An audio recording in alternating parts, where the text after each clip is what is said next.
Curtain Up presents the stars in their choices. Boris Karloff in Hanging Judge, a play by Raymond Massey based on a novel by Bruce Hamilton. Hanging Judge.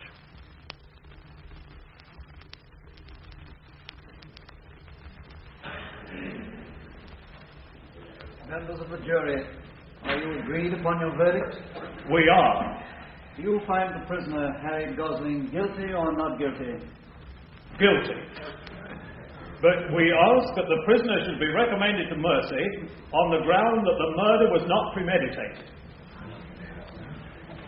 Harry Gosling, you stand convicted of murder. Have you anything to say why a sentence of death should not be pronounced upon you according to law? I'm not guilty. Not guilty.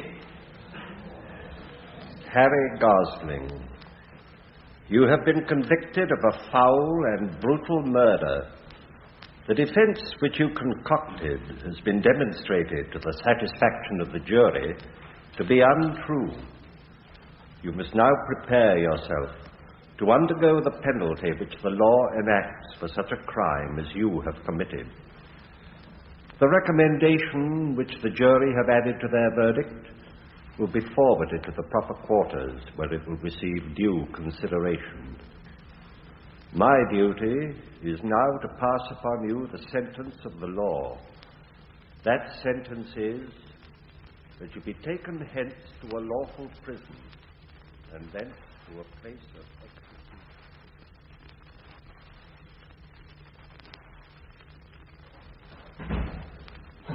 Why the hell don't the governor come? He said 8 o'clock. He'll come. Take it easy, Harry. Here he is now. The governor. Okay.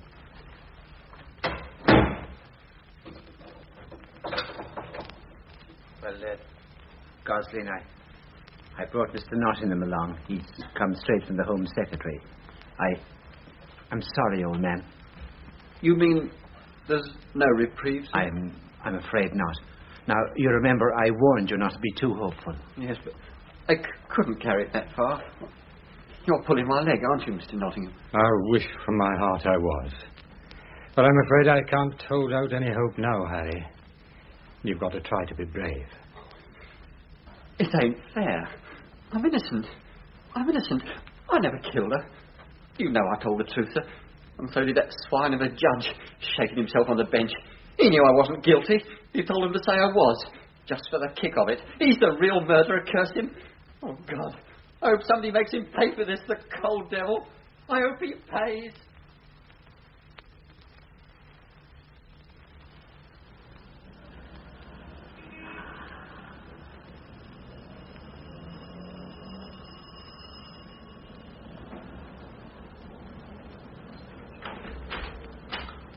Mr. Justice Britton. Sir Francis Britton is not at home. Will he be in later this evening? I'm afraid he's out, sir. And tomorrow he's going away. If you want to see him, you'll have to wait till after the vacation, the second week in January. Well, my business won't wait. I must see him tonight. Where can I find him? I'm afraid I'm not at liberty to tell you that. I think you'd better. On his account more than on my own. I tell you I'm not at liberty. Anyway, he's at his club and you wouldn't be able to see him there. The Adept. Thank you. How did you know that? Anyway, he won't see you. He'll see me, all right. Oh, yes. He'll see me.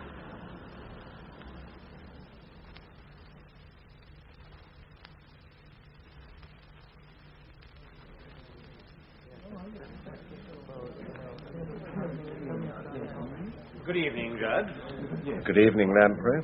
Thanks. What a day it's been. I took a bit of a breather and I went down to Sandwich and played in a monthly medal at St. George's. How did you do? I won it, by Jove, with a rollicking 78 and a gale of wind. Anything in the paper, Sir Francis? Oh, good Lord, they've hanged that poor fellow Gosling. I thought he'd get a reprieve. I say, I'm sorry. It's quite all right, Lamprey. Good evening, Lamprey. Hello, Sidney. Good evening, Judge. Evening, Sidney. Buy me a drink, Lamprey. That ruddy market took another turn today. How's your Midland steel? Oh, we're still alive. No thanks to you lawyers. Here's Robert. What do you have, Sidney? You've got to help me to celebrate. I'm going to buy you a good dinner, too, you old pauper. What? Oh, very well. I'll have my usual, then. A large martini, Roberts. No vegetables in it. No, Sir George. Judge? No, thank you, Lamprey. Whiskey and soda, Robert. Very good, sir. What are you celebrating, Lamprey? A hanging? Sydney. This club is composed of all the murdering professions. Lawyers, doctors, and actors. The latter are the most ingenious. They do it by boredom. And how do you industrialists accomplish a lethal project? Suicide, I should think. What the hell are you so pleased about, Lamprey? I won the monthly medal at St. George's with a 78. Blowing like sin, too. What did you do at the Maiden? Well, I got my 4. But I had to get out of that horror with a sand blaster. A sand blaster is an illegal club that should not be used in tournament play. The rules of the Royal and Ancient are quite explicit on that point. Really, Judge? Roberts. Sir? I shall be dining later. Well, I'm damned. Oh, it's impossible. What does that desiccated, pompous old bore know about golf? As a matter of fact, he's pretty good. I'd like to take a sandblaster to him. A large martini and a whiskey, sir. Stout fellow, Roberts. Cheers, Lamprey. Yes. I say, old Britain doesn't mind advertising himself. He's left this paper open at a report of his oration at the carpenter's dinner last night. Just take a look. Evening. Evening. I say, I know you. It's Colonel Archer. I met you when we were handling that smuggling case in Hong Kong 4 years ago. Oh, yes, of course. Yes. You're, I'm George Sidney. Jolly good to see you, old chap. This is Miles Lamprey. A thieving lawyer, I'm afraid. How do you do? Archer's Commissioner of Police in Hong Kong, Lamprey. Well, I was. I retired last year. No, I'm jolly glad to see you, Sidney. I've been wandering round looking for a face I knew. Our club, the Greville's, been housed by you for summer cleaning. You came in without a guide. Stout fella. Have a drink. Lamprey here, albeit. He's just hung a chap. Not me. I had nothing to do with it. And won some perishing medal. And he's filthy rich. Yes, indeed. Thank you very much. I have to dine in Belgrave Square in 20 minutes, but... Come along, Lamprey. Can't all those fat briefs buy a few drinks? Roberts, another double martini. Archer, my boy, you should avail yourself of one of Lamprey's rare moments of hospitality. Well, whiskey and soda, thank you. Same for me, Roberts, please. Yes, sir. You don't know when Sir Francis will be returning, do you, sir? No. Why? Only that a person has called and wishes to see him, sir. 2 whiskies and a martini. You can have the old goat as far as I'm concerned. Who are you talking about? Sir Francis Britton, the High Court judge. He tried the Midland Steel case. Yes, damn his eyes. What did that decision mean to Midland, Sidney? Well, I wouldn't give Britain the satisfaction of thinking that he had hit us very hard. He hasn't as yet. But it could set the development of the steel industry of this country back 20 years. And I'll never forgive him for that. For I firmly believe that it was a venomous decision. We'll win our appeal. Oh, damn it, don't make me talk about that. Oh, that's jolly quick, Roberts. Peyton had anticipated your wishes, Sir George. Oh, happy for Joe. Oh, cheers, Lamprey, and here's to you, Archer. Cheers. How long will you be home? Well, I'm home for good. I've just been appointed Chief of the Norfolk Constabulary, which is a comfortable progression from the Far East. Hello, Nottingham. Oh, how are you, Nottingham? I'm feeling pretty grim, thank you. Archer, this must be a unique occasion. A lawyer feels grim. Oh, damn it, Sidney, don't try to be funny. Nottingham, I'm your friend. This club is filled with lawyers, as is my less exclusive alternative, the House of Commons. I know too many lawyers. You alone are tolerable. You have a heart, my friend. Don't listen to him, Nottingham. Oh, Nottingham, this is my friend, Colonel Archer. This is an amiable and honest barrister, Keith Nottingham. How do you do? How do you do? By Jove, I'm sorry, but I'm already late for dinner. I must dash along. Well, Sidney, look, here's my card. There's excellent golf at Hunstanton near my home. What do you say to a round one day soon? Oh, fine idea. It's good to have you back home, old chap. Good night, Sidney. Good night, Nottingham. Good night. Good night, Archer. Good night, Lamprey, old boy. You know, the sort you die of a surfeit of. Good night. That's a splendid chap. Yes, I agree. Oh, hand me that paper, Sidney. Roberts, whiskey and soda, please. The same, Robert. Another large martini, Roberts. Yes, sir. Oh, Britain was on his hobby horse again last night, I see. Listen to this. I will say, categorically, that within the memory of any living man, no person in this country has suffered the extreme penalty of the law without having richly deserved that fate. Damn it so. He could say that when young Harry Gosling was a few hours away from the gallows. Sorry, Nottingham, I know how you feel about this case. For that matter, every case you take on. You make the best fight that could be made for him. You couldn't have done more. This was the wrong verdict, Lamprey, and I wouldn't say that if I didn't feel it deeply. Britain was trying me, not Gosling. He hates me. I believe any counsel he didn't dislike might have won. Oh, come, Nottingham, old boy. You're not the only brief snatcher Britain's headed in for. In the Midland Steel case, Quiet, Sidney. I read old Britain's summing up that always pretty clear and defined. Oh, clear, yes. It seemed to me that you were batting on a sticky wicket, old chap. I wasn't, by heaven. If ever there was a reasonable doubt to work for, I had it. Oh, God, I had it. Here's a case of an hysterical girl, baby on the way. She's trying to get him to marry her. He can't. He's no money. She stabs herself. He's watching. He's seen it. He's faced with that awful fact, the dead body. What can he do? He panics. He dumps it in the canal, poor youngster. We all know what panic is, but not Britain. He worked harder on that point than the Crown. He played it as if he were pleading. He allowed the boy's past record to be in on the damnedest technicality. I argued those points with everything I had at the appeal and for 2 hours last night at the Home Office. West was hog-tied by advice from the bench. Britain wanted a conviction, and he got it, and he made it stick. Lord Nottingham, I know how badly you feel, but you must admit old Britain knows his law, and he's pretty thorough. I believe he lives for the law. There's nothing else he cares about. Damnation, how can you be a good lawyer without one spark of human kindness? Lamprey, I saw Gosling last night, a few hours away from the rope. You didn't. And I just failed at the Home Office. Well, he's out of it now. Emotion and the law. A painful combination. Here's to you, Nottingham, old man. You're a stout fellow. Oh, hell, I'll give you a toast. To confusion on the bench. As if there wasn't plenty of it now. That was an interesting toast, Sidney. Oh.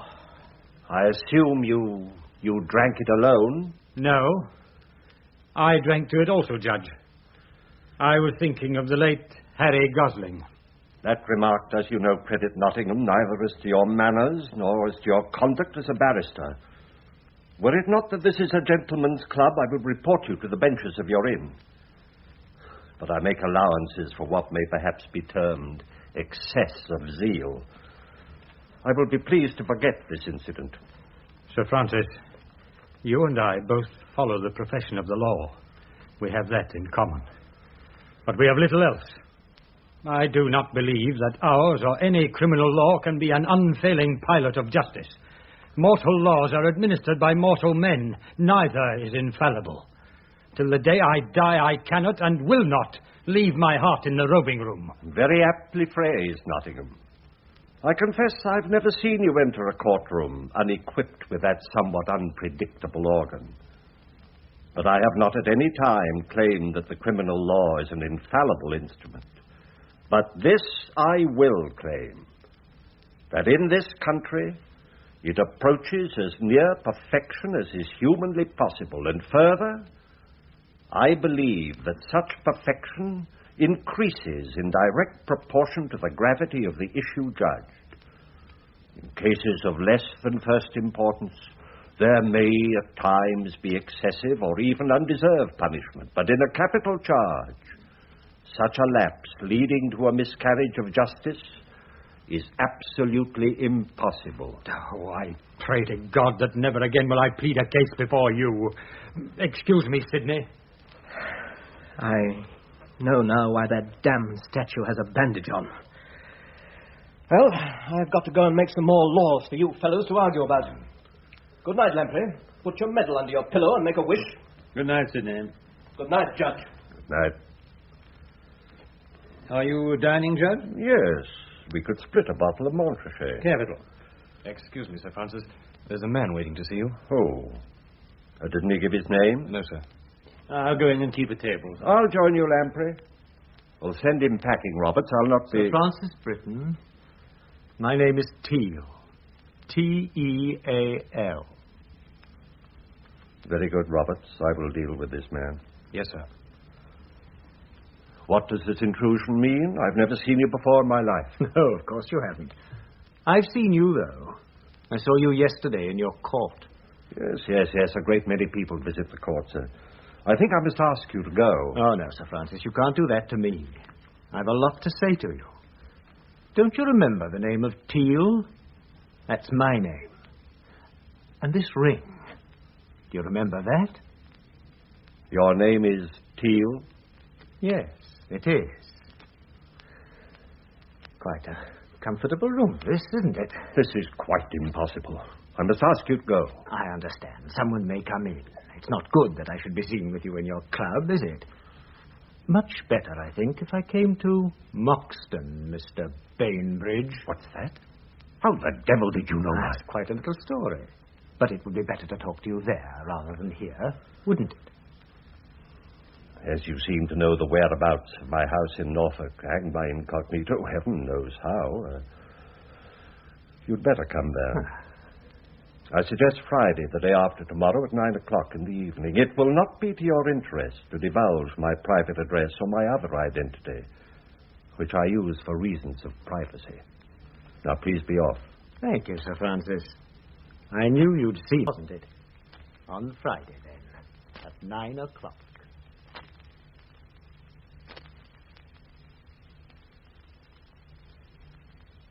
Where did you walk to this afternoon, dearie? Over the marshes to the old mill and back. It's a perfect, lonely walk. Not a soul to be seen. You just can't abide people, can you, my dear? Oh, I come to Moxton for peace and quiet, Mary, and I will have what I want. So you shall, my dear. There's your coffee. Thank you, Nathan. Mary, has your father made any further objection to your working here? Oh, he doesn't think much of it, but that doesn't matter. I'm grown up and I like working here. That is when you're here, Dux. Then it's fun. Besides, Dad likes the money I earn. You're quite generous, Mr. Bainbridge. You've been a good girl and not talked to your father or anyone else about us? What a worrier. Heavens no, why should I? I don't talk. Not about that sort of thing. That's my business. No, dearie, Dad won't give any trouble. And I'm going to give you a lovely holiday. Ah, Mary. Get yourself a glass for some port. Thank you, Dux. I don't mind if I do. Ah, the peace of this place. Thank God for it. And for you, my sweet. How nicely you've kept everything. Is that the old silver tankard I got in Sutton Thorpe? You said you wanted a shiny prize. I cleaned it up for It's you. lovely. It's a good one. I've had plenty of time to work on it. Oh, it does get lonely here, dearie.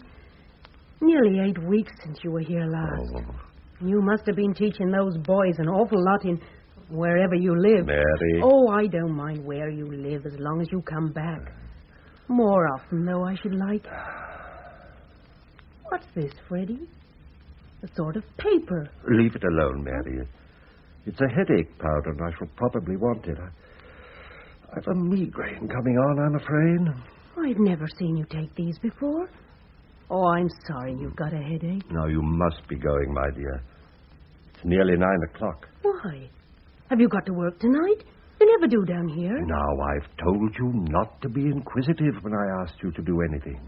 I want you to go home early tonight because I have to do some work. Now, that's all that I can tell you. Well, I think you might have finished your rotten old work before you came down to see me. You know what I think? I think you've got a lot of girls to teach, not boys at all. Otherwise, you wouldn't send me away like this. What a ridiculous little monkey it is. Now, run along. Freddie, my sweet, I think I could scare that work right away. Oh, you must go, my love. I'll tell you the truth. It isn't work, not exactly. There's a man coming here tonight, and I must see him alone. It's a confidential matter. Just a poor fellow who's out of work, and I want to help him.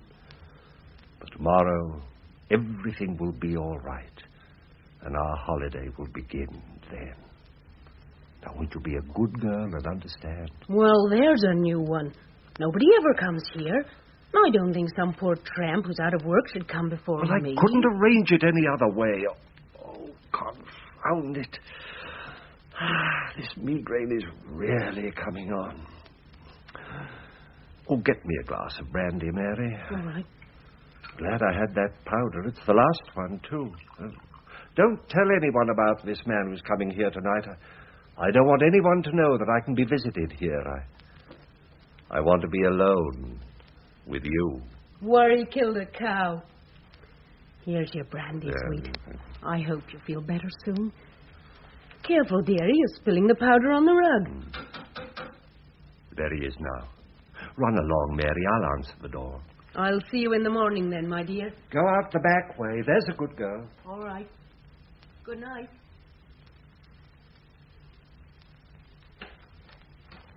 Good evening. Good evening. In here, please. This is a lonely room.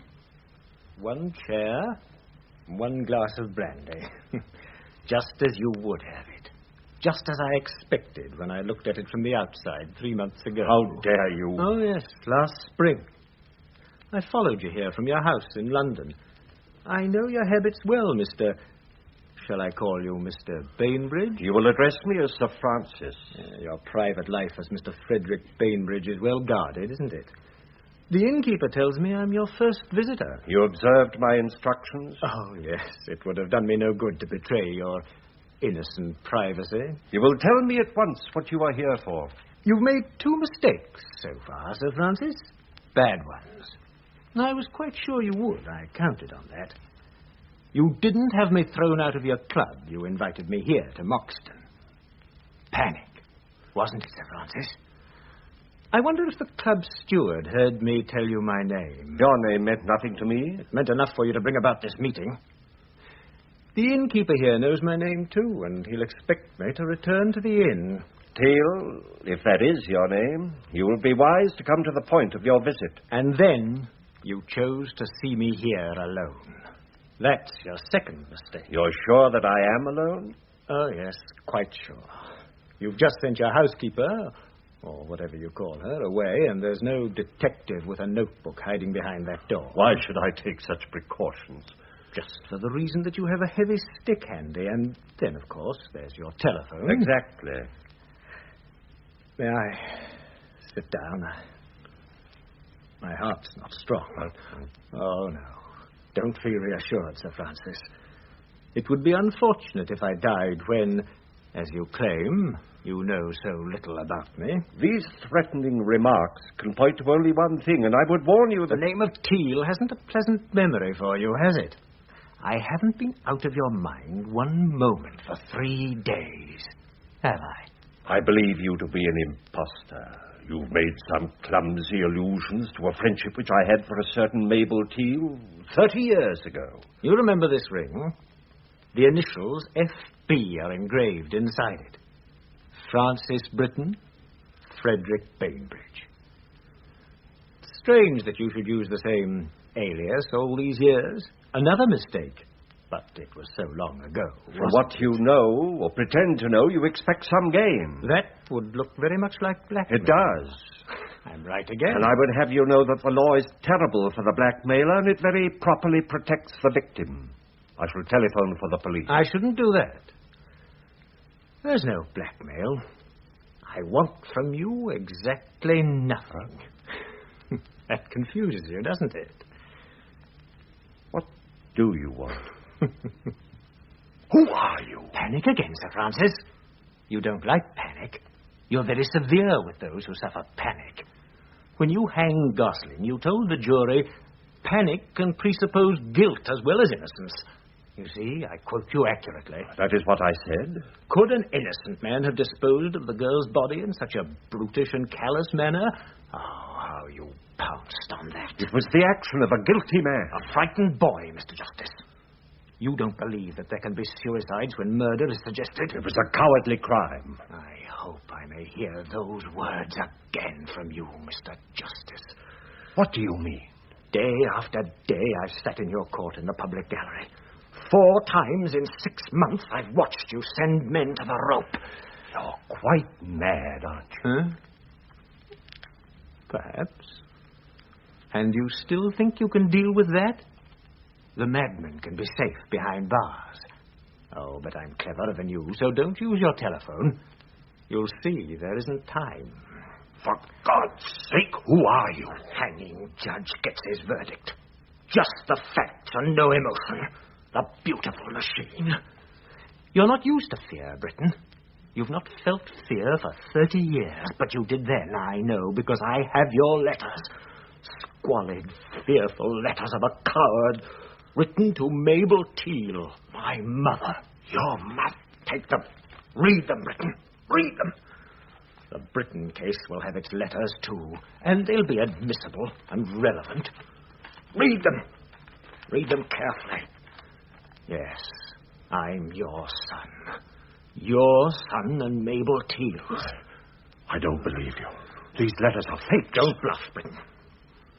Why have you waited all these years, Tom? My mother died a year ago. She kept her secret until the end. She was a fool. Well, that's one you didn't write. You've never seen that one before. It was written to me 1 year ago by a foolish old woman almost your age. My mother. She hadn't had it fat and easy like you. She was sick and dying when... What? Not yet. Not yet. Please, God, not yet. What is it, man? You're ill. What can I do? Here. Drink this brandy. Oh, it's passing. Angina. I'm prepared for that. I shan't go that way. You can't get rid of me that easily. And it's no use trying to destroy those letters. You're sick. Sick in mind and body. Don't try kindness. It's no part of you. I know, for I'm just like you. Just as cold and just as ruthless. It's in the family, you see. Why have you waited a year to see me? I wasn't ready. I've been preparing my first and only case. The Britain case. And it's a good one. I'm prosecutor and judge. And you, Mr. Justice, are in the dock. You're indicted for the crime of being without a soul. For the crime of being unloved. For the crime of being without faith. Not even in your law. Have you ever had tears in your eyes? No. The only emotion you ever had was in the writing of those letters. Emotion? Panic. You've panicked before, and you will again. I can give you that feeling you've always scorned, and I will. Stop! I hate you, Britain, because you're like me. Because you gave me life. I loathe you beyond man's belief. Oh. Quick. What? There's a capsule in my waistcoat pocket. The right one. Give it to me. Put it in my mouth. I can't. Here. Now drink the brandy. Thank you. And you did it. That capsule. Poison. And you gave it to me. Damn you. That's murder. Now, what will you do? I wonder. Oh.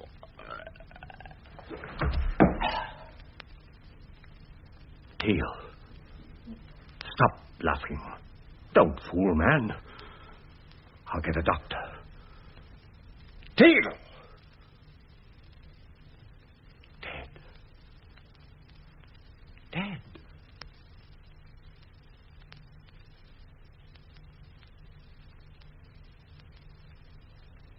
Good morning, Sir George. Morning, Roberts. When Colonel Archer arrives, tell him I'm in the writing room, will you? Very good, sir. Morning, Sidney. If it isn't Ronnie Bond. I didn't see you behind the paper. How's the old probate, admiralty and divorce? Bust up any homes today? No, trade's bad. Oh, so you're having a nice, quiet time reading the murders, eh? I am, as it happens. Did I hear you mention Colonel Archer? He'll be in this mess down in Norfolk, no doubt. Oh? Which mess is that? Don't you read the papers, old boy? They found Teal's body. The chap who disappeared from the pub in Moxton 3 weeks ago. Oh, so now the fun begins. Where was it found? In a disused well in the garden of a chap named Bainbridge. Oh. What has Bainbridge to say about it? Nothing. As this rag pertinently remarks, it will be recalled that when Teal was last seen at the inn, he expressed his intention of visiting Mr. Bainbridge. From this meeting, he never returned. Mr. Bainbridge is not at present in residence. Aha. I suspect, of course, that this is a quite unauthorized announcement. And it's not difficult to see who's been speaking out of turn. Mr. Alfred Motley, the parish clerk of Moxton, gave our correspondent a vivid description of the finding of the body. I had noticed an unpleasant smell coming from Mr. Bainbridge's garden. This aroused my suspicions, and I communicated with Inspector Vincent of the Norfolk Constabulary, who was investigating Teal's disappearance. As a result of what I told him, Inspector Vincent descended into the well, and after some difficulty came up with Teal's body. It was in a ghastly condition and had obviously been in the water several weeks. Yes, rousing attractive, I should say. The brickwork of the well is raised at least 2 feet above the ground, and I do not see how it would have been possible for Teal to fall in accidentally. Unfortunately, Mr. Bainbridge, who might be able to throw some light on the matter, is away. He is in the habit of paying regular visits to Moxton, but no one knows anything of his life outside. He is believed to be a schoolmaster in Lancashire. You ask your friend Archer what he thinks about that vivid description. Ah, Francis. I didn't know you were back in town. Oh, I had some business brought me back, and the weather wasn't too good. Morning, Sydney. Morning, Judge. If you'll excuse me, I've got a letter to write. You're in Scotland, weren't you, Judge? Yes, a walking trip, but the mist became intolerable. Oh? My wife writes from Goldspeed that the weather was fine. That's the East Coast. I was in the West Highlands. You must have found the papers interesting this morning, Pond, with your predilection for detective stories. There seems to be a good involved case shaping up in Norfolk. Yes, I should imagine that it'll turn out to be a murder. Probably motivated by a blackmail attempt. No, I don't think so. I'd say from the heart weakness that the death was from natural causes. There's no mention here of the dead man having had a weak heart. Where did you see that? I seem to remember something to that effect. I must say... Besides, in the best detective fiction, heart attacks are not timed by nature to occur conveniently on the parapets of wells. You're not at your ease when you're for the defense, Francis. Try the other side, where you're on familiar ground. When is the inquest? Huh? Oh, I don't know. It doesn't say in this paper. Oh, yes, Friday. I say, Kent are doing well. What are you going to do for the rest of the vacation? Back to Scotland? Oh, I rather think I'll go abroad. Where was that place you enjoyed so much 2 years ago? Oh, Saint-Yvette. Yes, it's delightful. Very quiet and free of English people. This fellow Bainbridge, he seems to have acquired a substantial anonymity. Bainbridge? Oh, you're back on the Moxton case. I thought crime bored you. Yes, it seems he was rather anxious to cover himself with mystery. Or rather, he's had mystery thrust on him. I must say, I wouldn't know how to track him down if I were the police. Of course, they'd have nothing to hold him on if they did find him, would you say?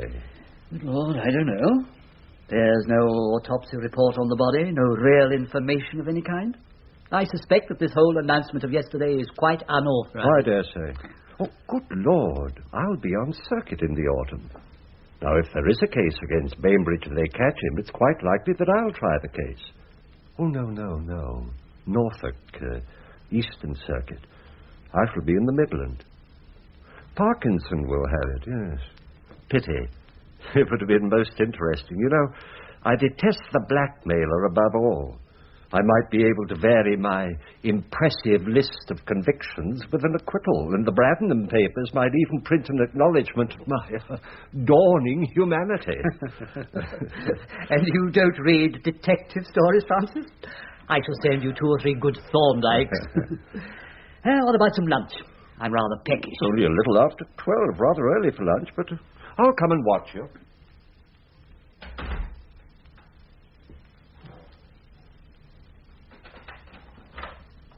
I'm sorry to make you lunch so early, Sydney, but I have to be back at Scotland Yard again at 2 o'clock. Oh, suits me equally well. What'll you have, Archer? We don't have to eat just yet. Well, dry sherry, thank you. Strangely enough, I think I'll have a martini, Roberts. With no vegetables, Sir George? Wonderful fella. By the way, I gave this club as my whereabouts during lunchtime, and I may be rung up. I hope you'll forgive me. Oh, but of course. Well, Archer, you're off to a tough start in your new job. Yes, quite a difficult case. I called in Scotland Yard yesterday, but that doesn't mean I've given up the case. I read the newspaper stuff. There's not much to go on. That confounded statement about the body being found obviously made our quarry run to ground. Yes. We got in the papers in spite of the police. But it's pretty clear that we have a murder on our hands, and I'm convinced that this missing fellow Bainbridge is our man. You fellows don't talk that way without reason. More than meets the eye. At least this eye, is there? Very much so. One martini and a sherry, sir. Oh, thanks, Robert. Well, may you get your man. Good health. Cheers. Tell me about this Bainbridge fellow. Nobody knows much about him in the district. There was no trace of any other base or residence. I gather he wasn't very sociable. Definitely not, no. None of the gentry knew him personally, and only a few by sight. One or two tradesmen and the innkeeper were the only people who had any communication with him. He had a rather unsavory reputation as far as his servant was concerned. He wanted amorous acquiescence in addition to culinary skill. 100% efficiency, what? What was the cause of Teal's death? Police surgeon reports that it definitely wasn't drowning. No water in the lungs, and the well was almost dry. Bashed? No, just superficial marks due to the drop. The well was about 25 feet deep. We're still waiting for the post-mortem report on the stomach. What did you find on the body? Only one thing of consequence, but that's quite enough to make me want to find very much Mr. Bainbridge. As this case has gone to the CID, I suppose I shouldn't do this, but... Well, I'm going to show you this squalid little dossier on friend Bainbridge. These documents were found in a sort of secret pocket sewed up in Teal's coat under the left armpit. They were in an oilskin wallet, and with the exception of the outside ones, they were not too badly spoiled. Yes, they're copies, of course, photostats. The first one's a birth certificate. Notice the names? Francis Mabel Teal. Frederick Bainbridge. And the date? November 30th, 35 years ago. About Teal's age, according to the doctor's best guess. Yes, it looks as if the fellow was a relation of Bainbridge's. What's your Bainbridge's first name? Frederick. Uh-huh. This letter is June, the year before. Sweet puss, hip hip hooray. I shall be back by the weekend after all, so prepare a little super intime and some extra kisses for your own Fredrikins who simply cannot contain his impatience. This is worse than the Channel crossing. The next three are in the same style, but this one isn't so funny. I'll read it. It's rather illegible. Dear Mabel, this is quite disastrous. Are you absolutely sure? There must be something you can do about it. If it costs money, I might scrape together 50. The point is, it must be stopped. Write soon and tell me you've arranged something. Much love, F. Yes, that's not a pretty letter. What's the date? About 7 months before the birth certificate. Clear enough. Can I see the next? This is a week later. My dear Mabel, I'm shocked and surprised. I must repudiate all responsibility. And so on. I think you will agree it will be undesirable for us to meet again. Sincerely, F.B. Filthy swine. The next is the spoiled one. I'll read it. It's in another hand and no year or address. How like a woman.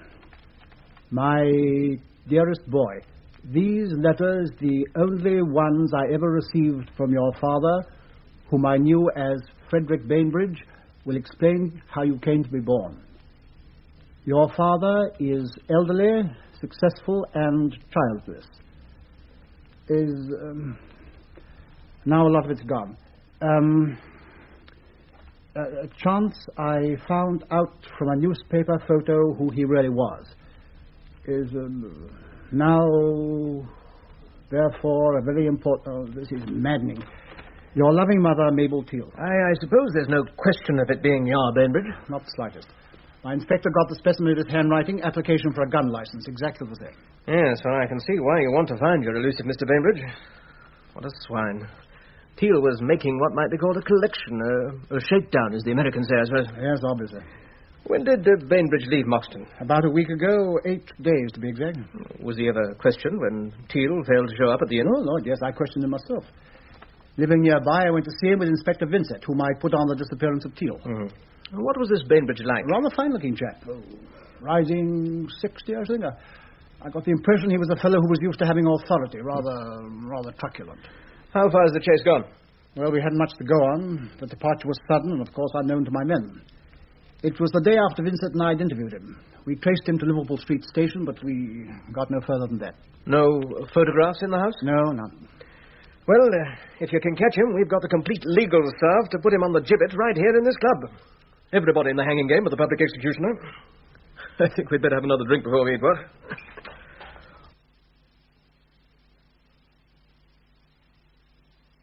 Oh, Judge, this is Colonel Archer. He's trying to drum up some business for you. How do you do? How do you do? I am, as you see, in the inevitable bewilderment of trying to find a train in the timetable. Never a happy experience. I believe we've met before. Really? I don't remember. Oh, of course, yes. It was at Moxton. You're in the police, are you not? You came to see me about the disappearance of this poor vagrant, his name... Teal. Ah, yes, Teal. Rather an unfortunate turn to the case, I see. I can understand the Colonel's confusion, Sidney, for he met me at my Norfolk house under the name of Bainbridge, a name which I used to ensure privacy during my leisure time. Good God. May I complete Sir George's introduction, Colonel? I'm Sir Francis Britton, one of His Majesty's High Court judges. I'm glad you've admitted your identity as Frederick Bainbridge. Sir Francis, well, this is very unpleasant for me, but I must ask you to accompany me to Scotland Yard for questioning. On what matter, Colonel? On the matter of the death of John Teal. I believe I've given you all the information I can on that matter, Colonel Archer. Circumstances have altered since I last saw you. We now know the man is dead. Do you intend to charge me with homicide? That will depend on your answers to certain questions. Of course, I realize my position is an equivocal one. One pays dearly for the privilege of privacy, doesn't one? But at this stage, I prefer to say nothing. May I consult my solicitor, Sir Ronald Pond, who is now in the dining room? Certainly. Perhaps Colonel Archer would like to keep me in sight. Would you be kind enough to fetch Pond from the dining room, Sidney? Oh, very well. Oh, Pond, can you come in here? This must embarrass you considerably, Colonel. It's unfortunate that we continue to meet under such tiresome circumstances. Well, what is it? Did you want me? Pond, I apologize for disturbing you at lunch. This gentleman is Colonel Archer, who is chief of the Norfolk Constabulary. How do you do? How do you do? He wishes to question me in the matter of the death of one John Teal. What? Oh, my dear Pond, please curb your amazement. I quite share it. I'd like to talk to you privately, perhaps in the guest room. I'm sure Sir Ronald will be responsible for my return, Colonel. Come along, Pond. But what on earth is all this about, Francis? Well, I'm damned. I always knew that old goat was a wrong 'un. Well, you know your law and police standards, aren't you? You've got enough on him to charge him? About as clear a case as could be for the murder of John Teal. That from you is convincing. I wonder what's being concocted in the guest room. Pond's about the most slippery lawyer in this country. Excuse me, Sir George. Colonel Archer is wanted on the phone. Inspector Vincent. I put him through here. Oh, thank you, Roberts. I'll take it there, Archer. Thank you. Hello. Colonel Archer here. Yes, Vincent? Yes. Yes, I see. Definitely not hot. I see, yes. Well, stay there, Vincent. I'll phone you in a few minutes. Vincent at Scotland Yard, the post-mortem shows that Teal died of cyanide poisoning. That's complete, I should say. Yes, complete. I'll lay you 5-1 you can't hold Britain. I wouldn't like that. I'm certain that Pond is at this moment telephoning to the Home Office to get this thing hushed up. That pusillanimous ass Gilbert West is having the bee put on him, as sure as God made little apples. Sidney, I was brought up on the dogma that the law is no respecter of persons. I know it doesn't always work that way, but it has wherever I've had any authority. The idea of a damned High Court judge getting away with a murder for which a lesser man would hang doesn't appeal to me. But if the powers that be want it, a thick cloud can come down from above and cover up this pretty dirty affair. I wouldn't like that. Not one little bit. There's another call for Colonel Archer, sir. Thank you, Roberts. Thank you. Colonel Archer here. Yes, Commissioner? What? Do nothing? Well, this is my case, and I'm going ahead. Well, I'm damned. You had the post-mortem report? Very good, General, but I do this under protest. The Home Secretary has instructed the police to do nothing in the matter of Britain's arrest until further investigations can be carried out. On no account is he to be taken to Scotland Yard. Well, Pond worked fast, and the Home Secretary played true to form. Archer, would you like to see their game spoiled without prejudice to your position? Indeed I would. There's a way it can be done. Will you excuse me while I make a phone call? Certainly. And as it's going to Lord Bradenham of the Daily Globe, I think I'd better make it from outside. Two very damn lawyers here, what? I'll see you at the Garrick in half an hour. Right. For a policeman's taste, there are always too many lawyers. Anywhere. Oh, Colonel Archer. Ah, hello, Pond. I think, if you've not already had them, you will shortly receive instructions from Scotland Yard regarding your conduct of the Teal matter. I know, Pond. I've been instructed to drop our investigations in the Teal case as far as Frederick Bainbridge is concerned. I need hardly say that I can't imagine what odd combination of circumstances has led you to follow your strange course, Colonel. I told you at our last meeting all I knew of the man Teal and his disappearance. Of course, I sympathize with you in your disappointment. But I have an idea that you will not find the case of poor Teal as triumphantly simple as you had supposed. Probably not, sir. I want to apologize to you for I've acted in good faith. Not a quality which my profession meets with too often. Good afternoon. Damned impudence. I'm not in the habit of accepting remarks like that from confounded police officials. I've a good mind. I think you had best remain quiet about this, Francis. We've dodged a rather ugly situation rather neatly, I think. Damnation, Pond, what do you mean? You talk as if there was a case against me. Now, steady, Francis. I realize that you're innocent in this affair, but granted that you are Bainbridge, there is a case against you. How strong, we don't know. West will be here in a couple of minutes from the Home Office. Before he comes, I must be clear about one thing. When the report came out that the body had been found, why didn't you go to the police? You knew about it from our conversation before lunch. Such an action would have made your position quite secure. Well, I'd already told Archer all I knew, and I was certain that my identity as Bainbridge could not be traced to me as Britain. I couldn't have foreseen this confounded encounter with Archer. Yes, I see. Where were you after you left Moxton? At home in London. Oh, it may have been an error of judgment to leave, but such mistakes aren't of necessity evidence of guilt. They have sometimes been so interpreted from the bench, Francis. Confound it, Pond. I'm not on trial. We'll try to see to it that you won't be. Tell me, Pond, how far is West prepared to go in withholding the police from further action against me? I don't know. As I told you, his instant reaction was to stop immediate investigation. Of course, he knew nothing of the police case when I spoke to him. Nor do we. Pond, I've made two grave mistakes. To leave Moxton was a blunder. But when I did so, the matter was merely an unexplained disappearance of a vagrant. And you can see that police curiosity would perhaps have exposed this double life of mine. Innocent as it was. Exactly. But my second mistake was worse. When Archer recognized me here, before I sent for you, he asked me to go with him to Scotland Yard for questioning. And I asked him then if he were charging me with the homicide of Teal. I see. That was unfortunate. But it's inadmissible, for you'd not been charged or warned. Quite, but I don't like it.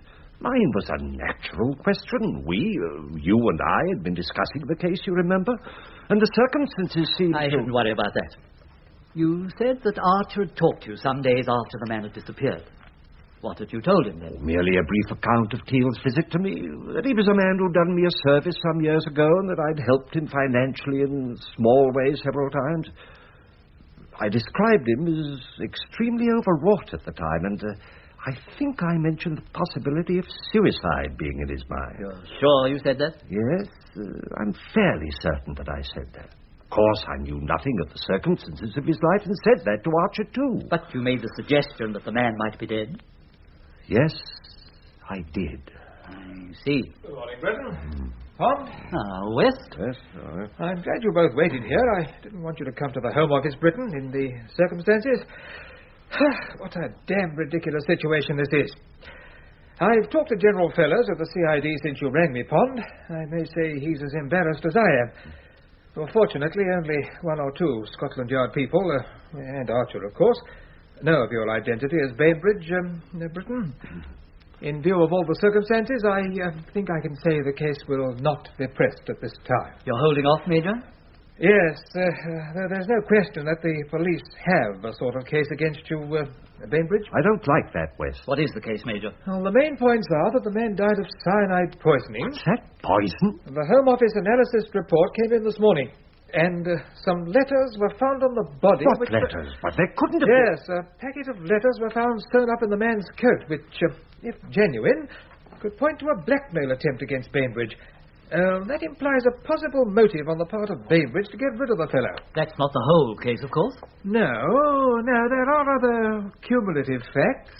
Not a strong case, I'd say. Well, no, it would seem not. After all, the case may turn out to be a suicide, and the letters may be forgeries. In which case it would be appalling to subject the judge to the humiliation of clearing himself. And what of the inquest? On no account must you appear. Yes, I'm quite certain we're doing the right thing. I see no reason on God's earth to drag you through the mud of defending yourself, and the scandal to the bench must be avoided. Right.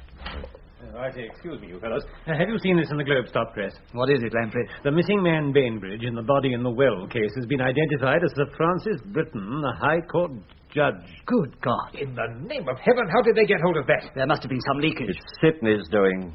He was here when Archer recognized me. Sidney gave this to the press? Well, what a dastardly thing. But what is Braddon about to print it? Why the blazes can't these press fellows mind their own business? It takes the matter right out of my hands. I'm sorry, Britton. I'm deeply sorry. I would have done anything in my power. You mean the case is open? I'm afraid with this publicity there'll be no holding the police. But surely, Major... I'm sorry, but there it is. But it's impossible. Pond, please. You seem to forget. I have faith in the law. I put my trust in the law of England.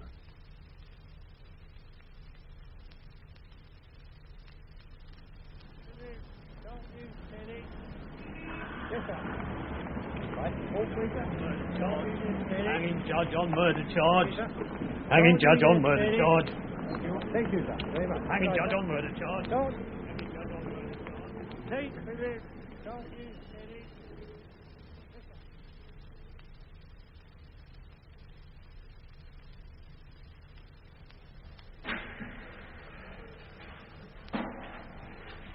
I need not remind counsel of your experience, Mr. Nottingham, that members of the jury will be greatly assisted in their task if you confine your questions to what is relevant.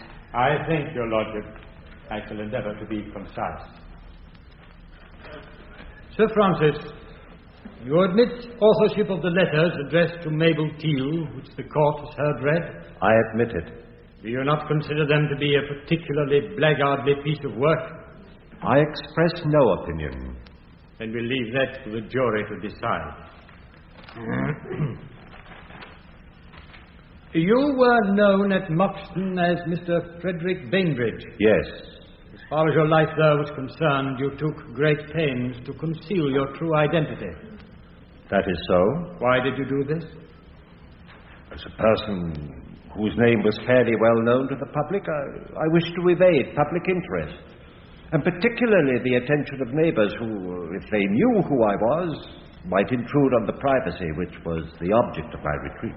The object was not to lead a loose sort of life, which, if you were known to be one of His Majesty's judges, would result in a nationwide scandal and possibly very unpleasant consequences to yourself. Oh, really, my lord, I must protest against my very friend's question. Is it necessary for my friend to indulge in these gratuitous interruptions, my lord? I find the question quite admissible, Mr. Lamprey. I submit to your lordship, of course. Do you wish me to repeat the question, Sir Francis? The suggestion is insulting and entirely untrue. The object was simply to avoid the annoying publicity that inevitably follows a prominent man. Yes. You were known to Mabel Teal as Frederick Bainbridge, were you not? Yes. Would you describe yourself as a prominent man at that stage in your career? Hardly. What then was the object of your alias at that time? The motive was fundamentally the same. I wish to keep my public and private life in separate compartments. I adopted the name of Frederick Bainbridge for my private life. For a private life which would not bear a close scrutiny. I do not admit that. Is it not true that you have periodically been leading a Jekyll and Hyde existence? The Hyde being represented by Mr. Frederick Bainbridge? I do not admit that. Have you ever done any amateur photography, Sir Francis? No.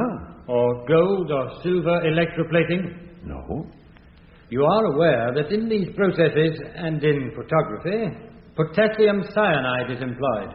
I have heard so. You had no legitimate reason for having a supply of cyanide in your house at no any time? No reason at all. Yet cyanide crystals were found on the rug in your living room. So we have been told. Are you suggesting that Inspector Vincent is a perjurer? I make no suggestion. I only say that to the best of my knowledge, there was no potassium cyanide in the house while I was living there. Turning now to the events on the night of Teal's death. Is it true that just before Teal's arrival at the house, you told the witness Mary Reddish that you were suffering from a migraine? That is so. And that in her presence you emptied into a glass of brandy what the witness described as a whitish powder contained in a paper packet? I did. What was that powder, Sir Francis? It was a headache powder. You were in the habit of using these powders to relieve migraine? I've used them for many years. How do you account for the fact that in your medicine chest there were found no powders answering to this description? Quite simply. The powder in question was the last one. There were none left. Quite so. The powder in question was the only one? The last one. While you were emptying the powder into the glass of brandy, is it true that Mary Reddish called your attention to the fact that some of the powder was spilling onto the rug? Possibly. I have no recollection of it. You agree it is possible that you did spill a quantity of this powder on the rug? Of course it is possible. I just don't remember doing so. And you cannot account for the presence on the rug of cyanide crystals? I've already said that I cannot. I put it to you, Sir Francis, that you can account for it. That the so-called headache powder was in fact a quantity of potassium cyanide. That you used it to prepare a fatal drink which you gave to your visitor. I did no such thing. That he collapsed almost immediately and that you dragged his body out into the garden and flung it into the well. Untrue and absurd. The whole suggestion is fantastic. Earlier in cross-examination, you denied that you were expecting Teal to visit you at Moxton. Yes. Subsequently, the jury heard William Roberts testify that 3 days before Teal met his death, he, Roberts, overheard part of an interview which took place at the Adelphi Club in London between yourself and a man calling himself by the name of Teal. I put it to you that you concealed this interview from the jury because you wished them to believe that the Moxton meeting was not prearranged and that therefore you did not have the opportunity of planning to take Teal's life. I did not take his life. Why did you curtail your holiday, Sir Francis? To avoid questions rising out of Teal's disappearance that might lead to a disclosure of my identity. You realized, did you not, that the body would inevitably be found sooner or later? That Mr. Bainbridge would then come under suspicion? And that it was necessary for Sir Francis to make a clean break from his alias while there was yet time? There was no question of suspicion. Allowing only a decent interval to elapse after Teal's disappearance so that you should not be immediately associated with it. That, to an extent, is true. Though, as I have already told you, the motive was not the one that you impute to me. You heard, no doubt, Colonel Archer testify to your having given him a very different account of the relationship between yourself and John Teal. His evidence is true on that point. My account was a false one, given for the obvious reason that I did not wish to reveal my connection with Teal. You repeated that account at the inquest on Teal? I did. You perjured yourself? Yes. That is the case for the Crown, my lord. You wish to re-examine Mr. Lamprey? No, thank you, my lord. I hardly think that with the time remaining to us, I shall therefore adjourn until tomorrow.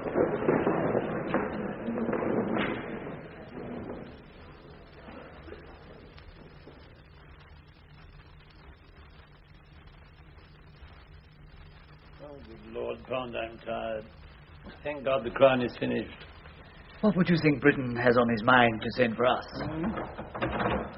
We'll know soon enough. Here he is. Owen. Good evening. Evening, Sir John. Evening, Francis.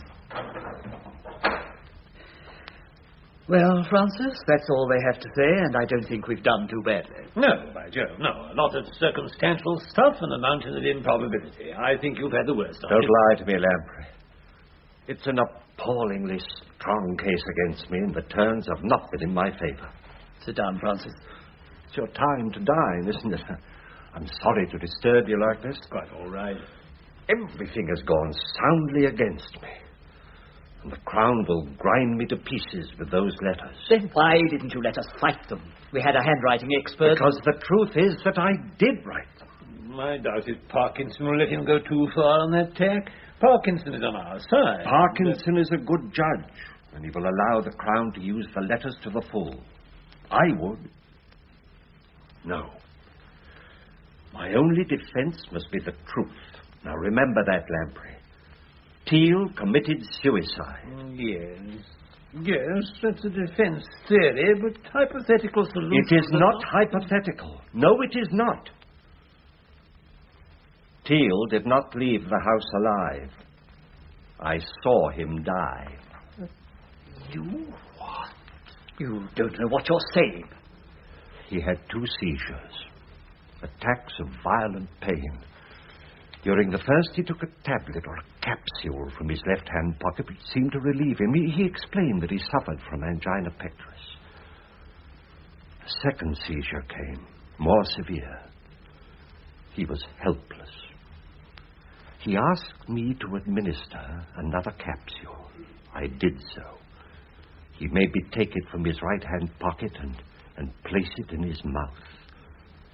He planned it all. That was the poison. He snatched the brandy and drank it. He was dead in a few moments. Good God. Why haven't you told us this? You told us that he walked out of your house quietly. I know I did. I told that to the police, and I so testified at the inquest. I perjured myself again. But, good God, where are we now? What happened after he died? I thought what to do for a long time. First, I wanted to phone the police, but I thought. I didn't do that. I examined the body, made sure he was dead, and then I took the letters he had shown me and burned them. And then, long afterwards, I dragged the body out to the well and dropped it in. You didn't find the wallet with the letter? No, I thought those I read and destroyed were the real and the only ones that he had. Why didn't you tell the police? Yes, great heaven, why didn't you? Why didn't I? Can't you see? I can. You think it's incredible that a man such as I, Britain, a judge, should have done this mad thing? I've persuaded juries to send men to the gallows for such acts. Brutish and deliberate, I've called it. It is difficult to believe that an innocent man could have disposed of the girl's body in such a callous, brutish way. Yes. He was a young man. The jury believed me. They always did. I could have told them what panic does to men. I knew what it does. Panic made me write a letter once to urge a girl to have an abortion. You heard it read in court. Panic isn't a sudden horror. Not always.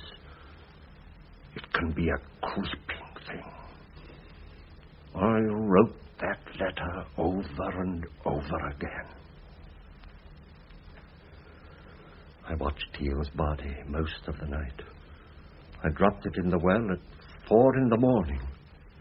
Sometimes I had the telephone receiver in my hand. But gradually, it became too late to telephone. Oh, you may not believe or understand me. Fear gave place to reason. I was Frederick Bainbridge as I stared at that body. It was Bainbridge who was in danger, not Britain. Slowly, I reasoned that if I told the police, it would be certain that Britain would be involved. Whatever mistakes I made as Bainbridge, I could still flee to the safety of my own name. That is why I followed the course of the chief killer. I believed it. But why did you remain there at Moxton for 10 days The longer I could delay direct suspicion of Bainbridge, the better. But after Archer's visit, I thought it best for Bainbridge to vanish. Francis, you must know that this revelation throws our whole defense out the window. It's the truth. Now it's only the truth. What in God's name is my course now? You know this means your humiliation and professional ruin, Francis. I've already accepted both, in full measure. I've abandoned my career and my honor. I'm fighting now only to save my neck. I'm quite aware, sir. So is Pond of the gravity of this case. But I can't fight it when the ground is blown from under my feet. I would like to know why you waited until this moment to tell us of this fact. How many times I've asked that question. Asked it of a quivering wretch like myself. It's a stupid question and unanswerable. Francis, why do you tell us this now? Coming at this point, you know it must go against you. Why don't you let... My only hope is to prove that Teal died by his own intention, and I saw him die. Pond, I don't know what to do. I have to admit perjury, and I have an admission that Britain saw him die. Not only that, he saw Teal drink the brandy with the powder. And the Crown has made a mighty play to suggest the powder was cyanide. But now I have to admit that he administered a capsule just before death. But I didn't know what the capsule was. And what I say now is the truth. I don't believe the truth can ever convict an innocent man in this country under the law of England.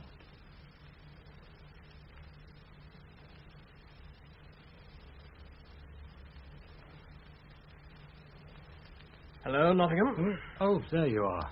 I've waited for you over an hour, Sidney. I don't know what you want with me, but I hope it's not some of your backdoor nonsense. By no means, old chap. I'm deadly serious. That's only natural. I've seen 4 days of this trial. Well, I hope you've enjoyed yourself. I haven't. It's the wrong side of the fence for you, the Crown, isn't it? Queer experience yesterday watching you flatten Britain. A pitiable object he was. Sidney, what is the reason for this meeting? To put to you a leading question, old boy. Is it possible that Britain's latest fantasy disturbed you as it did me and perhaps old Parkinson? You mean, do I believe Britain's new story of the suicide, seeing Teal die? You think I used the right word? Fantasy? The right word? Yes, of course I don't believe it. Well, I can't forget Britain yesterday and that preposterous story, which I, for one, believe. Good God. You believed Britain? I did. What guilty man could make up that fairy tale? I put the capsule in his mouth. That was the poison I did not know. Those were his words, Nottingham, and he had to admit perjury to say them. Perjury. The lawyer's mortal sin. But he had motive, adequate motive, and opportunity. There's no adequate motive for murder, Nottingham. I've heard that from you. Yes, I believed him. He stuck to it while you ground him to pieces. I'm not asking you what you thought. Perhaps I know, but... Damnation, Sidney. No man like Britain would be a panic-stricken fool. Quoting Mr. Justice Britain makes you feel more secure, old boy. Uneasy lies the head that's for the crown, eh? Nottingham, if you found that one of your witnesses knew something vital to the case, which had not yet come out in evidence, what would you do? Recall him tomorrow and produce the testimony. Regardless of the fact that what comes out might work for the defense? I'm an officer of the court. I can withhold nothing, no matter what the result. If you hadn't said that, I'd have gone to Parkinson. But I knew you would. Lamprey and Pond would run away from it. I know how the cyanide crystals got on the rug. What? How? Wait a minute. Mary, come in, will you? Mary? Who is it? Mary Reddish. You're mad, Sidney, tampering with a witness. What does she know? Yes, sir? Now, Mary, I want you to answer the questions I ask you, just as you did when we met at Moxton. Trust me, you do, don't you? Yes, sir. Right now, tell Mr. Nottingham what you told me. How did the cyanide crystals get on the rug? They spilled when I was cleaning the mug. What mug? The big silver mug which Sir Francis asked me to clean while he was away. What did you clean it with? Some stuff in a bottle that I got from Mr. Murchison, the jeweler. And what did he tell you about it? He said it'll shine horseshoes, but don't give it to the cat. And what did he say was in the bottle when you went back yesterday and asked him? He said it was a solution of 1 in 8 cyanide of... Potassium? Yes, sir. Did you tell him why you wanted the cleaner? Yes, to clean the silver mug. And who it was for? I said it was for me. Why? Because, well, they don't like it. Me being with Mr. Bainbridge. What did you do with the bottle afterwards? It was empty and I threw it on the rubbish heap. Oh, your witness, Nottingham. But why didn't you tell this to us before? I didn't know what was in the bottle. I didn't think it was important. Then I got to thinking and I remembered about the cat. Oh, sir, this might be bad for him. Everything I've said so far has been bad for him. Now, Miss Reddish, you may have saved Sir Francis. You've certainly done him no harm. Now, go along and wait in my car. Go along, there's a good girl. Yes, sir. Thank you, sir. I've got a job to do, Sidney, and I'm out for a conviction. So speaks a lawyer with a heart.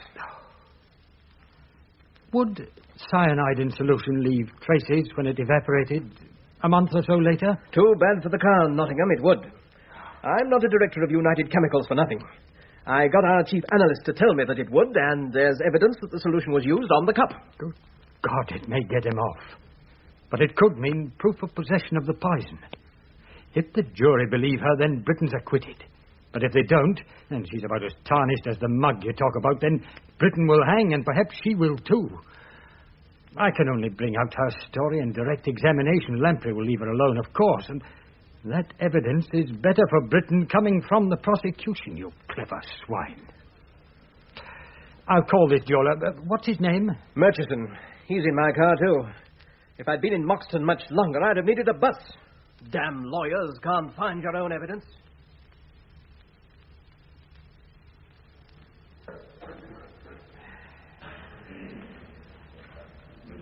I have read to you from my notes the testimony as to the date of purchase of the fluid by the witness Reddish.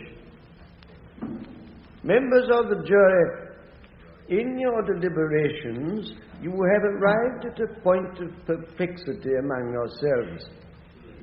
It is understandable, yes, quite understandable, in view of the additional testimony of this witness. I direct you to place no importance whatsoever upon the recalling of Reddish by the prosecution rather than by the defense. I remind you that under English law, the prosecution is mindful that all facts shall be presented to the jury, not only the facts that are adverse to the defense. That will clear for you the confusion caused by the late admission of this testimony. As to its value, I do most earnestly direct you that if you believe this witness, Mary Reddish, there can be reasonable doubt, I repeat, reasonable doubt, as to the guilt of the accused. Now you will again retire and consider your verdict.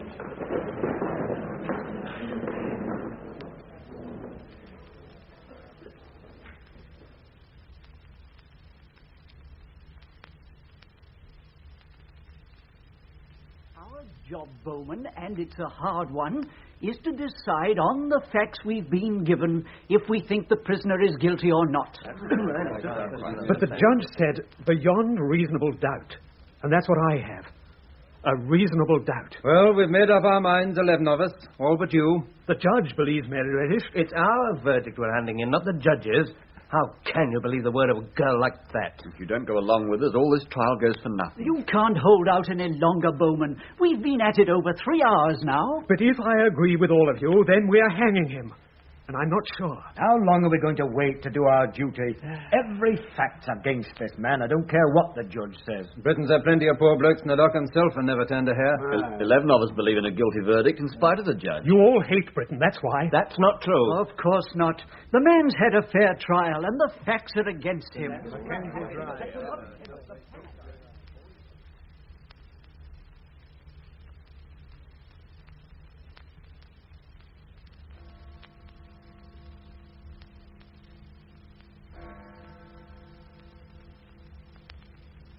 Hello?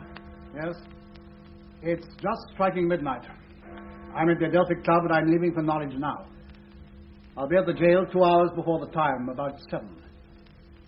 No, nothing. I'm quite certain there won't be a stay. I was at the Home Office just an hour ago. What? Oh, has he? Yes. Yes, I understand. Very good, Condon. I'll see you at 7. Britton has just asked to see the governor again. Well, you're off now, eh? Yes, I suppose so, Sidney. I'd rather drive tonight than try to sleep. Seemed on the point of rain when I came in here just now. A dreary drive out of town at the best of times, but... Well, in spite of your hospitality, Sidney, I'm not exactly at ease in this place. Good God, we got what we were after. Speak for yourself. I'm only a policeman. That's a simple job, but not a pleasant one now. 9 hours to go. Poor devil. Pond and Lamprey will probably be along in a minute. They won't have accomplished much for the Home Secretary. Oh, I thought you had gone home, Nottingham. I've been up in the library. Evening, Arthur. Evening, I just called in to see Sidney. It's nicer to meet you here than Norwich. Oh, Lord, I ought to go to bed, but even this hole is preferable. I suppose they'll give him sedatives or something to see him through. Oh, yes. The governor was with him 2 hours ago, Nottingham. He's about the same. Have you seen him? Yes, this morning. Condon took me to have a look at him. Confidentially, the Home Office wanted some sort of layman's opinion about his condition. Pond's been trying for a stay on mental grounds. A couple of alienists have seen him. What is his condition? Nothing to stop us going ahead. Yes, Nottingham, you wanted a conviction and you got it. And you made it stick. Oh, damn you, Sidney, I've had enough of your knight in armour. Your words, old man, delivered right here. And here comes the defence. What has the defence accomplished, Lamprey, apart from failing to impress 12 of the usual clods? There's nothing on God's green earth that we or you can do now, and we may as well admit it. Nothing. Absolutely nothing. And the end is only hours away. Oh, Mr. Lamprey, your clerk is waiting for you in the guest room. He's been there since 8 o'clock. Thank you, Roberts. I'll see him. Well, my conscience is clear. I've done everything I could. I think we can both rest easy on that score. Oh, hell take you and your damn consciences. What lawyer ever had one? I'm sorry to intrude, Mr. Lamprey, but I've been waiting for you some time, and I believe this letter may be of importance. Quite right, Hodson. It was delivered to your chambers about 6 o'clock. An old woman brought it. Said it had to be delivered to you tonight, and I believed her. She was quite willing to give me her address. Thank you, Hodson. Would you mind waiting in the guest room? Yes, sir. I apologize for intruding, gentlemen. Britain's being a judge has been against him all along. Any bricklayer or butcher would have had a better chance. Britain's being damned unpopular has fixed him. Well, there's no petition to worry about this time. Let's face it, if we got a reprieve from him, there would have been an outcry. And I'm the fellow who believed he was innocent when the chips were down, which is probably more than you birds can say. That's below the belt. All I know is we did our best for our client. A jury thought Britain murdered Teal. 3 judges of appeal thought he was fairly tried. And the public thought so, too. As for me, I don't know. He's to be hanged at 9 o'clock. As I thought, another crank letter. I've had dozens of them. Threatening you if you got Britain off, I imagine. Yes, most of them. Oh, but this one is for the defence. Listen to this. The defense counsel of Sir Francis Britton, whoever you may be, you will be right in your defense. The suicide theory is correct. Fine time for encouragement. But as you won't believe in it yourself, you will fail. Britain will panic. For God's sake, tear the damn thing up. No, go on. Lies are easy at first, and bodies can be hidden. And Britain will only tell the truth when it is too late, and even the truth becomes a lie. The truth that John Teal swallowed poison before Britain's eyes. My God, don't waste time with that gibberish. Give it to me. Oh, I agree with you, Pond. If we listen to every damn crank who wanted to interfere... That letter didn't sound like a crank's. Archer, come here. Finish this letter. You notice the signature? I'm going to telephone. John Teal. Good God. That letter's before the fact. This envelope's been through the post. It's marked August the 3rd, Moxton. Not so fast. It's probably a fake. How can we verify it? There's enough for a stay. Of course there is. Good God. Here's a set of fingerprints inside. And a postscript. My fingerprints are to be found in the files of the Harden Mental Home in Lancashire under the name of John Leet. Hello, Trunks. Who are you calling? Oh, get me in Norwich jail. This is a police emergency. We should ring the Home Office. Hell, take the Home Office. I'm saving him from a night's agony. No, I tell you, clear this line. The Home Secretary is the only person who can stop this. Hello. Is that Norwich jail? I'm Sir George Sidney. I want to speak to the governor. Tell him it's urgent. Oh, I get him. If this is a fake, Sidney, it's the cruelest thing you can do. Of course it's not a fake. And I'm the one who nearly put him on the gibbet. My God. Teal thought of everything.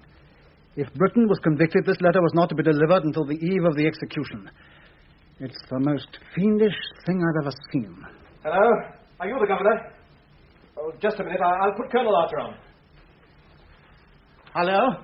Condon? This is Archer. We've just received a letter which I believe genuine and which proves Britain's innocence. Yes, I know it's a matter for the Home Secretary. We're getting him, but whatever happens, hold off. What? You can't mean it. What is it? What? Britain has just signed a confession. What? Well, hold off till you hear from the Home Office.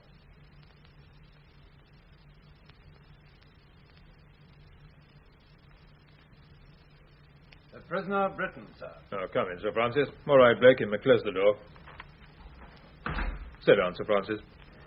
Britain, your torture's over. Wait, Sidney. Why has there been a stay, sir? Why have you sent for me? You have my confession. There was only one reason to leave my cell. That was to be the end. That time was yesterday. We have good news for you. This case is closed. Just the end remains. The law does not torture. There should be no delay. Don't you see your friends, your solicitor and Sir George Sidney have come to tell you themselves? Francis, a wrong has been righted. You're free. No. It must be finished. I have had judgment. Francis, you don't seem to understand.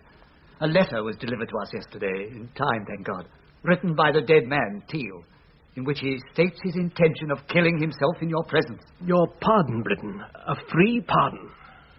No. A pardon. I can't bear that. That means the law was wrong. Great God, you must believe us. I do believe you. That is my horror. It was suicide, just as you said, Britain. He didn't want to kill you. He wanted to torture you up to the moment of death. He was a callous, ruthless, cruel fiend. He was my son. And he has won. He planned it. That I should betray everything I believed. By panic, lies, treachery. Be fairly tried, rightly condemned, and yet live on. I signed my confession, one final lie. That would have been my secret. It would have set the pattern right. But and now I'm condemned to live. And my living makes a mockery of the faith I held. An innocent man's been saved from the gallows. Isn't that justice? Better an innocent man should die than that a law be made a fake. I wish that I were dead. May I go, sir, please?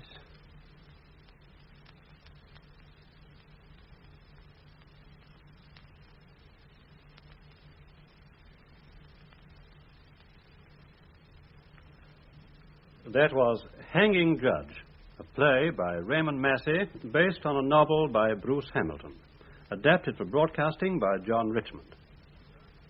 Sir Francis Bitterman was played by Boris Karloff, Sir George Sidney by Hugh Manning, Keith Nottingham by Duncan MacIntyre, Miles Lamprey by Harrison Culf, Sir Ronald Pond by Robert Webber, Colonel George Archer by Richard Williams, Major Gilbert West by Norman Claridge, John Teal by T. St. John Barry, Mary Reddish by Gabrielle Blunt, Roberts by Richard Hutton.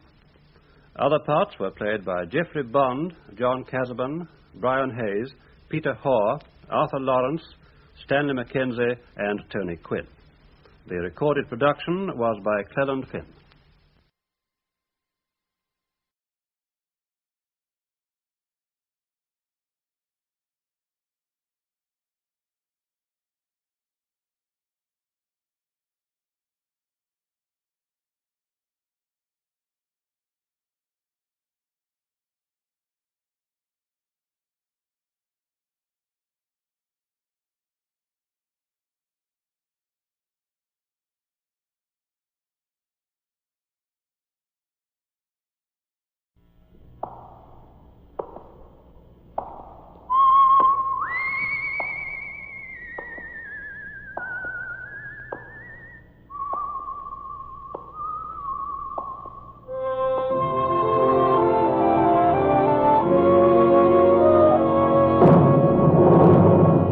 The Adventures of the Saint, starring Vincent Price.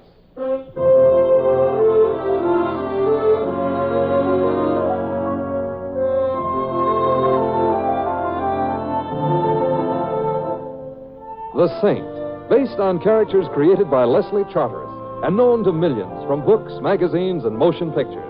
The Robin Hood of modern crime now comes transcribed to radio, starring Hollywood's brilliant and talented actor Vincent Price as the Saint. I'm out of town. I'm curled up in front of the fire with a good book. I haven't got a good book. Do you have a good book? Only the best. Can't wait till I learn how to read. Tonight I am not the illiterate's little friend. Good night. Simon. Think. It's too late. Think of a desert moon. Think of a black sky sprinkled with silver stars. I'm trying. Another minute and I'll hear a coyote howling. Think of a small blonde with big eyes. You don't sound like a small blonde. I wouldn't know about the eyes. Her name was Marie and her mood was ardent. You were hiding in the rumble seat. When you got back with her to Hollywood, she slapped me in the face. Raleigh. Raleigh. How are you, Simon? I'm keeping up with my Social Security payments, and you? Oh, making a series of personal appearances all over the country in the shrinking flesh. The studio's idea. Simon, I know it's late, but I've got to see you right away. Well? The address is 39 Fitch Avenue. If you hurry over, I'll give you a shampoo. I already had a shampoo. Stop boasting and come on over. You sound worried. I'm going out of my mind. It might not be a long trip, but Simon, I'm besieged by a gorilla.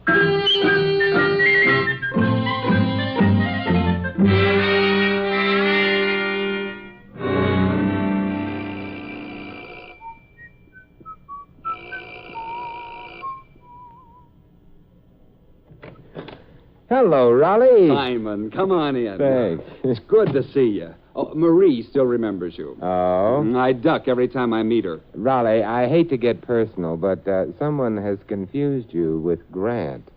This tomb is, Renting this moth-eaten mansion was the studio's idea. I tried to have them put in a small subway, but they got very snide about it. It's really a very nice mansion. When did Dracula move out? Keep this under your hat, but I think he's still around, lurking. Let's start the long trek. All right. The idea is just set a steady pace and keep to it. Yeah, but how do you know you're going in the right direction? The moss on the moldings. Oh, yeah. Say, Raleigh, what about this gorilla you mentioned over the phone? Oh, I'd forgotten about him for a few fleeting moments. Simon, the next picture I'm doing is a jungle picture. Oh. You mean whoa. Anyway, the studio got the bright idea of having me photographed next to one of our furry little brothers. So they issued a dozen memos, and a little man complete with gorillas showed up here about an hour ago with 9,000 photographers. Oh, we veer to the left here. Oh, thank you. The photographers ran out of flash bulbs some time ago and left. The gent with the primate, his name is Preble. The primate? No, the gent. Oh. He seems to feel reluctant about leaving. Oh, is he bigger than you are? No. Well, then why the desperation call to me? I don't know exactly, except that Preble isn't some kind of a jam. He wouldn't tell me what it was, but... Shy? No. Terrified, I think. We've made it.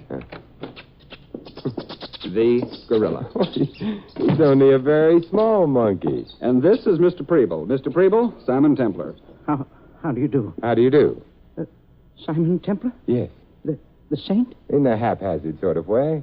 You're the kind of man who might be able to help me. They'd be afraid of you. Who would be? Oh, I don't know if I should tell you, but because maybe I'm guilty, too. Guilty of what? Oh, I'd better go now. Perhaps after I think it over. May I call on you for aid if... Of course you may. Thank you very much. Wenceslaus, we're leaving now. Wenceslaus? Yes. He's a very talented monkey. I spent years training him. And now, perhaps he's going to be the reason why I'll go to jail. Well, that is... Good night, Mr. Ames. You were very cooperative. Part of my job, but why don't you break down and tell Mr. Templar all? Thousands, nay, millions of people have. Oh, I'm sure of that, but I can't decide whether I can be helped. Please, I'll go now if you don't mind. All right. Think you can find the front door all by yourself? I'm sure I can. I'm in the phone book, Mr. Preble. And I'd suggest you don't wait too long. No, I won't. He's a funny little man. He was practically running when he left. Nothing much you can do for him if he won't open up. Perhaps not, but... Raleigh, let's go after him. But Simon... I've seen terror in people's eyes before, and I don't like it. It isn't pretty. Simon, have you got any idea about what's bothering him? Not much of one, but from what he said, I'd guessed that somehow, and probably innocently, he'd gotten himself involved with something or somebody highly illegal. The monkey figures in it, too. He's made the front door. If my legs hold out and we catch up with him, I'd like to... Simon! Yeah, that was Preble. Come on, we run for it. That car! He turned the corner. Too far away to get the license number. Well, maybe there's someone playing a joke on Preble, Simon. No. It wasn't a very good joke, Raleigh. Preble died, but not laughing.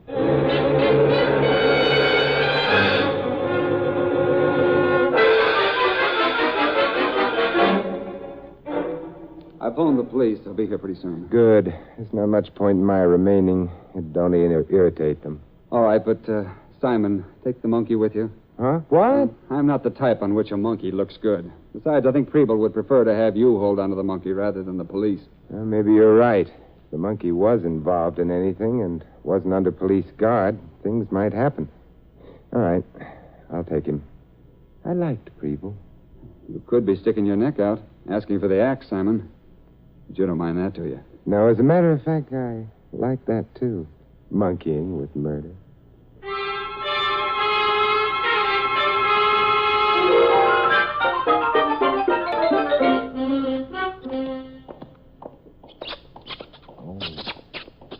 Shut up. What would the neighbors say? Hello. They'd say hello. Oh, well, that is... I've been waiting for you. You have? Uh-huh. That's why I'm out of breath. Well, it would be fun believing that, but... I meant I ran up the stairs to be here ahead of you. Oh, it was you in that cab that followed mine, huh? Shouldn't we discuss this inside? Oh, perhaps we should. The light switch is to your right. Got it. Oh, nice. Thank you. My name is Simon Templar. I know. I'm Lola. And this is Wenceslaus. He's a monkey. I know that, too. You're very bright. But what's on your mind? I'm afraid to tell you. Well, I wonder if I'm afraid to hear. Look away for a minute and... Well, it can't be that embarrassing. Please. I'm shy. Well, all right. I'm looking away. Without having anyone see me take this out of my bag. Take what? Oh, that. This. Lola, you've deceived me. Have I? I thought you were preparing to tell me how smitten you were by my curly locks. They're cute. I didn't expect you to point a revolver at me. But you see, Wenceslas has even curlier locks. More, too. That's right. So I'll take him. And you can go to sleep. Yeah, but I'm not sleeping. Would you rather be dead? You can't shoot me. Why not? It's not in my lease. Why do you want the monkey? I'm very fond of Wenceslas. Oh, an old schoolmate? Or did he belong to someone you love? Simon, you're bitter. You're beautiful. Thank you. Liar. Why, Simon. And possibly a murderer. That's the nicest thing anybody has ever said to me. Good night, Simon. Don't look around, Lola, but someone's just opened the door behind you. Oh, such an old trick, Simon. Believe me, this isn't a trick. It isn't going to do me any good either from the looks of things. Hi, Lola. It's your ever-loving Max. Drop the pop. Drop it. All right. Now we're all one happy family. I'm not happy. What do you want? Ha. You want to laugh and be merry. And do you have to do it in my living room? Friends, you are a very lucky guy. I count my blessings every night. Because now you only got half an explanation to make. I was young, foolish. The night was... For example, would I have walked in and found Lola there sitting in your lap, then you would have had to explain that, too. Oh, don't be silly. The explanation would be obvious, if... But seeing as how Lola was not being friendly, all that you got to explain, how come you got the monkey? Wenceslas? Oh, it's love, Max. He loves me for my eyes of blue. He hates me for my money. Oh, I must be giving quite a performance. Yeah. And so far, you're still alive, too. Not like Preble. Suppose we leave personalities out of this. How'd you get the monkey? He followed me home. I'm beginning to stop laughing. Oh, that's a shame. You have such a jolly laugh. I am beginning to get sore. Max, keep out of this. For the time being, you were in the clear. You was removing a monkey from this guy here. What you were going to do once you had the monkey? I was going to bring him to you. Yeah, well, I will decide if I want to believe that in my leisure time. Right now, I'm waiting for Junior there to make with the lips. You mean you want Wenceslas to chat? I mean you. Oh, all right. Well, there was once a young lady of Siam who remarked, "Oh, what a big girl I am." Cut it out. Oh, you heard that one. Well, how about the monkey? I was hoping you wouldn't notice. The little darling picked up Lola's gun. Hey, listen, pal, you oik me. I oik you? Well, on the other hand... Thank you, Wenceslas. You see, he's fond of my shoulder. Now I've got a gun, too. Well, how do you like that? It's a nice touch. Wenceslas is very bright. Yeah. Now I got a gun pointing at you, but you got a gun pointing at me. That's beautifully put. And if we was to trade bullets, maybe one of us might get out alive. Ah, but which one? Right now I ain't sure. I want to find out. How about us arbitrating? Of course. You drop your gun and get out of here, and I'll go to sleep. I don't have to drop my gun to get out of here. That's true enough. All right, let's observe that happy event. Get out. But I gotta have the monkey. Wenceslas doesn't like you. I still... Hey, who's playing with the light? Lola! Simon, what? Somebody left. Or perhaps a couple of somebodies. I don't know yet. Simon, don't put the lights on. Why?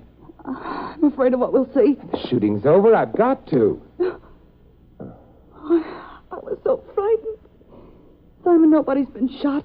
Max is gone. Somebody has been shot, Lola. What? Oh, the monkey. Yeah. He's dead. Oh, I'm sorry about that. I sort of liked Wenceslas. Wenceslas isn't interested anymore. I am, though. Am I liking you? Not at the moment. What I meant was Wenceslas wasn't killed by accident. He was off by himself when he was shot. He was murdered. That's strange. A monkey murdered. Very strange. What could he have known that meant he had to die?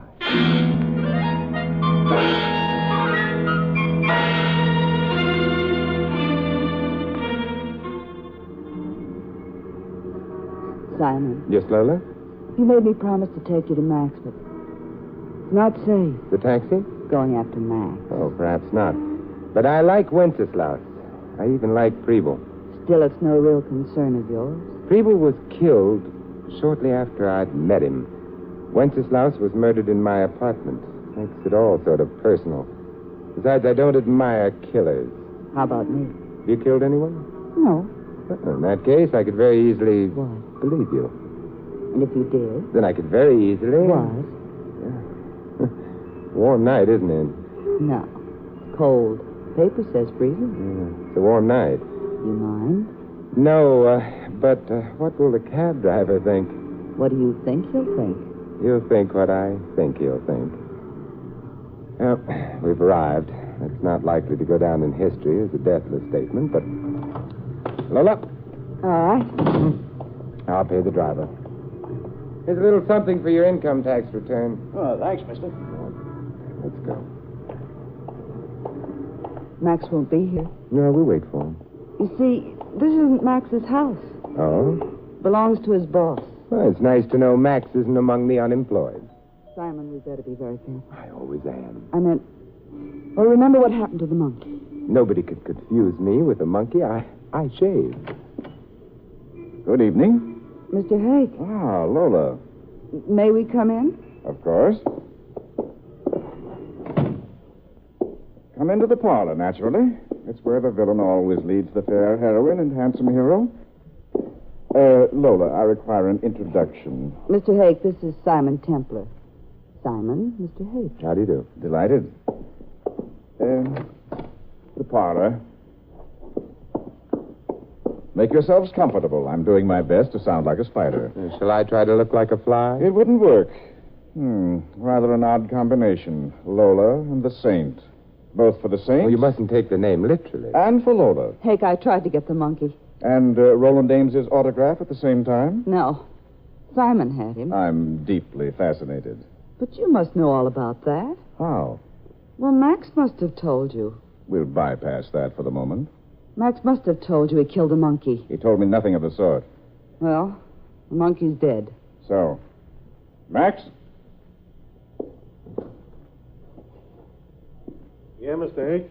Max, I have just been informed that you assassinated Wenceslaus. Huh? Killed him. Who said so? That, for the moment, is irrelevant. Did you or did you not kill the monkey? Well, you think I'm nuts or something when that chimp's the only one who knows where to stone? Shut up. Huh? You blithering idiot. I should send you back to driving a truck. In the name of the American truck driver, I resent that. I beg your pardon. The American truck driver is courteous, considerate, and always helpful to the motorist in time of trouble. Would Max be? Don't pay no attention to him, Mr. Hank. I didn't knock off that chimp. Lola? Of course he did. Simon and I were both there when he did The it. room was dark at the time, Lola. But... Max may have shot the monkey by mistake, or he may not have shot the monkey at all. Then who did? There were only 3 people in the room, you, Max, and myself. But you wouldn't have shot the monkey, Simon, except by accident. That's out. I didn't fire a gun at all. No, me neither. When the lights went out, I went away fast. Well, this is beginning to look like a job on me. On the other hand, Lola, you did go after the monkey, alone. You tried to get him from Mr. Templar, alone. Is it possible you wanted the monkey dead because he'd already shown you a... Mr. Templar, you're not one of us. Well, I haven't been blackballed yet. You may consider yourself blackballed and leave. I don't think so. Max? No, Max. I still have the gun. The one I didn't fire back at my apartment, remember? Mr. Hank. Exactly what is your interest, Templar? The stones. What? The ones Max mentioned a few minutes ago. I might want to play on your team. Need you be so wholesome about it? There were 3 people involved. You, Lola, Max. Obviously, either Lola or Max have disqualified themselves. I'll take his or her share. But, my dear fellow, if Lola has anticipated this, there'll be nothing to share. But if she hasn't? There's still no reason to include you. Because, you see, the monkey is dead. Preble also is dead. A remark of the utmost irrelevancy. Not precisely. You see, Preble had to die because he was an honest man. Preble was an idiot. Max, how did you know Preble was dead? I heard it on the radio. And you, Mr. Hay? The same source. What did the bulletin say? Nothing beyond the fact that Preble was shot to death. I see. Let's go back a bit. You must have hired the monkey from Preble, but of course you'd have told him it was for a joke. Preble believed you at first, but when he stopped believing you, when he realized what you'd used the monkey for, you had to kill him. When he realized what, Mr. Templar? Max has mentioned stones, in English, jewels. Obviously, all 3 of you are thieves, jewel thieves, then. But obsessed with a monkey? Why? We're fond of monkeys. That's a pretty sentiment, but untrue. You must have used the monkey to get at jewels that were inaccessible to any human being. But something went wrong. Hey, Mr. Hay. Shut up. What went wrong, Mr. Templar? The monkey got the jewels, but he must have evaded you and disposed of them someplace. But where? That's your problem, isn't it? What the monkey did with the jewels. But the monkey is dead now. He'll never show you. Mr. Hake, he's too smart. Perhaps. Your suggestion, Lola, is... I think we ought to get rid of him. Oh, Lola, you've wounded me to the quick. Aren't you forgetting, my dear, that he has a gun which he's pointing at us? That's my gun. It's not loaded. You could be lying, Lola. I don't want to find out the hard way. All right, Simon. Shoot me. Oh, no thanks. I never shoot beautiful women. An interesting dilemma. Go ahead, Mr. Templar. Be a sport. Shoot Lola. No, I have a better idea. Let's find the jewels. How? Well, we'll borrow a monkey from a pet shop. We'll put that monkey in the same circumstances Wenceslaus was in, and maybe he'll do the same thing. An idea, yes. I don't trust him. You don't? Then that perhaps is a very good reason for accepting his suggestion. Mr. Templar, shall we go borrow a monkey?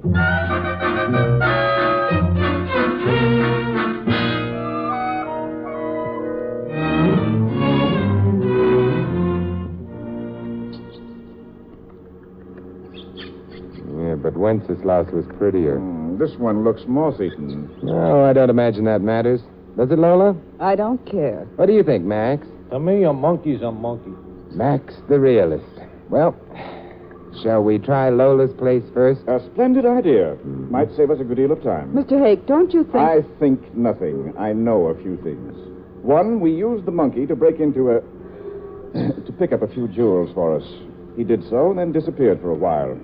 He could have been at your place, Lola, or at Max's. When we finally located the monkey, the jewels were gone. And perhaps our little substitute will find them, which will be very nice for the, survivors.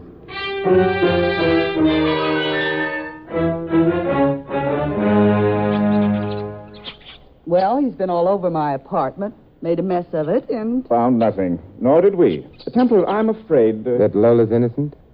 Perhaps. Then, suppose we try Max's happy little home next. Hmm?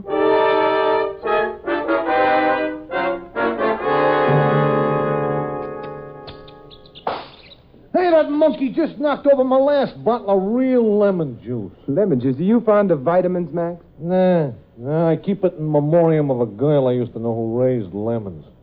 Only on me, all she ever raised was lumps. Well, there's not a corner, nook, or cranny of this place that hasn't been investigated. Templar. I know, but we're not at the end of our search yet. But where do we go next? Mr. Hake mentioned your place and Max's, Lola. He forgot to mention his own house. Or did he forget?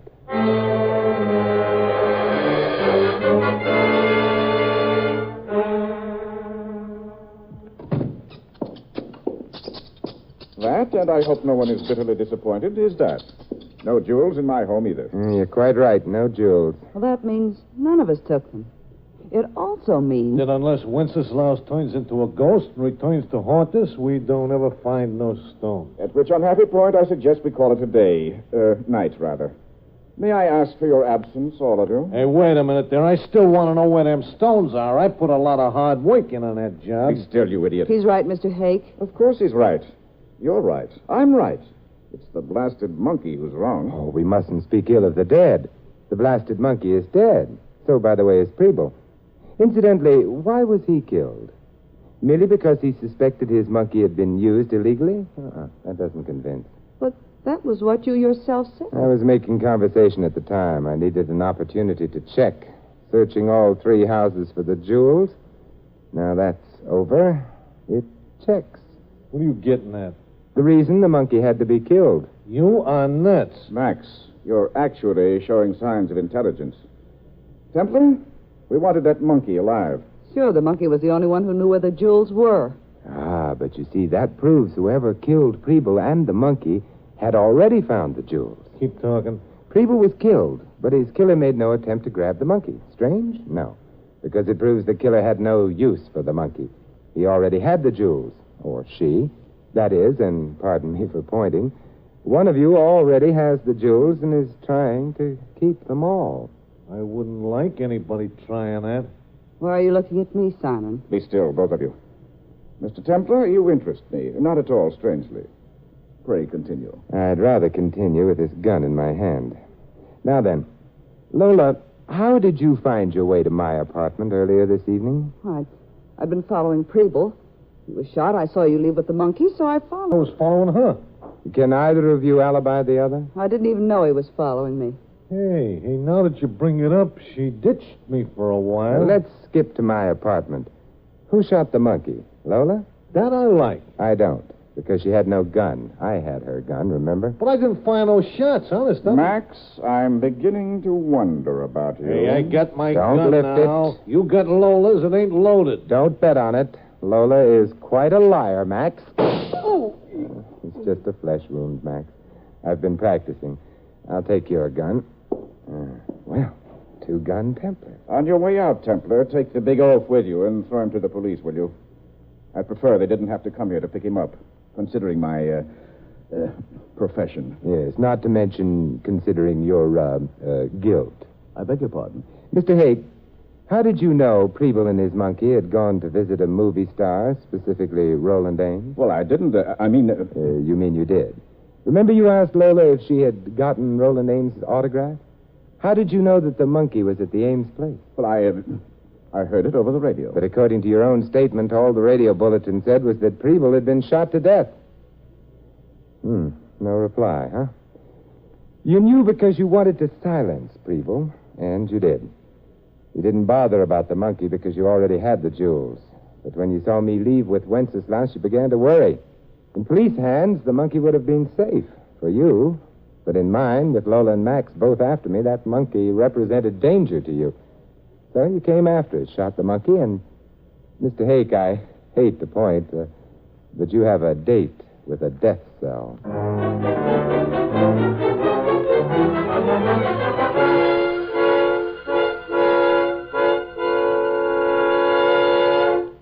And that, Raleigh, is the story of how I foiled Mr. Hake, jewel thief and murderer. I'm insulted. I was never even a suspect. Simon, what happened to Max? Jail, too. An old burglary charge took a new lease on life when the police saw him. Sad. And the girl? Lola?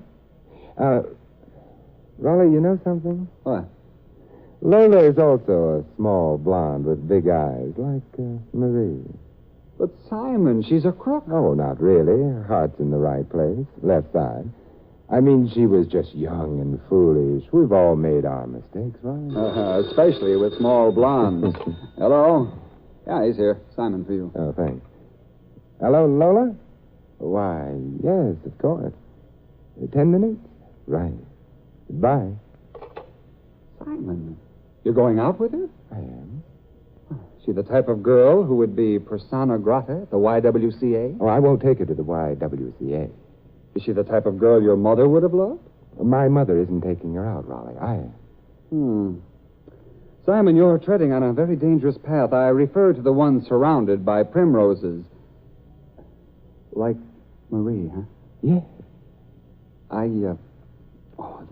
Don't say another word. I'll call her back and ask if she's got a friend for you.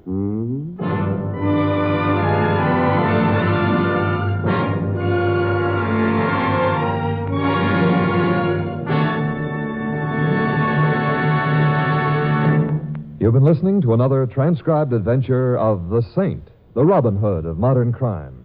Now here's our star, Vincent Price. Ladies and gentlemen, as responsible parents, you never think of allowing your children to play with poison. And as responsible Americans, it's your duty to protect them from the dangers of the poison we call prejudice. Here in America, racial and religious hatred does exist, sustained by the political adventurers and plain crackpots who are willing to scrap the democratic way of life to attain their own ends. Prejudice in America is centered in their addled philosophy. But unless we guard ourselves and our families, it can find its way into our own lives. Then the poison would do its work, undermining America's unity, sabotaging our prestige abroad, and wrecking our ideal of individual freedom. In your family life, you can effectively carry on a campaign against prejudice. Our youngsters grow up with a pride in their country. Teach them that part of that pride is our tradition of accepting or rejecting people on their individual worth, not on the basis of race or religion or color. Remember, freedom and prejudice can't exist side by side. If you choose freedom, fight prejudice. This is Vincent Price inviting you to join us again next week at this same time for another exciting adventure of the Saint. Good night.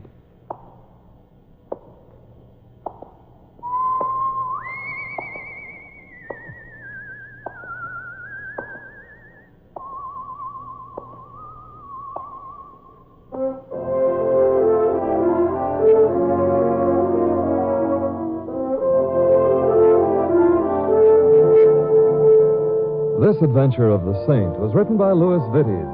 In our cast, you heard Maggie Morley as Lola and George Neese as Roland Ames. Max was played by Sheldon Leonard and Hake by Theodore Von Eltz. Jack Moyles was Preble, Jerry Hausner, the Monkey. The Saint, based on characters created by Leslie Charteris, is a James L. Safier production and is directed by Helen Mack. Vincent Price is soon to be seen co-starring in RKO's production of His Kind of Woman. All you Saint fans will be glad to know that the Saint comic books are on sale at all newsstands. Your announcer, Don Stanley. 3 chimes mean good times on NBC. Tonight, Tallulah is your MC once again on NBC's hour-and-a-half Sunday extravaganza, The Big Show. Tonight's stars will be Jimmy Durante, Clifton Webb, Charles Boyer, Eddie Arnold, Meredith Wilson, and a host of others. Another Sunday evening favorite, Theater Guild on the Air, presents the dramatic story Lottie Dundas, starring Dorothy McGuire and Jessica Tandy. So remember, enjoy The Big Show with Jimmy Durante and Imogene Coca later today on NBC.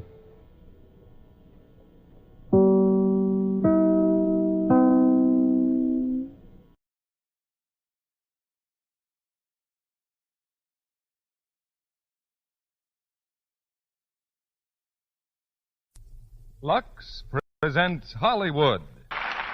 Greetings from Hollywood, ladies and gentlemen. Some stars are born to fame. Others have fame thrust upon them. Then there's a third kind, like Bette Davis. All the honors in Hollywood have come to her at one time or another. Those who judge stars by box office value place her among the leaders. Those who judge by purely artistic standards accord her the same position. She's won the Academy Award twice, and yet I doubt whether Betty has ever been completely satisfied with one of her performances. Like most great artists, she always found some detail that might be improved, but neither the box office nor the critic judge as harshly as her own instinct. Tonight, we present Bette Davis in the Letter by Somerset Maugham. She gave one of her finest performances in the Warner Brothers picture, and that was only fitting, because it was in another Maugham story called Of Human Bondage that Betty really came of age as an actress. The Letter packs the drama of a lifetime into a few weeks of love and violence and death. It's a great play for a great actress. But you'll hear more than one star performance, because Herbert Marshall will play opposite Betty in the same part he had in the picture. And our third star is Vincent Price, who makes his first appearance here tonight. When I was first connected with the theater, the audience which enjoyed a production like this was limited to the few hundred people who could crowd into a Broadway playhouse. You can picture the riot there'd be if tonight's stars were appearing on Broadway for one night only. But today, Lux Flakes has made it possible for 30 or 35 million people to hear the play at the same time, and every one of you has the best seat in the house. The soldier in New Guinea is in the third row center, right beside the banker who is listening from his Park Avenue apartment. And Lux Flakes is at work in both places, in millions of American homes and abroad, where a steel helmet may do double duty as a washtub. Here's the curtain now for the first act of The Letter, starring Bette Davis as Leslie, Herbert Marshall as Robert Crosby, and Vincent Price as Howard Joyce.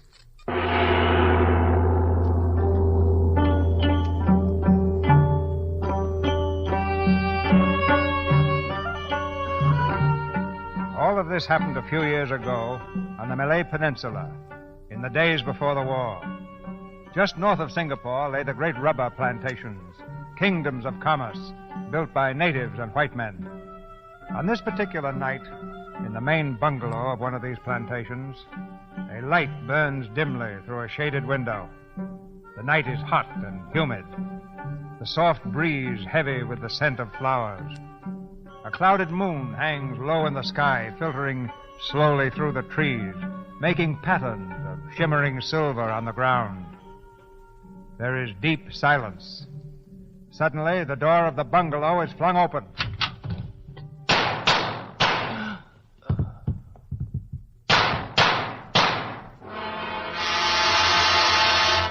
Missy, I hear a gunfire. Missy Crosby, I hear. That man, that is Mr. Hammond. Is he dead? I think him dead. You see him, Missy Crosby? Do you know where the new district officer lives? Yes, Missy. Send someone for him at once. Say there's been an accident and Mr. Hammond's dead. Yes, Missy. And get word to my husband. He's out somewhere on the number 4 plantation. Yes, Missy, I try.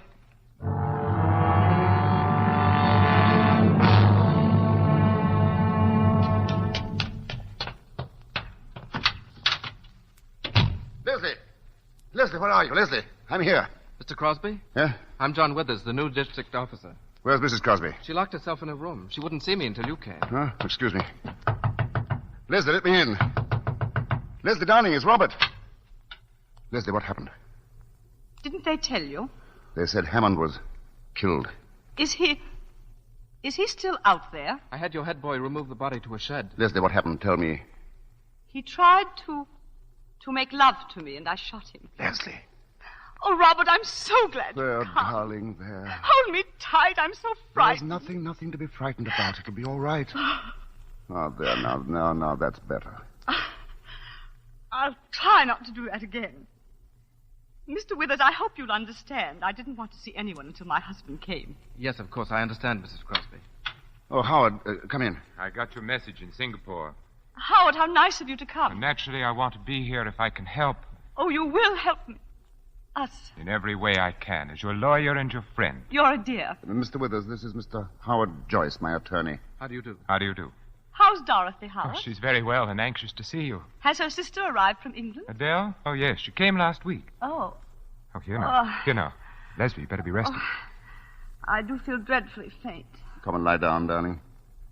I'll get you a drink. I'm sorry to be so tired. Nonsense. You're being very brave. How long have you been here, Mr. Withers? About an hour. One of the Crosby houseboys came to fetch me. Was Hammond dead? Oh, yes. He was just riddled with bullets. What? Well, here's the revolver. All 6 chambers are empty. Here, you two. You better have a drink yourselves. Thanks, but I'm afraid I shouldn't. I'm on duty of a sort, you know. Well, I'll have one, Bob. You feeling any better, Leslie? Much better, thank you. Mrs. Crosby, I'm afraid it's my duty to ask you some questions. Well, I think I can wait, Mr. Withers, until my wife... Oh, it's all right, Robert, really. I feel perfectly well now. Then suppose you tell us, Leslie, in your own words, exactly what happened. I'll try. And take your time, Mrs. Crosby. Remember, we're all friends here. You've been so patient. Well, as you know, Robert was spending the night at number 4 plantation. Oh, I never mind being alone. A planter's wife gets used to that. Oh, I had dinner rather late, and I started working on my lace. Oh, I don't know how long I'd been working, when suddenly I heard footsteps outside, and someone came up on the veranda and said, "Good evening, can I come in?" I was startled because I hadn't heard a car drive up. "Who is it?" I asked. "Jeff Hammond." "Oh, of course," I said. "Come in and have a drink." Were you surprised to see him? Well, I was, rather. He hadn't been in the house for ages, had he, Robert? 3 months at least. I told him Robert was over at the number 4 plantation getting out a shipment or something. Wasn't that it, darling?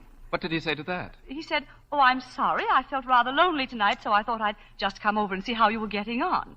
Well, I put on my spectacles again and went on with my work. We chatted about one thing and another. He asked me if Robert had heard that a tiger had been seen on the road 2 or 3 days ago. He said he thought he'd try to get it over the weekend. Oh, yes, I know about that. Don't you remember I spoke to you about it yesterday? Did you? Oh, yes, I believe you did. Well, we went on chatting until... Well, suddenly he said something rather silly. What? It's hardly worth repeating. He paid me a little compliment. I think perhaps you'd better tell us exactly what he said, Leslie. He said, "You've got very pretty eyes. It's too bad to hide them under those ugly spectacles." Has he ever said anything of the sort to you before? Oh, no, never, and I thought it impertinent. I don't wonder. Did you answer him? I said I didn't care a row of beans what he thought about me, but he only laughed and said, "I'm going to tell you all the same. I think you're the prettiest thing I've ever seen." Yes, sir. Let her finish, Bob. Well, in that case, I said, I can only think you half-witted. He laughed again and moved his chair up closer. But, Mrs. Crosby, I wonder you didn't throw him out there and then. Well, I didn't want to make a fuss. I think a woman only makes a perfect fool of herself if she makes a scene every time a man pays her a compliment. When did you first suspect that Hammond was serious? The next thing he said. He looked at me straight in the face, and he said, "Don't you know that I'm awfully in love with you?" Swine. Were you surprised? Of course I was surprised. Well, we've known him for 7 years, Robert, and he's never paid me the smallest attention. Why, I didn't suppose he even knew what color my eyes were. We haven't seen very much of him the last few years. Yes. Go on, Leslie. Well, he helped himself to another whiskey and soda. I began to wonder if he'd been drinking before. I wouldn't drink any more if I were you, I said. He emptied his glass and asked me in a funny, abrupt way, "You think I'm talking to you like this because I'm drunk?" I said, "That's the most obvious explanation, isn't it?" Oh, it's awful having to tell you all this. I'm so ashamed. I wish there was some way we could spare you, Mrs. Crosby. Leslie, it's for your own good that we know the facts, all you can remember of them. Very well. I'll tell you the rest. I got up from my chair. I was standing in front of the table about here. He rose and stood in front of me. "Good night," I said. But he just looked at me, and his eyes were all funny. "I'm not going," he said. Well, then I began to lose my temper. "You poor fool. Don't you know I've never loved anyone but Robert? And even if I didn't love Robert, you're the last man I should care for." He answered, "Robert's away." Well, that was the last straw. Oh, I wasn't frightened, just angry. "If you don't go away this minute," I told him, "I'll call the boys and have you thrown out." I walked past him to call the boys, and he took hold of my arm and swung me back. Oh, I screamed as loud as I could. He flung his arms about me and began to kiss me. I struggled to tear myself away from him. Oh, he seemed like a madman. He kept talking and talking, saying he loved me. Oh, it's horrible. I can't go on. I'm very sorry, Leslie, but we'll have to know the rest. Well, he lifted me in his arms. I struggled to get free, but he was too strong. He started to carry me, and then he stumbled on those steps, and I got away from him. Suddenly, I remembered Robert's revolver in the drawer of that chest. He got up, but I reached it before he caught me. Oh, it was all instinctive. I didn't know what I was doing. I didn't even know I'd fired. I heard a report and saw him lurch toward the door. I followed him out to the veranda. He staggered across the porch and fell down the steps. I don't remember anything more, just the reports, one after another, until there was a funny little click, and the revolver was empty. And suddenly I looked down and saw him lying there, lying in the moonlight. It was only then that I knew what I'd done. My poor darling. Mrs. Crosby, may I say I think you've behaved magnificently?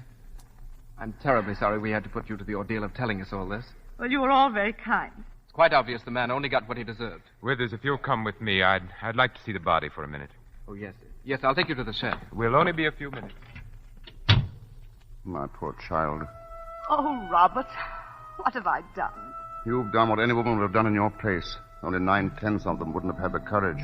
And yet I'd give almost anything if I could bring him back to life. So horrible to think that I killed him. Leslie, why, there isn't a man or a woman in the colony who won't be proud to know you. Darling, we have been happy, haven't we? You've been the best wife a man could have. I'm grateful for all the time we've been together. Oh, Robert, don't say it that way. It sounds so in the past. Nonsense. We've got most of our lives ahead of us. Oh, if only there was something I could do to help you right now. You can love me. That's all I need. I've always loved you. Yes, but now. Leslie, darling, if I could love you any more, I would now. Robert.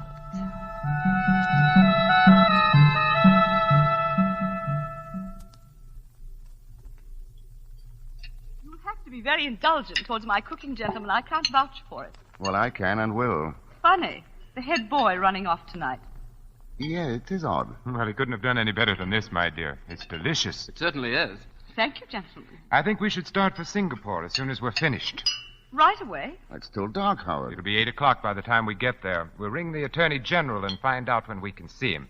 I think that's the first thing to do, don't you, Withers? Yes, I think that's the best thing to do. Would I have to be arrested? Well, you see, Mrs. Crosby, as a matter of fact, I think you're by way of being under arrest now. It's purely a matter of form, Mrs. Crosby. Shall I be imprisoned? Well, that's up to the Attorney General.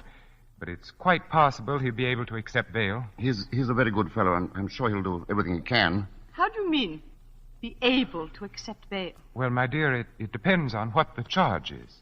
What do you mean by that? I think it not unlikely that he'll say that only one charge is possible, and in that case, well, I'm afraid that an application for bail would be useless. What charge? Murder. Leslie. Oh, I'm quite all right. More coffee, dear. No. As a matter of fact, if we're going to leave, I'd better put a few things together. I won't be long. Let me do it, Robert. No, don't bother, dear. Oh, Leslie, Yes? there's just one question I'd like to ask you. Yes, what is it, Howard? Just before, when I was looking at Hammond's body, Oh, yes? it seemed to me that some of the shots must have been fired after he was lying on the ground. I'm afraid it sounds very cold-blooded. But I was so terrified I didn't know what I was doing. Everything was confused and blurred. Well, there, Leslie, I shouldn't even have brought it up tonight. Put it out of your mind.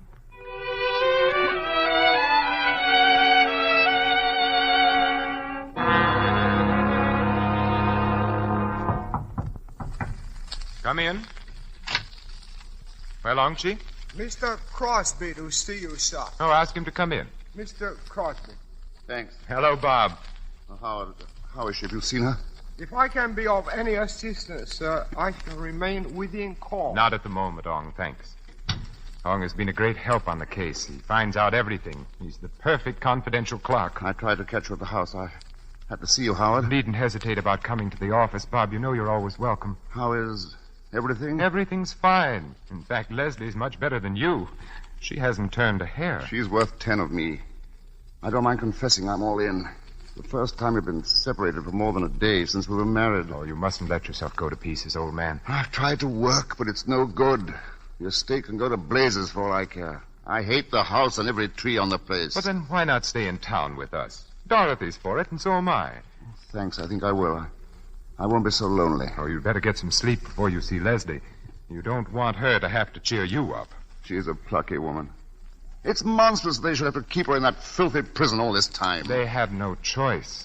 Anyway, it's only a week now before the trial. Well, the whole thing's a farce. Why subject her to the ordeal of a trial? Because she admitted killing a man. A trial is inevitable. She shot him as she would have shot a mad dog. You don't have to convince me, Robert. You know, it's curious Hammond was able to keep his life so hidden. That gambling house he owned, and especially the Eurasian woman. Will she be one of the witnesses? And I shan't call her. I'll just produce evidence that Hammond was married to her. He managed to keep that marriage a secret, too. Oh, I know you're busy, Howard.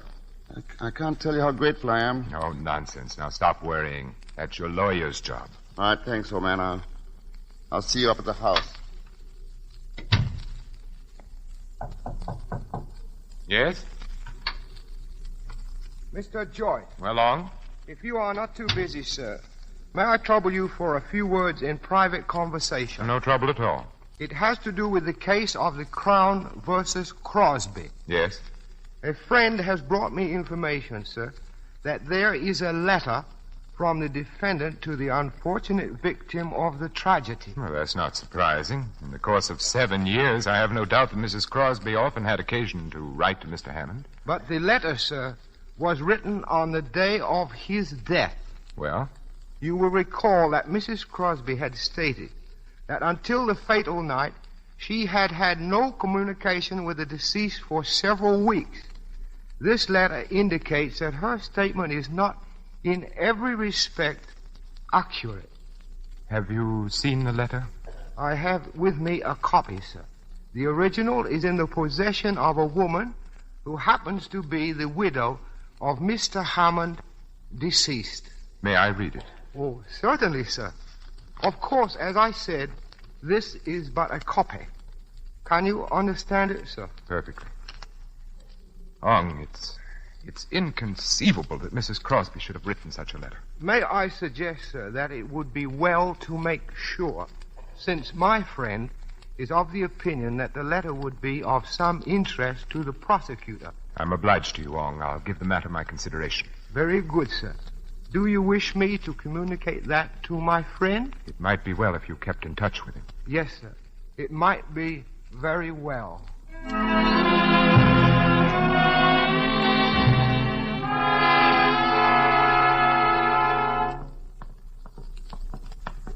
You may stay in the visiting room as long as you want, Mrs. Crosby. The warden's orders. That's very nice of him, thank you.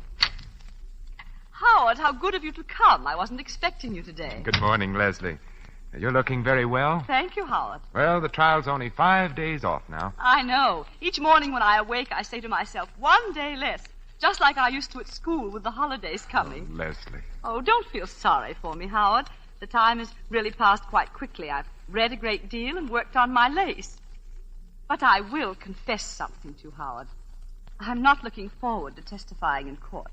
Leslie, one of the things that it's impressed me is that each time you've told your story, you've told it in exactly the same words. You've never varied a hair's breadth. And what does that suggest to your legal mind? Well, it suggests either that you have an extraordinary memory or that you're telling the plain, unvarnished truth. I'm afraid I have a very poor memory. Leslie, I suppose I'm right in thinking that you had no communication with Hammond for several weeks before the catastrophe. Oh, quite. I'm positive of that. Let's see. Well, the last time we met was at a tennis party at the McFarrans. I don't think I said more than 2 words to him. And you hadn't written to him? Oh, no. At one time, you'd been on fairly intimate terms with him.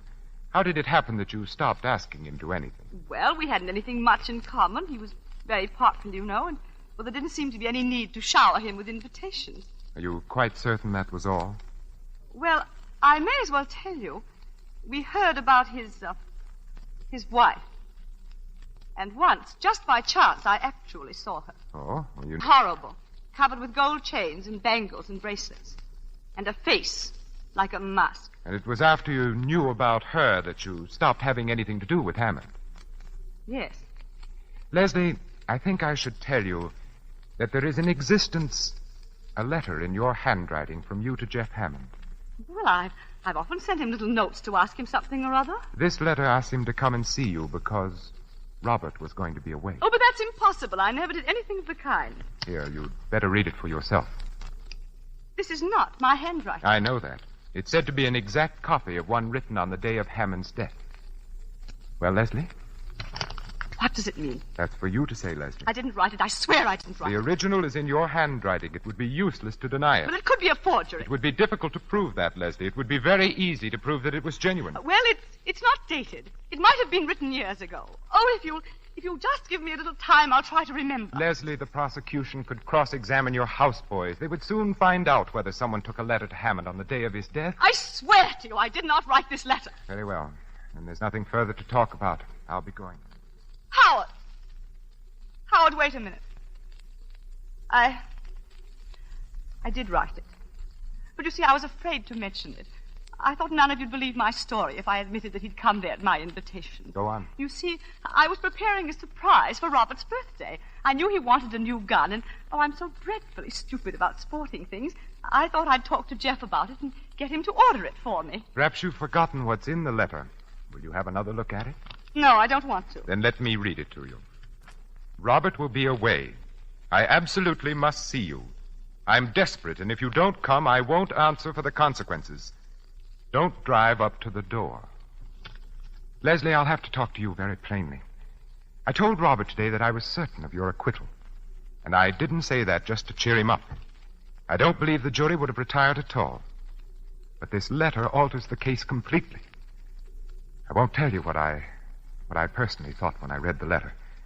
The duty of counsel is to defend his client and not to convict her, even in his own mind. I don't want you to tell me anything but what is needed to save your neck. Oh. They can prove Hammond came to your house at your urgent invitation. I don't know what else they can prove, Leslie, but if the jury comes to the conclusion that you didn't kill Hammond in self-defense... I know that...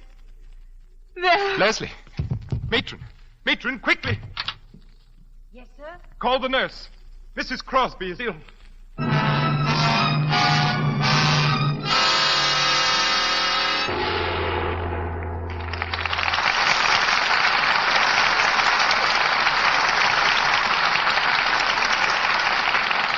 While we wait for Betty Davis, Herbert Marshall, and Vincent Price to return with Mr. DeMille for Act 2 of The Letter, do you remember this tune?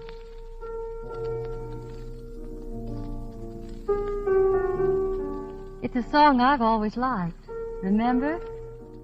Night and day, you're the one. Only you beneath the moon and under the sun. Isn't that what every woman would like to hear? And she can hear it if she's the charming person she's meant to be. And don't think you must be a great beauty to be charming.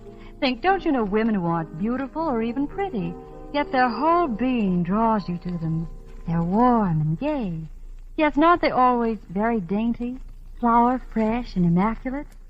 And isn't that the picture in your mind when I speak of Lux girls? They go together, Lux and daintiness. Yes, because these gentle Lux flakes make this appealing quality so very, very easy to have. We women are busy. Oh, yes, there's so much to do these days. But all the more reason to remember Lux. It's so quick. That dainty habit of dipping under things daily in Lux, a little thing seemingly, but a major part of charm. So let's never be too busy to use Lux Fake Flakes for undies each day. The ABC of charm is Lux. Then you're sure to hear from the one you want most to hear it from. Night and day, you are the one. Only you beneath the moon and under the sun. We pause now for station identification. This is CBS, the Columbia Broadcasting System.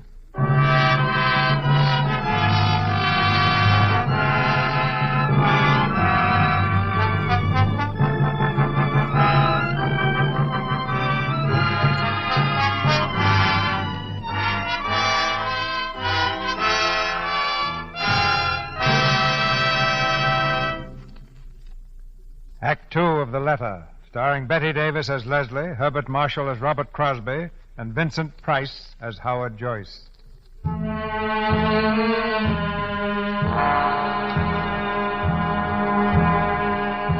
that split fraction of a moment, before her mind slipped into blackness, Leslie Crosby realized that the letter she had written to Jeff Hammond was damning evidence. Evidence enough to hang her. Now, a few minutes later, in the first aid room of the prison hospital, she leans wearily back in a chair, her eyes half closed. I'm afraid I've made rather a mess of things. I'm sorry. For Robert, not for me. You've distrusted me from the beginning, Howard. That's neither here nor there, Leslie. Who's got the letter now? The Eurasian woman who was Hammond's wife. Oh. Howard, are you going to let me be hanged? What do you mean by that, Leslie? You could get hold of the letter. Do you think it's so easy to do away with unwelcome evidence? But surely nothing would have been said to you if the owner wasn't prepared to sell it. That's quite true. But I'm not prepared to buy it. Oh, but it wouldn't be your money. Robert has saved some. I wasn't thinking of the money. I don't know if you will understand this, Leslie, but I've always thought of myself as an honest man. You're asking me to do something which is no different from suborning a witness. Do you mean to say that you can save me and you won't? What harm have I ever done you? You can't be so cruel. I want to do my best for you, Leslie. But a lawyer has a duty to his profession and to himself. I can't do what you ask. Oh, poor Robert. He doesn't deserve it. He's never hurt anyone in his life. He's so kind and simple and good. And he trusts me so. I mean everything to him, everything in the world. And this will ruin his life. Oh, I know what you're thinking. You despise me. You think he's well rid of me if they do hang me. It isn't important what I feel about you. Do you understand? But I'm going to do what I can. Oh, Howard. Bob will want to know what the money's for. Will it be a very large sum? Well, I imagine this woman has a pretty shrewd idea of the letter's value. You won't have to show Robert the letter, will you? I'll do everything possible to prevent it. He'll be an important witness, and he should be as firmly convinced of your innocence as he is now. And after the trial? I'm going to try to save your life. Oh, if Robert loses his trust in me, he loses everything. It's strange that a man can live with a woman for 10 years and not know the first thing about her.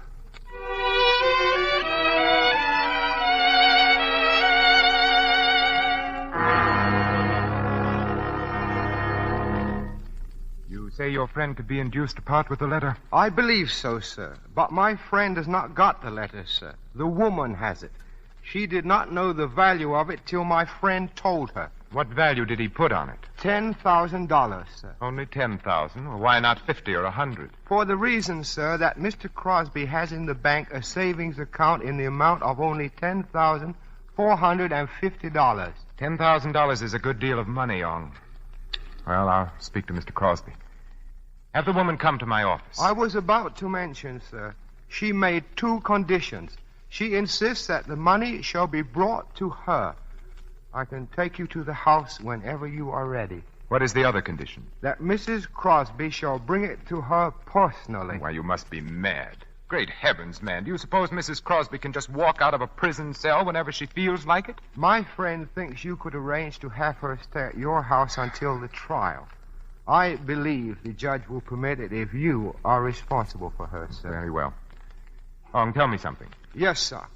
What are you getting out of this? $2,000, sir, and the satisfaction of being of service to you and our client.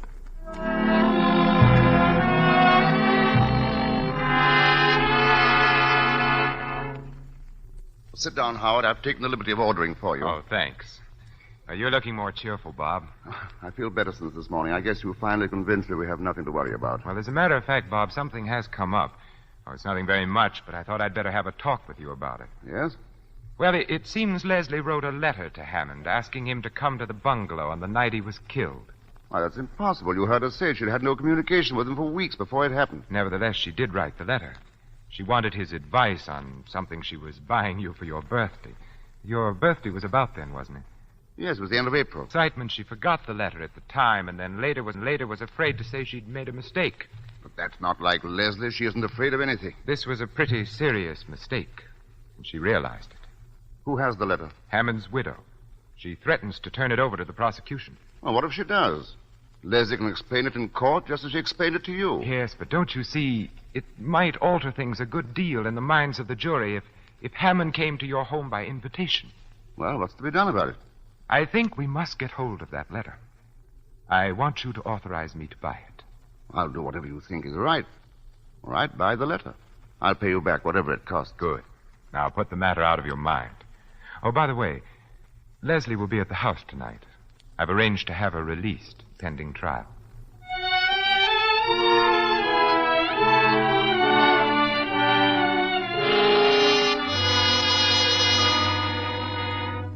Leslie, don't tell me that's the same lace I saw you working on at the McFerrins. How can you go so fast? Well, I hadn't anything much else to do this past month. What's it going to be? It's too fine for a tablecloth, surely.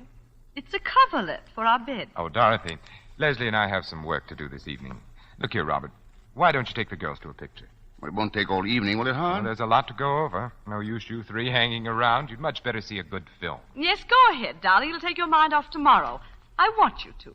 All right, then. I'll bring the car around. Come on, Adele. I can see the legal mind is anxious to get rid of us. Good night, Leslie. Good night. Where do we have to go? The Chinese Quarter. Some sort of shop, I believe. I've always wanted to see the Chinese Quarter. I hear it's a bit creepy. Of course, I'd have chosen other circumstances for a visit. Be flippant about your own crimes if you like, but don't be flippant about mine. Oh, I'm sorry, Howard. I didn't mean to be flippant. Really, I didn't. Maybe it's my own sense of guilt. I have an unpleasant feeling that I'll have to pay the piper for what I'm doing tonight. I'm jeopardizing my whole career, and I have to rely on your discretion. Whatever else I am, I'm not ungrateful. Please forget what I said. Leslie, when did you first start doing that lace work? Oh, a few years ago. How did you happen to take it up? I wanted something to do, and it appealed to me. But it must take enormous concentration and patience. I find it soothing. You mean it takes your mind off other things? Is that a legal question? You're not an ordinary client, Leslie. You've been watching me, Howard. I felt it all evening. Trying to read my thoughts. I'm trying to understand you. Why? Because I'm so evil. That's it, isn't it? Some time ago, I saw a volcano erupt. An island south of here, Guadi. It had been dormant for years. And then suddenly the crest blew off. It was terrifying and beautiful. Fire turned the sky and the sea crimson. And 3 villages melted into ashes. Well, it's time we were starting. Ong Chi will be waiting for us.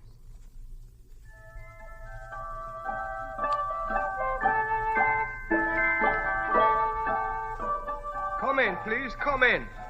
This is the shop of my friend. If you will wait here, I shall return in just a moment. And let's not be too long about it, Ong. I will speak to the lady at once, sir. They seem to have a little of everything to sell here. Yes, most of these shops do. That looks like good jade. And this dagger. See the workmanship on the ivory handle? Imagine all that on a knife.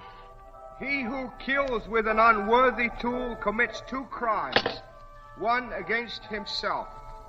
Will you follow me, please? The lady will see you now.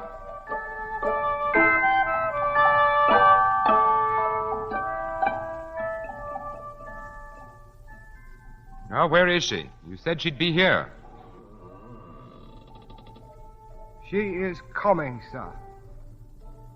Well, what is she standing there for? Ask her if she has the letter. Yes, sir. 那個風是係什麼風聲？ Gilgen nui en trigamo. How munque? Gil trigamo. Mrs. Crosby, I regret, but the veil that you wear over your head, Mrs. Hammond requests that you remove it. Of course. Gil kui hang lai nishi. Mrs. Crosby, Mrs. Hammond has a further request. She wishes you to walk over to her. Now, look here. Tell her this is enough. Howard, it's all right. I don't mind. Ne seng oi fangsun. Ne nung gim hega. Heyunga deha. What does she say? Mrs. Hammond say you may have the letter if you will pick it up at her feet. Thank you.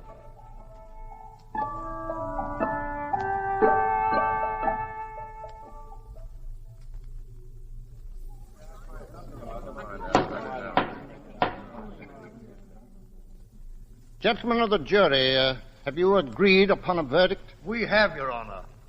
The prisoner will please rise and look upon the jury.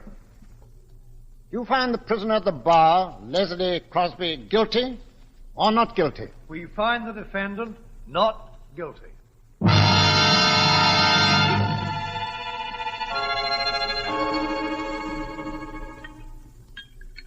And from that day on, I made a solemn vow that I wouldn't make another cocktail until Leslie was acquitted.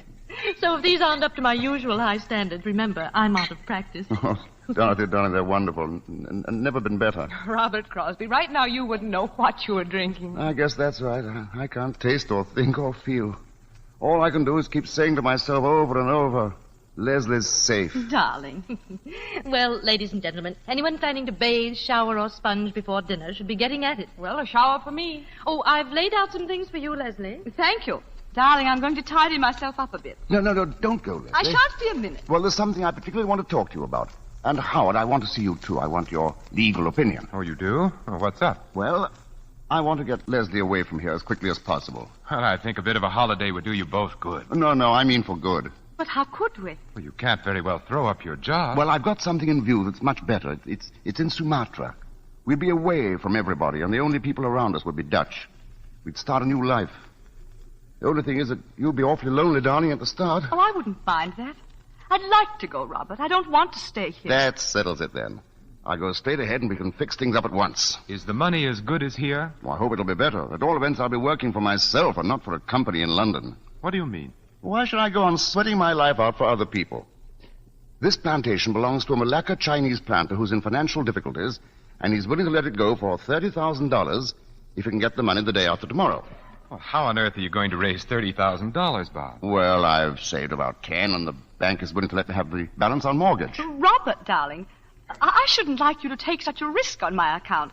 I'll be perfectly all right here. Really, I shall. Nonsense, darling. You just said you wanted to go. But I'm not sure it wouldn't be a mistake to run away. Everyone's been so kind, and they'll all help to make it easy for us. I do think the thing to do is to stick it out here. Anyhow, Bob, it's not a thing you want to rush into. Let's wait and see. Why should I wait? It's a good thing, and I don't want to lose it.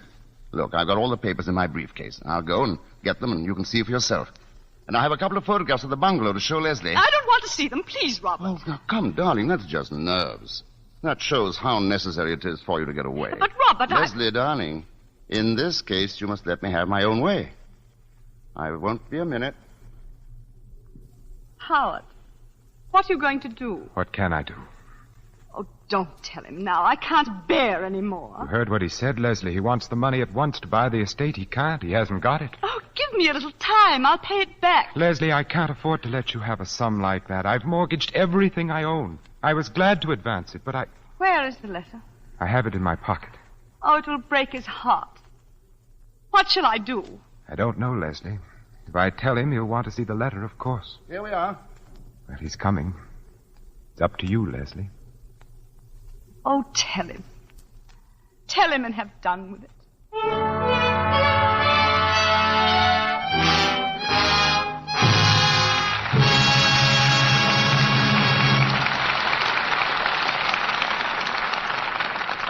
Mr. DeMille presents Betty Davis, Herbert Marshall, and Vincent Price in the final act of The Letter in a moment.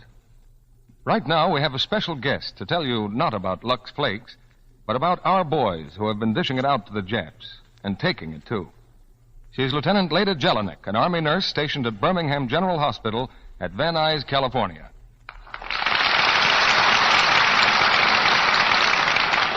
I suppose you're quite busy these days, Lieutenant Jelinek. Yes. Many of the casualties from our Pacific campaigns come back here. Boys who've been in tough battles. But they're on the road to recovery now. You know, about 97% of our wounded men live to tell the stories of their adventures. That's certainly a high percentage. Thanks to the quick treatment they get. Drugs administered right on the field give a man a fighting chance even before he gets to the hospital. And that's why I'm here tonight. I want to say thank you to you women of America for the used fats you saved. Fats that help make many of those medicines. Things like sulfa ointments, opiates, and tannic acid for burns. Your used kitchen fats are made into hundreds of military medicines we use every day. We need them desperately now, and will continue to need even more as we carry the attack to the enemy. So, please, keep right on saving used fats and turning them in. The medicines they make will help bring these boys back alive. Thank you, Lieutenant Leda Jelinek.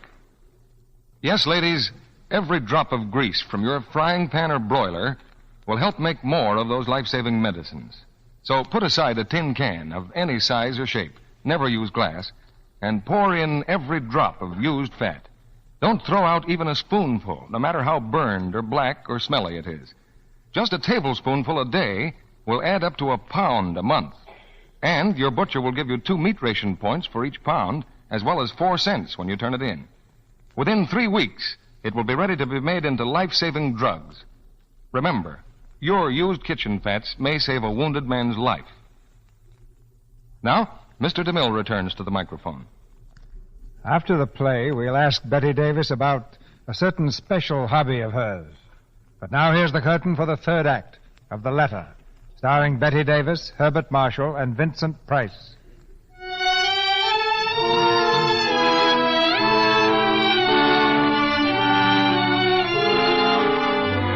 Robert Crosby has returned to the room, his thoughts full of plans for the purchase of the new plantation. In silence, Leslie and Joyce watch Robert, who is brimming over with enthusiasm as he arranges the papers on his desk. This is really a handsome estate. We'll be stealing it for $30,000. Bob, I don't like to throw cold water on your plans, but hasn't it struck you that the costs of what we've been through will be pretty heavy? Costs? Oh, yes, the legal expenses. Oh, no, I'm not going to charge you anything for my own services. But there are certain out-of-pocket expenses. Well, that's awfully decent of you. I'm not sure I can accept that. But what do these other expenses amount to? Well, the principal item is that letter of Leslie's I mentioned to you. Oh, yes, I'd almost forgotten. You were going to... I had to pay a great deal of money for it. Well, if you thought it necessary, I'm not going to grouse. How much was it? $10,000. $10,000? Why, you must have been mad. You may be quite sure, Bob, I wouldn't have given that if I could have got it for less. But that's every cent I have in the world. Why didn't you let them bring the letter in and explain it to the jury? I didn't dare. Do you mean it was absolutely necessary to suppress it? If you wanted Leslie acquitted. But what was there in the letter? I told you at the time. It was very stupid of me, Robert. I remember now. You wrote to Hammond to ask him to come to the bungalow. Yes. You wanted to get something for me, didn't you? Yes, I wanted to get you a gun. He knew all about that sort of thing, and you know how ignorant I am. Buying that letter was a criminal offense, wasn't it? Well, it's not the sort of thing a respectable lawyer does in the ordinary way of business. It was a criminal offense. Yes, it was. I might be disbarred for it. Then why did you do it? You of all people. What were you trying to save me from? Leslie, you knew I was buying a gun from Cameron. Why did you want to make me a present of another? Well, how should I know you were going to buy a gun? Because I told you. Well, I'd forgotten. I can't remember everything. You hadn't forgotten that. What do you mean, Robert? Why are you talking to me like this? Who has the letter now? I have. Where is it? Bob, it's not your letter or mine. I've got to pay $10,000 for that letter. I'm going to see it. Let him see it. Thank you. Robert will be away. I absolutely must see you. What does this mean? It means that I was in love with Jeff Hammond. No, you couldn't. We'd been in love for years. It's not true. I used to meet him constantly, once or twice a week. Every time we met, I hated myself for it. It was horrible. I loathed myself. I was like a person who was ill. Then came a time about a year ago when he began to change toward me. Oh, I didn't know what was the matter. I was frantic. I made scenes. I threw myself at his feet. Leslie. Then I heard about that native woman. Oh, I couldn't believe it. I wouldn't believe it. At last I saw her. I saw her walking in the village with those hideous spangles and that chalky face and her eyes like a cobra's eyes. I couldn't give him up. I sent for him. You've read the letter. Oh, we'd always been so careful about writing before, but this time I didn't care. I hadn't seen him for 10 days. He came and I told him I knew about his marriage. Oh, at first he denied it. I was frantic. I don't know what I said to him. I hated him because he'd made me despise myself. I insulted him. I cursed him. At last he turned on me.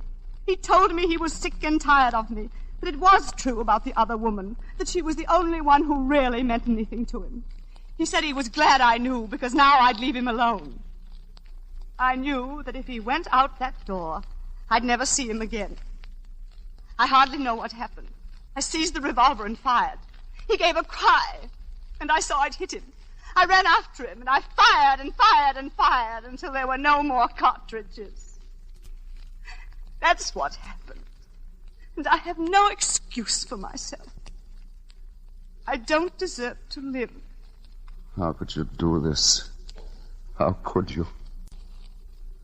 I'm sorry. I shouldn't let myself go. I've got to think. Leslie. Well? He's going to forgive you. Yes. He's going to forgive me.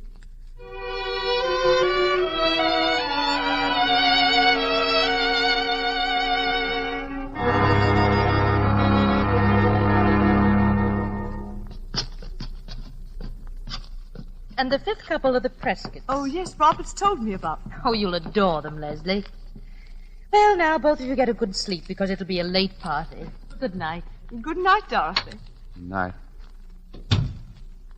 It's lucky you brought your dinner coat, Robert. You hardly fit in one of Howard's.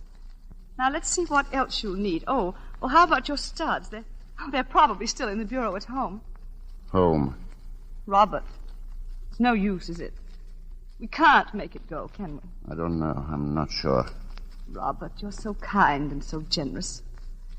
You should have had the sort of wife you really deserve. Through no fault of yours. I've failed you. Wrecked your life. I can't ask you to forgive me. If you love a person, you can forgive anything. But what about you? Can you go on?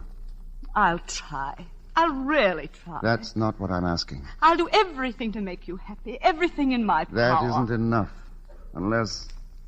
Leslie, now, this minute... Do you love me? Yes, I do. Kiss me, then. Kiss me as if... Robert. No. No, I can't. I can't. Leslie, I can't. tell me, Leslie, what is it? With all my heart, I still love the man I killed.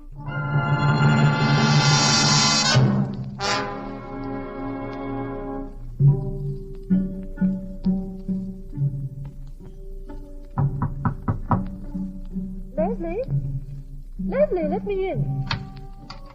My dear, they're all waiting for you. This is your party, you know. I'm sorry, Dorothy. I took rather long to dress. Why, Leslie, isn't that your lace work? Yes. Were you working on it just now? A little. Leslie, please come downstairs. Of course, dear. In a few minutes. Very well. When did you first start doing that lace work, Leslie? I find it soothing. You mean it takes your mind off other things? I couldn't give him up. I sent for him.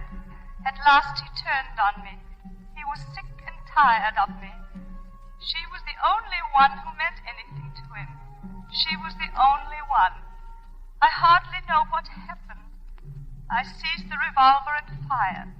Fired and fired and fired until there were no more cartridges. I have no excuse for myself. I don't deserve to live. I don't deserve to.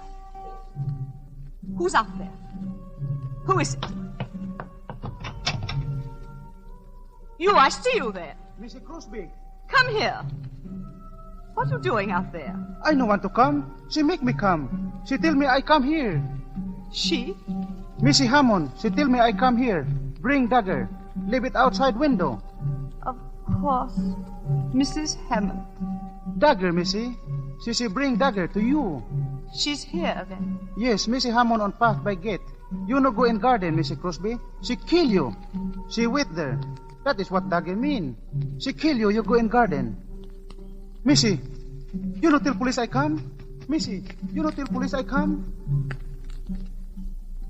Dagger, see the workmanship on the ivory handle. Imagine all that on a knife.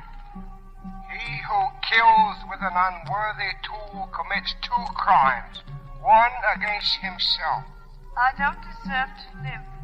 I don't deserve to live. I don't deserve to live. Leslie. Leslie. Yes? Leslie, you've got to do something about Robert. He's acting very strangely. What is it? I don't know. At first I thought he was drunk, but it's worse than that. I'll be right down.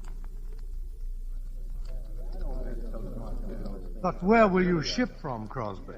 Oh, it's near a good harbor, only 5-6 miles away. And I can ship my rubber for less money, or to get ahead fast. In 10-15 years, I can live in London, travel, do anything I please. Robert, will you come with me, darling, please? Not now, darling. Maybe later. I'm telling the boys about my new plantation. Sounds like quite a place. Of course, we'll miss Singapore. Our friends are here, and we've had some mighty fine times. No English people in that part of Sumatra, only Dutch and natives. Going to be a little lonely at first, maybe, but we'll get used to it. Robert. There'll just be the two of us. But my wife's a good sport. Always can count on her. She's not afraid of anything. And we'll have each other. That's the important thing. Stop it. I can't stand anymore. I can't stand it.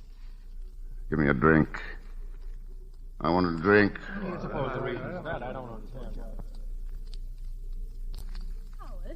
Where is Leslie? She ran out into the garden. Garden. Oh, I'll find her. No, let her alone. There's nothing you can do for her.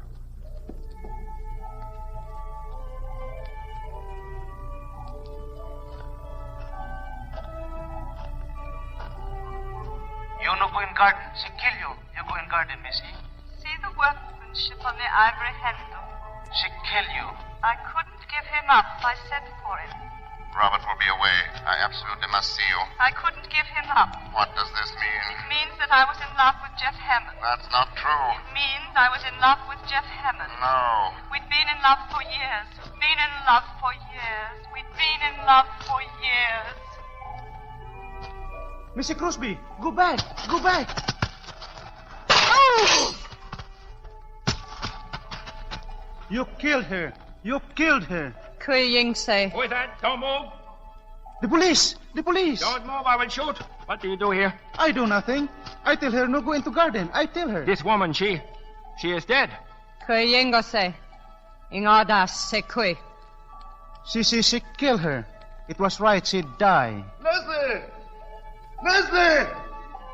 Leslie!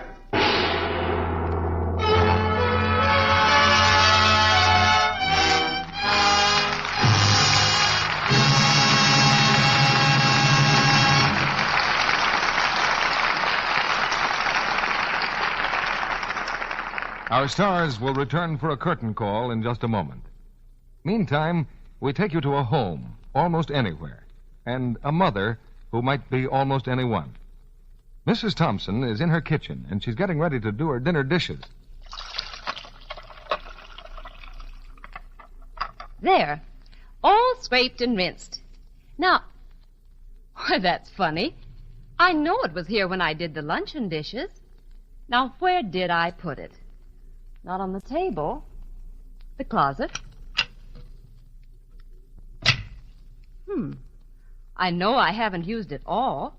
A box lasts me practically a month. Well, I suppose I could use the laundry soap, but it takes forever to make suds. Besides, it's hard on my hands. Alice! Oh, Alice, do you know what happened to the box of Lux Flakes I keep here on the drain board? Oh, well, you bring it right down this minute. I need it for the dishes. Well, do your sweater later, dear. I have to have it now. Yes, I'll have to get a box for the bathroom when I go to the store tomorrow. The man said he expected more this week. I hate to be caught without Lux. I know what those strong soaps do to my hands. Women everywhere say that once you've used Lux for dishes, you'll never want to use a strong soap again. Lux leaves hands so soft and lovely. Even if they're red and rough from using harsh soaps, just changing to gentle Lux Flakes will take away that dishpan look, make them smooth and attractive again. And Lux is thrifty. You can change dishpan hands to Lux hands for less than a penny a day. Now, here's Mr. DeMille with our stars. A curtain call is one of the oldest traditions in the theater. I don't believe it's ever been better earned than tonight. And coming back to the footlights now are Betty Davis, Herbert Marshall, and Vincent Price. It's a pleasure to be back, Mr. DeMille. I'd like to thank all the people in the cast for their excellent work tonight. Now, to most of us, Betty, your name stands for fine artistry in the theater. But I think that when this war is over, many, many thousands of soldiers will remember you for another reason. That being the Hollywood canteen which Betty started. I've seen the canteen in action, and it's a very fine thing to be remembered for. So that we can keep the record straight, let's give credit to the right people. There were really more than 6,000 who worked together in a team to make the canteen possible. I still say you coached that team, Betty. How many boys have visited the canteen, Betty? Well, I believe about 1.5 million, Vincent, many of whom greatly admired Bart Marshall's work as a busboy. You know, I've often wondered what the fellows talk about when they wander over to the snack bar to see you or Irene Dunn or Eddie Lamar. Well, I remember one boy who paid me a very nice compliment. Hiya, Rosie, he said. I can't stand you on the screen, but you're certainly sweetness and light around here. Well, that's quite a tribute to your acting, Betty. Have you picked a play for next week yet, Mr. DeMille? Yes. And it's a roaring drama of the West. Republic's current screen hit, In Old Oklahoma. And our stars will be Roy Rogers, Martha Scott, and Albert Decker. It's the story of a girl and a cowboy who discover romance as well as oil in the rich land of Oklahoma.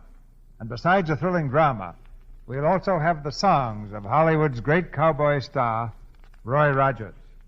Very exciting evening, CB. Good night. Good night. Good night. Good night. Good night.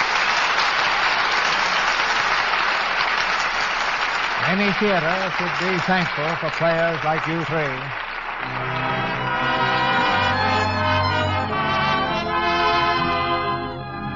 Our sponsors, the makers of Lux Flakes, join me in inviting you to be with us again next Monday night when the Lux Radio Theater presents Martha Scott, Roy Rogers, and Albert Decker in Old Oklahoma.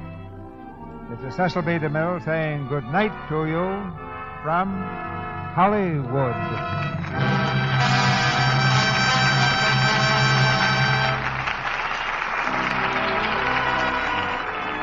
This week, all America salutes those women who are working in war-useful jobs.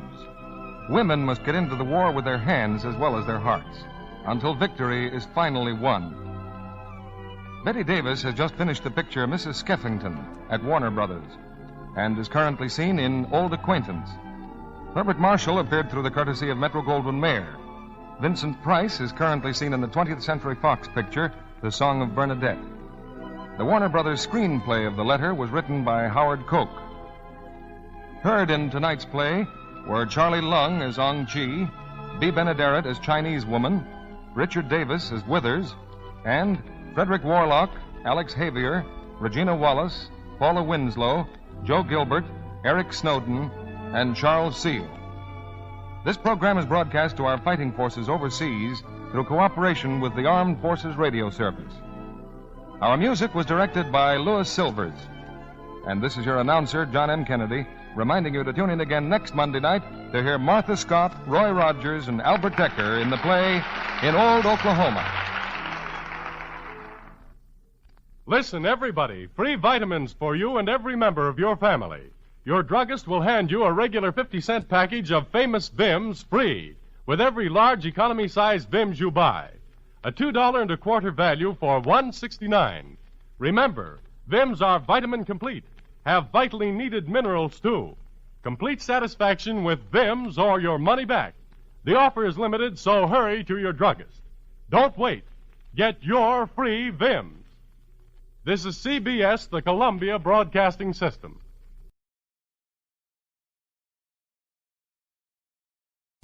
Lux presents Hollywood.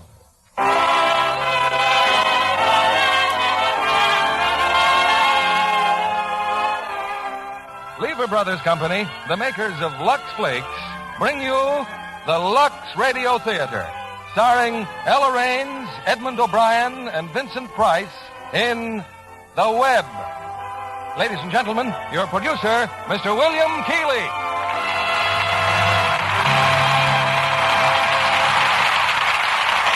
Greetings from Hollywood, ladies and gentlemen. Of all forms of entertainment designed to hold an audience in rapt attention, none has ever surpassed the murder mystery in excitement, drama, and suspense. And tonight, we bring you one of the more thrilling mysteries to reach the screen this season. Universal International's current hit, The Web, with three of its original fine stars, Ella Raines, Edmund O'Brien, and Vincent Price. And with enchanting Ella Raines in the cast, you'll gather that tonight's play, in addition to its other spine-tingling ingredients, has more than a suspicion of romance.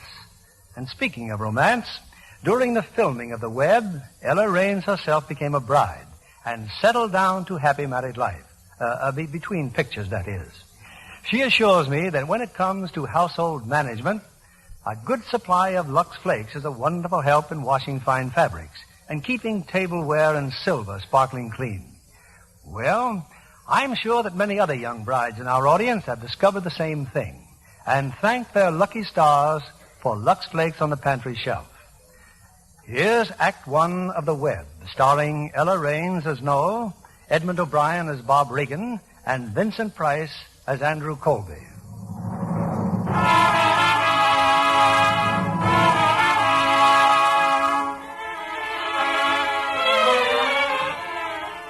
New York City. Two men, complete strangers to each other, are determined to see a certain Mr. Andrew Colby. One of them, elderly, haggard, has just stepped off a train in Grand Central Station.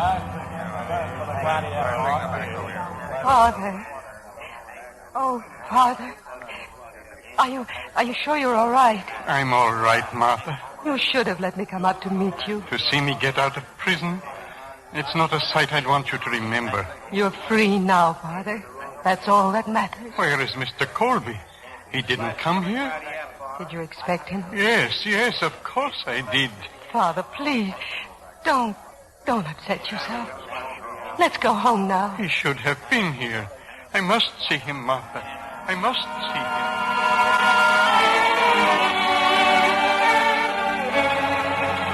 him. The other man, so intent on seeing Mr. Colby, is now in the offices of Colby Enterprises. Is there something I can do for you? Any number of things, but unfortunately I'm here on business. I'd like to see Mr. Colby. What about? Well, he's been carrying on with my grandmother. I'd like to find out what his intentions are. I'm Mr. Colby's secretary. If you have any business with him, you have Don't bother. I can announce myself. Mr. Colby's busy. You can't go in there. Don't blame your secretary, Mr. Colby. She did her best. I trust this is something urgent. My name's Robert Regan. I'm an attorney representing Emilio Canepa. As a result of your negligent driving, his pushcart and load of bananas were damaged to the extent of $68.72. Oh, yes. I seem to recall. You've ignored my letters, Mr. Colby, so try ignoring this. This piece of paper is a summons. Well, I assure you, Mr. Regan, it wasn't my intention to defraud your client. I turned your letters over to my attorneys, Porter and Griswold. Porter and Griswold? They wouldn't take a bath unless it involved at least $100,000. I think you may have a point there.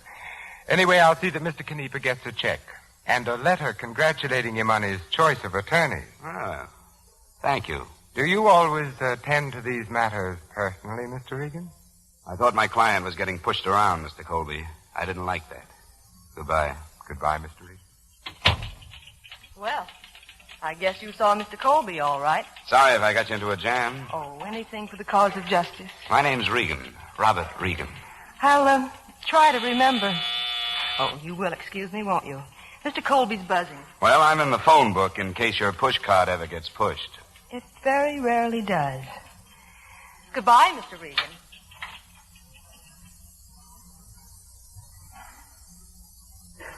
I'm sorry about the interruption, Andrew. Regan? Oh, he was a welcome relief. What an intense young man. You seem in a very happy mood. Well, I ought to be. Noel Holcomb just phoned me. They've decided to back me 100%.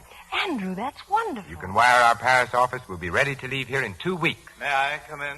Oh, Charles, please do. We've been waiting for you. Kroner was on the train, all right.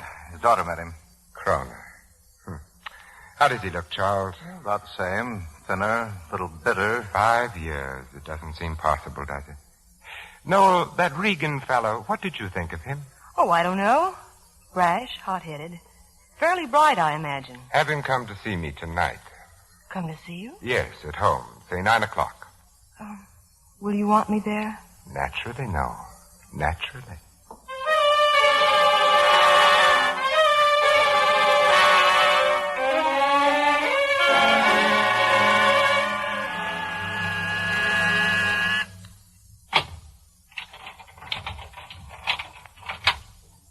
Come in, please, Mr. Regan.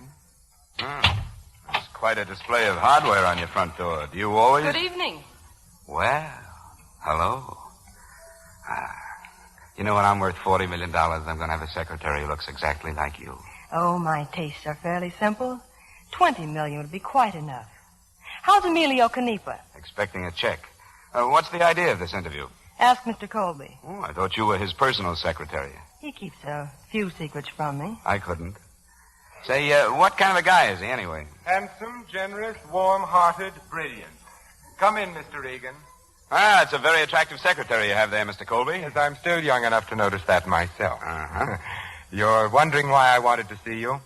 Yes, I am. Well, I was very much impressed with you this morning, Mr. Regan. I liked your loyalty to your client. Loyalty is a very rare quality to find these days. Well, you can buy it at any dog store in town. Unfortunately, that's about the only place. How would you like to work for me? Ooh, sounds fine. At considerably more money than I believe you're earning now. Sounds even better. But what have I got to do that Porter and Griswold can't do? Well, briefly, it's this. Up until 5 years ago, I had a business associate, a man named Leopold Kroner. He became financially entangled and stole nearly $1 million worth of bonds belonging to our firm. He had counterfeit duplicates made of them, and then, using his position as an executive of the firm, he sold those counterfeit bonds. Clever boy. Not so clever. He was sent to prison for 5 years. He's just been released, but I'm afraid the long confinement, well, it seems to have unbalanced him seriously. How do you mean? And he seems to hold me responsible. He phoned me today, and he threatened my life. You better call the cops. If necessary, I will. But I'm negotiating rather a large loan, and if certain prospective backers were to hear that my life had been threatened... I see. On the other hand, if I were to engage a bright young man to be constantly at my side... Nobody would think a thing about it. Exactly. That is, nobody except me, and I'd think about it a lot, and I wouldn't like it. Why not? Because I'm a lawyer, not a bodyguard. It wouldn't be for long, Mr. Regan. I'll be leaving for Europe in 2 weeks. In 2 weeks, you'll make $5,000. I've heard of that kind of money. Well, then what do you say?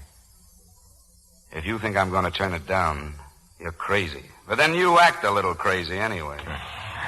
I'd feel better if you took this. Be careful, it's loaded. Well, it's as serious as all that. Yes, I'm afraid it is.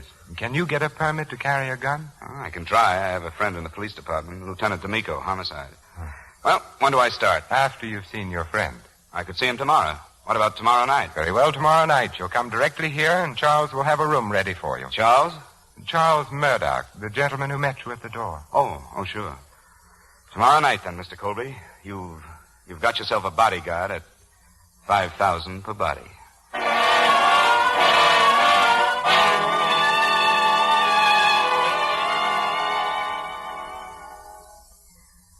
What's bothering you tonight, Mr. Regan? Besides you, well, nothing really. I'd like to see the boss, though. I'm afraid he's still upstairs in his study. You keep long hours for a secretary. I'm, well paid. Oh. Where have you been? Oh, just looking the place over and getting the pan scared off me. That guy Murdoch. Does he always walk around in the dark? Oh, Charles. He was probably just checking up on you. You better tell him I've got a permit now for that gun. He ought to wear a taillight. What does he do apart from turning up unexpectedly? Oh, lots of things. He's been with Mr. Colby for years. Nice, compact little group. Murdoch, you, and Colby. There are a lot of double meanings in that remark. Oh, no. I just like to keep things straight. Who belongs to who? Why should you care? Well, we're all hired help together now. Maybe I have visions of asking you for a date sometime. With, what in mind? Dancing, drink or two. Catch as catch can. Thanks for warning me. I'll bring along my police whistle. Oh, that won't be necessary. My early years in reform school left a lasting impression.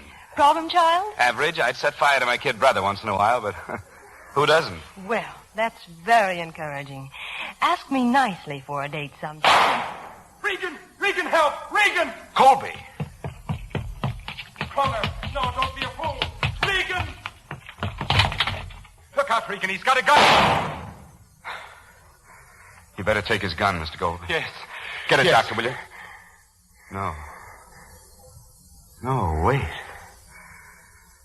I didn't know my aim was so good. But he may just be pretending. I'd better... No, he's dead, Mr. Colby. I killed him. Who is he? Leopold Kroner. How did he get in here? I don't know. I'll call the police.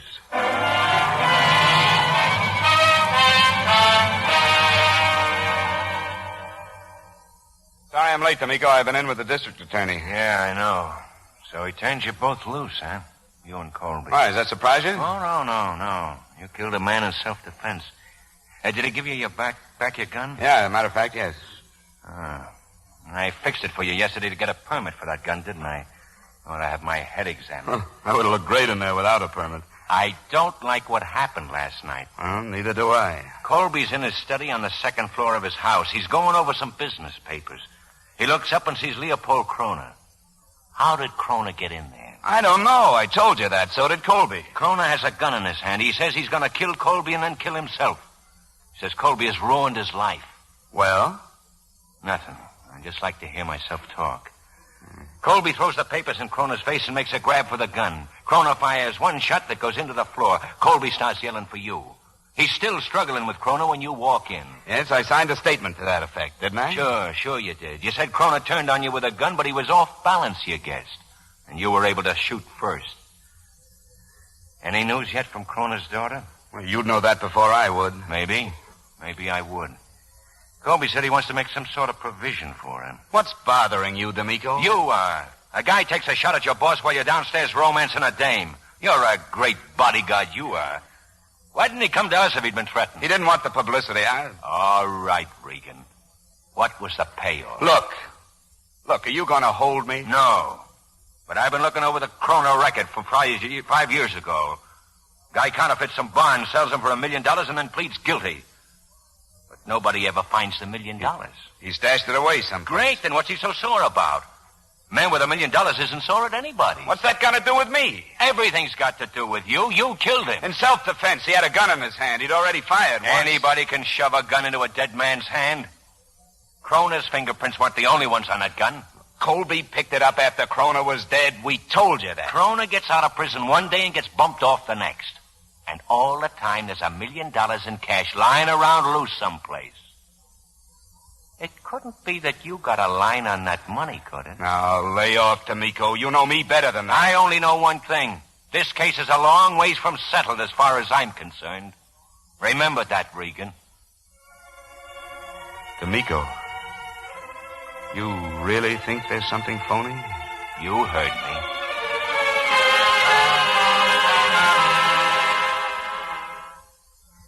I've made out the check for Regan, Andrew. Here. Oh, thank you. Noel, I'm terribly sorry you had to be mixed up in all this. Maybe you'd like to go on to Paris ahead of me. No, I'll wait. But I hope it'll be soon. I'm beginning to... We're in here, Mr. Regan. Oh, come in, Bob. I haven't had much of a chance to really thank you for last night. Oh, forget it. I'd like to show my appreciation. Well, would a check for $20 million be asking too much? Yes. But here's the amount we agreed upon. Well, another day, another $5,000. I'd take it if I were you. I intend to. Thanks. Bob, if you'd like to stay on with me, No, I'm afraid I just couldn't stand the strain. I can't get used to the idea of killing people. What's the matter, Bob? Did that police lieutenant say something? Nothing important. What's the matter with her? There's nothing the matter with me. Oh, I think Noel's a little depressed. That Krona didn't get me first. Is that nice? You know, you and I were talking about a date. Let's make it for dinner tonight, huh? No, thanks. Oh, come on. We're both in the dumps. We really shouldn't inflict our company on anyone but each other. Why don't you, Noel? Call me later on. I'll let you know then. Okay, I will. Oh, Mr. Colby, here. My gun. I'm checking it in, Coach. It was a great fight, and I'm glad I won. Bob, I really... Meanwhile, you still owe $72. Noel, I'm glad he suggested dinner tonight. Are you? Why? I just think you might enjoy it. Maybe I will, if I go. Well, you could cheer him up. Seriously, Noel, he denies it, of course, but that lieutenant must have said something to disturb him so deeply. And you'd like to know what it was? I didn't say that. A few minutes ago, you were sorry because I was mixed up in all this. Noel, what's come over you? It isn't like you to suggest that I go out with someone else. Regan has done us a great service. It seems to me the least we could do for him. Of course. I'll dig up some light, bright table talk in my most alluring dress. Anything else? No. Nothing else, no.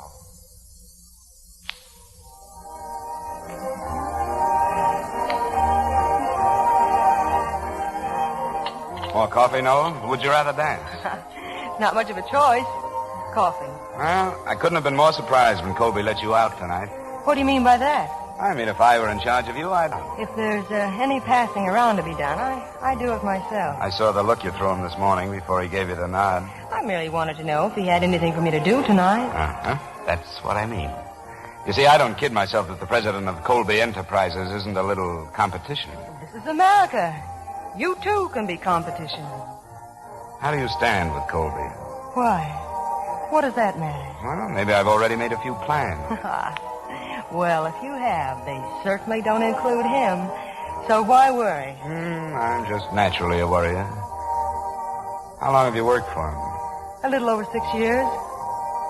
You must know him pretty well. I recognize him when I see him. Well, no more questions? What's the use? Tonight I sit making awkward passes at a beautiful girl. Last night I killed a man. Tomorrow... You're not to blame for what happened. I'm to blame for getting in a spot like that. Who am I to be carrying a gun, playing around with people's lives? There was nothing else you could have done. Oh, I could have shot Kroner in the shoulder, couldn't I, or in the leg? I could have kept my head and not have killed him. Is that what Lieutenant D'Amico said? Huh? What does that mean? Nothing. Only you seemed so disturbed when you got back to the house. And after I tell you what D'Amico said, do you have to leave right away, or can you stick around a while and report to Mr. Colby later? Let's go home. Quit kidding. Colby asked you to find out what happened down there. Did he? Well, as a matter of fact, I intend stopping by his house. Your friends, Porter and Griswold, are there. I may be typing all sorts of reports till morning. It's happened before. Go on. Look, I went out with you tonight because I wanted to. You're rude, but you're upset, so I'll forgive that.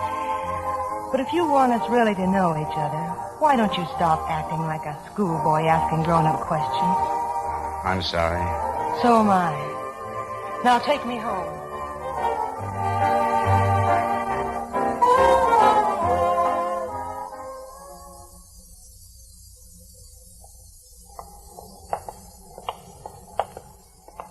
I'd ask you to come in, Bob, but Mr. Colby's probably still busy with the lawyers. Good night. Oh, wait a minute, Noah. I don't like to leave things like this. About tonight. I'm a warm-hearted, impulsive boy. Sometimes I say things I don't mean. You're forgiven. I'm not only warm-hearted, I'm shy. I need a lot of encouragement. To do what? Can I demonstrate? Kiss him good night, Noel, or I'll have him here for breakfast. You must wear rubber soles, Mr. Colby. Porter and Griswold left a half hour ago. It was such a nice night, I decided to take a walk. Did you tiptoe the whole way? Is there anything you want me for, Mr. Colby? No, run on home if you'd like. But why don't you both come in for a while? It's still early. I'd be glad to. Well, what did you do tonight? Oh, not much. We sat around, threw a few rocks at each other. Well, aren't you coming in, Noel? It suddenly dawns on me that my dangerous beauty depends upon 8 hours of sleep. My car's right here. Good night. Good night, Noel. You have a drink, Bob? No. Well, would you care to play some billiards? No, I don't think my aim's so good tonight. Well, how about a few hands of poker, then, at showdown at $1 a hand? You must be interested in my $5,000. I'm interested in everybody's $5,000. Sit down, I'll get the car. Lieutenant D'Amico doesn't settle so cheaply. He's interested in $1 million. Oh? Kroner's million. He thinks I know where it's buried. Do you? Until last night, I had to save up to weigh myself. What else does the lieutenant think? I don't know. I can guess. He thinks a wealthy industrialist has somebody he's anxious to get rid of. He hires a not-too-bright, eager young man as a bodyguard. And he frames a situation where the bodyguard has to kill the guy in self-defense. And then? The industrialist is rid of the guy, he's in the clear, and the not-too-bright young man never tumbles. It's an interesting point, because even if our dumb boy should tumble, there's nothing in the world he can do about it. Why should he want to? Why shouldn't he? Well, the man is already dead. There isn't anything your young friend can do about that. The district attorney has exonerated him, so there's no danger there. But on the other hand, he may have made himself a powerful friend. But you forget, he's not very bright. He may feel some twinges of conscience. Why? There was no intent of murder on his part. Morally, he's as pure as the driven snow. That's true enough. Then deal the cards, Bob. Sure. Well, it's Lieutenant D'Amico's plot. Let him worry about it. Regan, I wish you'd change your mind and come to Paris with me. You'd like it. Maybe I would. Maybe I'd end up with as much dough as you have, huh? Hey, how good's a pair of kings? No good at all. I seem to have 8s over 5s. There must be some way of beating you. There are lots of ways, Regan, but not while I'm holding all the cards.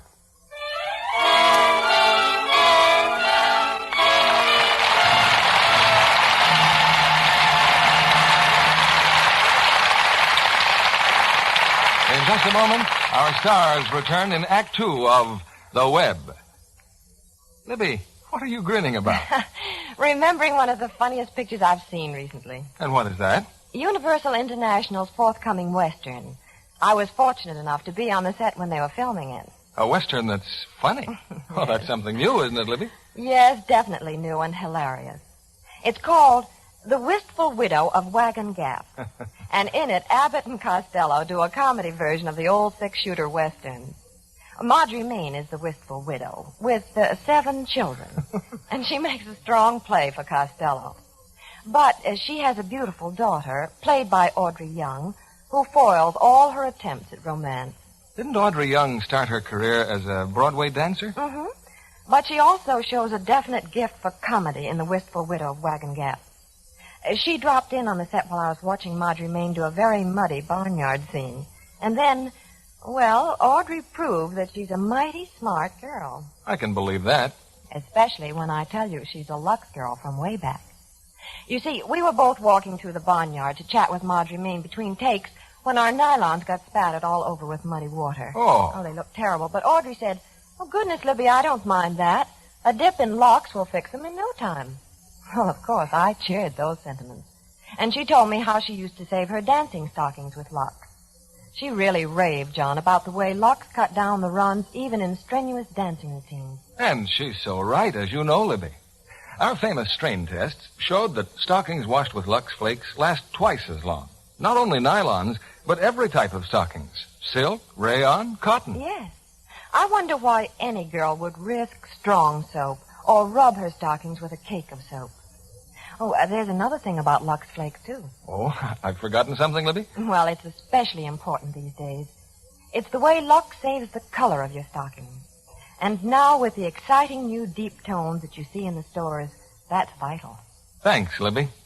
So, to keep stockings lovely, to make them last longer, it's smart to Lux them after each wearing. Here's William Keighley at the microphone. Act 2 of The Web, starring Ella Raines as Noel, Edmund O'Brien as Bob Regan, and Vincent Price as Andrew Colby.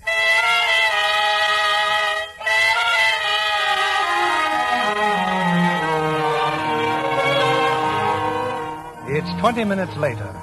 Deeply engrossed in the events of the past 2 days, Regan has gone home to his apartment. He's just opened the door when someone steps up behind him. Shut the door, Mr. Regan. You're Kroner's daughter. Yes.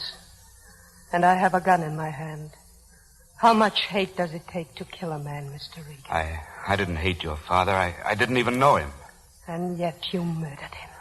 I had to shoot. You've got to believe that. Why? Why should I believe a hired gunman? You murdered my father because you were paid to do it. To you, he was just a new car you could buy when he stopped breathing. Your father wasn't himself. He tried to kill Colby. I never dreamed I could hate enough to want to kill. But I've reason enough to kill you now 10 times, and I'll do it. Oh. I'm sorry. I didn't mean to hurt you, Miss Kroner, but I had to get that gun from you. All right. You've got it. Why don't you kill me, too? You've got to listen to me. I was hired to protect Mr. Colby. Protect him from what? My father wouldn't have hurt anyone. Miss Kroner, when a man is out of his mind... He wasn't out of his mind. And he didn't threaten Colby. And he never owned a gun. How do you know? I knew my father. He was the kindest man who ever lived. But he did break into Colby's house. He didn't break in. He was invited. Huh? Invited? He was asked to be there at 10 o'clock. I was there when he phoned. As if you didn't know. You're sure of this? Do you have any proof? If I had any proof, do you think I'd be here now? Or that you would? No, Mr. Regan. If I could prove what I know, you and Colby would be where you belong. In prison.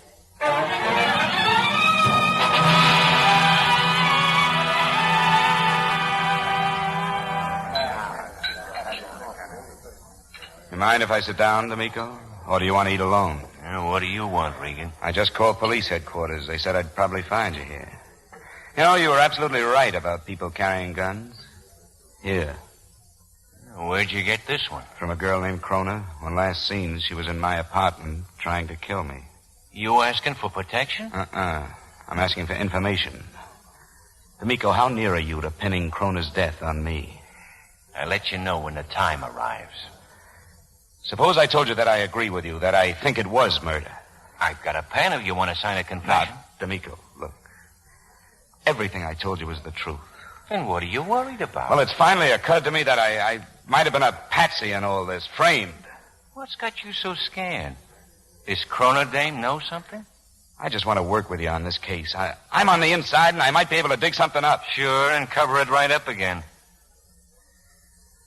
You seem to forget you're the one I'm after. You killed Kroner. If it's murder, you did it. What was my motive? That $5,000 you deposited in the bank today? In other words, I better get out of town. You wouldn't get 3 feet out of town. If I were you, I'd go to church every day and pray that a certain dumb cop named D'Amico is running himself right up a blind alley. Well, that's great, except I like to sleep at night. And I just talked to the daughter of the man I killed. Oh, you're in a tough spot. D'Amico, isn't there some way we can get together on this? Certainly. You confess and I'll arrest you. Okay, D'Amico. Regan, for a lawyer, you're not very smart. If you can prove that it's murder, you prove that you're a murderer. If it's a frame, there's only one guy can clear you, Colby. And I don't think he'd be too anxious to run to the rescue, do you? Thanks for nothing, D'Amico. Anytime, Regan. Anytime at all.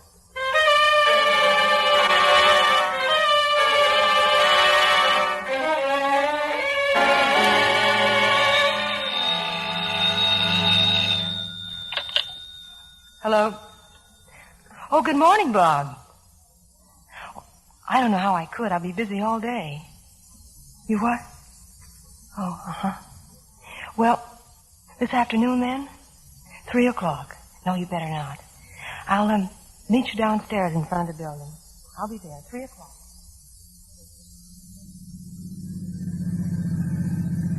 Now, isn't this better than working? A happy little drive through Central Park. You said it was important. When I feel like seeing you, it's very important. Why are you, stopping here? Oh, this is the best little parking spot in town. I used to operate from here all the time when I was in high school, except I'd hit it a lot later in the evening. Uh-huh. That must have been a progressive school you went to. Oh, it was. What'd you want to see me about? Well, made up my mind about a lot of things last night, Noel. For one thing, I'm not going to Paris with Colby. And I don't want you to go either. Really? What do you want me to do? See America first. You might get to meet someone you'd like. I might. But Colby, what have you got? Money, influence, travel, yachts? Why don't you let me take you out of all that? That's an offer if I've ever heard one. No, I'm really very serious. I know you are. Bob, what's the matter? I spent the whole morning in a newspaper office going over the accounts of the Krona trial 5 years ago. Why? You just naturally get curious about someone you've killed. Anyway, I ran across the name of Victor Bruno. Who was Bruno? Didn't you find out? Well, I went to see a friend of mine, court clerk. Cost me a bottle of scotch, but I found out something. Now I'm very curious. He didn't remember much about Bruno, only that the cops figured him for the engraving job on those counterfeit bonds. But Bruno never testified at Kroner's trial. No, I know. They never found him. But, Noel, what do you know about him? No more than you do. Funny. Kroner didn't look like the type to get away with $1 million. Neither did Bruno. Oh, you've seen him? Yeah, once, before he disappeared. Kroner was out on bail at the time, and Andrew was doing everything he could to help him. He spoke to Bruno, hoping to clear Kroner. What did this Bruno look like? Oh, I don't know. Strange little man, always trying to hide. He looked like a, $20 a week bookkeeper. Glasses 2 inches thick and not a hair in his head. Was he a foreigner? Well, he spoke with an accent. Is Colby going to be home tonight? As far as I know, why? Oh, maybe I could get him to throw some legal business my way. I'll keep him at home for you. Now you better take me back to the office. Well, little did I think when I first met Emilio Canepa that you'd be the mother of my children. Why? Is there some connection between the two? No Emilio, no summons. No summons, no children. We'll name our first one Emilio, then. Over my beautiful, muscular, dead body. Oh, well, back to your office.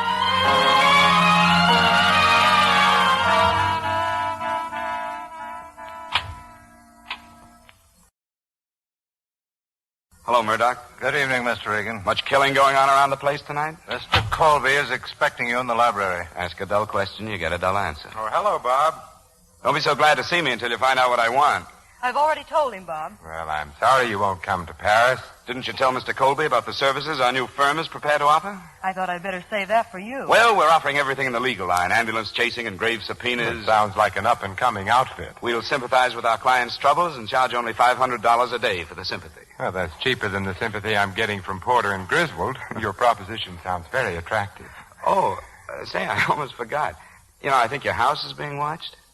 Watched? Yeah, some little bald-headed guy, not a hair on his head. He just stopped me in front of the lamppost. I don't understand.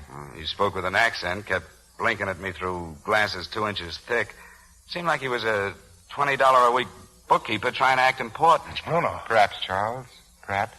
Why did he stop you? Well, he asked me for a light, wanted to know if I was coming in here. Look out the window, Charles. He said something about being a friend of Kroner's and that you'd hear from him. He must have gone. There's no one out there now. There isn't any danger, is there? Oh, I don't think so, Well, Bob. if you'd like me to talk to him... If we want Bruno, we can always reach him. Mr. Colby, if there's any threat, I could see him thanks. tonight. Maybe we'll call on you later. I'm much obliged for the information. All right. But seriously, though, about my legal services... I'm sure there will be something for you, Bob. I'll have Porter and Griswold contact you. Oh, thank you. Thanks a lot, Mr. Colby. Good night. Good night, Noel. Good night.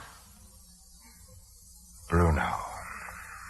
I wonder what's brought him back. Kroner's death, of course, was in all the newspapers. Bruno never impressed me as being the sort of fellow who'd make threats. He was such a meek little man. Did you ever meet him, Noel? Probably. Oh, yes, of course you did. Sometimes I forget how long you've been with me, Noel. How long we've been together. Andrew, if you don't What mind... was it you once said about Bruno? That he reminded you of a $20 a week bookkeeper, wasn't it? Do you have anything else for me to do this evening? I don't think so. Well, then I'll say good night. Good night, Noel.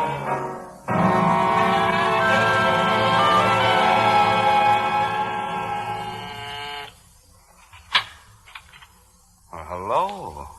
Hey, this could give me a pretty bad name with my landlady. But come in. Come on. I'd like to know what you meant by that little performance tonight. Was I convincing? You're not a very nice person, are you? Your high school parking spot came through beautifully. Now, wait a minute, Noel. No, you wait. Just what are you up to? What's your guess? Blackmail.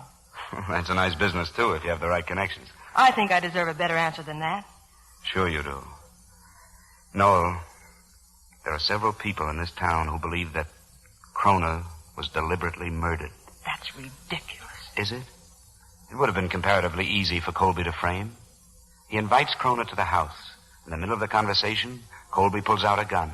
He fires one shot into the floor, shoves the gun into Krona's hands, starts wrestling with him and yelling for help. I rush in, Krona turns startled, bang, bang, and it's all over. You must be out of your mind. Why should Andrew want to kill Krona? Suppose he dreamed up this whole counterfeit deal himself.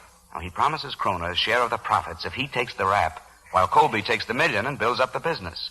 Krona gets out expecting a share of the gravy. Instead, the lights go out. If I use that kind of reasoning, I could think of at least 50 motives why you killed Krona. The police have 100. Just what were you trying to do tonight? I want to see Bruno. I dreamed up that little man by the street lamp, hoping I could startle Colby into giving me Bruno's address, but fortunately he doesn't startle so easily. How can you be stupid? Andrew's one of the finest men I've ever known. He's certainly been decent enough to you. He may have carried his friendship a little too far for my own good. So, you take out the little corn-fed secretary, prime her up with some fake sincerity, and she spills over with everything you want to know. Oh, I know it's not going to be easy to convince you that the things I said today were sincere. It's just about the most hopeless proposition you ever faced. No, look, I'm going to have to make another try for Bruno's address tomorrow. If you give me away, I'll be sunk. In more ways than one. Do what you want. Just don't ask me for any promises. Good night.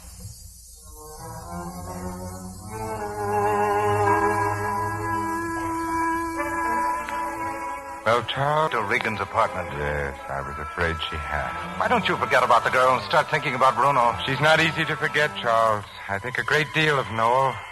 It isn't like her to do anything behind my back. What are you going to do about Bruno? Nothing now.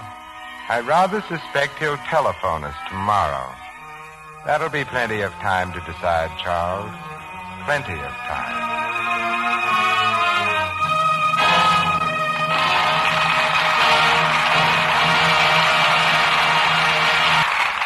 We pause now for station identification.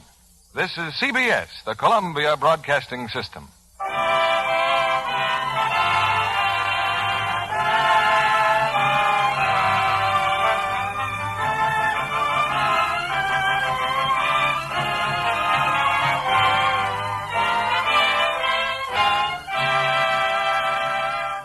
We'll return to Act 3 of The Web in just a moment.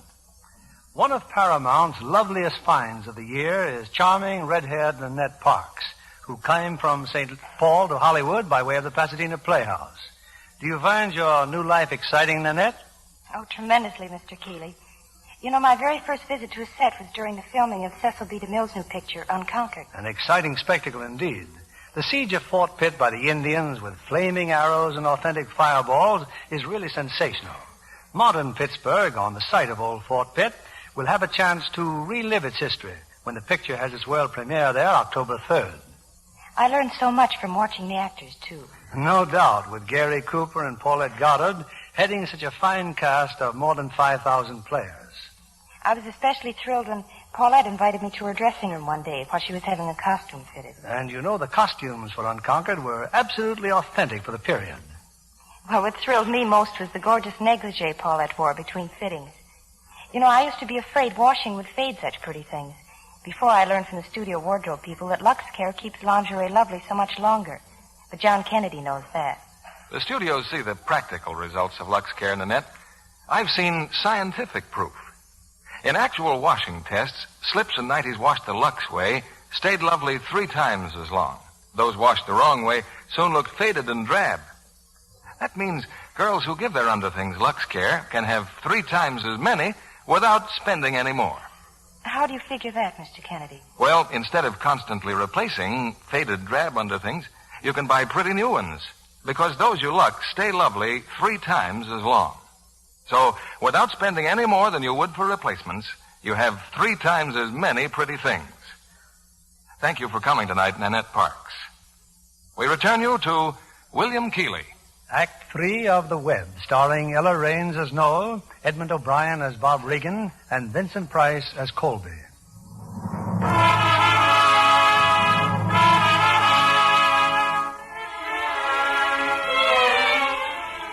It's been several days since Robert Regan has seen Emilio Canepa, he of the demolished pushcart, but now, shortly after breakfast, the much-involved young lawyer has good reason to call on his client.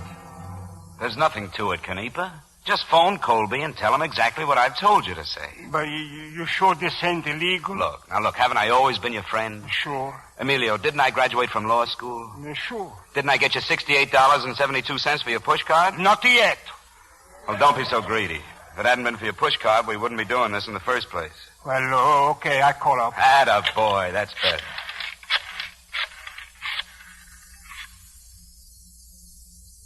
Hello?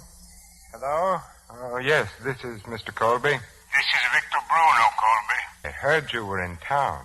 I want if the police hear I'm in town. All right, Bruno, how much this time? For $10,000, the police don't find out. $10,000, that's a lot of money. I got a lot I could say. Stop by my home tonight. No. I don't make the same mistake Croner made. You send the money to me. Where? You know the place. You remember the address? Yes. You sure you remember? Yes, of course. Now listen, Bruno, I'll give you the money on one condition. Get out of the country, you and your wife. With the money, there'll be 2 tickets to Mexico City. See that you use them. Just be sure to have the cash there tonight. 9 o'clock. This is the last time, Bruno. Remember that. Well, Charles, what's the matter? You look worried. If we're going to start paying Bruno, he'll never let us stop. Don't be absurd, Charles. That wasn't Bruno on the phone. Well, then who was it? Not Regan. No, not Regan. Probably a friend of his. How do you know? Instinct, Charles. That's what makes me such an enormous success. But if Bruno was here last night... Victor Bruno has been dead for 5 years. Dead? Then how did Regan know what he looked like? No. She's the only one who could have given him that description. You never told me Bruno was dead. How did he die? Protesting his innocence.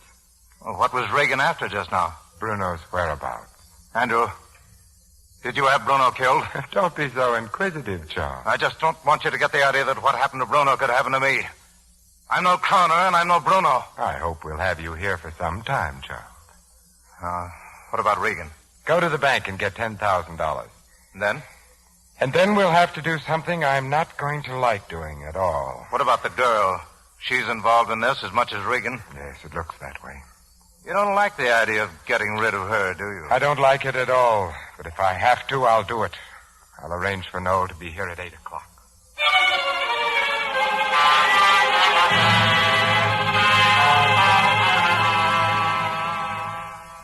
I'm sorry I'm late, Andrew. I had dinner downtown. I found your message when I got home. Noel, there's something I wish you'd do for me this evening. In the safe there is a large manila envelope with $10,000. Will you get it for me, please? Of course. And then I'd like you to go to the Pennsylvania station and get 2 tickets for Mexico City. When you've bought the tickets, phone me. I'll tell you then where to deliver the money. Oh, never mind. You can leave the safe open, Noel. Is this the envelope? Yes. It's for Victor Bruno. You know, it's strange, Noel. Right now, I'm on the verge of getting everything I ever wanted to have. And yet I find there's only one person I can really trust. Andrew, please. I wonder if you know how much I appreciate it. Andrew, that telephone call from Bruno... What about it, Noel? Nothing. It's not important. I'll see you later.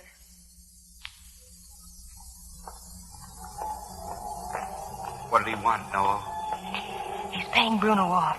$10,000 and 2 tickets to Mexico. Well, you were right, weren't you? Well, I'll know for sure after I've seen Bruno. You'll see him.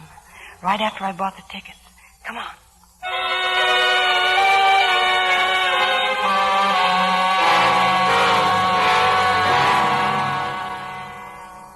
Well, she's on her way, Charles. She's probably met Regan by now. Why do you suppose she did it, Charles? Did she fall in love with him? What difference does it make? For a moment, I thought she was going to tell me. If she had, I would have forgiven her. Well, I'd better call the police. Andrew, wait. I'm not so sure this is such a good idea. But why? Granted, we can have them picked up for stealing the $10,000 if they find her fingerprints on the safe. That doesn't really get them out of the way. But then, what if they're arrested not merely for theft? What if they're arrested for... What are you talking about? Whose murder? Your murder, Charles.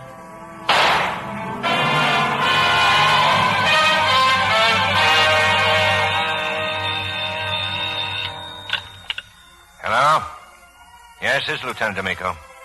Mr. Colby. What's that? Where? You sure? Penn Station, huh? Okay. Just sit tight, Mr. Colby.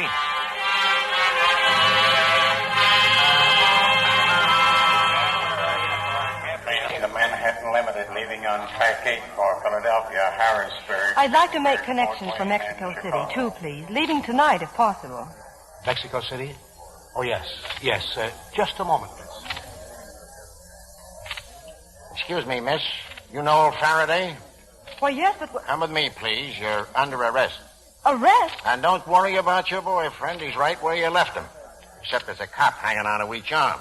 Where are you taking me? To Lieutenant D'Amico, miss. He's waiting for us at Mr. Colby's house.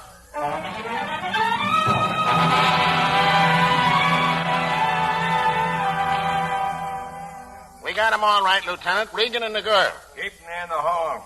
Okay, Doc. Take the body in the library. Bob, look. On the stretcher. Murdoch. Just stay put, Regan. What's happened? Why are they holding us? Because I'm the biggest lunkhead of the year. It never occurred to me Colby'd take it out on you. Andrew? Murdoch's dead. He's gotten rid of the last guy that knew anything about the phony bond deal, and he stuck us with a rap. But he couldn't possibly hope to get away with this. Why would we want to kill Charles? Don't worry. With Colby tailoring the evidence, it'll fit like a bathing suit. Well, a lot of good it does to say it, but I'm sorry, Noel. Bring him in, Johnson. Let's go. Well, laughing boy. I thought I told you not to leave town. Give out, D'Amico. What are the details? Murder and grand theft, and you haven't got a prayer. How does she figure in it? Oh, come on now, Regan.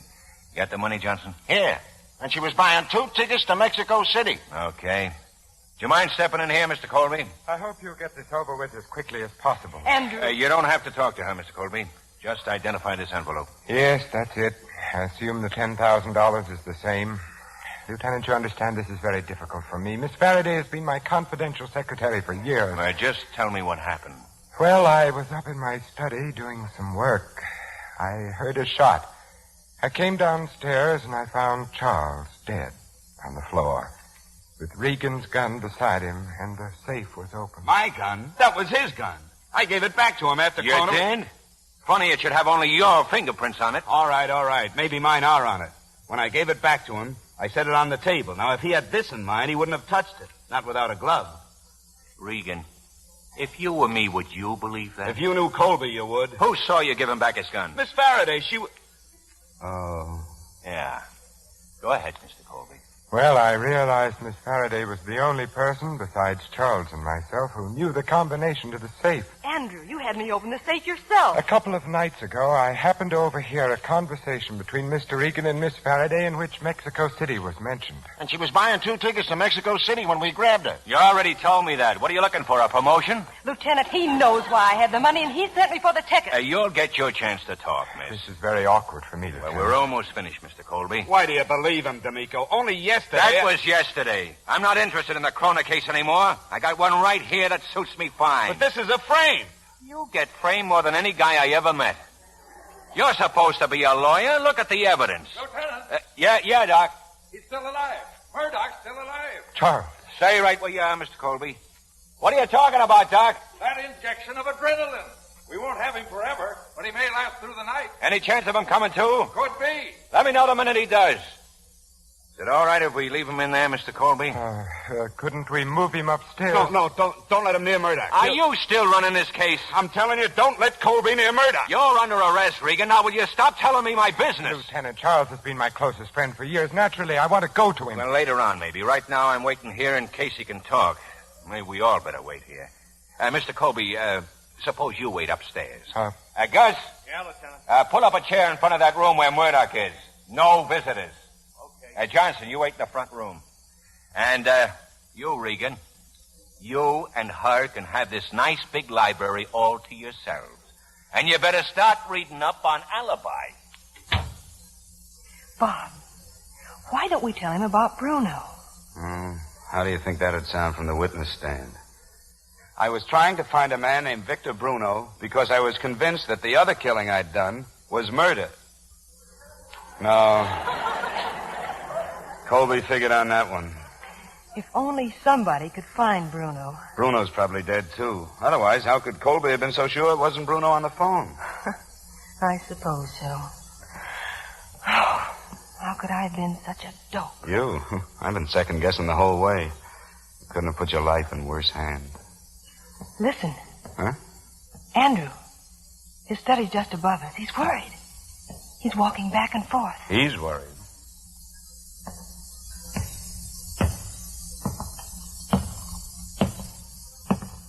Come here, Regan. I want to ask you a couple of questions. What about Charles, Lieutenant? Well, he's still alive. Still alive. He's still alive. I thought you left the cot in front of the door. Where'd he go? The doc needs some more adrenaline. He sent Johnson to the drugstore. Murdoch's not alone in there. The doctor's with him, isn't he? First you shoot him, and then you worry about his health. The doctor's in the kitchen boiling up a hypodermic. Come on, Regan. That's where we're going. You stay where you are, miss. He's alone. Charles is down there alone.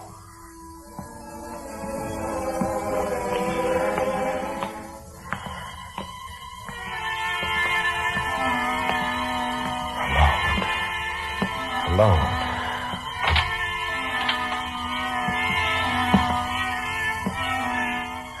They'll never know now, Charles, will they? They'll never know that... bother killing them again, Colby. D'Amico! Murdoch's been dead for 2 hours, ever since you shot him. Now, how... Watch it, Regan! Turn on the light, Counselor. Yeah, sure. Well, don't just stand there. You knock Colby down, I'll pick him up. Get him out in the hall. You can come out, Miss Faraday. This you'll want to hear. Bob, what happened? I'm not so sure I know myself. Well, Mr. Colby, tough break, huh? I really solved this one from left field. I've had Regan tailed for the last 2 days. I knew he wasn't here tonight. It's quite a comfort to us taxpayers to find our police department in such competent hands. Thanks. Thanks so much. Oh, just to keep the record straight, whatever happened to Kroner's $1 million? That's strange. That's what Kroner wanted to know. Yeah, very funny. Come on, Johnson. We're taking Colby downtown. Oh, that D'Amico. He's really the answer to a maiden's prayer. Yeah, he's a smart cookie, but he doesn't catch everything. What's that? Something D'Amico forgot to take. 2 tickets to Mexico City. Think we can use them? I've, always wanted to try out my Spanish. Don't forget, you two. You'll have to check with my department if you're figuring on living the country. Now, wait a minute, D'Amico. That Colby still owes my client $68.72. Well, you're a lawyer. Sue him.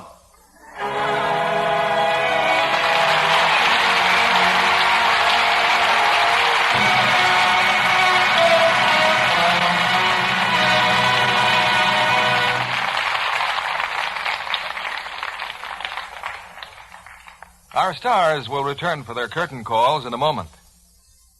Livy, do you realize what a big job American housewives do just getting together meals for their families? That's true, Mr. Kennedy. The average housewife plans, buys, carries home, cooks, and serves well over 1,000 meals a year. And in most cases, she washes the dishes for all those meals, too. An average of 6 tons a year. And yet her husband and children expect her to keep her hands lovely. Well, smart housewives have found out how to do that, in spite of dishwashing, Libby. Of course. With Lux Flakes. For dishes, for any soap and water job around the house. Right. That's why a Lux lady doesn't have red, rough dishpan hands. Well, naturally. Some women try other types of soaps at one time or another, but they soon get wise. What strong suds can do to hands is a caution. And red, rough hands are no prize at a bridge game. Discouraging to friend husband, too. So, John, it's no wonder thousands of housewives stick to Lux for dishes. They're so right, because hundreds of scientific tests have actually proved how much kinder Lux is to hands. When strong soaps, changing to Lux improved them in 2 to 7 days. Soon the skin was just as soft and smooth as ever. And Lux is so thrifty, too. Lux Flakes make such rich suds, they actually go further, much further. They don't die away like some suds. So, ladies, why not try Lux for your dishes? Here's Mr. Keeley at the microphone. For an exciting performance of a thrilling drama, our thanks to Ella Raines, Edmund O'Brien, and Vincent Price, who take the spotlight for a curtain call.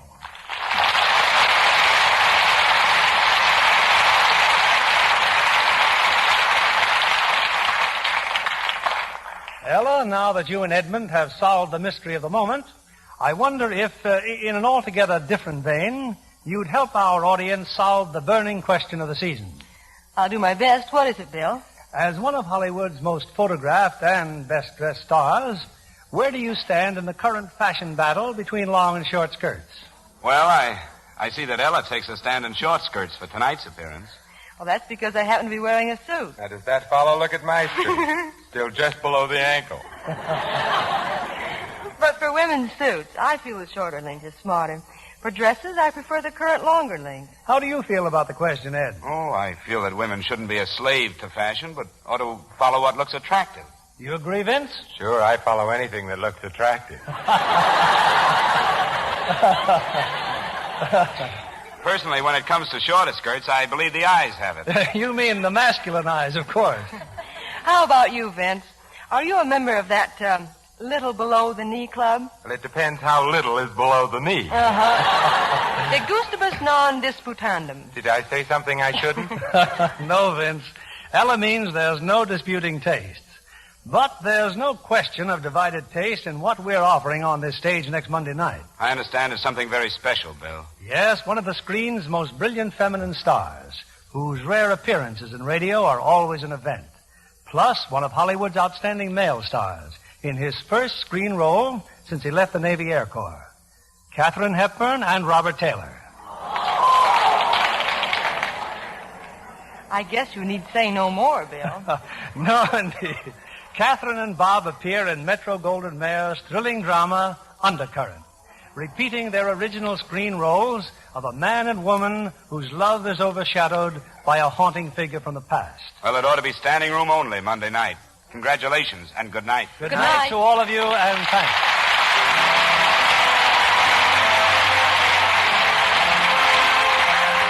Lever Brothers Company, the makers of Lux Flakes, join me in inviting you to be with us again next Monday evening when the Lux Radio Theater presents Katharine Hepburn and Robert Taylor in Undercurrent.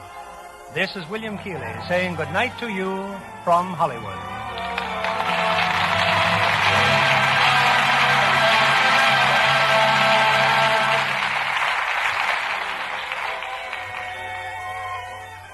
Again, a word of appreciation to the housewives of America for the swell job you're doing saving and turning in used fats and oils.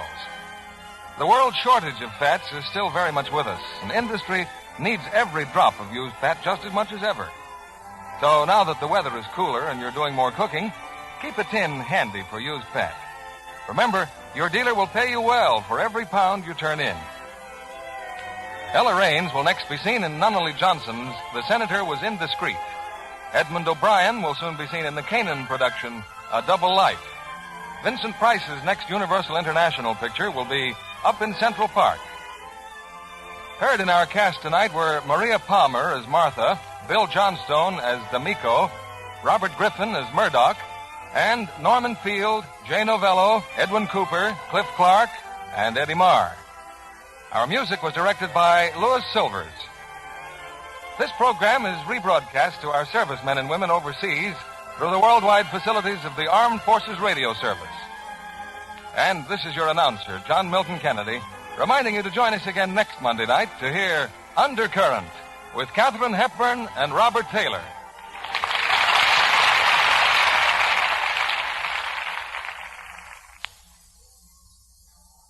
When you bake and fry, or your cake and pie, it's your shortening pie. Rely on Spry. Yes, it's Spry. For pastry so tender, flaky, nut sweet, any pie filling tastes more delicious. You'll say pastry is extra delicate, better tasting with Spry.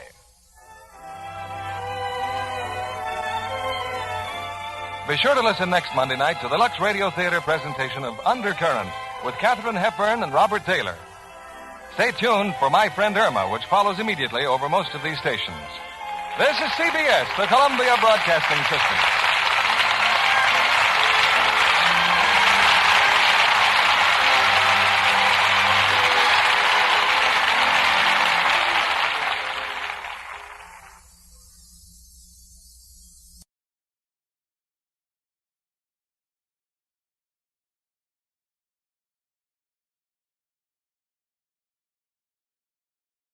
Lux presents Hollywood.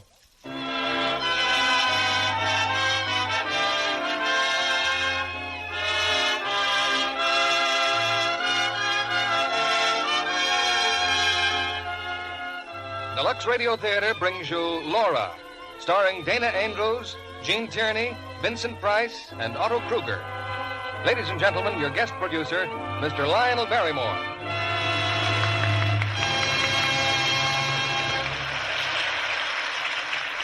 Good evening, ladies and gentlemen.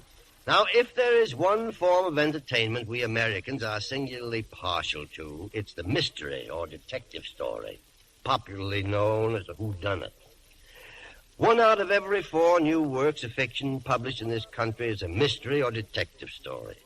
Some 300 new books of this sort appear each year. Needless to say, you couldn't read all of them if you tried.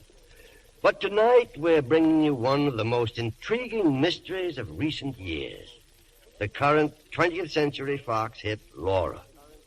Our stars are Gene Tierney, who is just completing a Bell for Adano at 20th Century Fox, Dana Andrews, and Vincent Price, all 3 in their original screen roles. Also, the ever-versatile Otto Kruger. Now, I think one of the reasons mystery stories are so popular, especially in troubled times like these, is that they satisfy our sense of order. They take a troublesome and seemingly hopeless situation, and they put everything to rights, simply by the use of human intelligence and sensible methods. Of course, you could say the same about lots of things. Lux Flakes, for instance.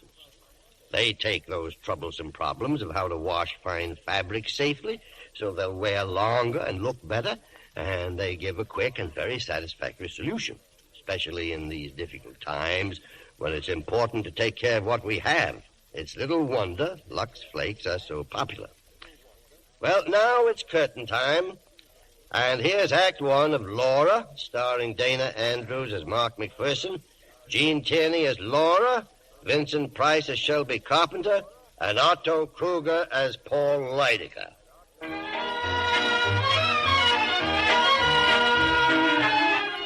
Now, most people who read a newspaper or listen to the radio know the name Paul Lydecker. Mr. Lydecker is a legendary oracle of barbed wire and forget-me-nots, whose enchanted pen and acid tongue have brought fame to hundreds and oblivion to just as many. His New York apartment is a combination art gallery and Roman bath.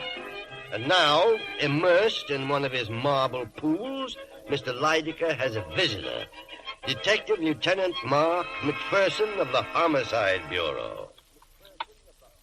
Be careful, will you? That stuff is priceless. Oh. Mr. Lydecker?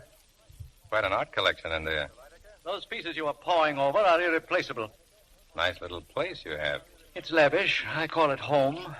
You'll hear about the murder of Laura Hunt. I made my statement yesterday to Sergeant Detective Crane. I know. Told him what I know. Now, suppose you tell me what you know. Why not? Hand me that washcloth, Mr. McPherson?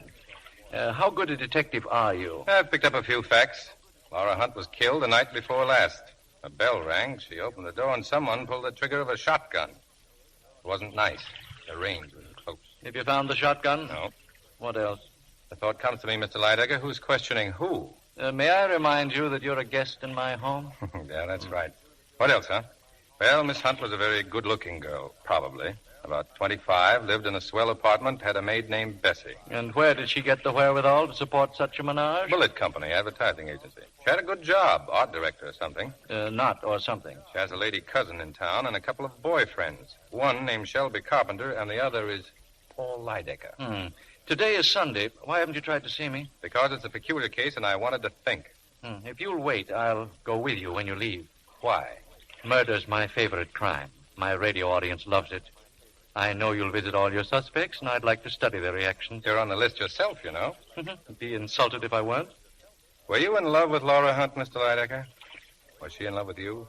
Laura considered me the wisest, the wittiest, the most interesting man she'd ever met. I was in complete accord with her on that point. Now, if you'll excuse me, I'll get dressed. Where shall we be stopping first, Lieutenant? I'd like to see Laura Hunt's cousin. Mrs. Ann Treadwell, yes, of course. I'd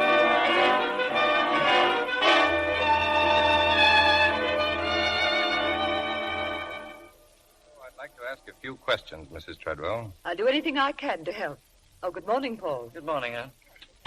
You, fond of your cousin, Mrs. Treadwell? I adored Laura. Paul can tell you. I can tell you considerable. Did you approve of Miss Hunt's coming marriage to Mr. Carpenter?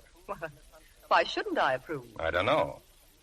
Just what does Shelby Carpenter mean to you, Mrs. Treadwell? To me?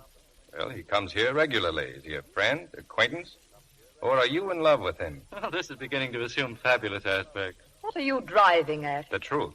Are you in love with him? Why, no. I'm very fond of Shelby, of course. Everybody is. I despise him. You've been withdrawing a lot of cash from your bank, Mrs. Treadwell. $1,500 at a clip. $1,700. I needed that money. The day you took out $1,500, Carpenter deposited $1,350. When you withdrew $17, he deposited $15. Shooting craps, Ann? Oh, must I be insulted like this? Shelby needed some money. I lent it to him. I supposed I could do with it as I pleased. Sure. Now, on Friday night, you were home alone. Why didn't you go to the concert with Mr. Carpenter? Concert?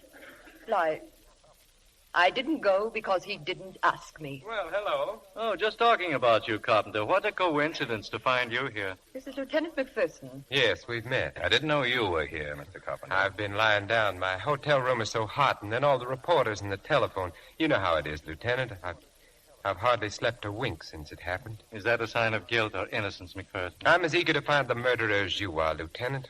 Laura and I were going to be married this week, you know. No, he doesn't know, and neither do I, nor you, nor anyone else. Oh? Well, Laura had not definitely made up her mind to marry him. She told me so herself. She was going to the country to think it over. Laura was extremely kind, but she'd never have thrown her life away on a male beauty in distress. I suppose you've heard losers whine before, eh, Lieutenant? Yesterday, you said you went to that concert Friday night, Mr. Carpenter. What did they play? Oh, some Brahms and Beethoven's Night. Well, this place Miss Hunt had in the country. Have you got a key to it? No, but I think there's one in her apartment. Well, I'll have a look. And perhaps I could help you? Okay, come along. Goodbye, Mrs. Treadwell.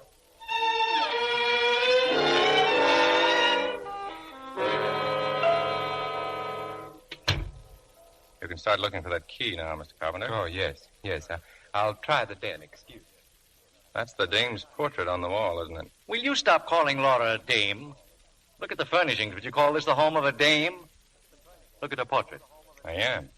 Not bad. It was painted by Joseph Carter. He was in love with her then. Have you ever been in love, McPherson? A doll in Washington Heights once got a fox fur out of me. Have you ever known a woman who wasn't a doll or a dame? Yeah, one, but she kept walking me past furniture stores. Where are you going? Phonograph is a record on here. Selections from Bittersweet. One of Laura's favorites. Not exactly classical, but very nice. You know a lot about music? I don't know a lot about anything, but I know a little about practically everything. Then why did you say they played Brahms and Beethoven at that concert? They played nothing but Sibelius. Did they? Well, to be perfectly honest, I fell asleep and I didn't hear a note. I know it sounds phony, but I'm just a natural-born suspect. You see, I'm not the conventional type. Don't worry, I fall asleep at concerts myself. Find that key? No, maybe it's in here in her desk. Yes, it is. I knew there must be one around somewhere. It's funny, the police looked in that desk drawer yesterday and the drawer was empty. You had the key right along, didn't you, Carpenter? Yes.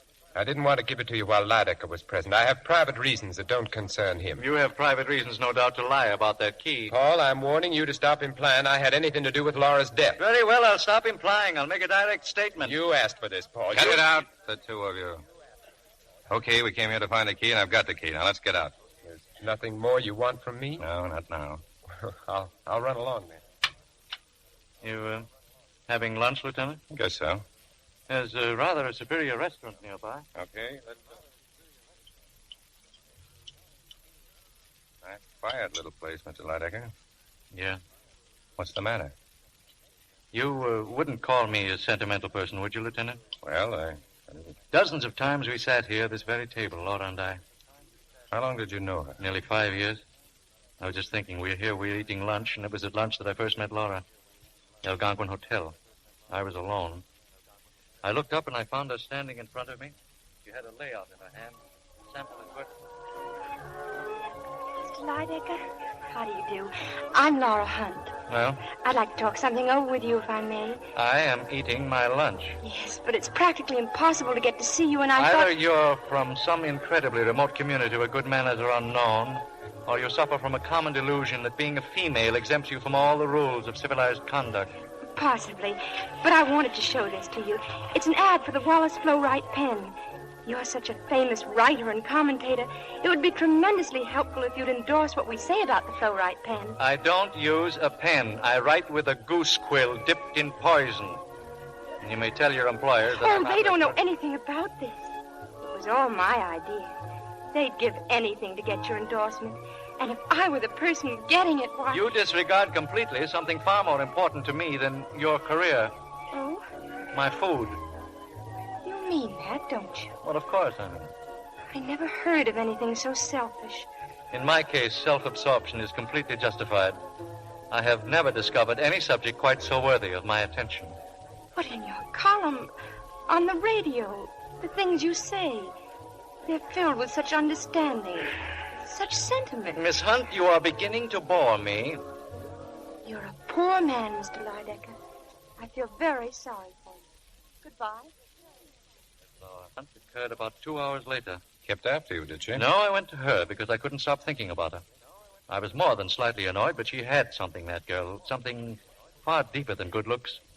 I went to Bulletin Company, proceeded to do something I have carefully avoided since the age of 2. I apologized. Laura looked at me, smiled. Your apology is accepted, Mr. Lydecker. It was very nice of you to go to all this trouble. Goodbye. In a moment, Miss Hunt. For reasons which are too embarrassing to mention, I'd like to endorse the Wallace Flow-Wright pen. Have you an ad? You're a very strange man. Now I'm sure you're sorry for the way you acted. Let's not get psychiatric. But in a word, yes. And you are a very kind person. No, I'm vicious. The real secret of all my charm. But if you think me kind, I'll call for you here at 6. What? We'll have dinner together. I can't make it any later. Will you be ready? Why, yes, I'll be ready. Coffee, Mr. Lydecker? Thanks. I started then to help Laura. I did everything in the world for her. I am a man reputedly of overwhelming ego, but this I admit without reserve. It was Laura's own talent, her own incredible charm that enabled her to rise to the top of her profession. Through me, Laura met everyone, famous and the infamous. And deferring always to my taste and judgment, she captivated them all. She became as well known as my walking stick in white carnation. And like them, she was always with me. When does Carpenter enter the picture? Well, men couldn't keep away from Laura, but she never regarded them seriously, but me. Her own discrimination ruled them out, and I never had to intercede. She met Carpenter one night at a party at Ann Treadwell's. She became attracted to him instantly. I was shocked. As a fellow completely without talent, with as much depth of character as a saucer of stale gin. Shortly before I took Laura home, I overheard her talking with Carpenter on the terrace. And so I spend my time doing what I've always done, nothing. Then tell me, what does it feel like living on the income from an estate? Oh, I once knew what it felt like, but the sheriff interfered with that over 10 years ago. Then why don't you work for a living? Oh, I did ask a friend for a job once. All he did was laugh. He thought I was joking. Weren't you? No, when he saw I was sincere, he just got embarrassed. He said he'd phoned me. That was months ago. Do you really want a job? Yes, I do. Then you've got one. What? Now you think I'm joking. Well, I'm not. You just be at Bulletin Company tomorrow morning. You're going to work, Mr. Carpenter. So in time, they got engaged, huh? They became attached to each other very quickly. I concealed my annoyance with masterly self-control, but here was a situation, however ridiculous, that required my attention. As you will see, it was for Laura's own good. Well, I followed them one night to this very restaurant. They had been working late on some advertising campaign.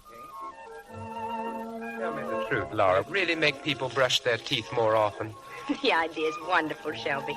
And so are the layouts. By the way, who's the model you used? You don't remember? Well, you hired her yourself, Diana Redfern. Oh, of course. Laura, you look wonderful. Well, that's a quick switch of subject. Oh, I like this one much better than toothpaste. Good. Could you have dinner with me tomorrow night just like this? Maybe. And what about the night after that? But, Shelby, I can't just... What about 3 weeks from tonight and all the nights in between? Don't you think I have any other engagement? What about 2 months from now and the month after that? And what about next year? Then it's all settled. What about breakfast? What about lunch? Beautiful lunches, day after day. And what about beautiful work, day after day? Why, Miss Hunt, the way you talk, you'd think I was in love with you. Sparkling bit of dialogue, wasn't it, Lieutenant McPherson? If they'd known you were listening, they might have snapped it up a bit. Laura knew that I had overheard them because I told her so the following evening. By then, I had some other information to tell her also. I don't care what you found out about Shelby. It's the snooping about Paul. It's degrading. Of course, but I thought you'd want to know. That sterling character almost went to jail last year for passing rubber checks. And after that, in Virginia, he was suspected of stealing his hostess's jewelry. Those are only insinuations. I know his faults. But a man can change, can't he? Oh, Laura, for heaven's sake, open your eyes. So Carpenter has changed. Yes, he's changed from you to Diana Redfern. Running around with her now. A model from your own office. Paul, how can you be so despicable? You know what you mean to me. How can you try so deliberately to hurt me? Hurt you? Paul, Shelby and I are going to be married next week. Ah. You gave him a cigarette case on his birthday, didn't you? A valuable case? Where did you get it? From the pawn shop where Diana Redfern took it after he gave it to her. I don't believe it. He probably needed money and was too proud to borrow. Perhaps that's why this pawn ticket is in her name. I won't let this go any further. I'm going to telephone him. You won't find him at his hotel. Tonight, Carpenter's deserted both you and Miss Redfern. He's dining with a young and wealthy widow. Someone you know. Your cousin. He's been treating her rather badly these days. I'll phone Anne at once. Really, my dear, you don't think that Anne would give him away, do you? Oh, it's nasty, I know it, but I must make you realize. Now, suppose we visit Cousin Anne, He won't be there. I know he won't.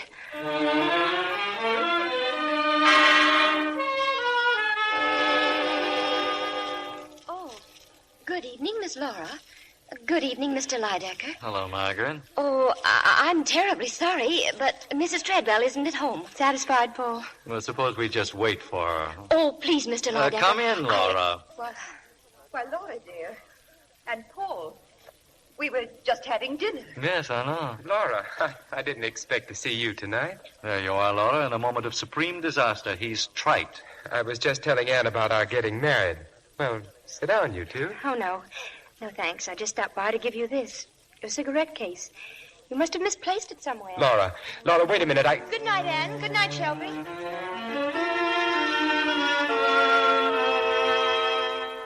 was this episode of the cigarette case, Mr. Lydecker? Last Wednesday night. On Friday, Laura had lunch with a Redfern girl. I wish I'd been there. And as I said in my statement, Laura and I were to have had dinner that night. At 7 o'clock, my phone rang. I had a sudden sensation of depression, a foreboding of disaster. Hello? Paul, I'm frightfully sorry, but I just can't meet you. Well, there's nothing wrong, Laura. I mean, you're not ill. Oh, no. I've just decided to go to the country for a few days. What, in this storm? Why, it's pouring. It won't last, Paul. It will do me a lot of good to be alone. Oh, you're thinking about Carpenter, huh? Of course. Please, I simply must have time to think this out for myself. When will you be back, dear? I don't know. I'll call before I leave. Maybe you could meet me. Well, of course I will. Thank you, Paul. Goodbye. Goodbye, my dear. That was the last time I ever heard her voice. This Red Fun girl, where does she live? In Newark. She's in the phone book. I will never forgive myself for allowing Laura to become involved with Carpenter. That was my fault. I should have stopped it long ago, somehow. And she's dead now. It's too late even to think about it. Well, so long. Yeah, too late even to think about it. Goodbye, Lieutenant.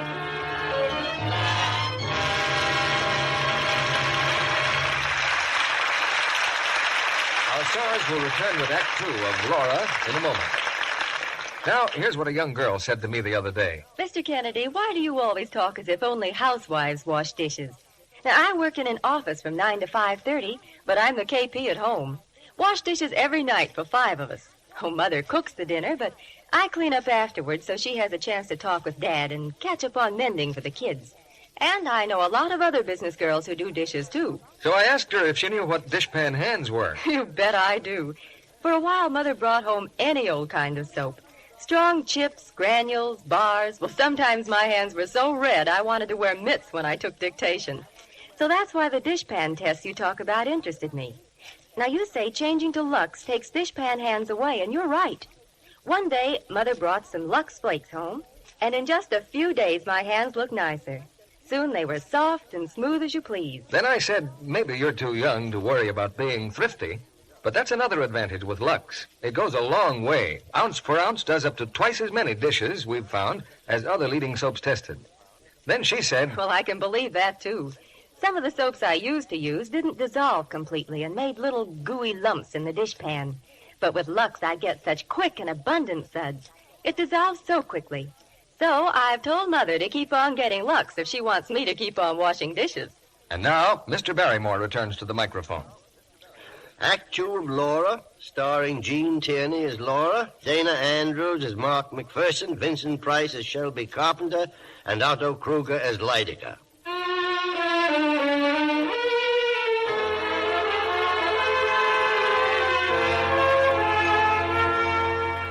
It's an hour later. In front of Laura Hunt's apartment, Lieutenant Detective Mark McPherson picks up Sergeant Crane. Together, they make another thorough search of the girl's rooms. 2 things interest McPherson: a pile of Laura's letters and a bottle of Scotch whiskey. If you're thirsty, Lieutenant, I think you can do better than that there. I'm not thirsty. When did you say that maid was due here? Any minute now. Say, where's McCavity? In the basement. I've had the telephone tapped. He's sitting on it. But who's going to use the phone besides us? Nobody I know of. Still a good idea. I'm making a call now myself. Go down in the basement and relieve Mac. I'll wait here for the maid. Carpenter's coming, too. Okay. Hello. Moscone's? This is Lieutenant McPherson, Homicide Bureau. Laura Hunt's been buying liquor from you, hasn't she? Yeah. Did she ever buy a brand of scotch called Black Pony? You sure of that? Okay. Thanks. Oh, come on in, Miss Clary. Never mind that Miss Clary stuff. My name's Bessie. Have a chair. It seems to me those letters belong to her. Yeah. You've been reading her private letters. I said sit down. Cops. I was brought up to spit whenever I saw one. Okay, go ahead and spit if that'll make you feel any better. What do you want to find out? Who killed Laura Hunt? How would I know? You think I'd done it? Ask anyone. Anyone who ever came here. Why, I'd have worked for her, scrubbed for her, done anything she would have wanted of me. Pay or no pay. You're loyal, Bessie. It wasn't only on account of the wonderful things she'd done for me. It was because she was so wonderful herself. Miss Hunt was a real lady. Something cops wouldn't know about. How'd this bottle get into her cabinet? I put it there. It's cheap scotch, Bessie. Laura Hunt wouldn't buy cheap scotch. I found it on a kitchen shelf Saturday morning. You know what that means? It means that somebody brought it here Friday night. And that somebody was here with her Friday night. Now, who was it? I don't know. But I didn't want anybody to get any wrong idea about her. God rest her soul. That's why I put the bottle in the liquor cabinet. I done more than that. There were 2 glasses. I washed them out and cleaned off the bottle, too. Destroying evidence, Bessie. I don't care. I'll do anything to keep her name from being dragged through the mud. Relax. Bessie, I'd like some ice in the setup. You mind? I'll get it. A couple of highball glasses. I'm expecting somebody. More cops. No, Shelby Carpenter. Let him in and then get the glasses. The door's open, Lieutenant. Oh, come in. I didn't expect you, Mrs. Treadwell. Oh, you either, Mr. Lydecker. Shelby's dropping me at the hairdresser later. I only sent for you, Carpenter. I know. So I thought I might as well come along. Yes, my excuse is equally feeble. I just dropped in to inquire as to the state of your health, Lieutenant. Insipid, I trust? He's about to have a drink. Oh, Bessie, 2 more glasses. Yes, sir. Hello, Bessie. What are you doing here? I'm paid up for the week, and I'm working regardless. Scotch, Lydecker? Excellent.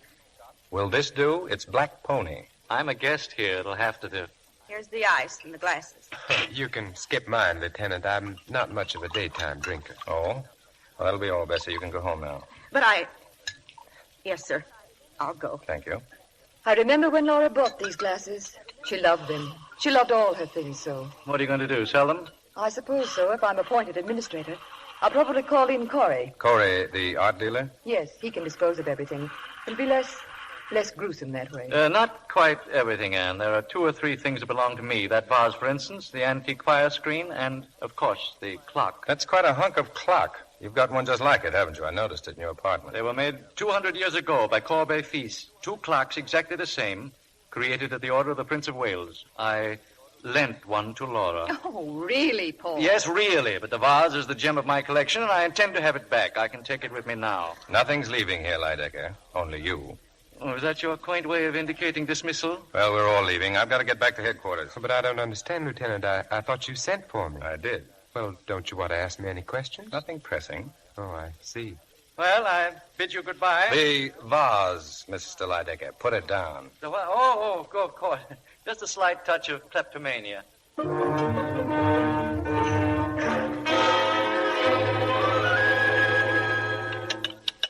Crane? Yeah? McPherson, I'm back. Upstairs in our apartment. How you doing in the basement? Any calls come in this afternoon? Not a thing. I've just been looking the place over. I've only done it 40 times. Anything interesting? Everything's interesting. Especially that portrait. A really beautiful doll, Lieutenant. Yeah.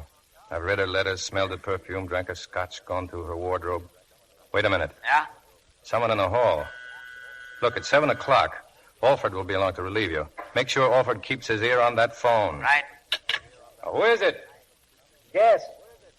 Coming, Lydecker. You just happened to be passing by. And I noticed the lights on. By the way, have you sublet this apartment, McPherson? You're here often enough to pay your rent. Any objection? Yes. Especially to your prying into Laura's letters. That bundle in your pocket, for instance. No, these. They're yours. The best of the bunch. That's the trouble with getting murdered, Lydecker. It ruins your privacy. And have detectives who buy portraits of murdered victims a claim to privacy? Lancaster Corey tells me you already put in a bid for Laura's portrait. That's none of your business. McPherson, did it ever strike you that you're acting very strangely? It's a wonder that you don't come here with roses and a box of drugstore candy. Have you been dreaming of Laura as your wife? By your side at the policeman's ball or in the bleachers? Or listening to the heroic saga of how you acquired a silver shin bone in a gun battle with a gangster? Yeah, I see you have. Why don't you go home? I'm busy. Well, perhaps we can come to terms now, huh? You want her portrait? Perfectly understandable. I want my possessions, my vase, my clock, my fire screen. Now, if you Get going. You better watch out, Lieutenant. You'll end up in the psychiatric ward. I don't think they've ever had a patient who fell in love with a beautiful girl who died before he met her. Or did you meet her? Well, good night, McPherson.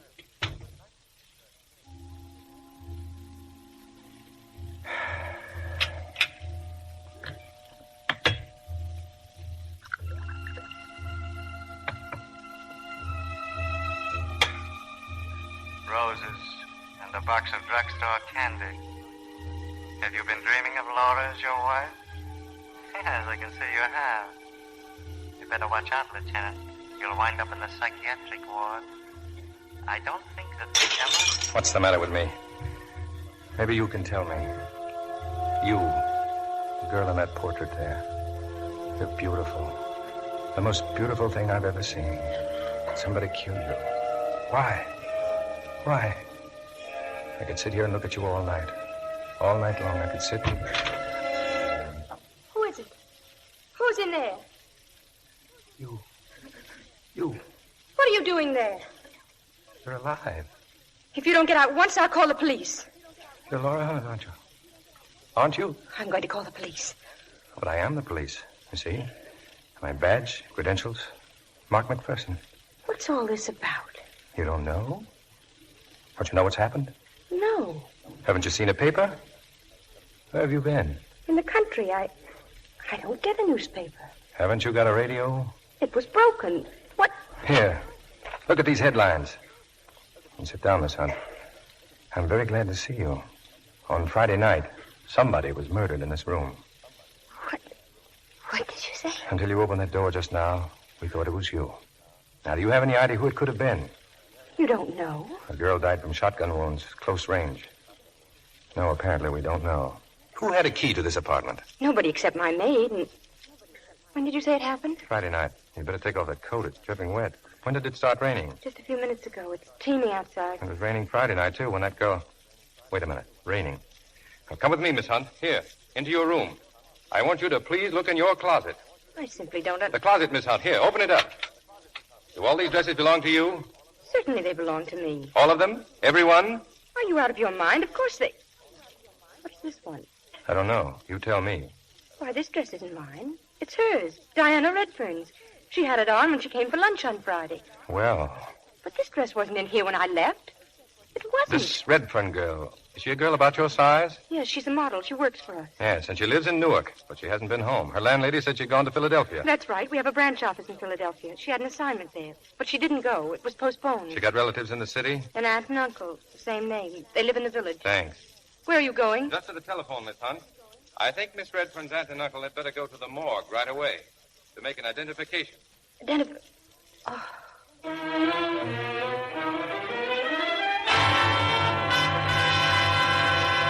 Right. So long, Inspector. Well, that's that, Miss Hunt. They've located the Redferns. Yes, we ought to know soon.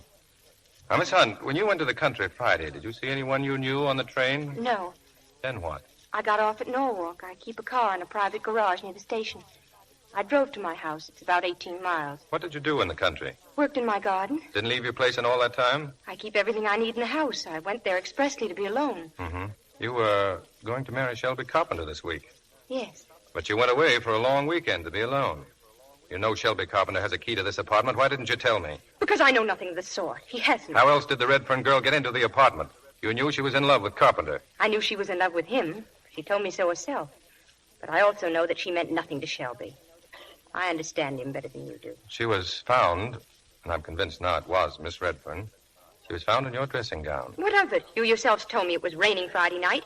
You yourself just saw her dress. It's full of wrinkles and rain spots. Now, how did she get in here? Why? Who brought her here? I haven't the slightest idea. Now, look, Miss Hunt, do you love this Carpenter fellow so much you'd risk your own safety to protect him? He must have brought her here. You suspect me. You think I killed somebody in jealousy. I'm trying to get at the truth. I'm sorry. Strictly routine. Well, I'll see you in the morning, Miss Hunt. Meanwhile, don't leave this apartment and don't use the telephone. But I've got to use it. I've got to let my friends know I'm alive. I'm sorry, but I must insist. If anything should happen to you now, I wouldn't like it. All right, I promise. There's one more thing. I know that you went away to make up your mind whether you'd marry Shelby Carpenter or not. What did you decide? I decided not to marry him. Well, I'll be seeing you in the morning, Miss Hunt. Good night. Good night.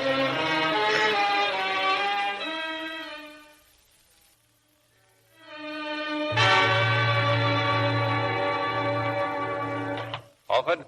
That you, Mark? Yeah. Watch your step. It's pretty dark down here. Anything come through those earphones? Yeah. The morgue just called. Is the Redfern girl all right? It kind of balls things up, doesn't it? Yeah. Say, you seem pretty... Hey, wait a minute. She's dialing a number up there. Give me those earphones. Here. Hello? Shelby, this is Laura. Laura. I must tell you... Don't say anything on the telephone. Meet me right away in front of the office. Can you leave? Right away. Was that... Yeah. Dames are always pulling a switch on you.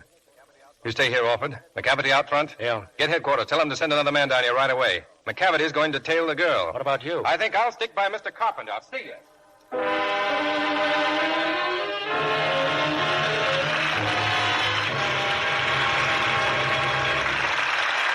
We pause now for station identification. This is CBS, the Columbia Broadcasting System.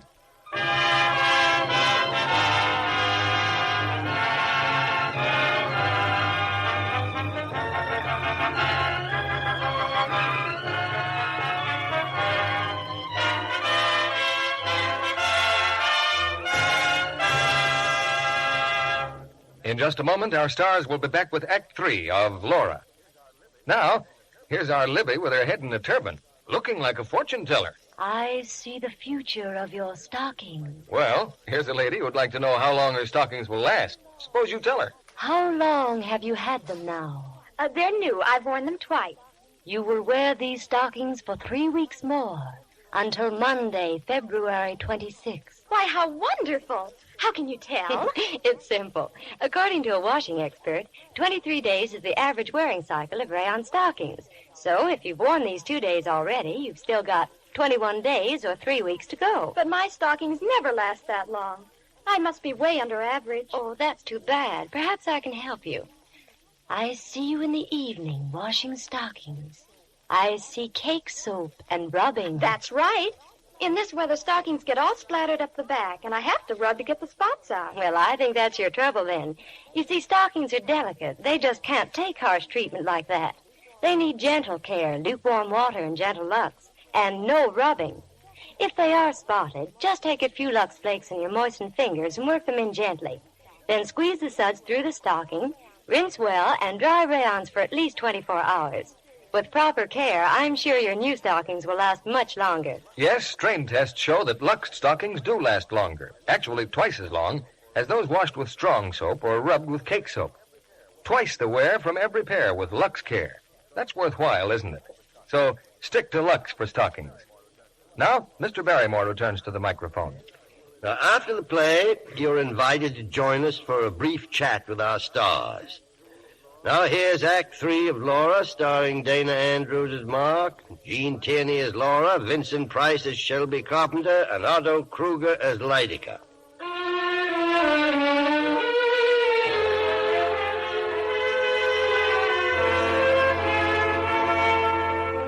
For 3 hours, Detective Lieutenant McPherson's been following Shelby Carpenter. Now in the black hours of night, he stops his car near a lonely house 18 miles from Norwalk and makes his way carefully toward the front door. It's not quite shut. He peers through the crack for a moment and then walks in. What? What are you doing with that shotgun, Carpenter? Well, I must admit this is somewhat embarrassing, Lieutenant. Let me see that gun. Been fired recently. Yes, I killed some rabbits with it. When? Oh, a while back. I don't know exactly. I gave the gun to Laura for protection. You haven't borrowed it lately. You didn't just bring it back. Now, you ought to know. You've been following me. You realize the spot you're in? You brought Diana Redfern to Laura's apartment. You knew all along it was she who was murdered. Didn't you know Laura would come back any day and spill the whole thing? Or did you plan to kill her, too? Oh, you're being fantastic, McPherson. You took a bottle of Black Pony to her house Friday night. I took it there over a week ago. Bessie says Friday night. I can't help what Bessie says. Where's the key to Laura's apartment? I haven't got one. I never had one. Okay, you didn't bring the scotch there Friday night. You never had a key. How did you get in? Well, Come on, talk. Talk? Oh, all right. You see, Laura kept an extra key in her office. I'd asked Diana to meet me in a restaurant. I wanted to have it out with her once and for all. You know, she thought she was in love with me. She started to get hysterical. We had to leave. Well, I couldn't very well take her to her room in Newark, could I? Or to my hotel room. So we started to walk. It began to rain suddenly, and we got drenched. I thought of the key, and I stopped by the office to get it. We couldn't find a taxi, and so we walked back to Laura's apartment. Yeah? Diana went to Laura's bedroom. When she came out, she had on a dressing gown. Well, we talked, argued maybe, for a couple of hours, and then the doorbell rang. Why didn't you go to the door? Well, suppose one of Laura's friends had found me there. What would they think of finding Diana there? I told her to say that Laura had lent her the apartment. Anybody who knew Laura would have believed that. Don't stop. Well, I heard Diana open the door, and then there was an awful explosion. By the time I reached her, the door was shut again. Diana just lay there on the floor. Didn't you go out to see who did it? I was too confused, too horrified to do anything. The hallway was dark. I don't remember what I did. I knew I had to keep out of it and keep Laura out of it, too. The only thing on my mind was the safety of a person whose life was dearer to me than my own. Don't you understand that? Did you think Laura had killed her? Did you? I don't remember what I thought. Do you think so now? No. On Saturday, when Detective Crane went to see you, you seemed sincerely shocked. I was. I hadn't expected the police to mistake Diana's body for Laura's. But your alibi was all ready. The concert. You knew the minute Laura got back to town, it wouldn't stick. I couldn't think that far ahead. I was groping for some way to keep Laura's name out of it. I was heartbroken about Diana and panic-stricken about Laura. Okay. And tonight you met Laura in front of her office. What did you talk about? About what I just told you. Well, what are you turning on the radio for? To see if it works. Why don't you tell her the truth? She sent you here to get rid of that gun. She doesn't even know I came here. It was my own idea. The radio works fine, doesn't it? Why wouldn't it? I hoped it wouldn't. All right, we're driving back to New York. Well, am I under arrest? I don't know. Just don't leave town. It would be a very foolish thing to do.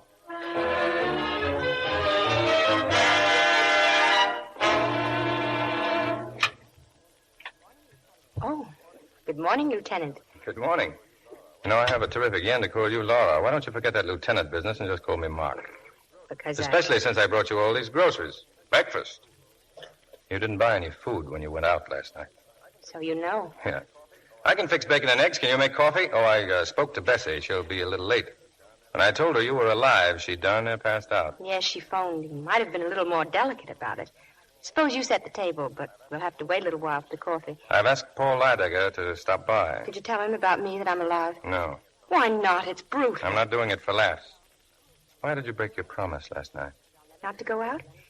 Because I'll never be bound to do anything unless it's of my own free will. The Redfern girl was in love with Carpenter. You admitted that. I also told you he wasn't in love with her. Paul? I don't know. Just sit still in here. Hello, Lieutenant. Laura? Oh, good morning, darling. Hello, dear. Well, excuse me, Lieutenant. I'd like to kiss my fiancée good morning. Oh, so it's on again. Now, do I have to get a police permit? Well, now who? Come in, Lydecker. The door's unlatched. Lydecker, huh? Right on my heels. Well, McPherson, have you thought over the deal I suggested? What about the portrait and the... Why? What? Paul! Laura. Paul! I'll be all right in a moment. Laura, what? Not now, dear. Don't try to talk now. Come on, I'll take him into the bedroom. Just be quiet, Paul. Yeah. Yeah.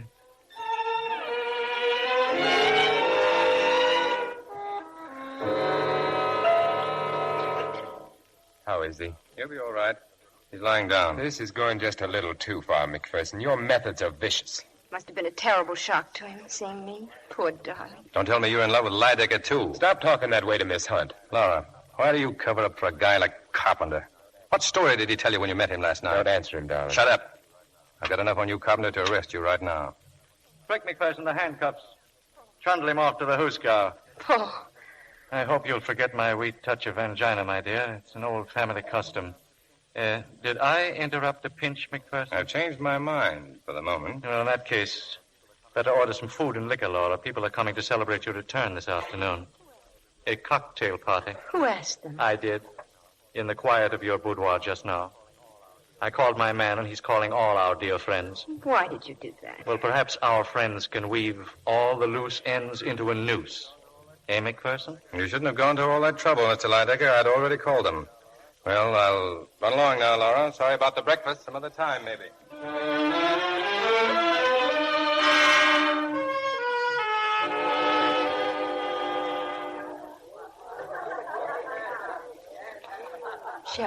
Shelby, come here. What's the matter, darling? Your party's a huge success.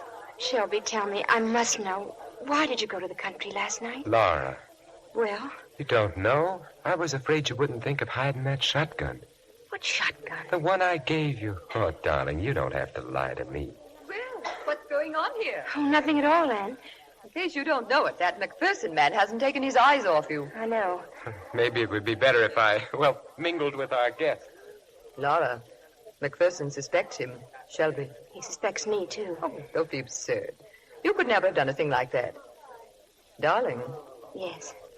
Are you as interested in Lieutenant McPherson as he is in you? Anne, I only met him last night. Sometimes that's more than long enough. Anyway, he's better for you than Shelby. Anybody is. Shelby's better for me. Why? Because I can afford him. He's no good, but he's what I... Wait a minute. He's coming. Mark. Oh, Mark, is it? I'm sorry to break up your party, Laura. But you haven't. You've been a model guest so far. I'm not joking. Get on your things. I'm taking you to headquarters.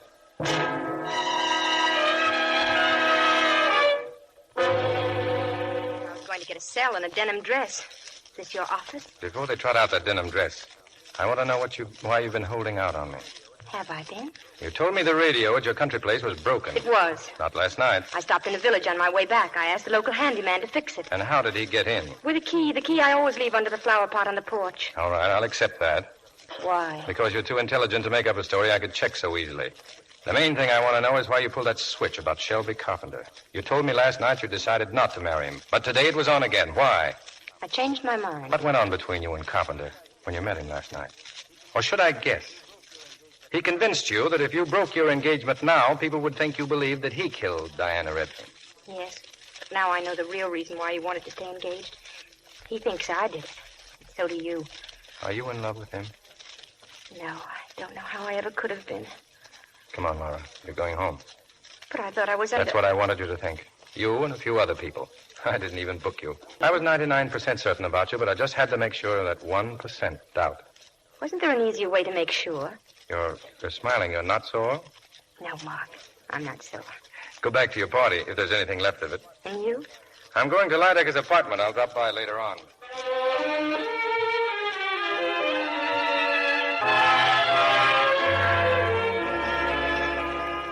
I'm glad they've all gone, Laura. It's been a long time since we've been together. Well, darling, what's the matter? Nothing, Paul. You're worried. Yes, McPherson. He's using you for something. I don't think so. I don't deny he's infatuated with you in some warped fashion, but he's incapable of any normal human relationship. He's been dealing too long with criminals. When you were unattainable, and he thought you were dead, that's when he wanted you most. Fell in love with your portrait. He was glad when I came back, as if he were waiting for me. You know what he calls women? Dames. A dame in Washington Heights once got a fox fur coat out of it. That's his very word. That doesn't mean anything, Paul. He isn't like that. Laura, my dear, you have one glaring weakness. With you, a lean, strong body is always the measure of a man, and you always get hurt. No man is ever going to hurt me again. No, not even you. I? Hurt you? What? Laura, look at me. You were a long time finding out about Shelby, but that's all over now. We'll be together again. Wait, the door just opened. Don't get up. Don't let me. Oh, haven't you heard of science's latest triumph, the doorbell? I'm glad you're here, Lydecker. I've just been to your apartment. Do you mind if I search your pockets? I found a shotgun.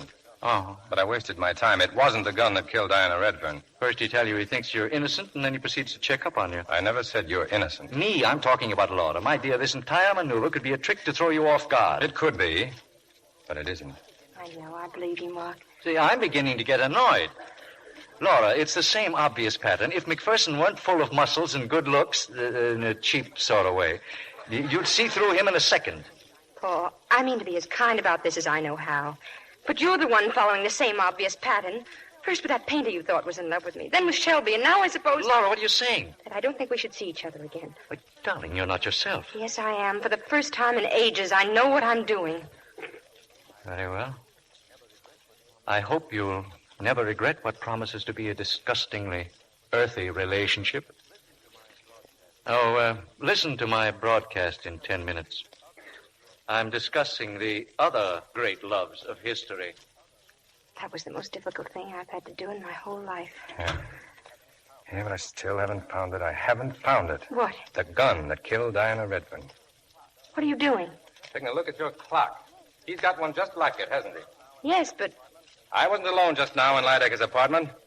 A guy named Sergeant Crane came with me. Crane's old man is a clockmaker. And while I wore myself out looking for a shotgun, all the sergeant did was drool about Lydecker's clock. He said probably there's not another one like it in the world. Obviously he was wrong. Yeah, and he showed me something about that clock. A little feature with all clocks made by Courbet Fils. Underneath, here, near the floor, is a little spring. You push the spring and the whole bottom compartment opens up. See? Like this. But I never knew. In the old days... I guess people used the compartment for a kind of safe. Today, they use it for hiding other things. Shotguns, for instance. Well, this is it, Laura. I'm sure of it. And it was put here by the only man who knew about this clock, Paul Lydecker. Oh, no. Yeah. When the Redfern girl opened the door, this hallway was dark. Lydecker saw a girl and assumed it was you. And he fired.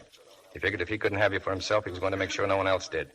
He heard Carpenter, so he hid behind the stairway outside in the corridor. Carpenter was scared to death, and he got out as fast as he could. Then Lydecker slipped back in and tucked the gun away in the grandfather clock. I felt it ever since I came back. I'm the one to blame. Not for anything I did, but for what I didn't do. I should have stopped seeing Paul long ago. But I couldn't. I owed too much to him. I can understand all that. But I can't understand why you tried so hard to protect Carpenter. I was frantic you'd arrest him. I knew he wasn't guilty.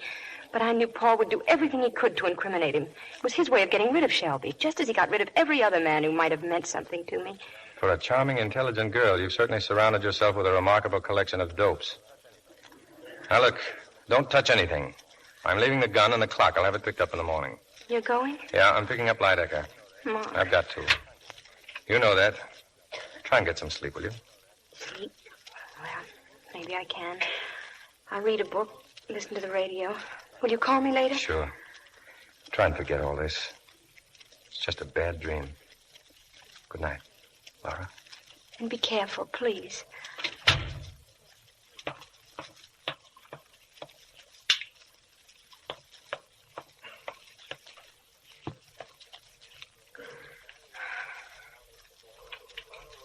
And now, ladies and gentlemen, with his final word for this evening, Mr. Paul Lydecker.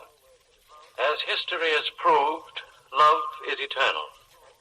The strongest motivation for man's actions throughout centuries. Love is stronger than life. It reaches beyond the dark shadows of death. May I remind you of some favorite lines of mine from Dowson's poem? They are not long, the weeping and the laughter, love and desire and hate. I think they have no portion in us after we pass the gate. They are not long, days of wine and roses. Out of a misty dream, our path emerges for a while, then closes within a dream. That's the way it You've is, heard the isn't it, voice of Laura? Paul Lydecker by electrical transcription. This is the... There's the final irony to all of this, Laura. You know how I despise melodrama, and yet here I am, a gun in my hand, about to kill you. Paul, you've taken one life. Isn't that enough? The best part of myself, that's what you are, Laura. Do you think I'm going to leave you to the vulgar pawings of a second-rate policeman who thinks you're a dame? He'll find you, Paul. You know he will. Will he? Don't you overestimate the man who thought I left a few moments ago. And all I did was wait in the hall, Laura. And then I let myself in again with the key I've always had. I'm not going to lose you, Laura. Open the door. Don't move, Laura. He didn't leave. He's somewhere in this building. Laura, are you all right? He'll find us together, darling. As always we should have been. As always we will be. No, Paul, no. Turn your face, darling. Please, turn your face. Sorry, Miss Hunt, but I had to do it. I better let the boss in before he busts down your door. Laura. It's all right, Mark. Got him through the window, Lieutenant, from the fire escape. I'll call headquarters. Fine detective. A fine detective I am. Laura. Goodbye. Goodbye, my love. It's all right, darling. It's all right. The bad dream is over.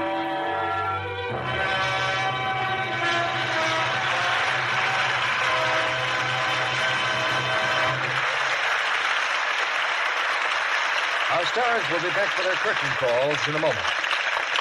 The war is far from over. Now is no time to relax. President says Army needs 18,000 nurses. Congress discusses drafting women, 18 to 50. This is the crucial year of the war, and every woman, like every man, must do her part. If you want to bring your son, your husband, the boy down the street home sooner, do every single thing you can to help now. Even if you can't take a war job or be a nurse, you can still help by saving every drop of used fat. Your used kitchen fats make the medicines our nurses need for our wounded men and the raw materials for synthetic rubber life rafts and airplane tires. The American Fat Salvage Committee says, Fat salvage can no longer be regarded as a volunteer service. It is a serious wartime obligation that must not be neglected until every Jap is driven back to Tokyo and the South Pacific Islands again become Yes, now the kitchens of America must help supply the fats we used to get from lands the Japs still hold. Save the fat from your broiler and frying pans. Skim it off the tops of soups and stews and gravies. Melt down table scraps and suet. Your butcher will give you 4 cents and 2 red ration tokens for every pound you turn in. Save every drop every day until J-Day, the day the Japs are licked.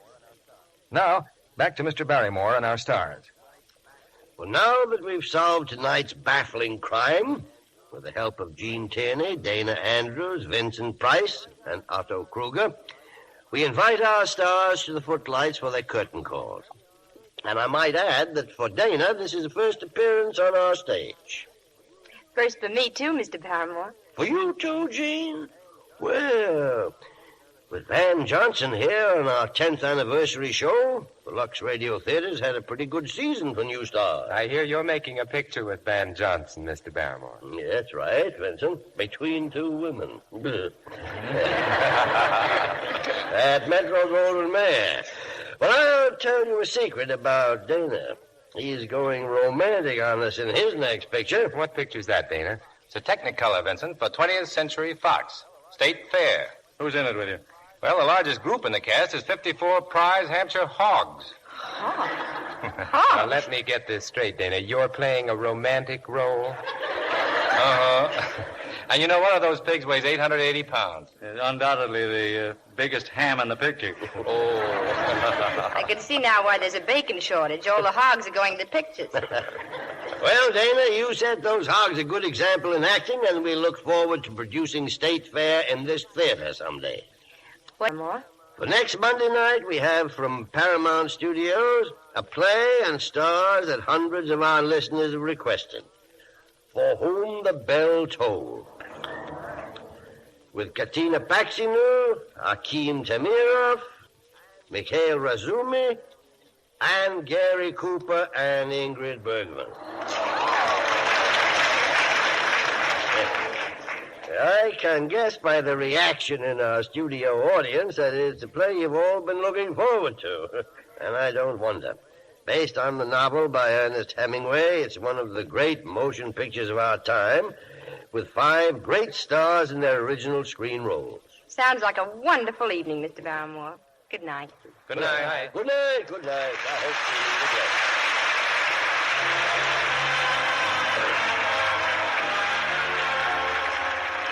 Our sponsors, the makers of Lux Flakes, join me in inviting you to be with us again next Monday night when the Lux Radio Theater presents Ingrid Bergman, Gary Cooper, Katina Paxinu, Akim Tamirov, and Mikhail Razumi in For Whom the Bell Tolls.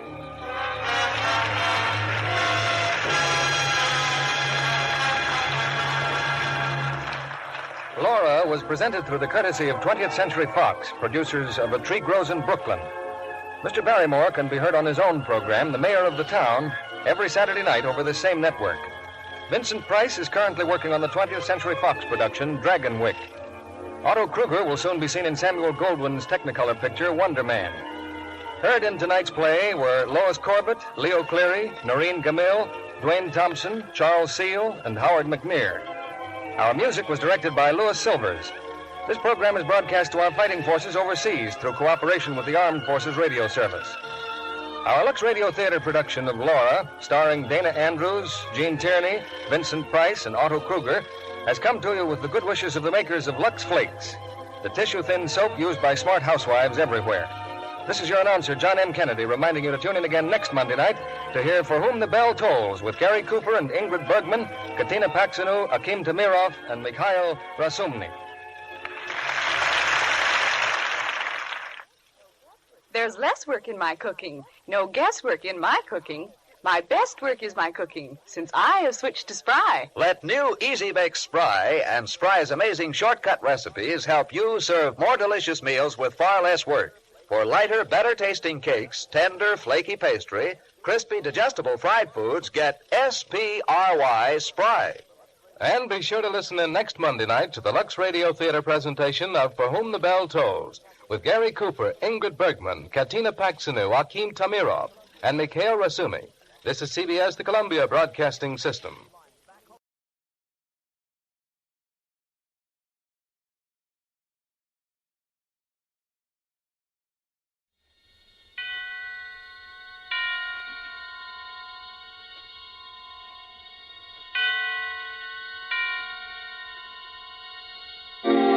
Suspense.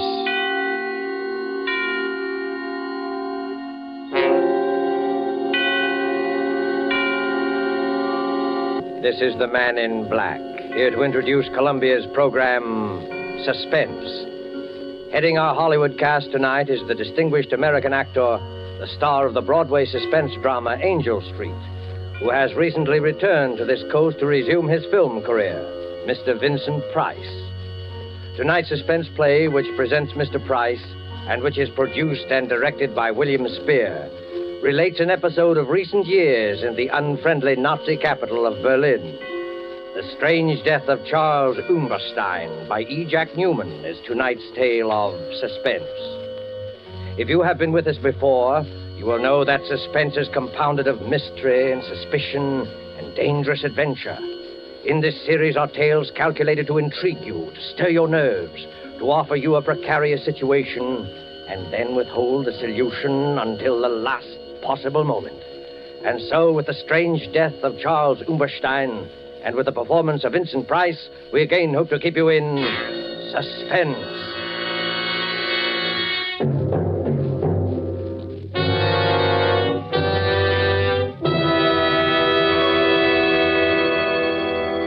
I was infuriated to think I had been trapped.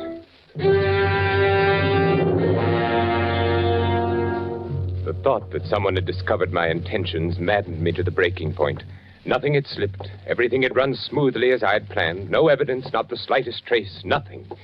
And yet, I was trapped. Trapped. But why? How? Let me see. Papers in my briefcase, train ticket, information forwarded safely to my office. And he knew. How? But he did know. I stood quietly in my room, watching him, watching me. Waiting for me, standing by the lamppost beneath my window, knowing he had trapped me, waiting for me.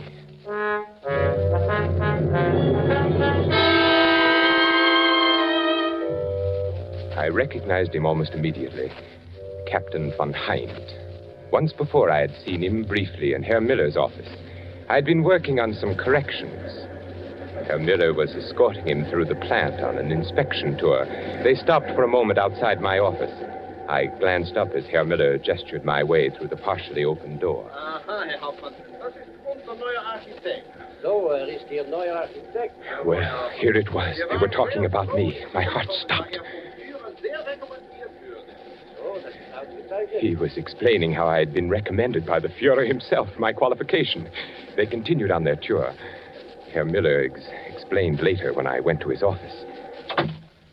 Aha, Umberstein, there you are. Herr Miller, you sent for me? Yes, Umberstein. This morning, when Captain von Hind and myself passed by your office, I knew it was you. You knew it was me? Yeah. Captain von Hind is head of Gestapo intelligence in this area. He was conducting a routine inspection this morning, and it was he who suggested that What? Well, since your recommendations were by the Führer himself... Yes? Your work here has been excellent. I knew you were the man when I passed by today. My work? Huh? Oh, no, of course, not that.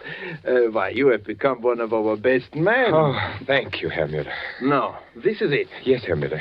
Through various posts, we are releasing more prints on munitions areas in this country and other countries. Huh? You are to be in complete charge of their release from the vault. I understand, Herr Miller. As a citizen of the Reich, I am greatly honored that I have been given such an opportunity. An opportunity to show your loyalty. An honor. I will give you the combinations. You will see that no other person enters the vault. Of course, Herr Miller. One moment, Umberstein. Yes?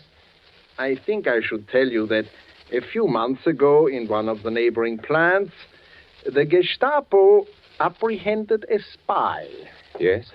He was working found in possession of certain vital documents which he had access to in his work. And what did they learn from him? Well, many things. He was reluctant to speak at first, but it's difficult to hold out indefinitely. Well, he finally gave them enough information to locate other agents who had filtered in. It was well he was detected. Oh, yeah. The Gestapo is still on the alert for some of his co-workers, still expected to arrive. Of course, they are ignorant of his confession and his fate. So, Herr Umberstein, I must warn you to take all the necessary steps against the possibility of espionage. We cannot be too careful. I shall be careful. Defy the efficiency of the Third Reich.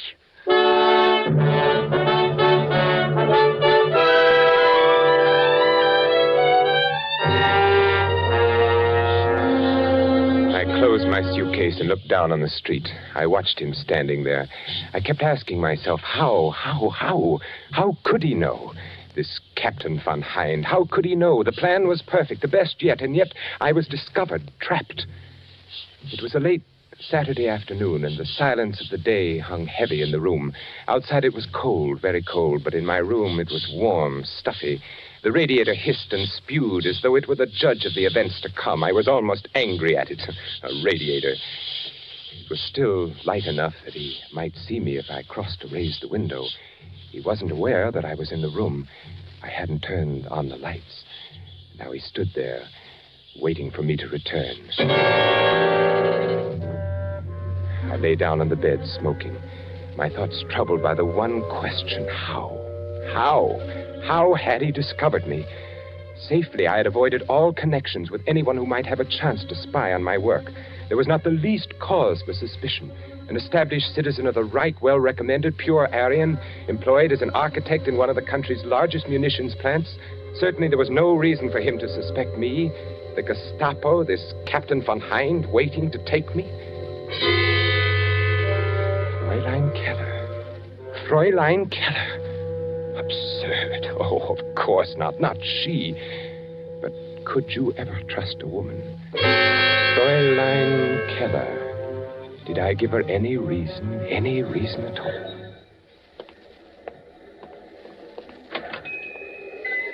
Good morning, Fräulein. Oh, good morning. My name is Charles Umberstein, and I am to be at the munitions factory near here. I wish to take a room. Oh? One facing the outer street, Fräulein, if you can accommodate me. Oh, I think so. We have one. It is on the second floor. Overlooks the street corner. Oh, fine. I'm glad. It looks comfortable here. Small and comfortable. Oh, yes. You will like it, I'm sure. I am the owner and manager here. Fräulein. Sign here, please. Yes, of course. There you are. Thank you. Otto, would you show Herr Umberstein to his room?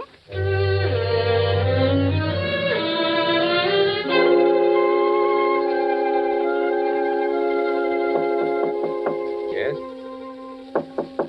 Yes, who is it? It's I, Fräulein Keller. Oh, just a moment. Yes, Fräulein? I have brought you some extra blankets. Oh. You may be cold. Oh, that's very thoughtful of you, Fräulein. And Herr Umberstein, down the street, a little cafe. You may find nice meals and a little music, too. Oh, wonderful. I am indebted to you, Fräulein. Oh, but you are my charge. I look after my guests. It is my job. Oh, that is most kind, Fräulein. Herr Umberstein, yes? I also dine at a little cafe often. Oh. I hope I see you.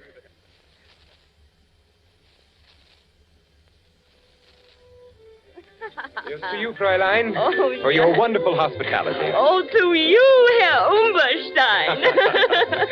Fräulein, it's growing late. I must be off. I have a great many things to do tomorrow. Oh, and so do I. Oh, it has been a wonderful evening. Wonderful. Yes, wonderful. Here's your coat.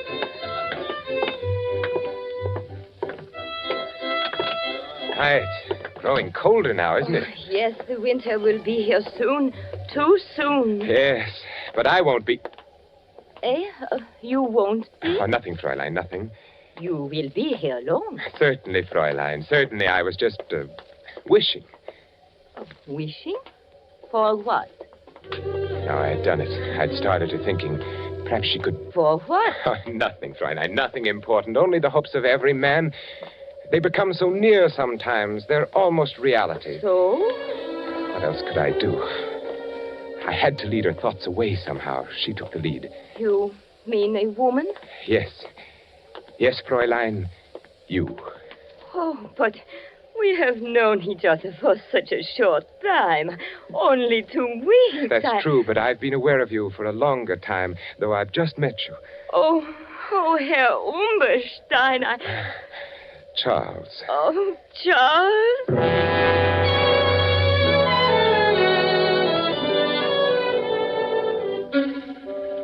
first I was uneasy about the whole affair. And after a while, I did grow rather fond of her. She was so accommodating, and we dined together each evening, and I played my role to the letter. Never once did she mention my work. Oh. Fräulein Keller, what are you doing in my room? Well, I was... You've been looking through my papers. Why? I was looking for something. But what right have you? What are you looking for? I was looking for a letter. A letter? What letter? One that you haven't got. I thought perhaps you might have it. Now, out with it. A letter from a woman. Very well, Charles, if you must know, I suspect you of being filthy. She was actually looking for a letter from some woman. Any woman. She didn't trust me.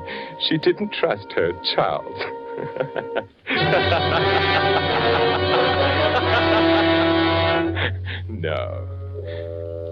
No, it couldn't have been Fräulein Keller. Who then could it have been? I walked over to the window and looked down at the figure who so patiently kept his vigil there. Captain von Heinz, waiting.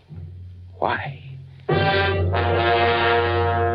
If there had been something wrong with the passport, but no, that was perfect, not the passport. All passengers will report to the trainmaster for passport examination. Yeah, all in order. You can take your luggage to Berlin. Yeah, this way. Next.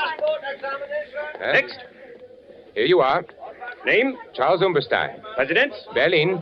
Nationality? German. All in order. Picture, luggage, all in order. Thank you, trainmaster. You must be careful, you know. When may I catch my train for Berlin? It should be by any moment. Next. As I stood there in the shadows waiting for my train, I examined my passport again, as I had done 100 times before. No one would have any reason to doubt anything so genuine as that. All passengers for Berlin! All passengers for Berlin! Guard, must we stand passport inspection again? Yeah. The Army intelligence will accommodate you on the train. Jawohl.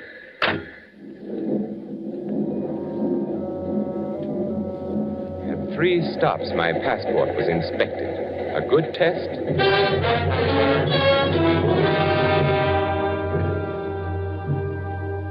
If the passport had been suspected or investigated, it would only prove that I was Charles Umberstein.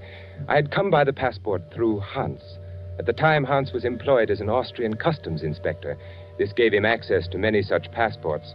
According to Hans, there had been a person named Charles Umberstein who had suddenly disappeared in 1936. Since there had been no friends or relatives to make an inquest, well, you can see. No, I was Charles Umberstein. Why, I even resembled the badly scarred photograph on the identification card. From the front view, he was evidently a large man, big shoulders, large head, wore a short Prussian haircut. Yes, I certainly looked enough like the photograph. Passport was flawless. He couldn't have discovered me through that, this von Heinz. Something else. What else? The plans? No, of course not. They couldn't have discovered that. I merely made copies and left the originals. No, not the plans. Why, Hans and I...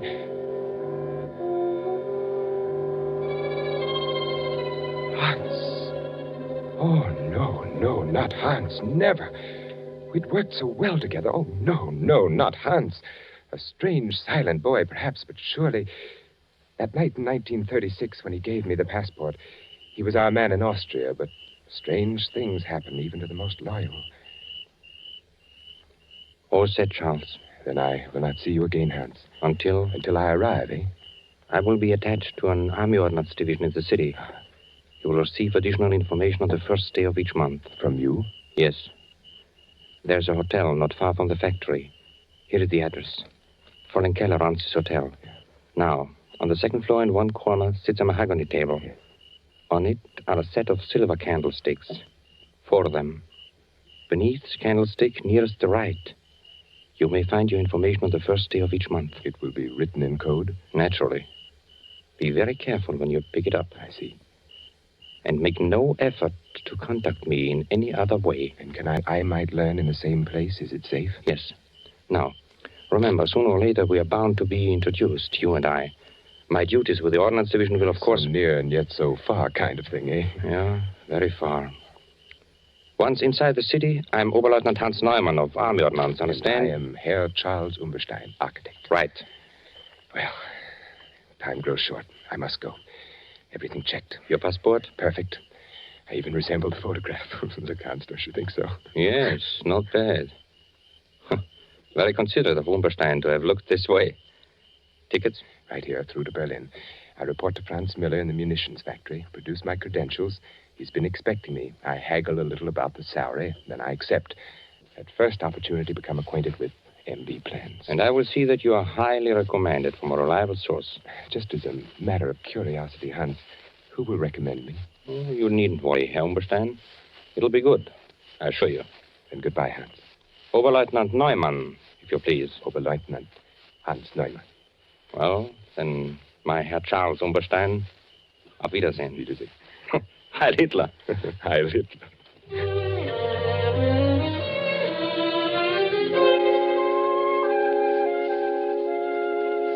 Yes, everything Hans had said came about.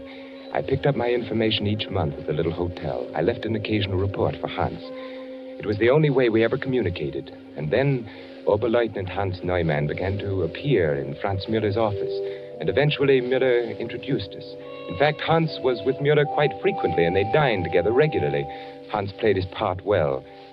But one day, something was worrying him. I will wait here for you, Miller. I'll be with you in a moment. Ah, Herr Umberstein. It's good to see you again. Lieutenant Neumann. Herr Miller speaks very highly of your work here. Thank you. Be very careful of this Captain Von Hind. There's something wrong. I don't know what it is. He looks at me very strangely. And there is something I recognize about the man. The eyes are... You've met Umberstein. Yes. We was just chatting a moment. I've seen Von Hind somewhere before. Be very careful. And don't come with us in case they ask you. Well, you all ready? Why, yes, of course. Umberstein, would you care to join us at luncheon? No, thank you. I have some work to do. Always working. Yes. Well, then, let's go, Hans, yeah? Yeah, certainly. Oh, by the way, will Captain Von Hind be joining us today? Oh, Von Hind sends his regrets. Something is delayed. Oh, that's too bad. Von Hind, a remarkable man. No one like him in the service. No one like him. Goodbye, Lieutenant. Von Hind.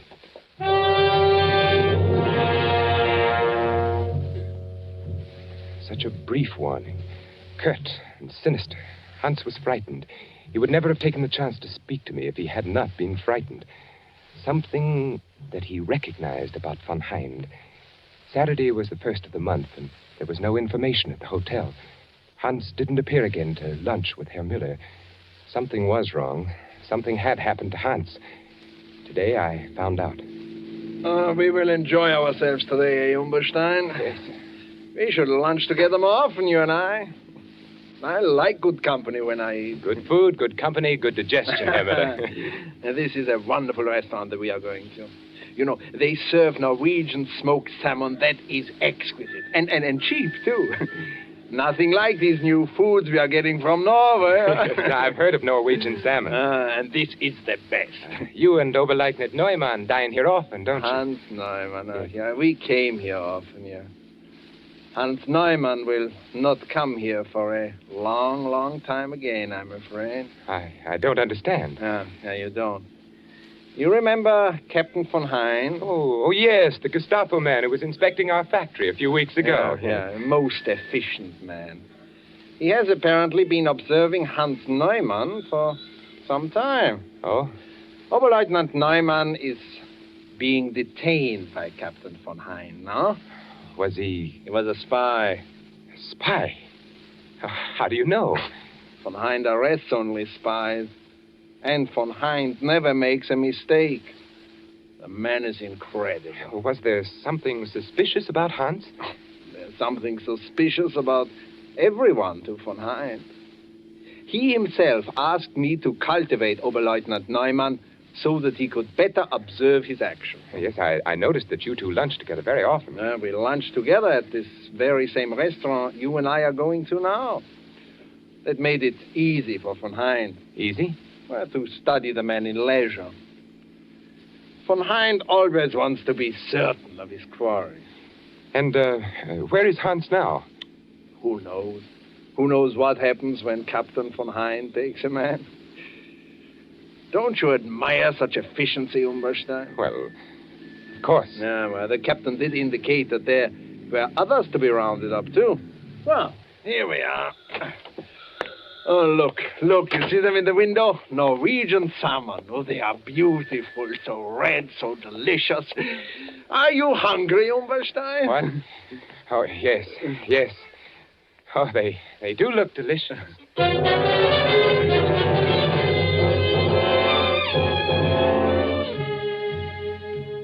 Captain von Hind. I looked at him out of the window again. I could see his breath now. It was growing very cold. He was well dressed in a neatly tailored overcoat and dark hat. It was too dark to... I was sure of were the hands and the gloves on the hands. Heavy, thick, powerfully mounted prongs encased in a gray, tightly fitting material. Style, lines running across the back. I noticed when he lifted them to light a cigarette. What beautiful weapons. His back was to me. I couldn't help but admire the fine breadth of his shoulders and the thick, closely barbered neck. He stood quietly by the lamppost, smoking, watching his breath and the smoke battle for existence in the icy air. Once when he turned to look up at my window, the single eyeglass he wore caught the reflection of the light. I wondered how much he weighed. Carefully, I retraced each step over again in my mind. I couldn't find the flaw that made me a marked man. The absurdly easy way I had gone through Mueller's office carrying an innocent-looking bundle of blueprints, then to the vault, the superstition of copies. No one could suspect what I had done. No one had any reason to. Why then was I trapped? Of course he was after me, waiting down there. I wondered why he didn't come up and wait in my room. Surely he didn't know I was in the room. Perhaps he had searched my room one day while I was out. But what could he find? Nothing, absolutely nothing. A passport proving I was Charles Umberstein. A monogrammed suitcase bearing the initials C.U. A few letters and old papers. Nothing at all. I had never talked. I had never known anyone else in service except Hans. Franz Mueller was too stupid to suspect anything. Fräulein Keller, no. The passport, perfect. Only one other way. Only one other way could he possibly know. For an instant, the possible answer flashed through my brain. For a full 5 minutes, I watched him very discerningly. Could it be? Could it possibly be? The stillness of the street below was broken from time to time by the blare of an occasional horn and the rattle of armored cars carrying soldiers to different parts of the city. Turning from the window, I groped about the darkness of my room, searching for the automatic I had concealed in the slit compartment of my travel bag. When I found it, I tested the chamber. Yes, it was loaded. I jammed it in my coat pocket, and putting on my hat, I stood there by the window, watching him. He seemed very ominous, very assured, waiting for me. He must have been getting anxious with his long vigil. I watched him signal to an accomplice across the street. Walking back and forth under the streetlight, I noticed something familiar. Very familiar. A bolt from off the bed, tied to a piece of cord attached to the light switch. Near the radiator pipe, room enough to pass it through, the weighted end dragging the string to the lobby below. I picked up my suitcase and stepped out of the door. The hall was dark and quiet. I walked down the stairs. The lobby was empty, deserted. At the bottom of the stairs, I placed the suitcase by the door, and I crossed to the desk. Hastily, I jammed a few bills in an envelope and addressed it to Fräulein Keller. Now, as I picked up my suitcase, I could see him very plainly on the corner. He was only a few feet from the entrance. The cord with its weighted end had fallen just short of the door. I stood there quietly. He looked up at my room. I pulled the cord. He was startled when the light went on upstairs, searching the window for a view of the occupant. I walked to the door. As I opened it, he looked at me, looked my way, gazed at me, point blank, seemed surprised. Then, assuring himself, he took a step toward me. Herr Umberstein. Herr Umberstein. Oh, you are... You are Charles Umberstein? Why, yes, I Charles Umberstein, who entered Germany in 1936 from Austria? Here's my passport. Your passport, yes. I have always wanted to meet you, Charles Umberstein. I have always wanted to meet you face to face. You know who I am? Why, yes, you... I wonder. You know, the others I have had my men pick up. But you, I wanted to attend to personally. It's because you are Charles Umberstein. Now we will just... I'm sorry, my friend.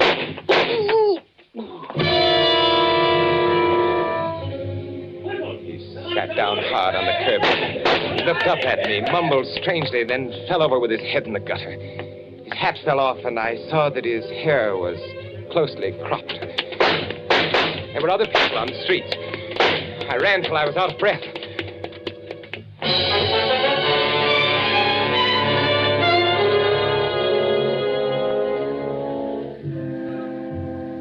The next day, I picked up a Berlin paper on the railroad station. On the second page, I read the headline, Gestapo official murdered. Saturday, January 25th, Captain Charles von Hind, high-ranking official of the Gestapo intelligence service, was instantly killed last night by the bullets of an unknown assailant whom he was attempting to arrest on charges of espionage. Captain von Hind had been connected with the Gestapo since 1936. Prior to his affiliation with the Gestapo intelligence, he had been known by his real name, Charles Umberstein. His entry into such dangerous work made necessary a complete retirement from all public life. The Reich will long honor the memory of Charles Umberstein. I wired flowers from Geneva with a card marked Sympathy, signed C.U.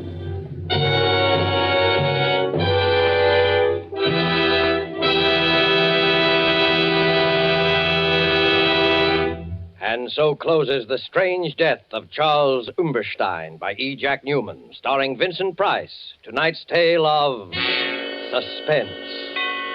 Vincent Price will soon be seen in the 20th Century Fox production, Song of Bernadette. The producer and director of Suspense is William Spear. Music was composed by Lucian Marowik and conducted by Lud Gluskin. This is the Man in Black, who would like to draw your attention to the new day and time for Suspense, beginning next week, when Cary Grant will be our star. Beginning next week, listeners in the Eastern and Central time zones will hear Suspense on Thursdays at 8 p.m. Eastern Wartime and 7 p.m. Central Wartime. Listeners in the Mountain and Pacific time zones will be brought their next story of suspense on Monday, December the 6th, and each Monday thereafter at 9 p.m. Pacific Wartime.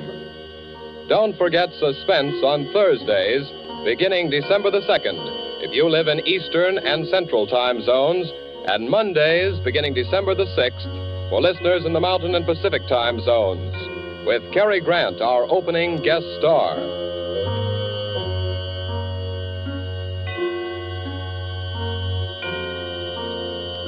This is CBS, the Columbia Broadcasting System.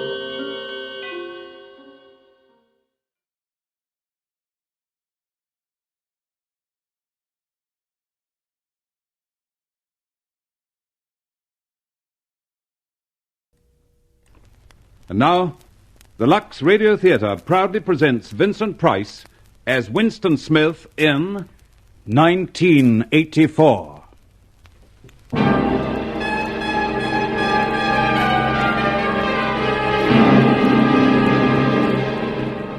1984. The world is one world, divided into three parts: East Asia, Eurasia, Oceania.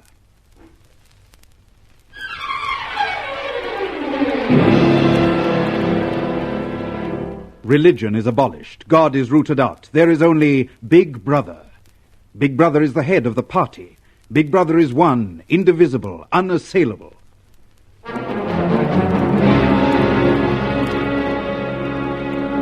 Oceania is good. because Big Brother is good. Oceania is one because Big Brother is one. Big Brother sees everything, knows everything. Everyone exists by the clemency of Big Brother. Big Brother, Big Brother, Big Brother. In Oceania, there are the proles. The proles, like the animals, are free. They have no telescreens in their houses. They have no numbers. They wear no uniform. The proles are the primitives, the early inferior people. Subdued by the party, subject to the party, they are the lost and the forgotten. Between the proles and the party there is a great gulf fixed. A prole cannot join the party. No party member can retreat to the proles. The party is one as Big Brother is one. Big Brother. Every member of the party wears a uniform, a suit of overalls. Every member of the party has a telescreen in his house.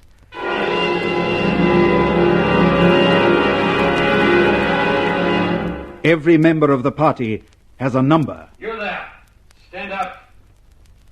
In front of the screen. What is your number? 6079. Your name? Winston Smith. Where do you live? 3rd floor, Victory Mansions. Employment in the party? Records Department, Ministry of Truth. Repeat the slogans of the party with fervor. War is peace. Freedom is slavery. Ignorance is strength. Now, how is Oceania governed? By Big Brother, through the Ministry of Truth, the Ministry of Peace, the Ministry of Plenty, the Ministry of Love. Describe their functions. The Ministry of Truth, News, Entertainment, Education, the Ministry of Peace, Conduct of War, the Ministry of Plenty, Economics. Well, go on. The Ministry of Love. What does that do? I don't know. I have never been there. Let us hope for your sake that you never do. The Ministry of Love is where people who do not love Big Brother are taught to love him. Do you love Big Brother, Winston Smith? I love Big Brother. Repeat it. I love Big Brother. I love Big Brother. Your tour of duty at the Records Office begins at 900 hours. Be there on time. 6079 Winston Smith. Dismissed.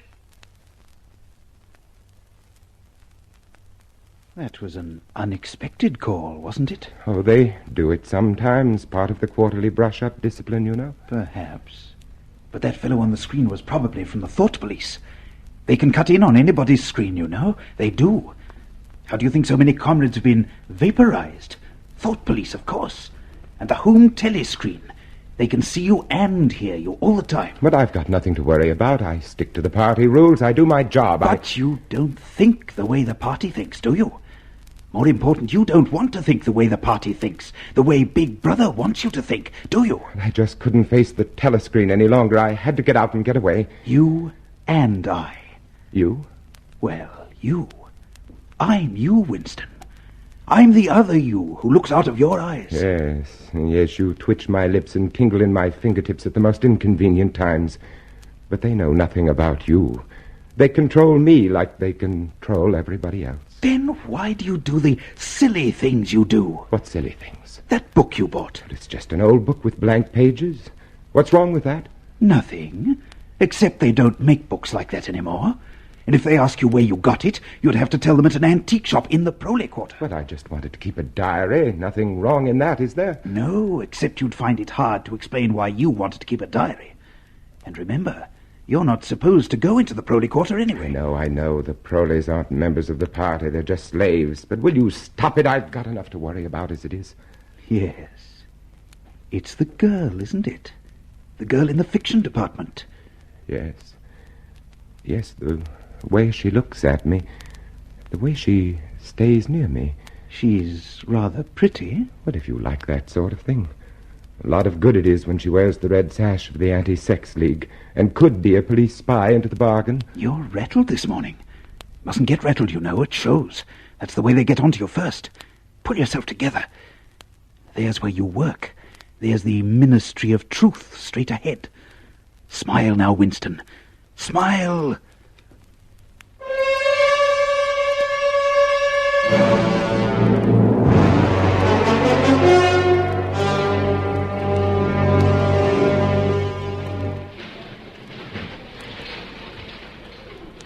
Comrade Smith. What? Oh, good morning, Comrade O'Brien. Not often we meet like this. No, Comrade. Of course, I've often wanted to. Wanted? What, Comrade? Well, I don't know. It's probably foolish.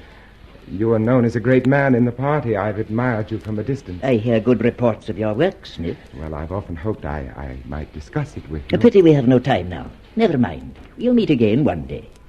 In the place where there is no darkness. In the place where there is no...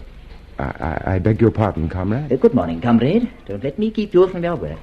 A place where there is no darkness. He said... Never mind that now, you fool. Compose yourself. You're at work. Everybody watches. Everybody listens for Big Brother. Oh, yes. Yes, of course. But O'Brien understands. Yes, O'Brien understands. You know now that you're not alone. But smile, smile. There's that girl again. Don't let her see. Don't let her guess. Above all, not her. 6079, Comrade Smith.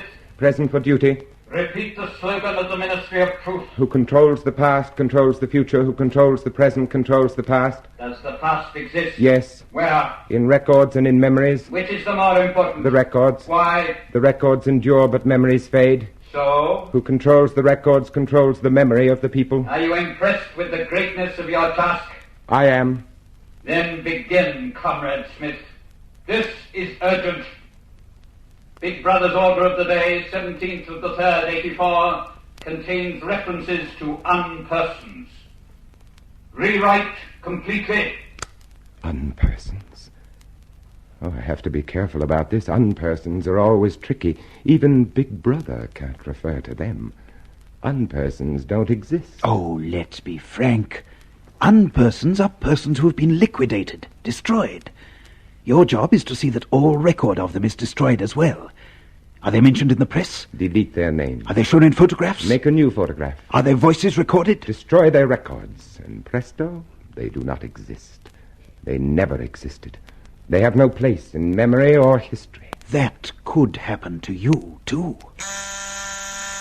All personnel will lay aside their work and face the telescreen for the 1-minute hate.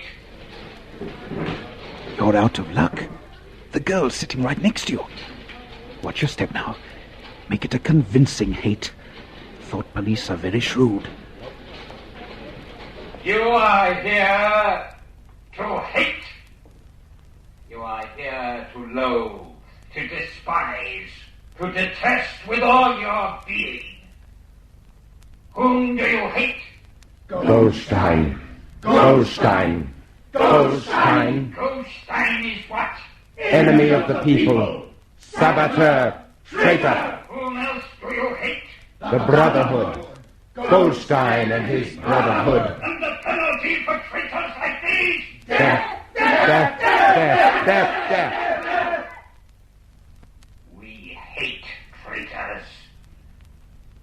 We love Big Brother. We hate traitors.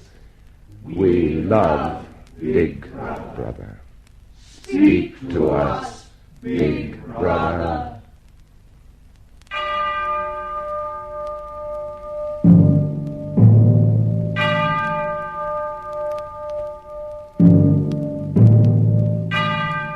My comrades, my brothers, we live in times of great peril. We are exposed to the attacks of enemies without and traitors within. But have no fear. I am with you always.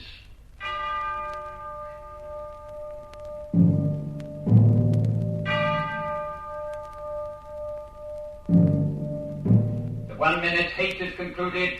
All personnel will return to work.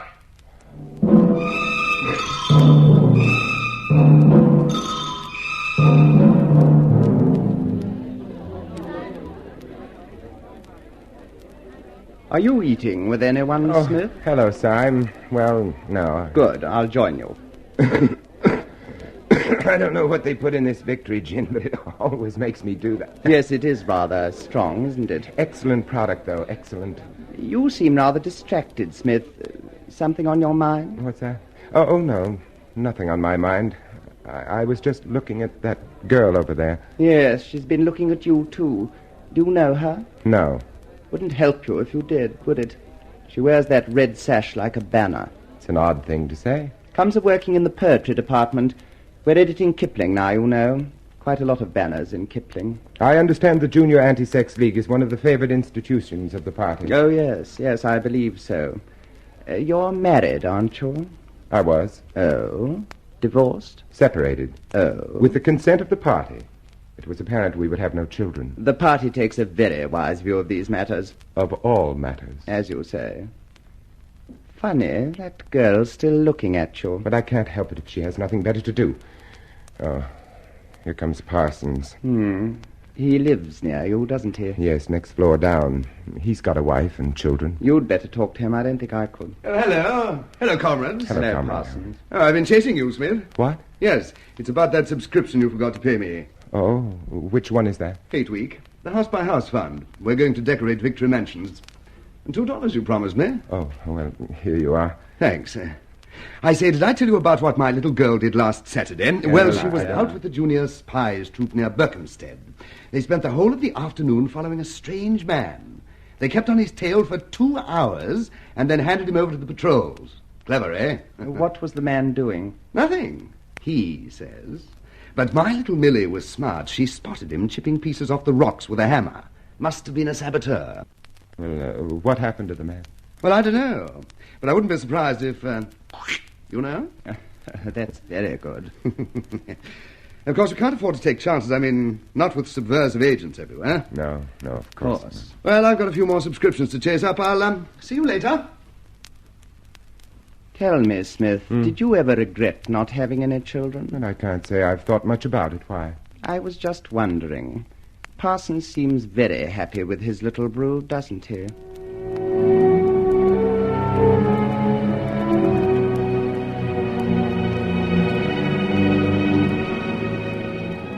You see what I mean about being careful? Watch that fellow Syme. Oh, he's clever, and he never says a word out of place, but he's marked. One day he just won't come to work, mark my words. Why should I worry about Syme? He can look after himself. I'm worried about me, about that girl. Oh, working in the same building, people are bound to see each other frequently. But for some reason, she's interested in me. She keeps turning, and why? It can't be sex. She's a member of the Junior Anti-Sex League. I doubt if she's from the Thought Police. Except for that diary you keep, you haven't given too much away. Well, anyway, she's not important. The important thing is O'Brien. He spoke to me today. He understands. He knows. Knows you're guilty of thought crime, that you hate Big Brother, that you... All of that and more. Everything. Don't you see? If O'Brien knows, there is hope then. There is hope. Oh, I'm sorry, Conrad. I wasn't looking where I was. Wait a minute. You're the girl from the Ministry of Truth, aren't you? That's right. You've been watching me for days. Yes. But why? I'm a good party member. Why do you have to spy on me? I'm not spying on you. All I wanted to do was to tell you I love you. You love me? Wait a moment. She loves me. She said she loves me. Good evening, Mr. Smith. Oh, hello, Millie Parsons. What are you doing out so late? Mr. Smith? Yes, Millie. You're a traitor. What? I've been watching you. You're a thought criminal. Millie, get out. Go home. I'll tell your father about this. Smith's a traitor. Smith's a spy. Catch him first and let him die.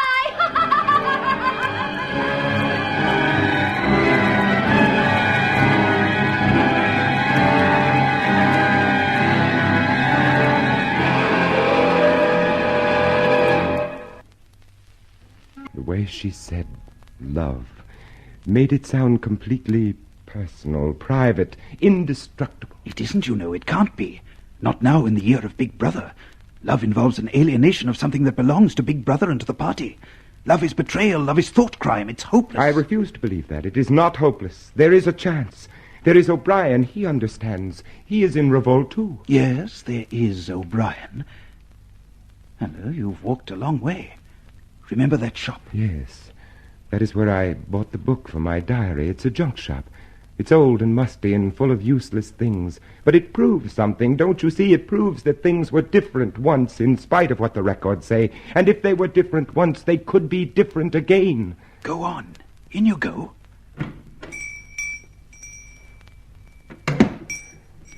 Good evening. Good evening. What can I... Oh, why, of course. You're the gentleman that bought the Ladies' Keepsake album. Is there anything special I can do for you? I was passing. I just looked in. I don't want anything in particular. Yes, just as well. The shop's nearly empty. Between you and me, the antique trade's just about finished. No demand, no stock either. That's a pretty thing. What is that? That? No, it's a glass paperweight. What's that inside of it? That's coral. Coral? Must have come from the Indian Ocean. They used to melt the glass onto it. More than 100 years old, that is. It's a beautiful thing. Yes, indeed it is. Now, there's another room upstairs you might care to take a look at. Oh, yes, of course. There's not much in it. Just a few pieces. Well, we could do with a light if we're going up. Yes, the room. We used to live here till my wife died. Now I'm selling the furniture off little by little. See, that's a beautiful mahogany bed. There's no telescreen. Ah, I never had one of those things. It was too expensive. I never really felt the need of it. You don't live here now? Oh, dear me, no. I live with my daughter. Oh. She's quite a nice apartment. In the worst of tastes. I lock up at night and leave all my memories here. Well, now, if you happen to be interested in old prints at all, there's quite a nice one over here.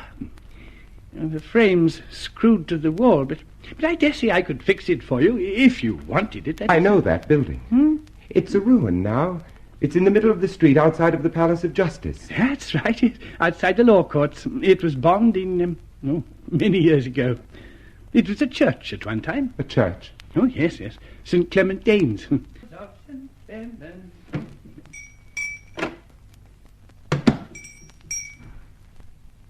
Winston. What? Stop. Don't look round. Just light a cigarette. Oh, this is madness. Do you want us to meet? Yes, of course, but... Next Sunday. Are you free? Yes. Then listen carefully. Now, you'll have to remember this. Go to Paddington Station.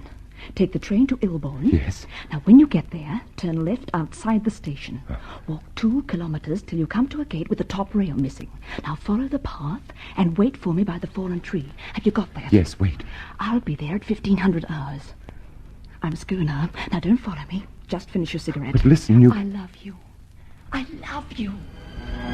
You're picking bluebells in the country while you're waiting for a girl. You know you've taken the first step on a road that has only one end, death.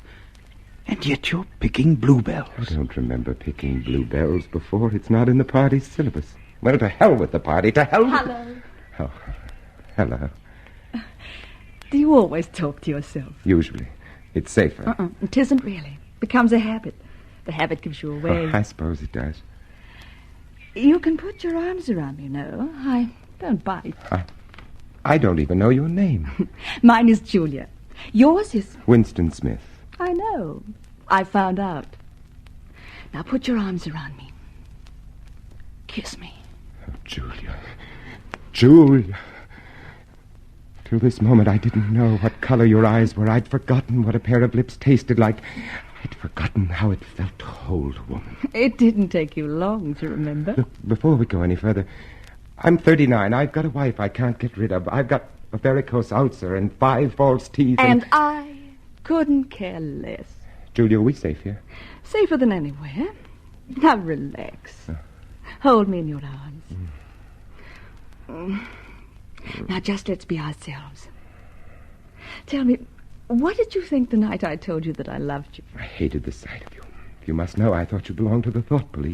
The thought police? Oh, not really. Well, if not that, at least it's a good party member, pure in word and deed. Banners, processions, games, community hikes. And you thought if I had half a chance, I'd denounce you to the police and get you killed off? More or less, It's this blasted sash that does it. The Junior Anti-Sex League. Let's get rid of it for the afternoon, huh? Julia, you're a perpetual surprise. Not really. It's just that I've got the right appearance. I'm good at games. I was a troop leader in the Junior Spies. I do voluntary work 3 evenings a week for the Junior Anti-Sexers. I spend hours and hours pasting their silly posters all over London. I always look cheerful, and I always yell with the crowd. That is the only way to be safe. Why did you pick me? Something in your face. I knew you could be one of theirs, but I thought I'd take a chance. Julia, I've got a place. A room and furniture. We can be there whenever we like. Whenever we can, darling. It's not quite the same thing. I still have to stick up posters, and you still have to go to discussion groups. But there'll be times. Where is this place? In the old part of the city where the Proleys live. It's over an antique shop. Well, we have ourselves a love nest. Oh, but we'll have to be careful. Very careful not to give a sign. Not a flicker of recognition. We will be. Julia, have you ever done this before? Of course. Dozens of times. With dozens of men. Was it the same as with me? Not quite.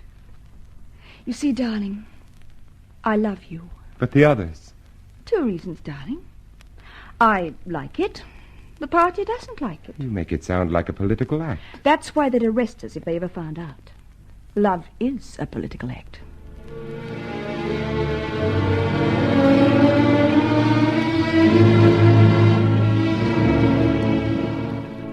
Oh, Julia. Yes, darling. Do you think it was ever like this for everybody? Like what? Being in your own room on a summer evening, talking about things you wanted to talk about. Not worrying about telescreens or thought police. I don't know. I know it's nice now, and we've got another hour to enjoy it. That's all. Would you like me to make some tea? Yes, please. I like this room. I like... Oh! Get out, you filthy brute! What was that? Oh, only a rat. A rat! Oh, it was a big, ugly fellow. I gave him a good fright, though. Oh. Darling. Oh. Darling, what's the matter? Of all the horrible things in the world, I hate rats most of all. But, darling, there's no need to be upset. They're ugly things, unclean things, but that's all. No, they're more than that. They're much more than that, Julie. Now, darling. Julie, get rid of it, please. Darling, just lie back. I'll make tea, and then I'll plug the hole. No. Plug up the hole first, please, Julia. All right, darling, of course. Julia, when I was a child lying lonely and awake in the dark, they were voices gibbering in the darkness. Their feet scurried closer, and then retreated only to come again. They touched my face. It was more horrible than the touch of a dead hand. I've never got over that feeling. Ever since that night, I've lain awake and screamed soundlessly for hours. Whenever I heard the small, pattering feet of a rat. I'm all right now. Darling. Yeah. Darling, what's this picture? I've seen it somewhere before. Oh, it's a church, or at least it used to be. St. Clement Danes. Mr. Charrington taught me a rhyme about it. Oranges and lemons, say the bells of St. Clement's. You owe me 3 farthings, say the bells of St. Martin. Julia, you know it. Go on, please, go on. When will you pay me, say the bells of Old Bailey. I forget the next line, but then it says, Here comes a candle to light you to bed, and here comes a chopper to chop off your head. Julia. Yes, darling. You know, I have the strangest feeling about that silly little rhyme. What sort of a feeling? As if everybody connected with it were someone who could make us happy. As if I hoped the next person to recite it would be O'Brien. O'Brien? Yes. I told you he spoke to me again in the lift yesterday. He wants us to go up to his flat. Oh, darling, must we really? But he's one of us. No. He may hate Big Brother and the party and all the rest. But, darling, that doesn't make him one of us. Oh, Winston, we're 2 people. We make love together and we talk together and we drink tea together. O'Brien has no part in that. But don't you see, as we are now, we're alone. If we join O'Brien and his brotherhood, we won't be alone. We'll still be arrested in the long run. But that's not the important thing. The important thing to me is this room and what we do here and how we live here and the joy we have. We don't need O'Brien to keep us alive. It's not being alive that counts. It's being human, and being human means you share your living and your hoping and your fearing with other people. The party is only too happy to have you share. But not the human things, only the inhuman ones. I want to think there's a hope we could all be as human as we two are now. That's why I want to see O'Brien.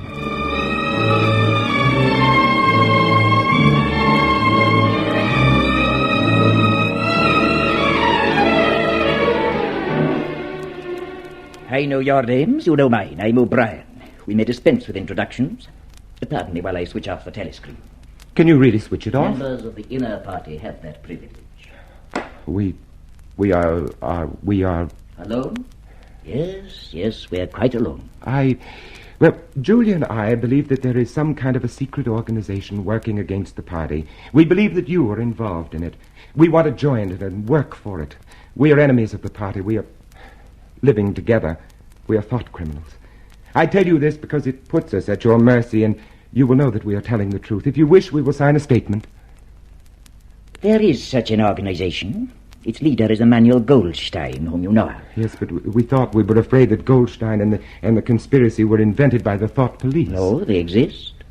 But what are you both prepared to do to help the conspiracy? Anything we are capable of. You're prepared to give your lives? Yes. To commit murder? Yes. To betray your country? Yes. To cheat, forge, blackmail, corrupt the minds of children? Yes. You're prepared to commit suicide if ordered to do so? Yes. You're prepared to separate and never see each other again? No! It's just as well to understand these things right at the beginning. You understand you'll be fighting in the dark. You'll receive orders and obey them without knowing why. Sooner or later you will be caught and tortured and you will die. You will never know whether your work has served a single good purpose. We and you now are the dead. Our only true life is in the future. 1,000 years away, perhaps. But if in that 1,000 years we extend the frontiers of sanity even a little, we shall have done well. You have a hiding place? Yes, in the old quarter, a room over an antique shop. The proprietor is called Charrington. That will do for the moment. Later we shall make other arrangements, give you more definite instructions. Now it is time for you to leave. Then we are accepted? Yes, you are accepted. Have you any more questions? Only one. Do you know an old rhyme called The Bells of St. Clement's? Yes, I think so. Oranges and lemons, say the bells of St. Clement's. You owe me 3 farthings, say the bells of St. Martin's. When will you pay me, say the bells of Old Bailey.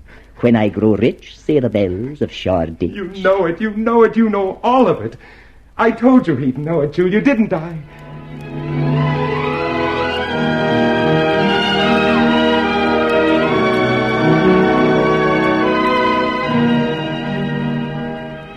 Oh, Julia. What, darling? It's nearly time to get up. Oh, I don't want to get up. Oh, neither do I. You know what I was remembering just then? No. You remember that thrush that sang to us the first day in the wood? Oh, he wasn't singing for us, just for himself. Not even that, he was just singing. That's what I mean. I wonder if we will ever see the day when we'll be just singing. No, I doubt it. What did O'Brien say? We are the dead. We are the dead. You are the dead.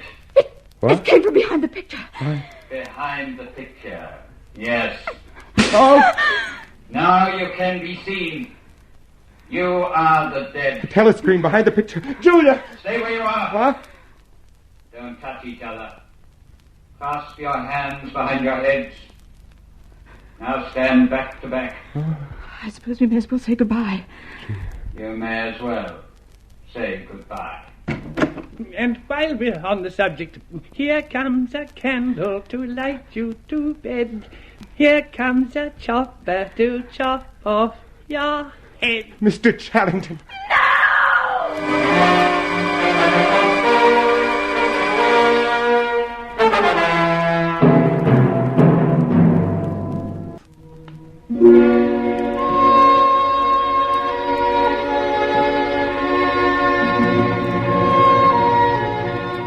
1984, the year of the revolt of Winston Smith against Big Brother and the party of Big Brother.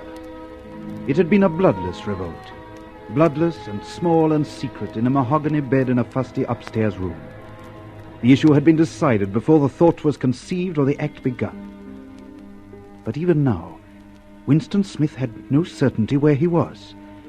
His world was a windowless room with walls of white porcelain flooded with light from hidden lamps, stark under the scrutiny of 4 telescreens from which every motion was visible. He was more lonely than he had ever been in his life. And yet, he was not alone. Can I talk? There are still the telescreens, Parsons. Oh, I don't mind those. I have nothing to hide, nothing at all. What are you in for? Thought crime. You wouldn't think it possible, would you? You don't think they'll shoot me, do you, old chap? I mean, they don't shoot you if you haven't actually done anything. I know they give you a fair hearing. They'll know my record, won't they? You know what kind of a chap I was. Not brainy, of course, but keen. I'll get off with 5 years, don't you think? Or 10? A chap like me could make himself pretty useful in a Labour camp. Are you guilty? Oh, yes. Oh, yes, I'm guilty. You don't think the party would arrest an innocent man, do you? Thought crime is a dreadful thing, old man. It's insidious. Do you know how it got hold of me? In my sleep. Yes, that's a fact. Never knew I had a bad streak in me, and yet there it was. How did you find out? I started talking in my sleep. Yes. They heard me shouting, "Down with Big Brother." Who denounced you? Well, actually, it was my little daughter. She listened at the keyhole and heard it, nipped off and told the patrols next day. Pretty smart, eh? And she's only 7. But that's the sort of thing I mean. They'll understand that I trained my children properly. They'll take that into consideration, won't they? Parsons? Yes. Yes, just tell me what you want done. I'll cooperate. You won't have any trouble with me. Room 101. Oh. Yes. So, you're alone again. Alone except for that whimpering thing in this gleaming aseptic world of the Ministry of Love. It's not a new experience, this solitude. You're not too afraid, are you? Yes, I am afraid. I am afraid of this procession of frightened men with broken bodies and terrified eyes. I don't know whether that's part of the treatment, too. Yes, it's all part of the treatment. Keep reminding yourself of that. The lightest word, the least calculated gesture is all part of the treatment. There is no mercy, there is no kindness, there is no intermission of misery. It is all part of the treatment. Come on, you. We can't wait any longer. Me? No, not you. This. Come on. On your feet. Where are you taking me? Room 101. No! No! Don't do anything but that. You've been starving me for weeks. Finish it off and let me die. Shoot me. Hang me. Take my family and cut their throats. But don't take me there! Room 101. No!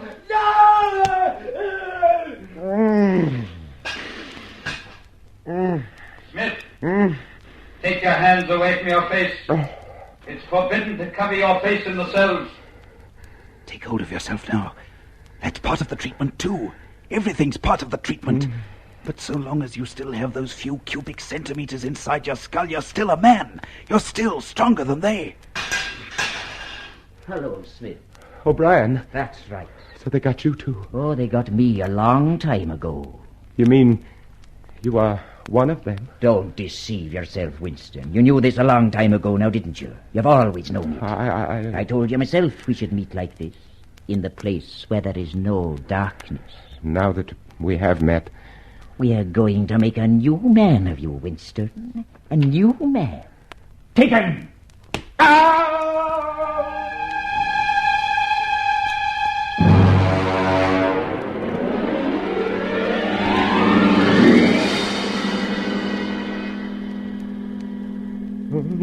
You see how it is, Winston. Pain itself and suffering is no longer a chance, an accident. It is a calculated process, a thing measured and graduated and controlled. We are not medieval butchers probing for the nerve roots. We are masters of this most subtle of sciences. Look, there is a dial upon which our agony is measured. There is a lever by which I can increase or diminish it.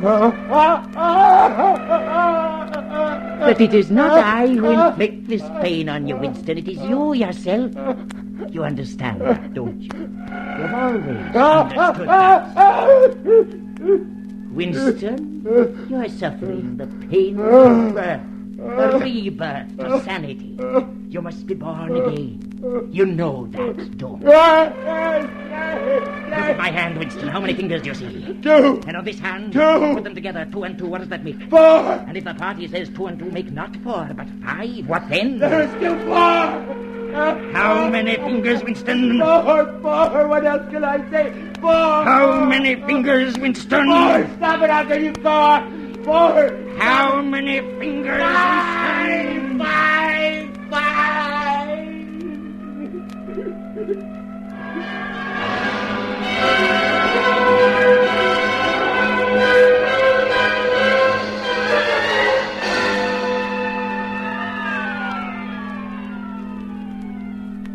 Do you know where you are, Winston? I don't know. I can guess. In the Ministry of Love. Do you know how long you've been here? I don't know. Days, months, years. Why did we bring you here? To punish me, to make me confess. No, Winston, not that. Not the small tasks of punishment and confession. What could you tell us that we don't know already? What satisfaction do we draw from your stricken flesh? Shall I tell you why we brought you here? To cure you.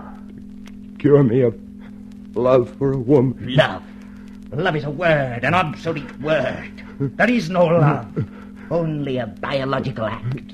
Cure me of what, then? A false and foolish thinking. We don't want martyrs, Winston. We want disciples. Willing disciples. And when we've made you a willing disciple, then we shall destroy you. And why do you go to the trouble to torture me? Because you're a flaw in a pattern, Winston. You're a stain that must be removed. But you've not told me why. Why? No, Winston, you must tell me why. The answer to that question is the measure of my whole success with you. It may be the key to your release from this small prison of great agony. You tell me why, Winston. Why do we do all these things? You are ruling over us for our own good.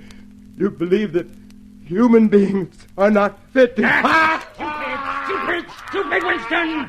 You deserve an eternity of pain for a folly like that. Now I will tell you why. The party seeks power for its own sake. We are not interested in the good of others. We are interested only in power. Not wealth or luxury or long life. Only in power. Pure power. No one ever seizes power with the intention of giving it up. Power is not a means. It is an end in itself. The object of persecution is persecution. The object of torture is torture. Each is an exercise of power, a pressing upon the nerve of agony, until one after another all men are converted to our discipline. All men are submissive to a universal power. You'll never do it. You'll never do it. Never. Never. We did it to you, Winston. Shall I show you in a mirror just what we have done to you? Shall I tell you that you're just a bag of bones? That you've lost all semblance of a man? That your hair and your teeth are falling out? That you are an offense to sight and to smell? We did that to you, Winston. Now, 2 and 2 make 5! But I'll never betray you. You failed there. You couldn't make me betrayer. Could you? You failed, O'Brien. You failed. You failed. No, we never fail, Winston. Never. We cannot afford to fail. Take him to room 101.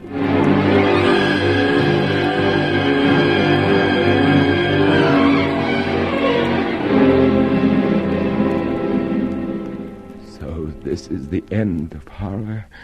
This small room down in the bowels of the earth. I'm strapped to a chair, tightly, so tightly that I cannot move. I cannot retreat inside my skull case. That does not belong to me anymore. It has been entered and possessed and garrisoned by O'Brien. There is no retreat left anymore. I am faced now with the ultimate agony. I am in room 101. You asked me once, Winston, what was in room 101. You knew the answer, though. You wouldn't admit it. No. Everybody knows it, really. The thing that is in room 101 is the worst thing in the world.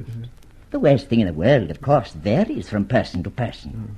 For some, it is burial alive. For some, it is death by fire. For some, it is quite a trivial thing. In your case, Winston, it is rats. Oh, no. Oh, take them away. Keep them away from me. You can't do this to me. You can't do this. You have not yet surrendered to me, Winston. How can I surrender if I don't know what you want? I've answered all the questions, haven't I? I've learned all your lessons, haven't I? Take them away, please. Take them away. The rats are starved, Winston. They will eat a man alive. Stand, rats. I can use them on you, or I can use them on Julia.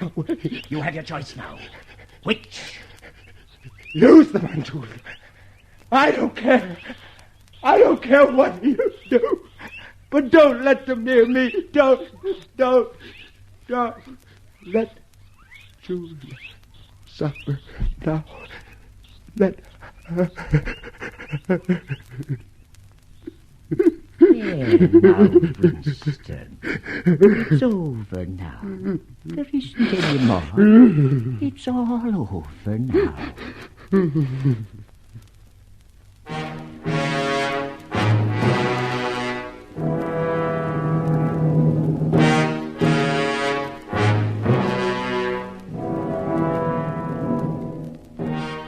And now there is a calm, a great pervasive calm.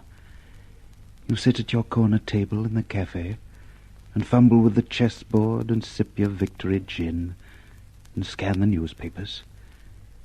You look out the window and watch the people go by.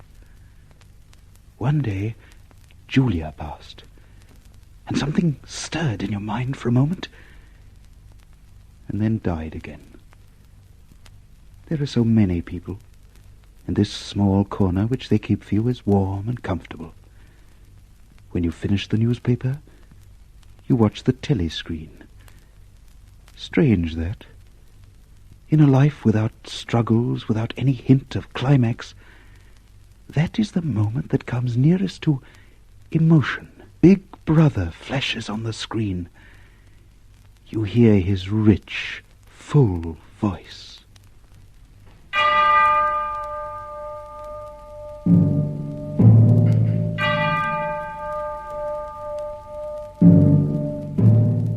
My comrades, my brothers, we live in times of great peril, but have no fear. I am with you always. My care and my love reach out to you wherever you are. And we love you, Big Brother. We love you. We have erred. We've been punished. And you have taken us back. We love you, Big Brother. Love you. Love you. Love you.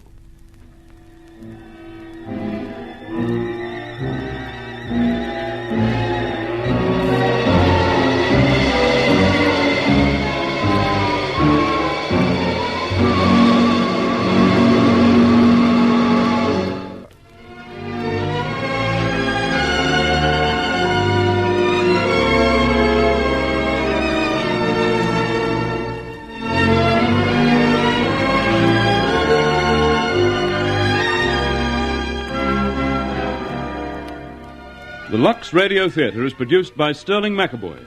1984 was adapted from George Orwell's novel by Morris West. Tonight's play was directed by Paul Jacklin.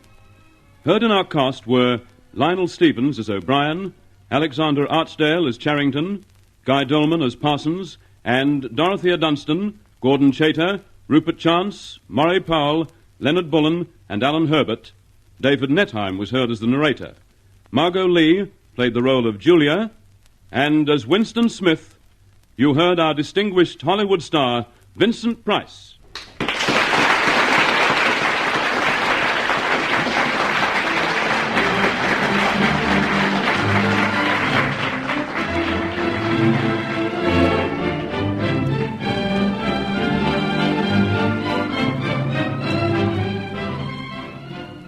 One week from tonight, Accent on Youth, starring Hollywood star Melvyn Douglas in person. Until then, this is the Lux Radio Theatre, signing off from 50 stations throughout the Commonwealth of Australia. That concludes this week's broadcast of Echoes of a Century. This program was an independent production by Dollshoe Radio Creations, copyright 2005.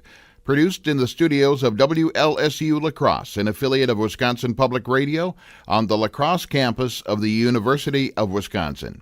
I'm King David McKenzie. Thanks for listening. I hope that you'll join us again at the same time next week. Until then, remember, fear and God do not inhabit the same space. From New York, where the American stage begins, NBC presents Best Plays, transcribed with John Chapman.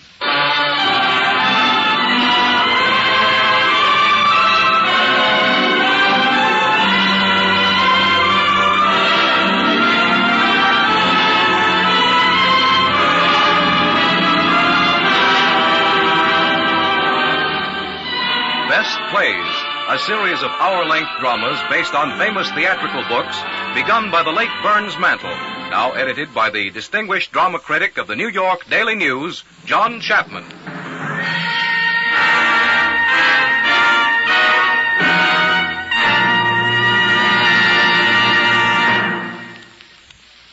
Mr. Chapman. Good evening. Somehow, I hesitate to describe the best play we are presenting here as a psychological melodrama, because that phrase doesn't have the punch it used to have. It seems to me that it used to mean a play or a movie that was enormously exciting, but still intelligent. It was a thriller that made sense and didn't have to rely on sliding panels, clutching claws, and all of the other machinery of the old-time Meller. But from what I've seen lately, on the stage at least, and a good bit of the time in the movies, a psychological melodrama is a melodrama in which nothing happens. Since nothing has happened, I go right home to bed and sleep like a practically toothless baby. But that wasn't the case on the night of December 5th, 1941, when I saw the first performance of Patrick Hamilton's Angel Street. A great deal happened in that play, even though it was psychological. It was so psychological, in fact, that it kept my head whirling for hours. What a cunning and cruel devil that Mr. Manningham was. And how clever was that very dull-looking man from Scotland Yard, Sergeant Ruff. And what a terrible time that frail, beautiful Mrs. Manningham had had. This was indeed a best play, and it was staged and acted to perfection. For our performance now, we have the original Mr. and Mrs. Manningham. Vincent Price has had many fine roles on the stage and in the films, and this ranks as one of his best. Judith Evelyn, who is one of our best actresses, won stardom in Angel Street. This season, she had the leading feminine role in another psychological thriller, and a good one this time, The Shrike. And for Sergeant Ruff, we are happy to have Melville Cooper, one of the best actors Britain ever sent us. The players are ready now, and it's time to begin.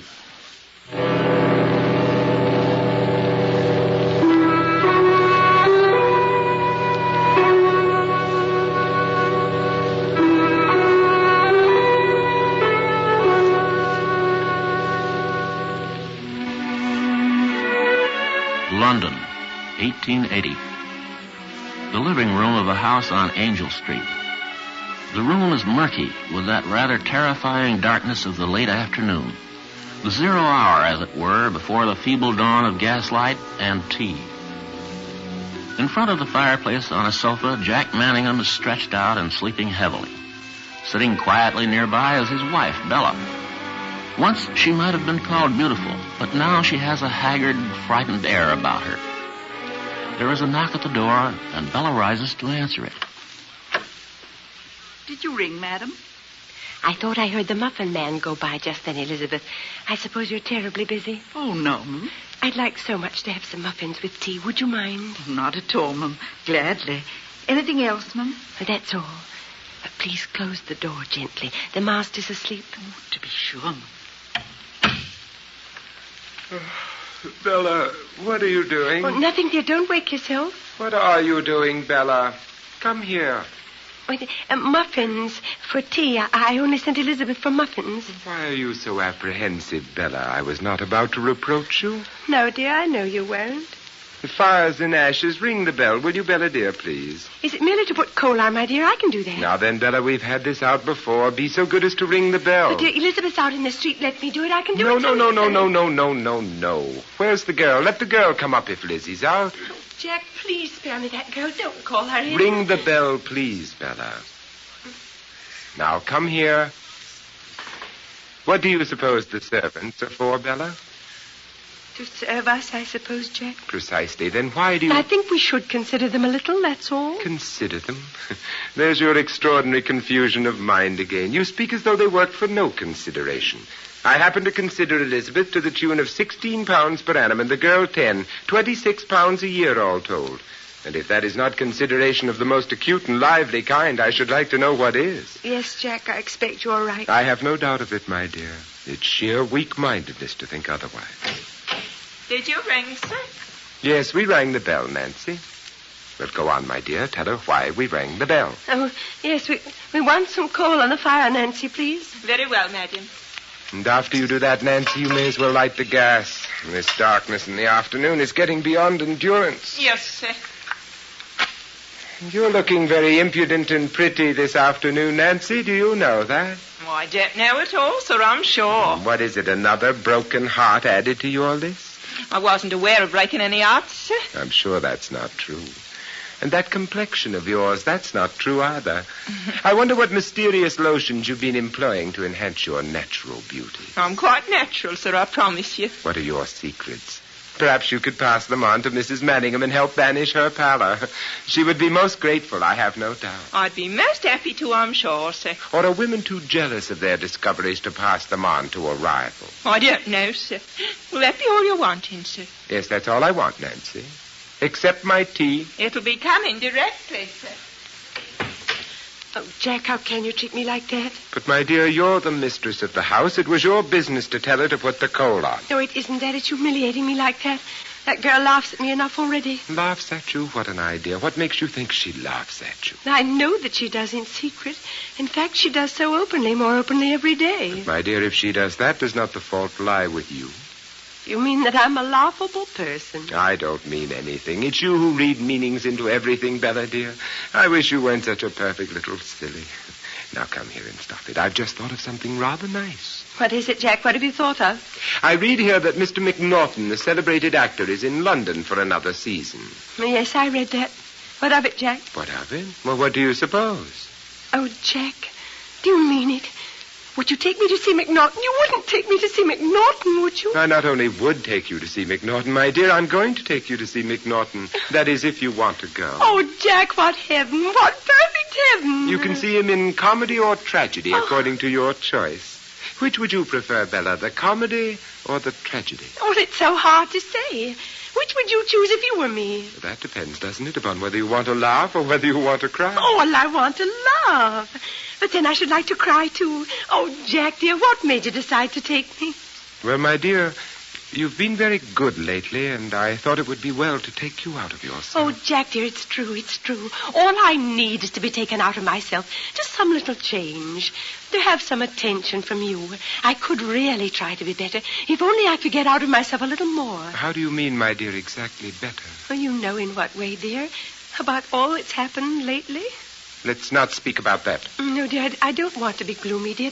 That's the last thing I want to be. I only want you to understand.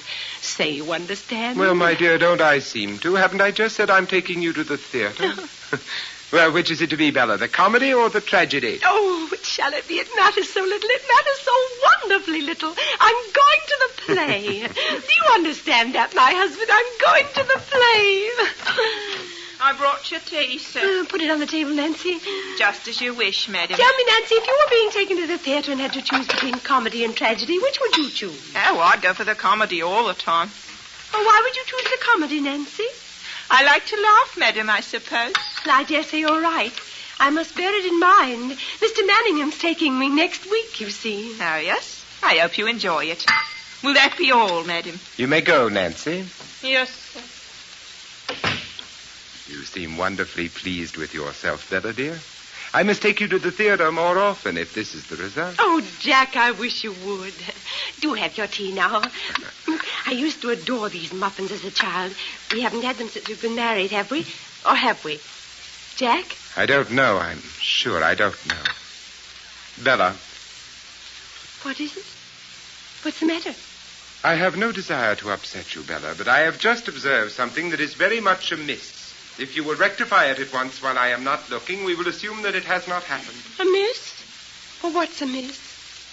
Jack, please don't turn your back on me. What has happened? Are you trying to make a fool of me, Bella? What I refer to is on the wall behind you. If you will put it back, I will say no more about it. The wall behind me? What? Yes, the picture. The picture's been taken down. Who's taken it down? Why has it been taken down? Yes, why is it being taken down? Why, indeed. You alone can answer that, Bella. Now, will you please take it from wherever you have hidden it and put it back on the wall again? No, but I haven't hidden it, Jack. I haven't hidden it. Someone else must have done it. Someone else? Are you suggesting that I should play such a fantastic and wicked trick? Oh, no, dear, no, but someone else. Certainly the servants would not have done so without permission or instruction. But I didn't touch that picture. Will you please leave go of me and sit down there? You're mad, Bella, and you don't know what you do. You unhappy wretch, you're stark, gibbering mad like your wretched mother before you. Jack, you promised you'd never say that again. The time has come, my dear Bella, to face facts. Jack, I'm going to make a last appeal to you. I'm going to make a last appeal. I'm desperate, Jack. Can't you see that I'm desperate? Go on, say what you wish to say. I may be going mad, like my poor mother. But if I am mad, you've got to treat me gently. Jack, I never lie to you knowingly. If I've taken down that picture from its place, I've not known it. I've not known it. Jack, if I steal your things, your rings, your keys, your pencils, and your handkerchiefs, and you find them later at the bottom of my sewing box, as indeed you do, then I do not know that I've done it. Jack, if I commit these fantastic and meaningless mischiefs, so meaningless, why should I take down a picture from its place? If I do all these things, then I'm certainly going off my head. I must be treated kindly and gently so that I may get well. You must bear with me, Jack. Bear with me. I'm trying, Jack. I'm trying.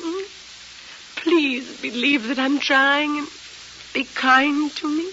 Bella, my dear, have you any idea where that picture is now? Yes, I suppose it's behind the cupboard. Will you please go and see? Yes. Yes. Yes, it's here. Then you did know where it was, Bella. No, I only supposed it was because it was found there before. It was found there twice before. Now, Bella, as I said a moment ago, we have got to face facts, and that is what we have got to do. I'm not going to say any more about it at the moment, for my feelings are running too high. In fact, I am going out immediately, and I suggest that you go up to your room and lie down for a little in the dark. Oh, no, not to my room. Please, don't send me to my room. There is no question of sending you to your room, Bella. You know perfectly well you may do exactly as you please. Now, my dear, I'm going to leave you in peace. Have you got to go? Must you always leave me alone after these dreadful scenes? Now, no argument, please. I had to leave you in any case after tea. I'm merely leaving a little earlier, that's all. Oh, by the way, Bella, I shall be passing the grocer, and I may as well pay that bill of his and have it done with. Where is it, my dear? I gave it to you, didn't I? Yes, dear, it's on the secretary. Where is it, my dear? Is it in one of these drawers? No, it's on the top. I put it there this afternoon. Are you sure, dear? There's nothing here except some writing paper. Jack, I'm quite sure it is there. Will you look carefully? All right, my dear, all right. I'll find it. No, it's not here. It must be in one of the drawers. No, it is not in one of the drawers. I put it up there on the top. Are you not going to tell me this is calm gone, are yourself? you? Will you I calm yourself? Where is it? Now you're going What to say new trick is this you're playing upon me? It was there this afternoon. I put it there. This is a plot. Control yourself? Will you control yourself? Now you listen to me, madam. If you utter another sound, I'll knock you down and take you to your room and lock you in darkness for a week. I've been too lenient with you, and I mean to alter my tactics. Help me, Jack. Please help now me. Now listen to me. I'm going to leave you here until 10 o'clock.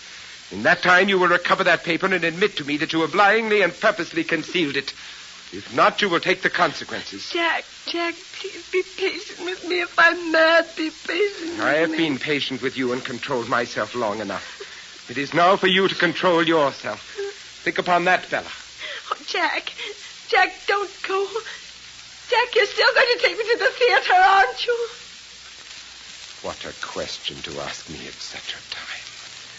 No, madam, emphatically I am not. You play fair by me, and I'll play fair by you. If we are going to be enemies, you and I, you will not prosper, believe me. Jack! Oh, Jack!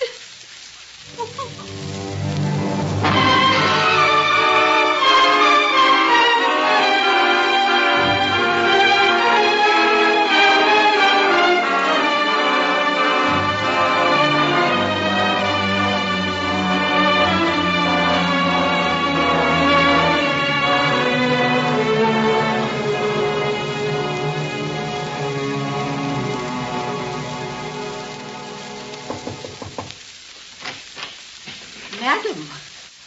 Yes? What is it, Elizabeth? There's somebody called, ma'am. Who is it? I don't want to be disturbed. It's a gentleman, madam. He wants to see you. Tell him to go away. I want to be left alone. Madam, I think you ought to see him. No. Will you please come in, sir? Elizabeth, no, I'm not fit to be seen. Good evening, Mrs. Manningham. How are you, Mrs. Manningham? How do you do? I'm very much afraid. No doubt you've come to see my husband. Oh, on the contrary, I've chosen this precise moment to call when I knew your husband was out. You may go, Elizabeth. Yes, sir. Really, I'm afraid I don't understand at all. Well, you will do so, madam, very shortly. You're the lady who's going off your head, aren't you? Made you say that? Who are you? I'm a police detective. A police detective? Or was, some years ago. In fact, Mrs. Manningham, you have in front of you one who was quite a personage in his day. Now, I want you to take a good look at me and see if you're not looking at someone to whom you can give your trust. Why are you here? Well, we'll come to that. Now, I want you to answer several questions for me, Miss Manningham. First, how long have you been married? 5 years and a little. Where have you lived all that time? Not here, have you? No. First we went abroad. Then we lived in Yorkshire. Then 6 months ago, my husband bought this house. You bought it? Yes, I had a bit of money. My husband thought it was an excellent investment. Does your husband always leave you alone like this in the evenings? Yes, he goes to his club, I believe, and does business. Ah. Does he give you a free run of the whole house while he's out? Yes. Well, no. Not the top floor. Why do you ask? Before I go any further, Mrs. Manningham, I must tell you there's a leakage in this household. You have a maid, Nancy? Yes. Yeah. Well, Nancy walks out of an evening with a young man named Booker in my employ. I live only a few streets away from you, you know. Yes. Well, there's hardly anything that goes on in this house which is not described in detail to Booker, and from that quarter it reaches me. I knew it. I knew that she talked. I fancy because of her indiscretion, you are going to be heavily in debt to your Miss Nancy. What do you mean? You must explain. Well, shortly, madam. Now tell me, have you ever been up to the top floor? No, no one goes up there. Mrs. Manning, I want to ask you a personal question. When did you first get the notion that your reason was playing at tricks? How did you know? Well, never mind how I know. When did it begin? I always had that dread. My mother died insane when she was quite young. When she was my age. But only in the last 6 months in this house, things began to happen. You interest me beyond measure. What things began to happen? I don't know what to say. It all sounds so incredible. But it's when I'm alone at night. I get the idea that somebody's walking about up there. Up there on the top floor. At night when my husband's out, I hear noises from my bedroom, but I'm too afraid to go up. It never struck you, did it, that it might be your own husband walking about up there? Yes, that is what I thought. But I thought I must be mad. Why did you think it was he? It was the light. The gas light. In this house, I can tell everything by the light of the gas. You see that mantle there? Mm-hmm. And now it's burning full. But if an extra light went on in the kitchen or someone lit it in the bedroom, then this one would sink down. Yes, insufficient pressure. Well, every night after he goes out, I find myself waiting for something. Then all at once, I look round the room, and I see that the light is slowly going down. I go up to my bedroom, but I daren't stay there because I hear noises overhead. I want to scream and run out of the house. I sit here for hours, terrified, waiting for him to come back. And I always know when he's coming, always, because suddenly the light goes up again. And then 10 minutes afterwards, I hear his key in the lock. And he's back again. I think you've made a very remarkable discovery, one which may have very far-reaching consequences. Far-reaching? How? Well, now, let's leave that alone for a moment. Tell me, that's not the only cause, is it, which has lately given you reason to doubt your sanity? Now, don't be afraid to tell me. Yes, there are other things. It's been going on for so long, this business of the gas has just brought it to a head, but it seems that my mind and my memory are beginning to play me tricks. Tricks? What sort of tricks? Mr. Manningham gives me things to look after, and when he asks for them, they're gone and can never be found. I have the place for them, and he will find them lying hidden at the bottom of my workbox. Only today, before you came, that picture had been taken down from the wall and hidden. Now, who could have done it but myself? I try to remember. I break my heart trying to remember. But I can't. And then there was that terrible business about the dog. Dog? Yes. We have a little dog. A few weeks ago it was found with its paw hurt. He believes... How can I tell you what he believes? That I had hurt the dog. Oh, no. He keeps it in the kitchen and I'm not allowed to see it. So I begin to doubt, don't you see? I begin to believe that I imagine everything. Perhaps I do. Are you here? Is this a dream, too? I assure you, you are not dreaming, madam.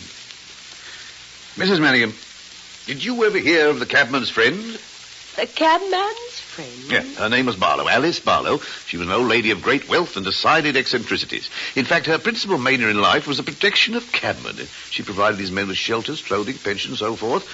And that was her little contribution to the sum of the world's happiness, or rather, her little stand against the sum of the world's pain. It was not my privilege to know her, but it was my duty on one occasion to see her. That was when her throat was cut open. She lay dead on the floor of her own house. Oh, horrible. You mean she was murdered? Yes, she was murdered. Murder was never discovered, but the motive was obvious enough. Her husband had left her the Barlow rubies, and it was well known that she kept them without any proper precautions in her bedroom on an upper floor. But I Murderer seemed to have got in about 10 in the night and stayed till dawn. There were only a few trinkets taken, but the whole house had been turned upside down. In the upper room, even the cushions of the chairs were ripped up with his bloody knife, and the police decided it must have been the work of a revengeful maniac as well as a robber. I had other theories, but I was nobody then and not in charge of the case. And was the man never found? No, Mrs. Manning, the man was never found, nor have the Barlow rubies ever come to light. Well, then perhaps he found them after all and may be alive today. I think he's almost certainly alive today, but I don't believe he found what he wanted. That is, if my theory is right. Then the jewels may still be where the old lady hid them? Mrs. Manningham, if my theory is right, the jewels must still be where she hid them. And do you conceive it possible, Mrs. Manningham, that man might never have given up hope of one day getting the treasure which he could not find the night of the murder? Yes, possibly. But what has this to do with me? Can you conceive that he may have waited years, gone abroad, got married even, until at last his chance came to resume the search begun on that terrible night? Yes. You know, Mrs. Manningham, the old theory that the criminal always returns to the scene of his crime? Yes.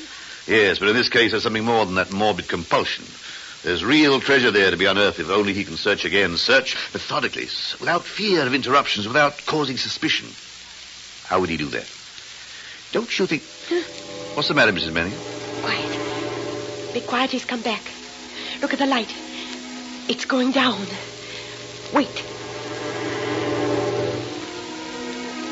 There.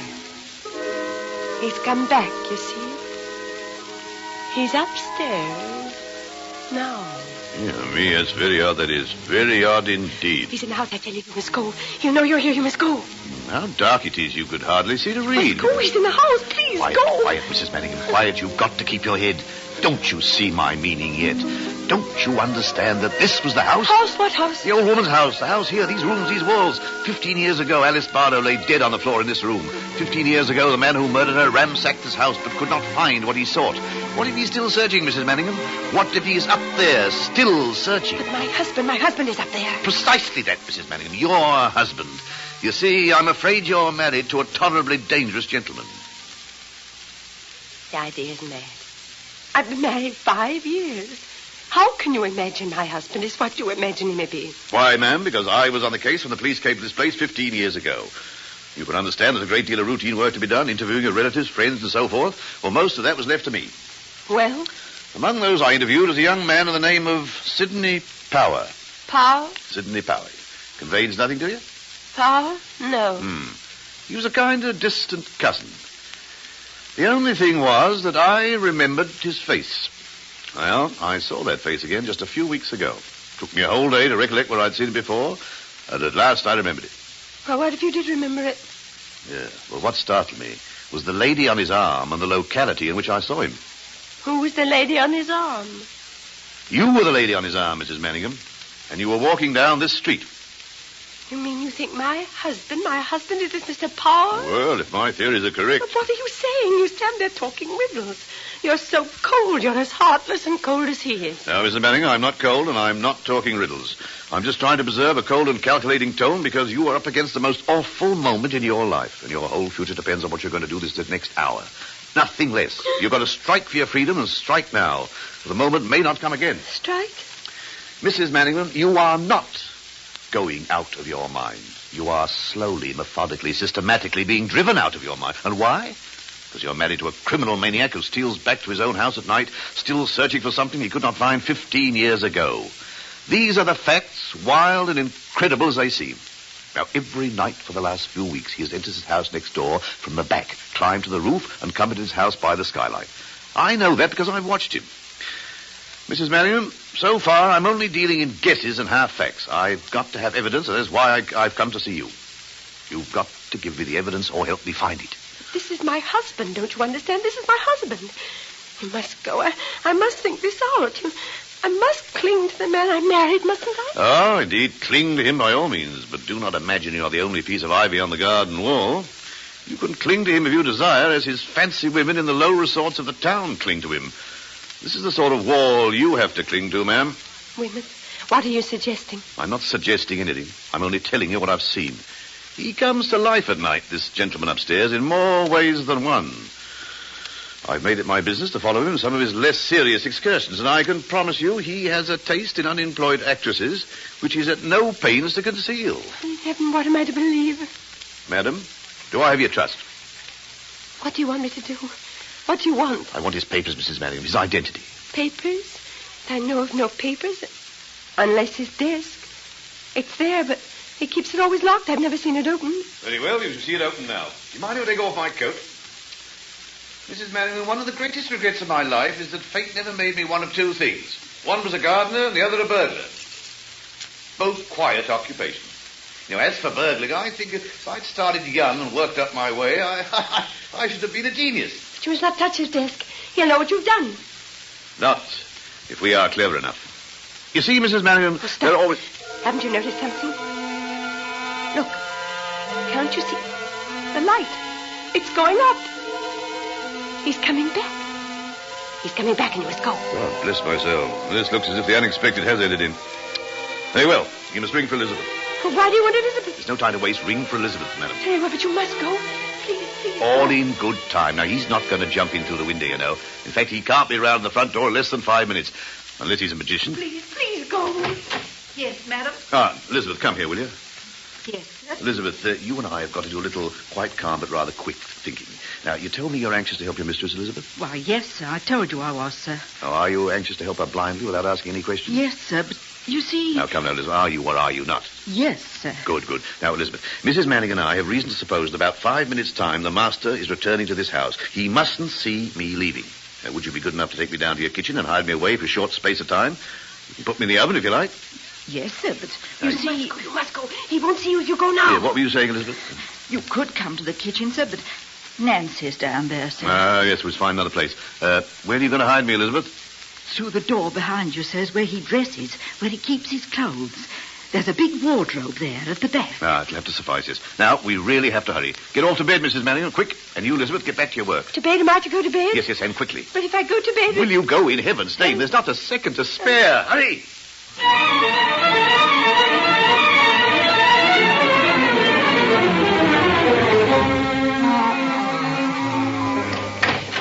Did you ring, sir? Yes, I did. Where is Mrs. Manningham, Elizabeth? I think she's gone to bed, sir. I think she had a headache and went to bed. Oh, indeed. And how long has she been in bed, do you know? She went just a little while ago, sir. I think, sir. Oh, I see. Then we must be quiet, mustn't we? Walk about like cats. Can you walk about like a cat, Elizabeth? Yes, sir. I think so, sir. Very well, then. Walk about like a cat. That will be all, Elizabeth. Excuse me, sir. But were you going to have some supper, sir? Oh, yes, I'm going to have some supper, Elizabeth. I'm having it out. I have just come home to change my linen. What did you think about Mrs. Manningham tonight, Elizabeth? In what way do you mean, sir? Oh, just as regards her general health. I don't know, sir. She certainly seems very unwell. Yes, I doubt if you can guess to what extent she's unwell. Or are you beginning to guess? I don't know, sir. I'm at my wit's end, Elizabeth. You know that, don't you? I expect you are, sir. I've tried everything, kindness, patience, cunning, even harshness to bring her to her senses. But nothing will stop these wild, wild hallucinations. Nothing will stop these wicked pranks and tricks. It seems very terrible, sir. Oh, you don't know a quarter of it, Elizabeth. You only see what is forced upon your attention. You have no conception of what goes on all the time. You know, don't you, that I shall have to bring a doctor to see Mrs. Manningham before very long.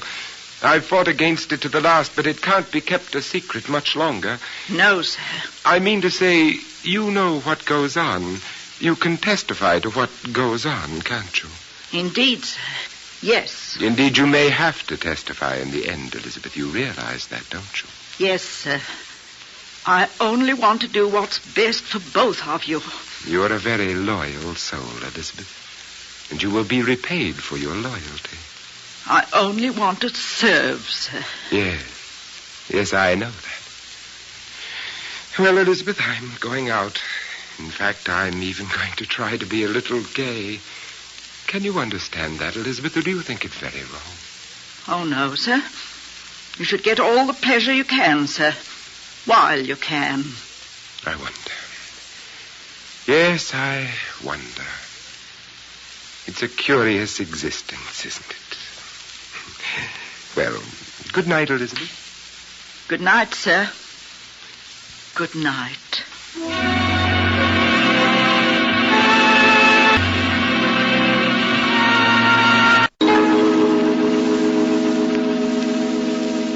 Well, now, Elizabeth, the master's safely out the house, so I think you might go and get Mrs. Manningham. Yes, sir. I'll get her, sir. I was watching from the window and saw him go. Good, madam.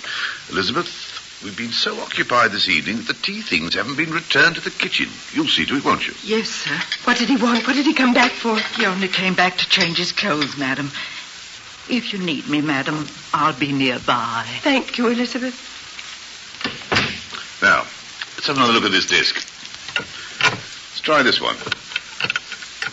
There we are. Let's see. Doesn't seem to be much here, does there? When she got there, the cupboard was bare, and so the poor detective... What's that in your hand? What's that you have in your hand? Why, you recognize this? Why, yes, that's my brooch. Is there anything else there? Oh, look, it's my watch. Was also your property, then? It's this watch I lost a week ago. My brooch has been missing 3 months.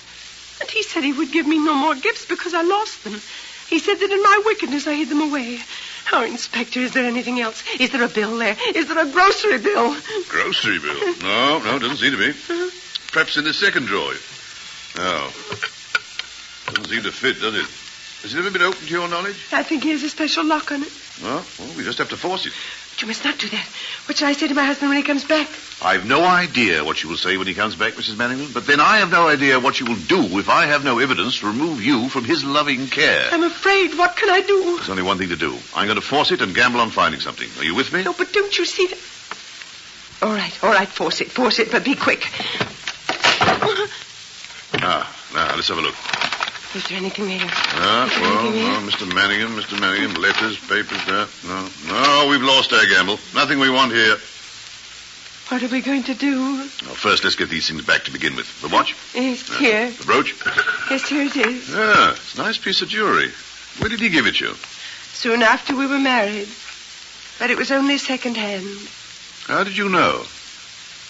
There's an inscription to someone else inside. It says from CB to AB. From CB to AB? How very odd. What are these spaces here for? Well, there were some beads in it, but they were all loose and falling out, so I took them out. Have you got them by any chance? Yes, I think so. I put them in the vase. On the mantel. May I see them, please? Yes, they should still be here. There should be 9 altogether, I think. That's right. Yes, here they are. Yes, they're all here. Let me see. Oh, how very odd. My dear Mrs. Manningham, have you ever been embraced by an elderly detective in his shirt sleeves? Oh, what do you mean? Well, that is your immediate fate at this moment. Oh, my dear Mrs. Manningham, don't you understand? Don't you see? No, what are you so excited about? Madam, you are looking at the Barlow rubies.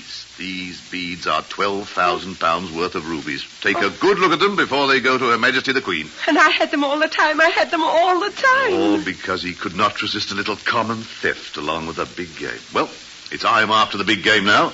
What time did he give me back? I don't know. He's not usually in until 11. Oh, well, then we put the brooch back where we found it, on the down there, on the right. On the That's right, yes. Now, I want you to go to your room. Lock your door and do not leave your room under any circumstances. Oh, please don't leave me. I have a feeling. Don't leave me. You have nothing to fear so long as you remain in your room with your door locked. Now, you'll do that, won't you? Yes, Inspector. I'll say my headache is worse. Only don't make me stay there long. I'm so afraid.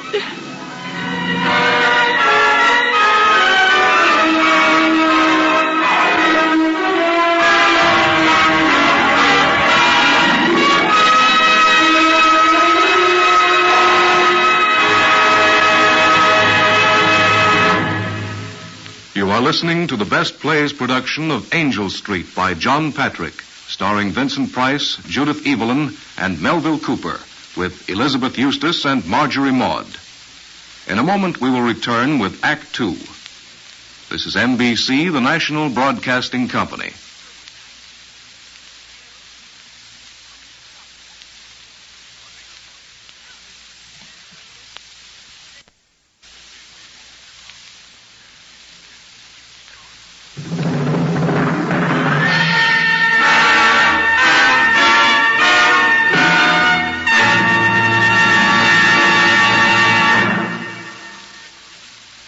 Before we resume with Act Two of John Patrick's Angel Street on Best Plays, here is John Chapman.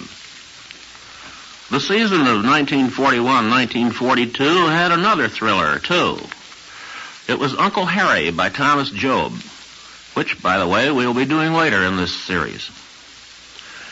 It was wartime then, and a good many dramas dealt with national and international affairs. John Huston, the movie writer and director, collaborated on a best play called In Time to Come, about Woodrow Wilson and the League of Nations. John Steinbeck had a drama about Nazi brutality, The Moon is Down. Maxwell Anderson also did one about the Germans, Candle in the Wind. There was still another good war play, Letters to Lucerne. But not all of Broadway was serious. Noel Coward came up with one of his happiest comedies, Blithe Spirit, and Jerome Chodoroff and Joseph Fields hit another laughing jackpot with Junior Miss. Patrick Hamilton, who was a Londoner, wrote his melodrama about Mr. and Mrs. Manningham before the war under the title of Gaslight. It was a great success in London, but it went begging in New York for 2 years until producer Shepard Traub took a chance on it and changed its name. A very good movie was made under the original title of Gaslight. But now we should be moving into the second act of our play, which is Angel Street.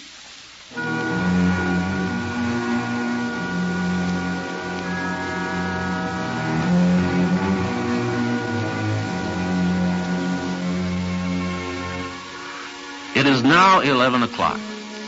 In the living room of the house on Angel Street, Mr. Manningham has just returned. He enters the room and in a slow and deliberate way pulls the bell cord. After a few moments, the door opens and Nancy enters. Yes, sir? Nancy, will you please go upstairs and tell Mrs. Manningham that I wish to see her down here? If I may say so, sir, I doubt if she'll come. Elizabeth says she has an headache and is trying to sleep. Oh. Did you ever know a time when Mrs. Manningham did not have a headache, Nancy? No, sir, hardly ever, sir. Will you be so good as to come a little closer, Nancy, where I can see you? Yes, sir. What do you do with your evenings, Nancy? I usually spend them with friends, sir. You know, Nancy, when you say friends, I have an extraordinary idea that you mean gentlemen friends. Well, sir, possibly I might. You know, gentlemen friends have been known to take decided liberties with young ladies like yourself. Are you alive to such a possibility? Oh, no, sir, not with me. I can look after myself. And are you always so anxious to look after yourself? No, sir, not always, perhaps. You know, Nancy, pretty as your bonnet is, it's not anything near so pretty as your hair beneath it. Won't you take it off and let me see? Very good, sir. Comes off easy enough. There. Is there anything more you want, sir? Yes, possibly. Come here, Nancy. Yes, sir. Is there anything you want, sir? What do you want, eh? What do you want? There. Can she do that for you? Can she do that? Why, who can you be talking about, Nancy? You know who I mean, all right. You know you're a very remarkable girl in many respects, Nancy. Why, I believe you're jealous of your mistress. There's no need to be jealous of her. You're mine now, ain't you? Because you want me. You do want me, don't you? And what of you, Nancy? Do you want me? Oh, yes, I always wanted you, ever since I first clapped eyes on you. Well, Nancy, you've taken me a little by surprise. We shall talk this over tomorrow. Well, you let me know when she's about. Oh, I'll find a way, Nancy. I don't believe Mrs. Manningham will be here tomorrow. I don't think that... What is it, your lordship? Why are you looking that way? That desk drawer. Somebody's been tampering with it. See there, the wood split. It's her, I'll be bound. Nancy, will you please go upstairs and take a message for me to Mrs. Manningham? Yes, what do you want me to say? Will you please tell her that I wish to see her down here this instant, whether she is suffering from a sick headache or any other form of ailment? Just like that, sir? Just like that, Nancy. With the greatest of pleasure, sir.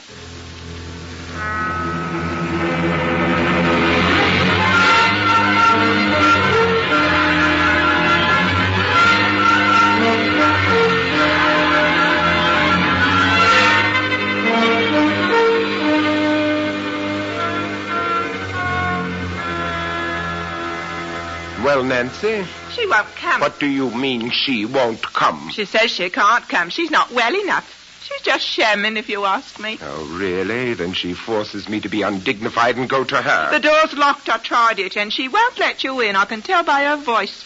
Are you going to batter it in? No. No, perhaps you're right. Let us try more delicate means of attaining our ends.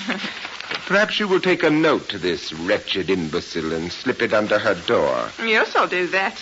What are you writing to? Never mind what I'm writing. I'll tell you what you can do, though, Nancy. Just go down in the basement and fetch me the little dog, will you? The dog? The dog, yes. What's the game? Never mind, just go and get it. All right. Or on second thought, Nancy, perhaps you need not get the little dog. We'll just let it be supposed we have the little dog. Here you are, Nancy. Please go and put this note under her door. What have you written? No, nothing very much. Just a little smoke for getting rats out of holes. Run along. You're a rum beggar, ain't you? Go along, Nancy. And after you deliver the note, I would be obliged if you will go to bed at once. Good night. Give her what for, won't you? Ta-ta.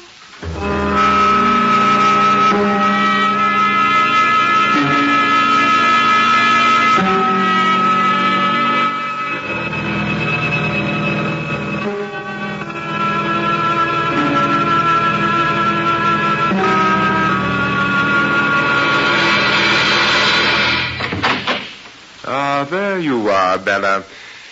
Come and sit down in this chair, please. Where's the dog? Dog? What dog? You said you had the dog. Have you heard it again? Again? This is strange talk, Bella, after what you did to the little dog a few weeks ago.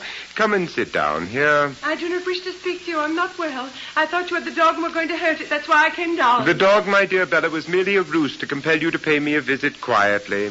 Come and sit down where I told you. No. Come and sit down where I told you. That's what you want. I want quite a good deal, Bella. Sit down and make yourself comfortable. We have plenty of time. Say what you have to say. Now, you are not sitting in the chair that I indicated, Bella. What have you to say? Are you afraid of me that you desire to get so near the door? No, I'm not afraid of you. No? Then you have a good deal of courage, my dear. However, will you now come and sit down where I told you? Yes. Sit down. Do you know what you reminded me of, Bella, as you walked across the room? No, what did I remind you A of? somnambulist, Bella. Have you ever seen such a person? No, I've never seen one. Haven't you? Not that funny, glazed, dazed look of the wandering mind, the body that acts without the soul to guide it. I've often thought you had that look, Bella, but it was never so strong as it was tonight. And my mind is not wandering. No? When I came in tonight, Bella, I was told you had gone to bed.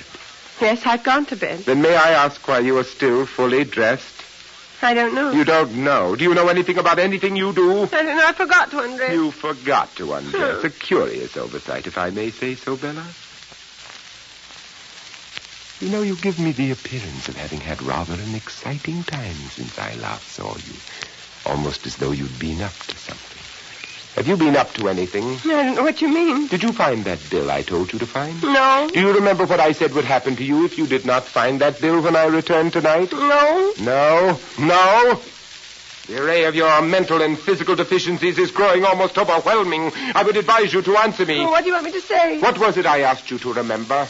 I don't understand your words. You talk round and round. My head is going round and round. It's not necessary to tell me that, Bella. I was just wondering if it might interrupt its gyratory motion for a fraction of a second and concentrate upon the present conversation. Now, please, what was it I, a moment ago, asked you if you remembered? You asked me if I remembered what you said would happen to me if I did not find that bill. Admirable, my dear Bella, admirable. We shall make a great logician of you yet. A Socrates, a John Stuart Mill. You shall go down to history as the shining mind of your day. That is, if your present history does not altogether submerge you, take you away from your fellow creatures. And there is a danger of that, you know. Well, what did I say I would do to you if you did not find that bill? You said you would lock me up. And do you believe me to be a man of my word? Yet you did not find the bill I instructed you to find. No. Did you look for it? Yes. Where did you look for it? Oh, around the room. Around the room? Where around the room? In my desk, for instance? No, not in your desk. Why not in my desk? Your desk is locked. Do you imagine you can lie to me? I'm not lying. Come here, Bella. What do you want?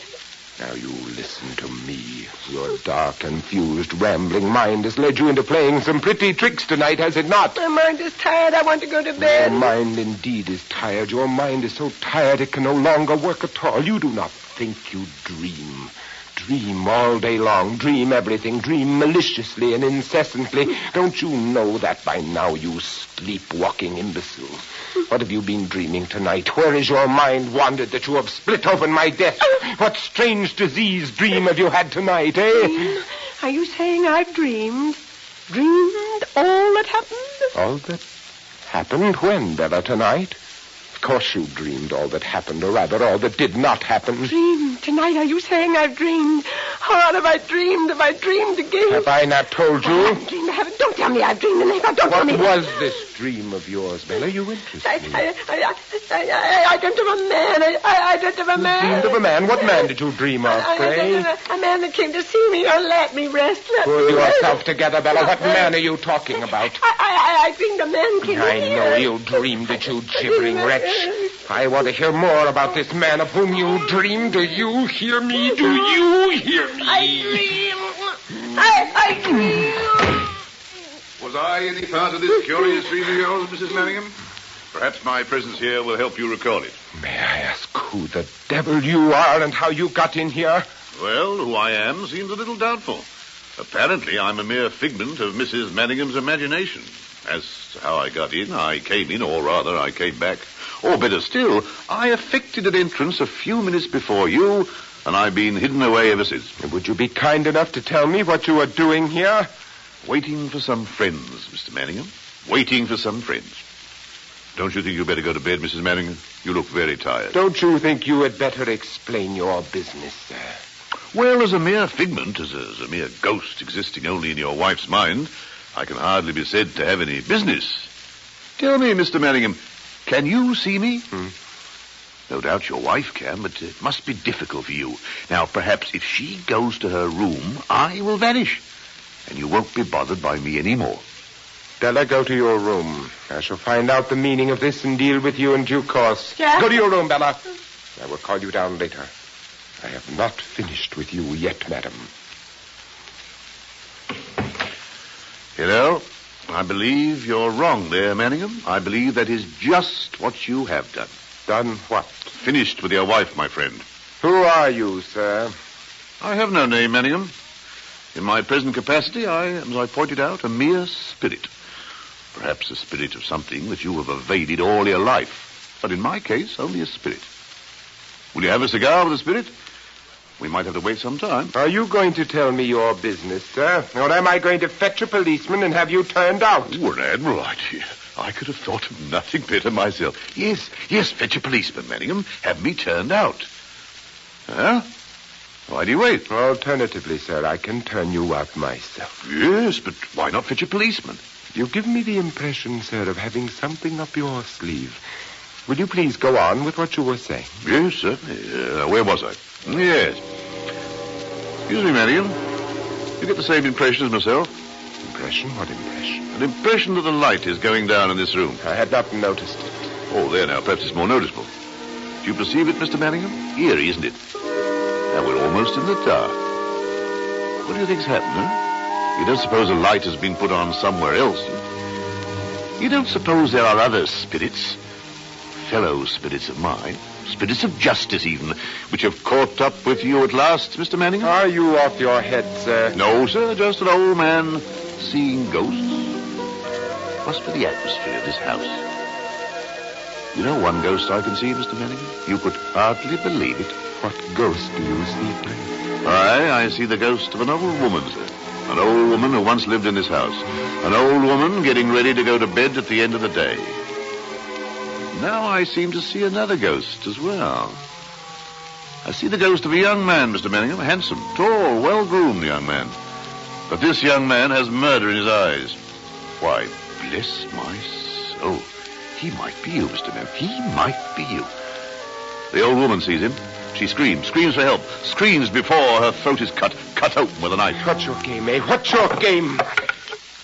I want you to take a look at this trinket, sir. Do you recognize it?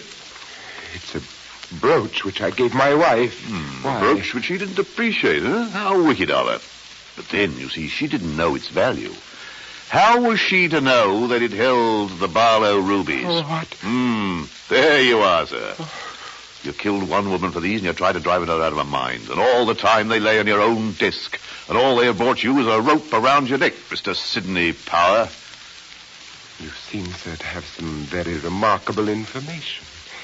Do you imagine that you are going to leave this room with such information in your possession? Do you imagine, sir, that you were going to leave this room without suitable escort? May I ask what you mean by that? Only I have men in the house already.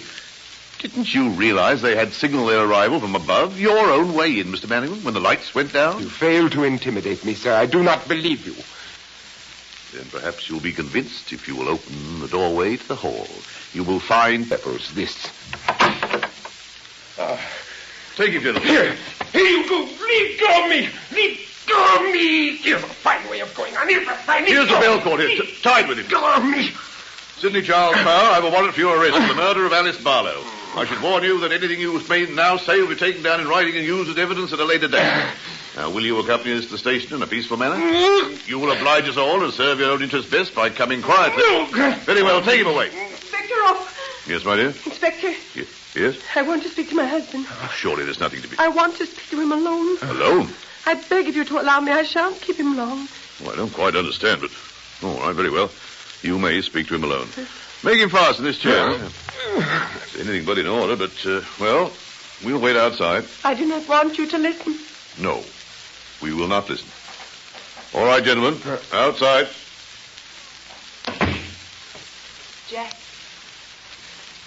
Jack, what have they done to you? What have they done? It's all right, Bella. You're clever, my darling, terribly clever. Now get something to cut this rope. I can get out through the dressing room window and make a jump for it. Can you get something, Bella? Yes, I can get something. What can I get? There's a razor in my dressing room, Bella. Will you get it for me? Quick, Bella. A razor? Quick, be a good girl. There's a good girl. Quick, I'll Bella. get it for you. Quick, be quick. Hurry, Bella, hurry. I've got it. Yes. It is. Yes. Open the case, Bella. Open it and cut me loose. Jack. Yes. There's a grocery bill. The grocery bill was in your razor case. You see, dear, I didn't lose it. I told you I didn't. Cut me loose, Bella. But, Jack, how did this bill get in there? I was mistaken about the grocery bill, Bella. Use that razor quick. What? Razor? Razor? Are you suggesting this is a razor I hold in my hand? Have you gone mad, my husband? Bella, what are you up to? Or is it I who am mad? Yes, of course, that's it. It's I who am mad. Of course it was a razor.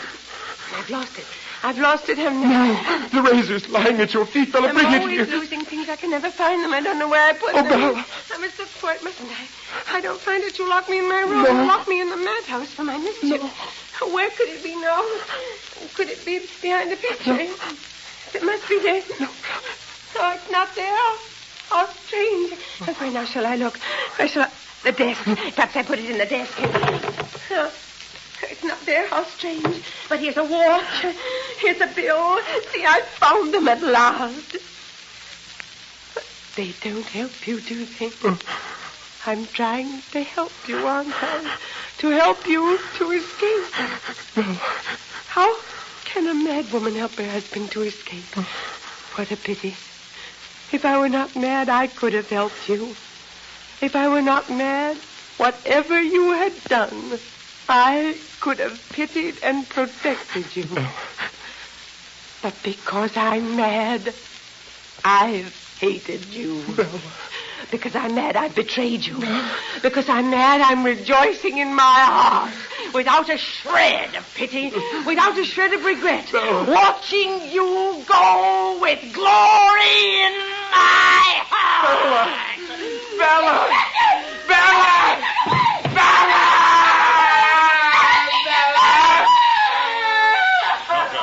Take this man away. Take him away.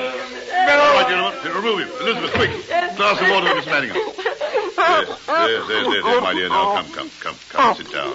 I had a bad time. I came in from nowhere and gave you the most horrible evening of your life. The most horrible evening of anybody's life, I should imagine. Most horrible. No, the most wonderful. Far and away the most wonderful.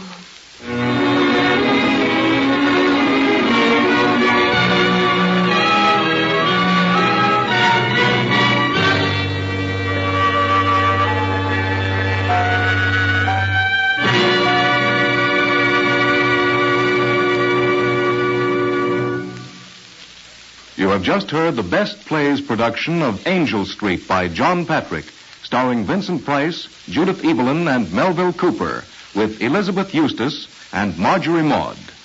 And here is your host, drama critic John Chapman, with a closing word. Good old Sergeant Ruff. Mrs. Manningham certainly wasn't a lucky woman, wasn't she? I'd like to thank Miss Evelyn, Mr. Price, and Mr. Cooper for an exciting performance. Next Sunday, the best play of this series will be The Hasty Heart by John Patrick. And this will be another change of pace for us. It is an interesting work, basically a comedy, but with an undertone of compelling sentiment. It's about a wounded soldier and a nurse who brings this boy to a new enjoyment of life. Ann Burr played the nurse in the original production of this best play, and she will act it again next Sunday. John Sylvester will be the young soldier. This is Chapman saying goodbye until then.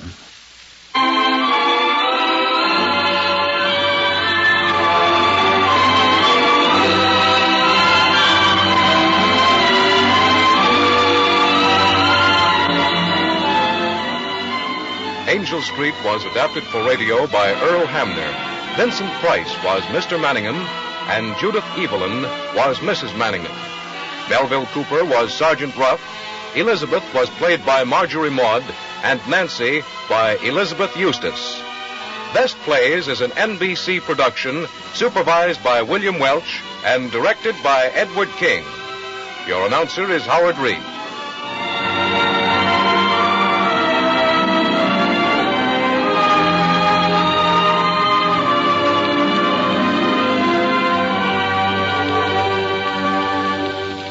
Can you stop your car in time? Ask yourself that question the next time you're on the highway.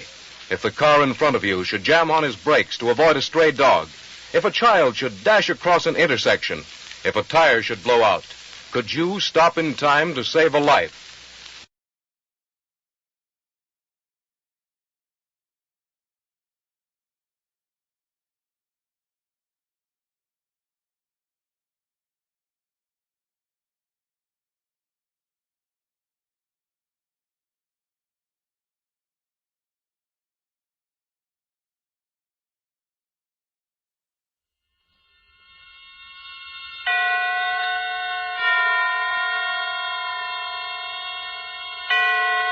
Roma Wines presents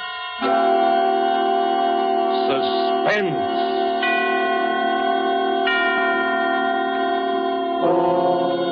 Roma Wines, made in California for enjoyment throughout the world.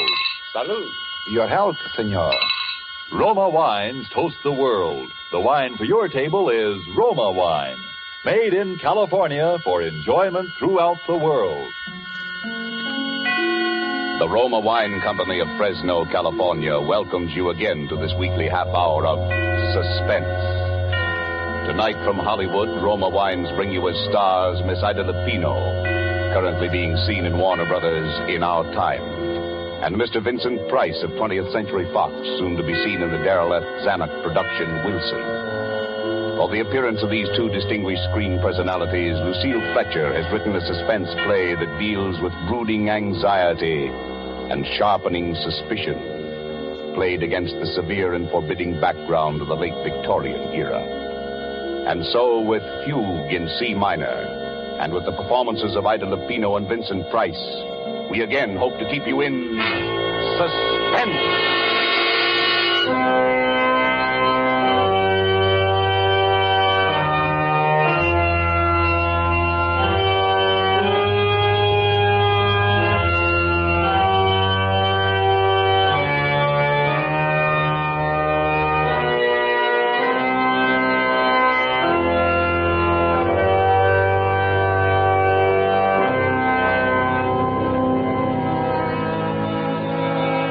April 1st, 1900.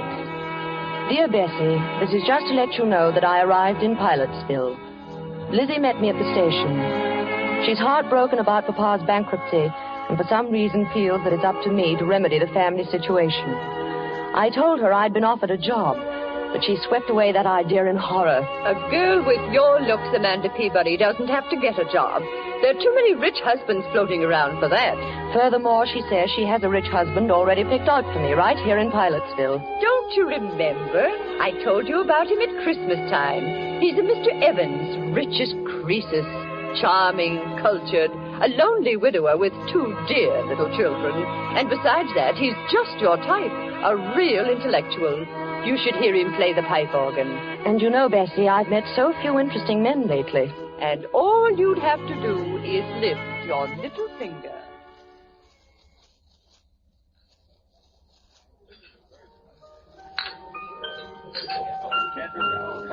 Mr. Evans. Oh, good evening, Mrs. Chumley. How delightful to see you here. I'd like you to meet my sister. Mr. Evans, my sister, Amanda Peabody. Delighted, I'm sure. It's a lovely party, Mr. Evans. Thank you, Miss Peabody. Have you just come to Pilotsville? Yes, she's down from New York visiting me after the whirl of the hectic social season. Oh, indeed. Well, I'm afraid our Pilotsville society must seem a bit dull to you, Miss Peabody. Oh, no, not at all. It's charming. I've enjoyed everything so much tonight. Your beautiful house, the music. I hear you're going to play for us, Mr. Evans. Oh, a bit. Do you care for organ music, Miss Peabody? Very much. I never miss a church recital. But what a luxury it must be to have your own pipe organ right here in the house. I'm afraid I couldn't do without it. It's my hobby, you know. Bach, Buxtehude, César Franck. Don't you adore their work? Oh, Amanda's very musical. You should hear her render The Burning of Rome. Yes. And the delightful thing, of course, about having a pipe organ in the house is that it's everywhere. To sit at a keyboard and hear the walls, the ceilings, the floors vibrate. You see, Miss Peabody, I've had the pipes installed all over the house. Under this floor, for example, are all the choir stops. Up in the bedroom walls are the stops for the swell manual. In the great 32-foot pedal stops, the giant diapasons are underneath the staircase. My children sleep next door to the echo chamber. So, you see, we live like angels here in a paradise of music. How thrilling. Now, ladies, come upstairs to the second floor landing, won't you? And I'll show you the console. It was made for me in Vienna.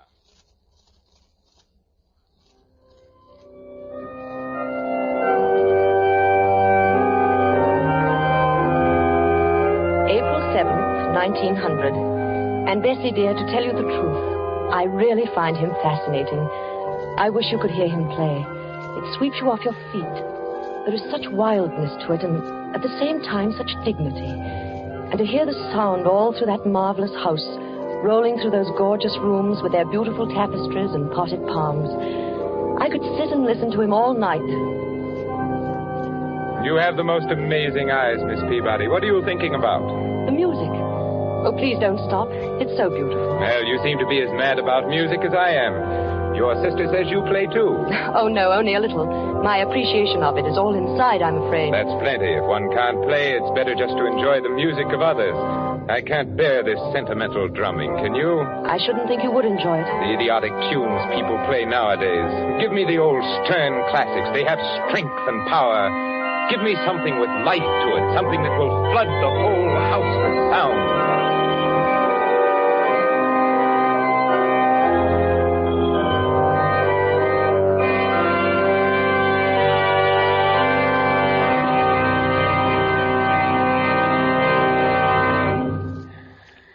Marvelous. You're a very unusual girl, Miss Peabody. Quite unlike the run of girls down here at Pilotsville. Yes, in what way? Oh, it's rather hard to explain. Some more tea, Amanda? No, thank you. A muffin? No, thank you. You have an excellent cook, Mr. Evans. Please call me Theodore. You know you promised. Theodore? Amanda. And your house is beautifully run, too. You must have an excellent housekeeper. Everything always looks so charming and quiet. I haven't even heard a peep out of your children. My children? Oh, yes, the children have been away at school.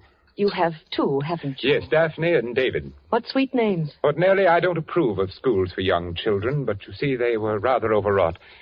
After Mrs. Evans passed on... I can well understand. They were almost morbidly devoted to their mother, and then, of course, the unfortunate circumstances of her death. But I suppose your sister, Mrs. Chumley, has told you all about that. No, not very much, except your wife was killed in a street accident, wasn't she? Yes, in Philadelphia. A brewery wagon and 4 horses ran her down. Oh, how terrible. It's something I don't like to think about very often. Poor, beautiful Margaret. Well, it's like a nightmare, Amanda, and I still can't feel reconciled. But, well, what I was driving at was the children. They were in school when she died, and by some malicious stroke of fate, there was an epidemic of scarlet fever raging up there. The authorities wouldn't lift the quarantine and let them out for her funeral. Oh, poor little things. Yes, it upset them dreadfully. In fact, I sometimes fear it's left a mark on them which may endure all their lives. Why, what do you mean? They suffer from delusions about her. They think that in some way she is linked. Her soul is imprisoned in the organ pipes. How horrible. I wish I could do something about it. It's a frightful notion, but they won't. They don't let me play when they're at home. That echo chamber in particular, next door to their bedroom. Yes. You know, it's nothing but an empty sealed room with a few wires. Of course, it's all because they never saw her dead. But they have a notion that she's, well, somehow hidden there. How ghastly. They really think that, do they? Children can think up such very strange things in their little minds, can't they?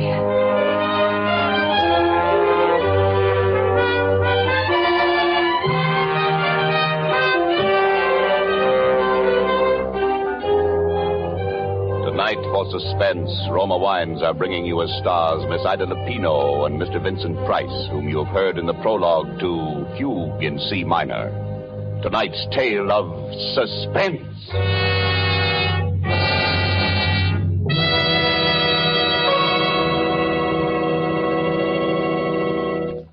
Let us look in on another scene for a moment. A smart dinner party at the internationally famous Hotel de Nacional de Cuba in Havana.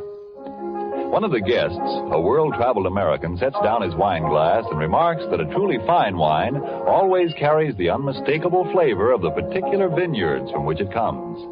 Well, then, laughs his Cuban host, you must be homesick for California right now.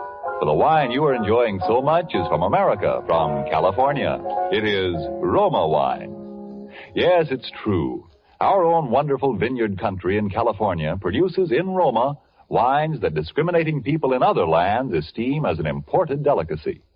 Yet you here at home can enjoy these distinguished Roma wines for mere pennies a glassful. You pay none of the expensive overseas shipping charges and duties. Daily with your meals or when entertaining or any time, you can delight yourself with the wonderful flavor that comes from age-old winemaking traditions perfected by modern quality controls and tests. Yes, only pennies a glassful for a treat you are certain to enjoy. For remember, Roma wines are America's largest selling wines. Roma, made in California for enjoyment throughout the world. And now it is with pleasure that we bring back to our sound stage Ida Lupino as Amanda Peabody and Vincent Price as Theodore Evans in Fugue in C minor. A tale well calculated to keep you in suspense.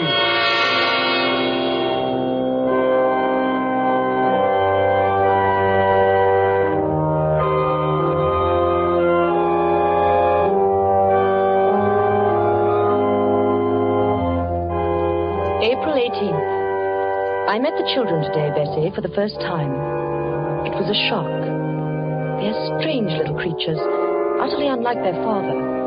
The girl is about 11 and the boy 8. They were both dressed in deep mourning. Their large grey eyes seemed strained with terror.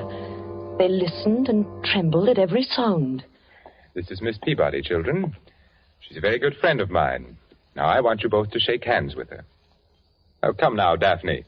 You can at least tell Miss Peabody how old you are. Oh, no. Please don't press her. I know when I was a little girl, I hated people to talk about my age. I'd much rather hear about school. We're not going back there, no matter what anybody says. David. That's all right. Then you didn't like school? No. And Mommy didn't like it either. She cried when we went away. Oh, but your Mama wanted you to be educated, didn't she? She wanted you to grow up and be intelligent people, didn't she? Well, didn't she, Daphne? Who are you? You may call me Aunt Amanda. I'm a friend of your Papa's. Do you know where my Mama is? Your Mama? Well, your Mama's in heaven, dear. No, she's not. Then where is she, dear? Please don't start them off, Amanda. It's too upsetting. Come along, children. Now we're going to have a little music, like old times. You remember when your mother was alive? We all used to play together. David, you with your cornet, and Daphne at the violin, and Mama at the piano. Well, Miss Peabody, she's promised to play Narcissus, Mama's favorite piece. Well? Well, perhaps some other time, Theodore, when they don't feel so strange. I tell you, I've humored them to death. Now, come, David. There's your cornet on the mantelpiece. And Daphne? No. I insist. Look, now, I'll start the melody on the organ. David, you come in with your cornet obbligato in the third measure. Daphne, you can follow me.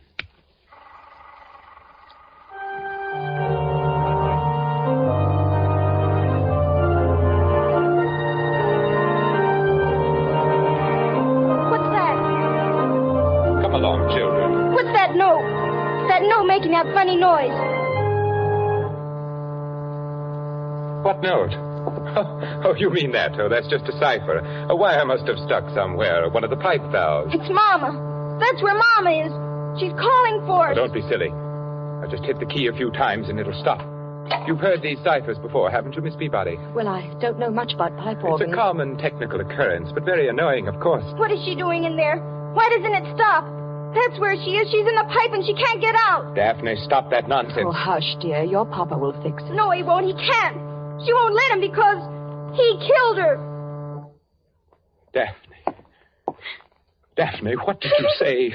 Oh, she didn't mean it, I'm sure. The poor little thing's hysterical. We should never have tried to persuade them. Oh, man. Just... It is again. It's Mama. It's Mama. Shh, dear. I'll take them upstairs for you, Theodore, while you try and fix it.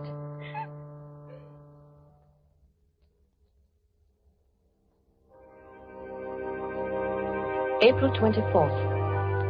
Oh, Bessie. Those poor little children. We took them out to the cemetery today to show them her grave. A marble angel guarded it. It was planted with pure white tulips. How final it was and peaceful. And yet they began to tremble again the moment we set foot inside the house. Poor Theodore. The man is nearly out of his mind. What can he do? I keep asking myself that question. She died in Philadelphia, you say? Yes, on May 15th, just a little less than a year ago. You weren't with her? No, she went there to take a piano lesson. There was a new teacher she'd heard about.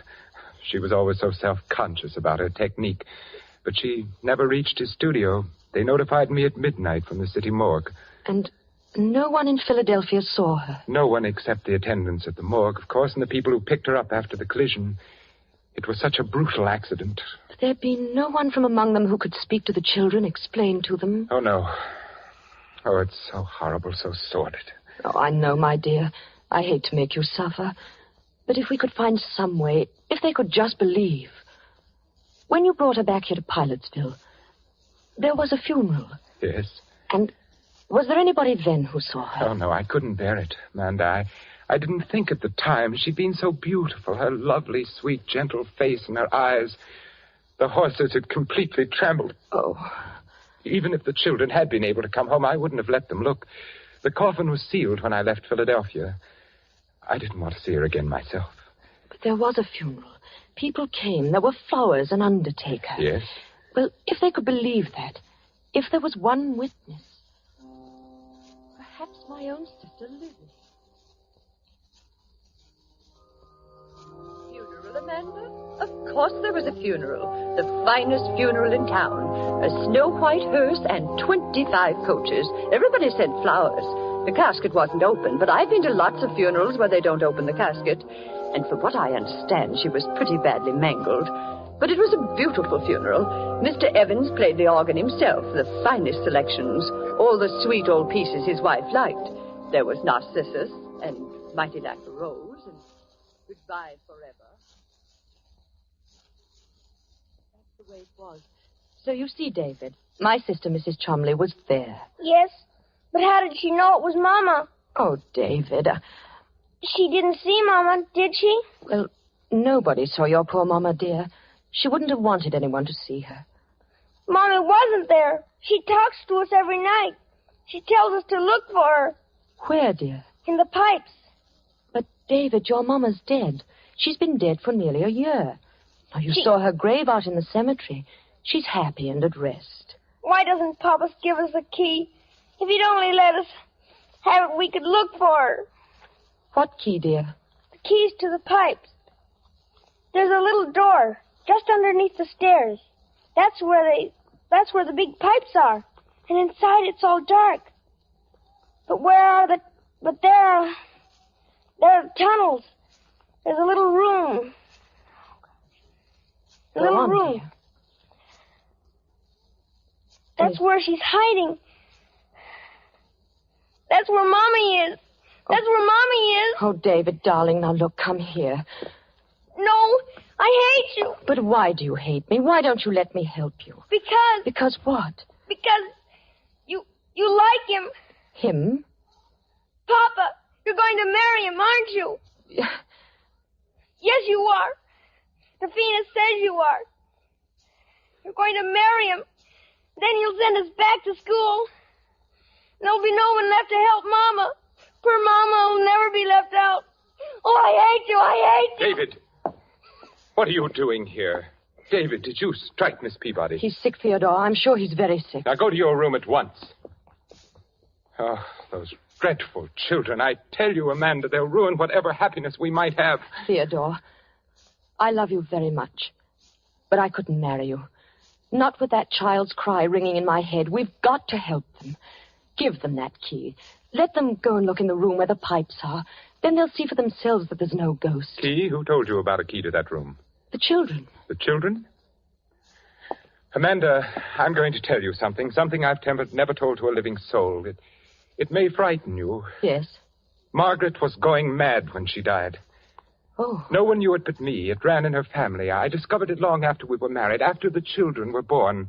Otherwise, I'd never have... And now you think the children? I'm afraid so. It was peopling of sound she had, just like them. A fear of the dead's returning. She used to play... What's that? Sounds like the organ. But the motor isn't on. The console was locked when I left. Someone's trying to play. No one but me can touch that instrument. It's forbidden in this house, and the servants are out. Unless those children... Come upstairs, Amanda.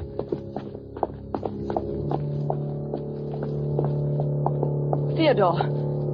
Why, there's no one here. No one at the keyboard. The organ's playing itself. That's impossible. The motor's not going. The motor? Yes, it sets the bellows going. There's no air in the pipes unless it's on. No air to make the pipes speak. It's impossible, I tell you. Perhaps the children found the key and got in. Key? No. The key's here in my pocket. There's no other way in. No. Theodore, open that door. Go in there and see what's happening, please. No. Theodore. I won't give in. I won't be a prey to it. Do you hear? I won't. I won't. Here. It's stopped now. Yes. It was probably nothing but the wind. Theodore, give me the key. I'm not afraid. Are you saying that I am? I don't know.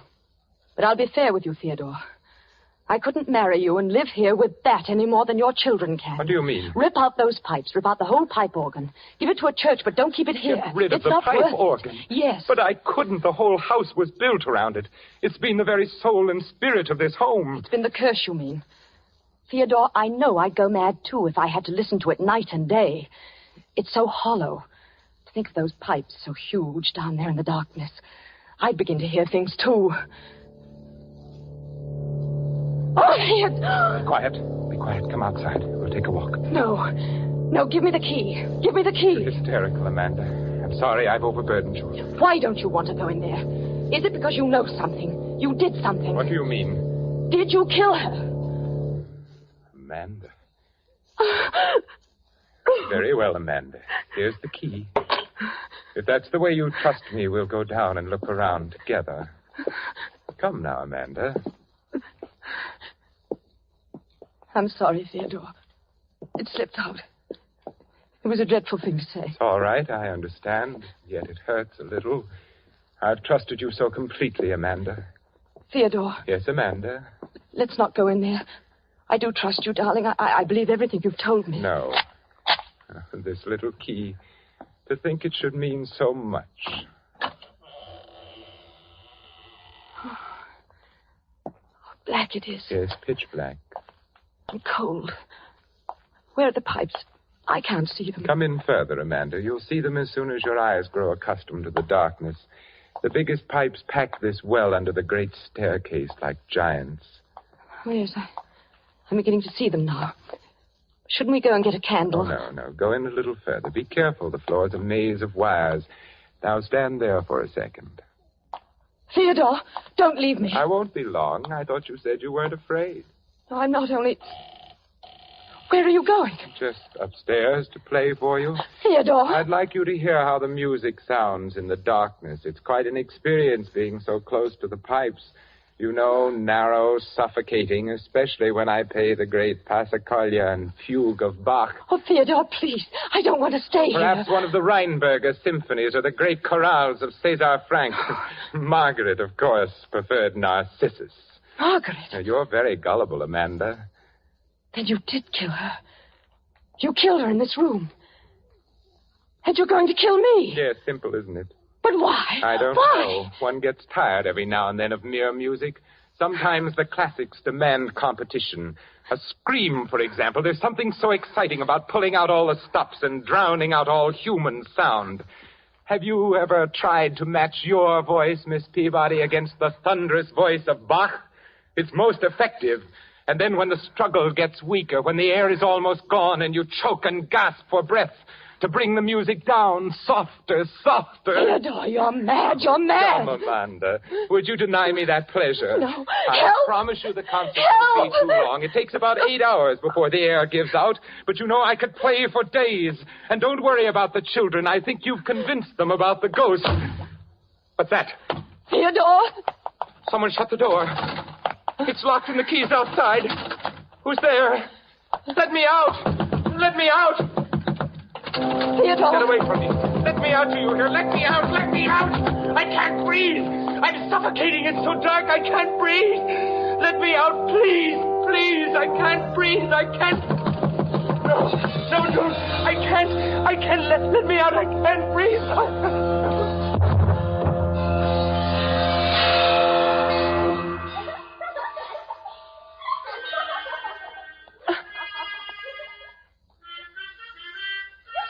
Theodore. Theodore! Let me out! Let me out! He's dead! He's dead! Daphne, David, where are you? Open the door! Help me! Help me! Oh, no! No! Help! Help!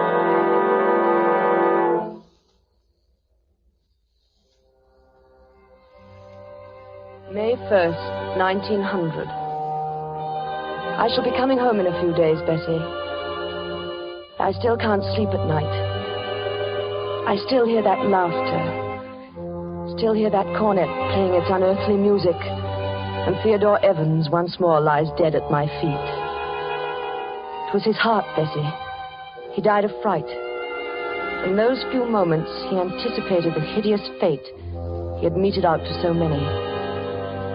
And I might have died there if he had not gone so quickly. But the children hated me. They wanted to kill us both. Those terrible, pathetic children. What horrors they must have sensed in that charnel house. There were other women beside his wife. The police found them all buried and stuffed away into unused parts of the pipe organ. Bessie, I was in that pipe room alone with him for 4 hours before that door creaked open. There they stood, and I shall never forget their faces or the things they said. All right, Miss Peabody. You can come out now if you're really sorry. I'm sorry. Are you sure he's quite dead? Yes, he's dead. We were right all the time, weren't we, Miss Peabody? Yes, you were right. Now, will you come and help us find Mama?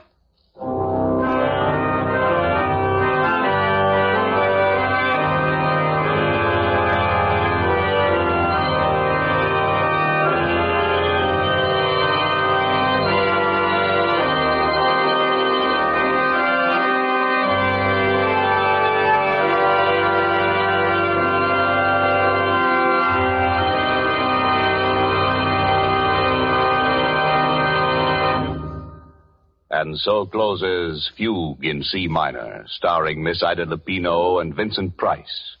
Tonight's tale of Suspense. Suspense is produced and directed by William Spear. Of all the rich treasures man gets from the earth and Mother Nature, none has been more highly esteemed than wine, good, delicious wine.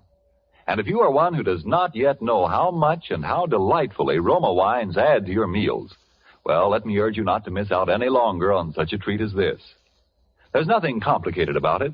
Just get and serve Roma wine with any meal or any time in any kind of glass you wish. Serve it chilled. Try the many different kinds of Roma wine until you find those you like best of all. Try Roma California Sherry with its wonderful nut-like flavor as an appetizer, or Ruby Red Roma Burgundy, or the deliciously delicate flavored Roma Sauterne. These superb wines cost you only pennies a glassful, and yet they make even the simplest meal taste like $1 million. Get some today. And if your dealer is temporarily out of Roma, please try again soon. You owe it to yourself to have and regularly enjoy ROMA, Roma Wines, America's largest selling wines. Made in California for enjoyment throughout the world. This is Ida Lupino.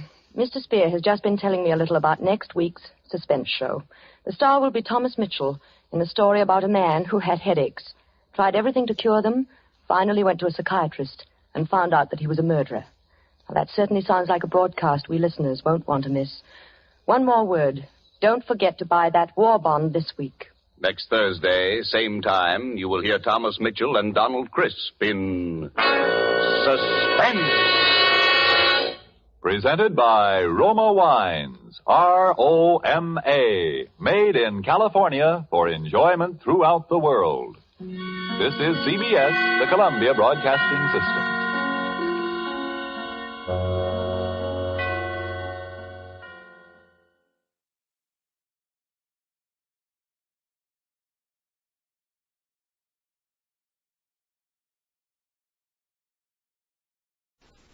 The Mutual Broadcasting System, in cooperation with Family Theater Incorporated, presents Laughing into Glory, starring Vincent Price. J. Carroll Nash is your host.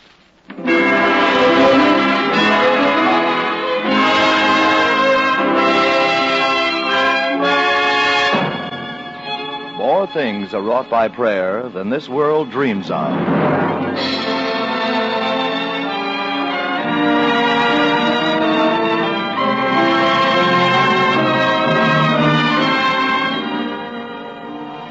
Before we bring you tonight's stars and story, I want to thank everyone who has written to Family Theater these past few weeks.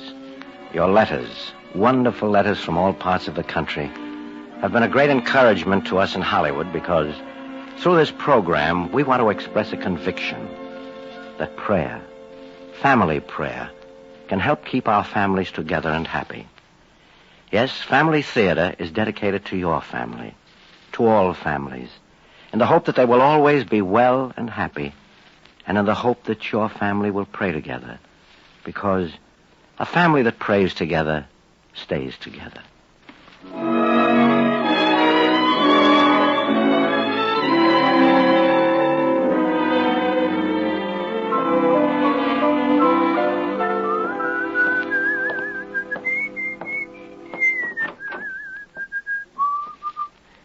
Bishop. Oh, Tom, good morning. Glad you could come. Well, your note sounded urgent. Bad news, Bishop? No, quite the contrary. Sit down. Thank you, Bishop. Tom, you've always thought a great deal of the church here at Croydon, have you not? It has a fine reputation. Yes, the parish is thriving, and the parishioners' generosity is extremely gratifying. Your request for transfer has been received, and I'm happy to say approved. You'll be officially notified next Thursday. Well, may I ask where I'm being sent, Bishop? You're being sent here, Tom. You are Croydon's new pastor. Oh, that's a great honor. Well, now, is that all you have to say? I thought you'd be delighted. Oh, yes, I am, of course, but... But what? Well, leaving Hookertown, Well, Bishop, it's almost like leaving home. Yet you requested a transfer. Yes, I requested it. It was part of a bargain. I'm afraid I don't quite follow you. Well, perhaps I should start from the beginning. Seems like a long time ago. Remember when you assigned me, Bishop? Yes, quite well. You told me not to expect too much. Sometimes a new pastor is not very well received. That was an understatement. I wasn't received at all. When I walked into Hookertown that summer evening, the streets were deserted. I thought it was strange. It was hardly 7 o'clock, yet there wasn't a soul to be seen. Then suddenly, a booming baritone voice, slightly off-key, shattered the silence. And quite unaccustomed to fear, but of all the most reckless of life or of limb was Abdul Bulbul Amir. Hey, out of my way or I'll bash your brains in. Well, now, Step aside, I said. When they wanted a man to encourage the van, or shout hoolaloo in the rear, or to stout for Abdul Bulbul Amir. Hey, that's all right. That's fine. You know what I mean? Where'd you learn that? Oh, Abdul's an old friend of mine. He is? Oh, well, you don't say. Well, that's good. You know what I mean? Hey, wait a minute. Where did you meet Abdul? Well, that's rather a long story. You Where, see... Who is... new pastor here. Pastor? Yes. Oh. Well, I'm Larry Sloan. You know what I mean? I'm very happy. This is a friend of mine. How do you do? How do you do? I'm fine. Hey, you're okay. Thanks. What are you doing out? You shouldn't be outside when I'm on a toot. Everybody keeps away from me. You know what I mean? Well, I was looking for my church. Looking for the church? Oh, I know where it is. We'll go find the little old church. That's what we'll do. I'd appreciate it. That's all right. I'm glad to do it. And I suppose you think I'm a little disreputable. I suppose you think I'm drunk. Well, you're right. I'm petrified. You drink quite a bit, Mr. Sloan? Yeah, all the time. It keeps me from having hangovers. Oh, I see. Yeah, but I can still find that little old church, you know? I know what you mean.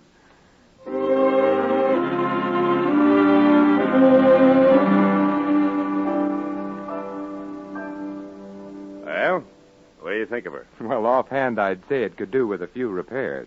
Oh, well, we did fix it up once. Yeah, I used to be a stonemason.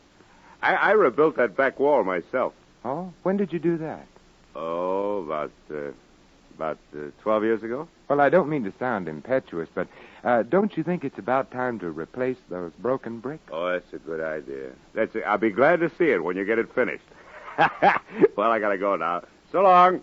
Oh, he could Timothy Irving play euchre or pool, perform on the Spanish guitar. Sloan. In fact, quite the cream of the Muscovite. Sloan. Just a moment. About that wall. Yeah? Don't you do any masonry work anymore? I don't work at all. Why not? Well, it interferes with my drinking. Well, how do you live? Oh, I get by. I get along fine. I mind my own business. Maybe that's what pastors ought to do. Oh, I'm sorry, Sloan. Yeah. Well, thanks for showing me the church. Good night. Night. When they wanted a man who could offer a hand, who was faithful to friend far and near, well, there was not a doubt he was always about, was Abdul Amir. Hey, what was that? What? Oh, you mean that, what I was singing? Yeah. That's the sixth stanza. I never heard it before. You've never heard the sixth stanza? Why, that's the whole key to Abdul's character. He'd go down the line for his pals, huh? Never missed. Ah. Well, about that wall. Yes? I might be able to offer a hand. Well, now, that's very gratifying, Sloan. Very gratifying indeed. Sloan arrived next morning with bricks, mortar, and a slight hangover. He said he preferred to go at the job by himself, so I decided to spend the morning in town acquainting myself with the villagers. Main Street was just coming awake. A merchant in white apron was sweeping the sidewalk in front of his store. Oh, good morning, sir. Oh, good morning. A fine day, isn't it? It won't be for long. Woke up with a backache this morning. That means rain. Are you the proprietor of this store? Have been for 19 years. Look out. That's where I'm sleeping. Oh, I'm sorry. I'd like to introduce myself. Yes, I know. You're the new pastor up at the church. Stand back where you were. I have to sweep there now. Now, when did you get into town? Last evening. Think you're going to like it here? Oh, I'm sure I will. Well, I hope you're not like that last pastor we had. He was a great one for changing things. Never satisfied. Wanted to repaint the church, put in a garden. Thought money grew on trees. But he was transferred. Transferred? That's right. My name's Cromer. Henry Comer. Oh, I'm glad to know you, Mr. Comer. Well, you might not be when you get to know me better. I'm a businessman, a conservative, practical businessman. I consider the church my responsibility, and I contribute to its upkeep accordingly. But I don't like extravagance. I think the clergy ought to study a little economics. Yes.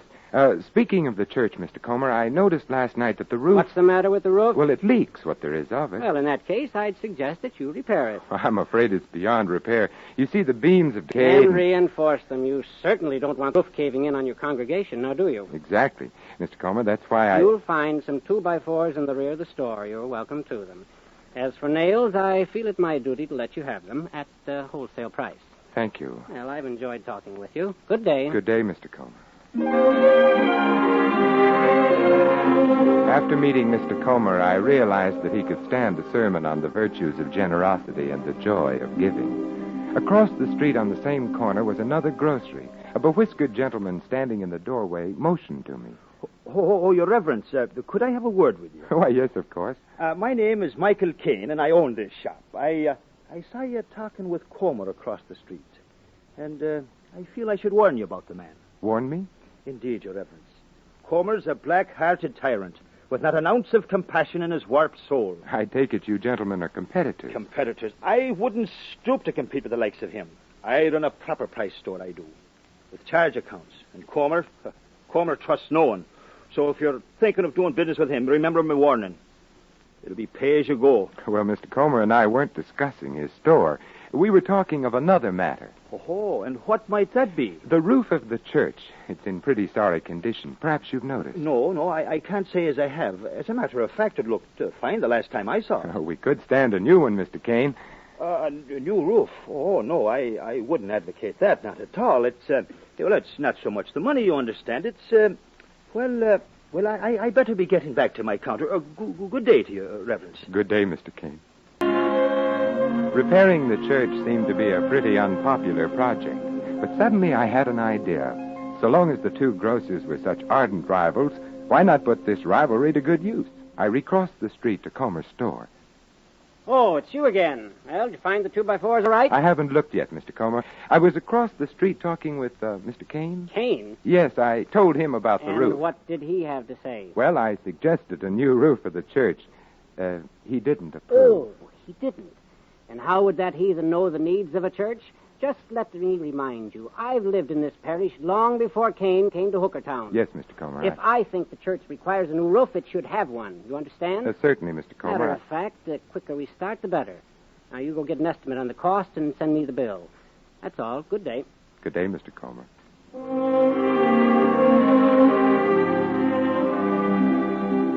I was on my way back to the church when I noticed some sort of commotion going on in the street. 3 youngsters had another one on the ground and were pounding his head against the curbstone with a great display of enthusiasm. Whoa there. Now, let's break it up. What kind of a fight is this 3 against 1? Come on, let's get out of here. Now, wait. Hold on, boys. Hold on. All right, now. Take it easy. They've gone.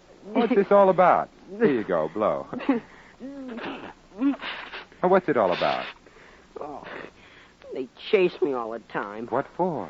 Oh, 'cause they hate me. Well, why should they hate you? On account of I'm adopted. Oh. What's your name, son? James. James what? Just James. I see. Here, you better brush yourself off. Where do you live, Jimmy? Around. Well, that sounds like an interesting address. You might have a tough time getting your mail. Well, I better go now. Thanks. Oh, that's all right. Maybe you can do the same for me sometime. Well, so long. Oh, just a minute. Huh? I'm going that way, too. Mind if I walk with you? I guess not. If you're going as far as the church, why don't you stop in at the rectory? What for? A glass of milk, Jimmy. Nice and cold. Milk? With cookies. Oh, well,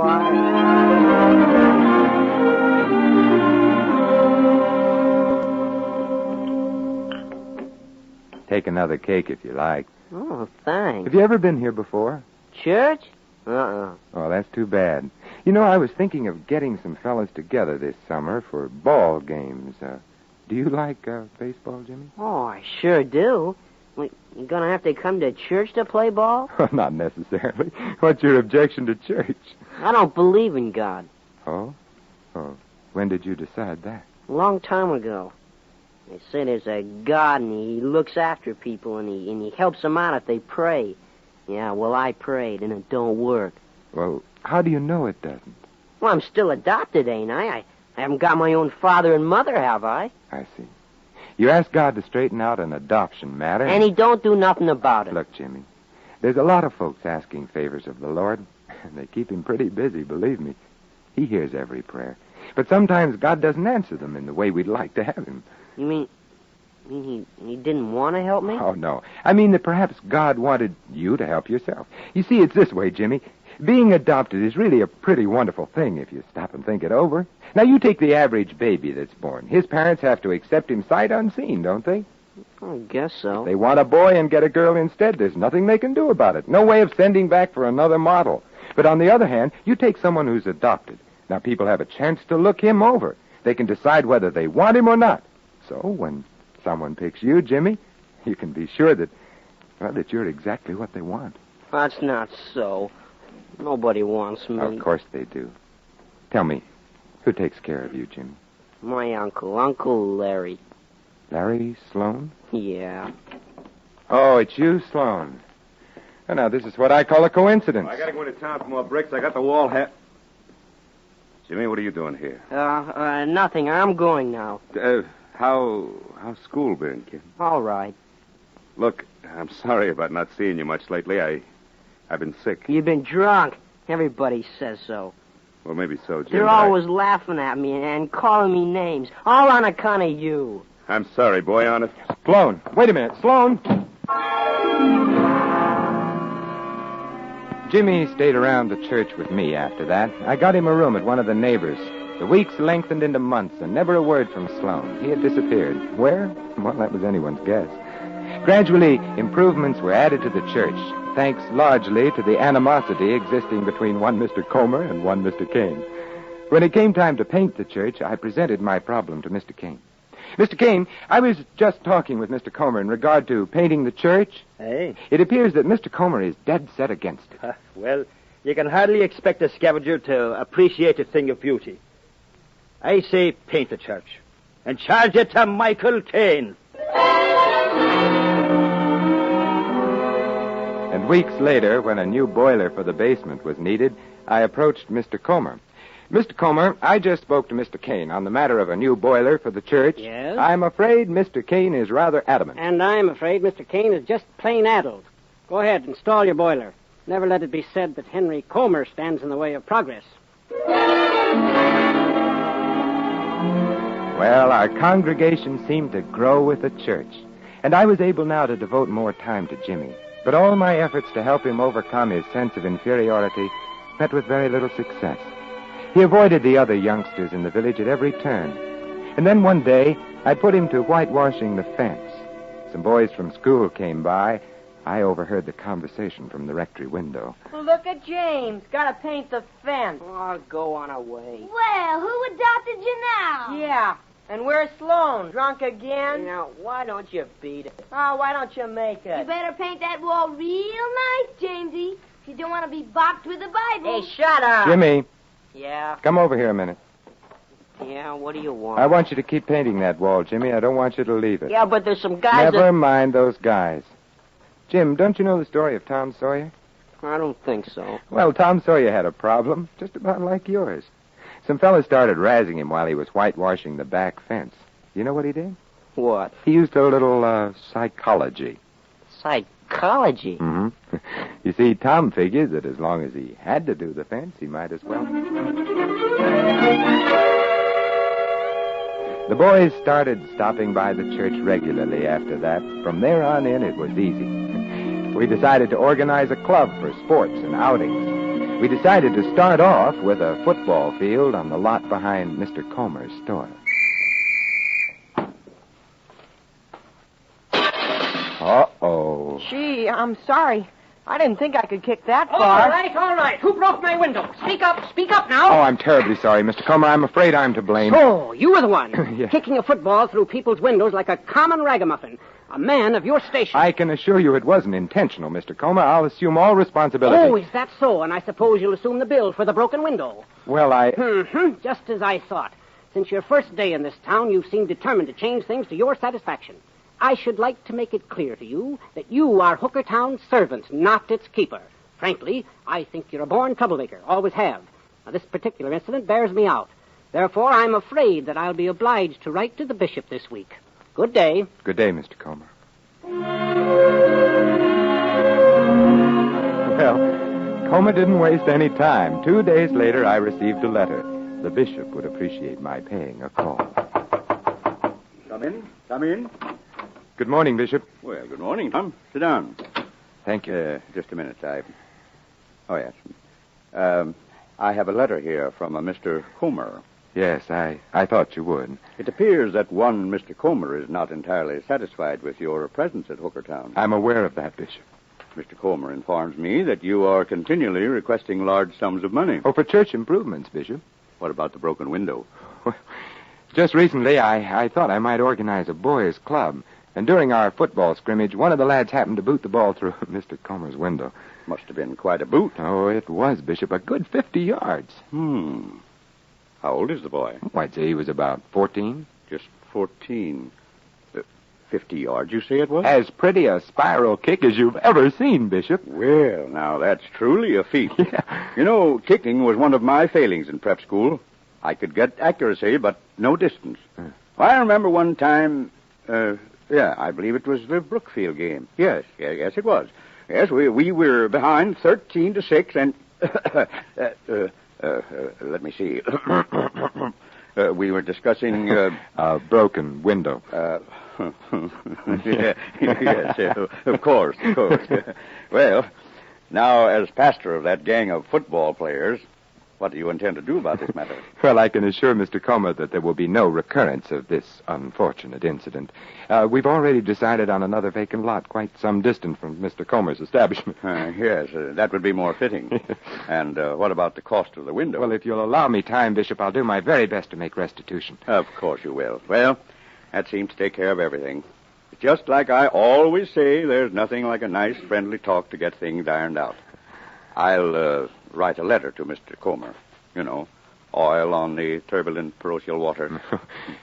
Was there something further? No, I guess not, no. Thanks very much for coming. Oh, Tom. Yes, Bishop? Stay a moment, if you please. I'd like to hear more about this lad who can kick a football 50 yards.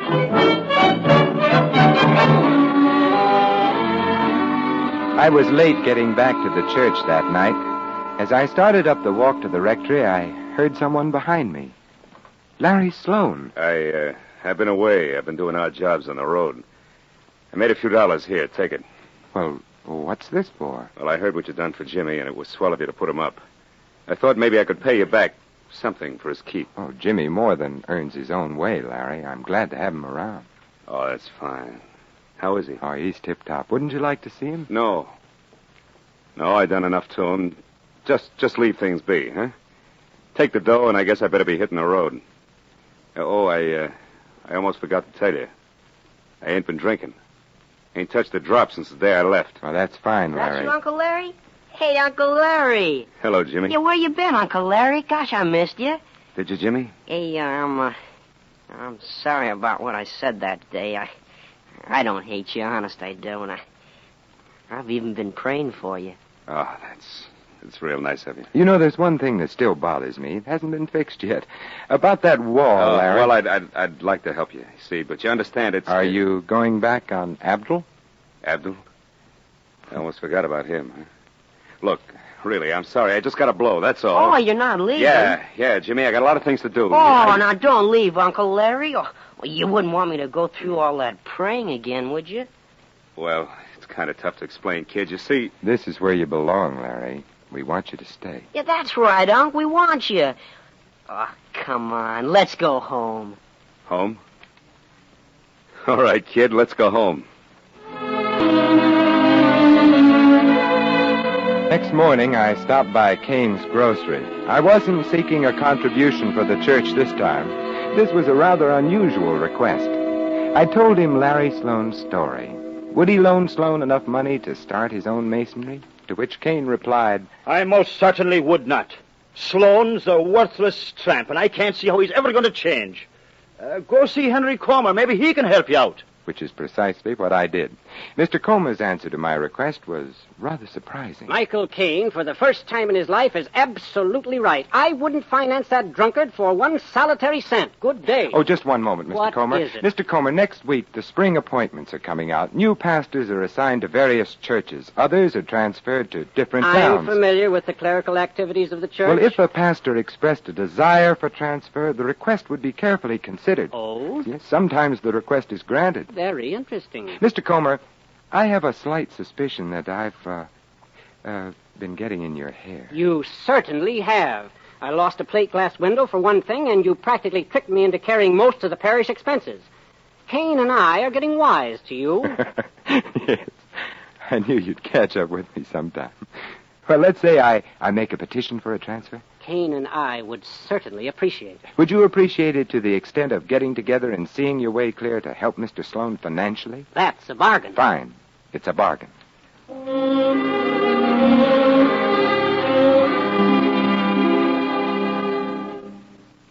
Well, there it is, Bishop. The whole story. So that's the reason you asked for a transfer. A bargain's a bargain. I see. I can understand how you must feel about Hookertown. But that chapter's over, Tom. Time to turn the page. I know, but... Croydon, I wonder if I belong here. The parish is wealthy. These people, they don't have the same problems. People are the same in every place, Tom. Everyone needs the help of God. I hope I'll be worthy, Bishop. Of course you will. And you'll be happy here.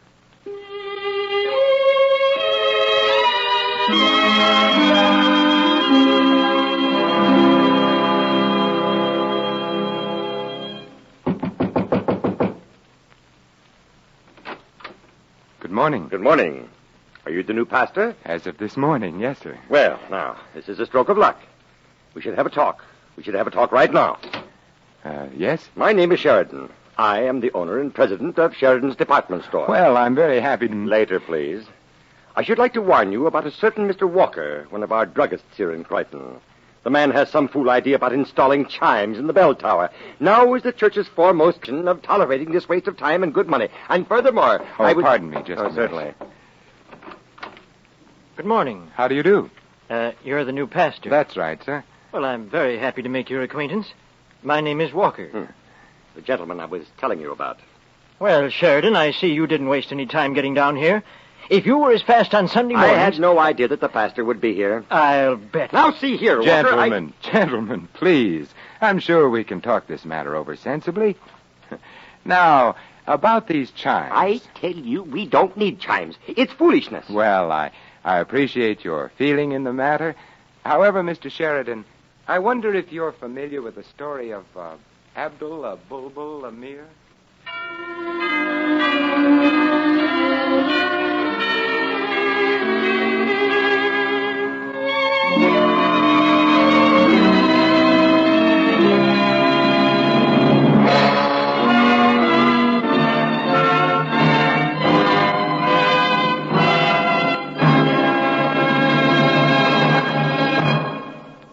You know, while I listened to Top Man, I got to thinking.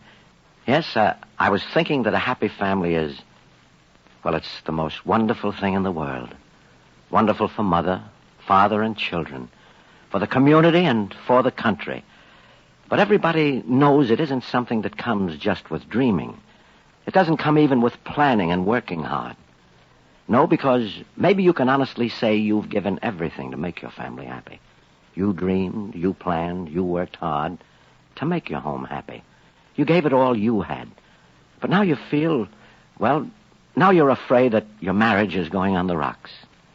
You don't know what's going to happen. And you're not only scared for yourself, you're especially scared because of your children. And you're thinking of calling it quits.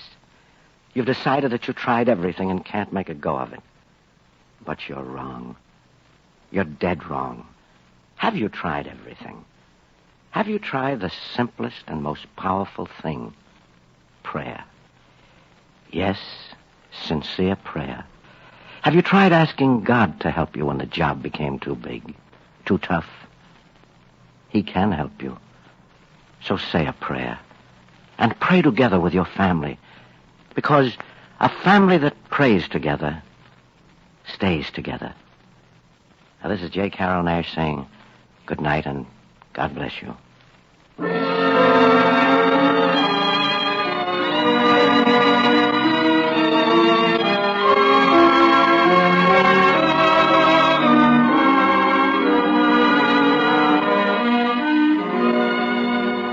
Before saying goodnight, we wish to thank Vincent Price for his performance as Supple. A word of thanks also to Lou Reed for writing tonight's play, and to Max Terre for his music. Mel Williamson directed, and John Ryder produced the program, portions of which were transcribed.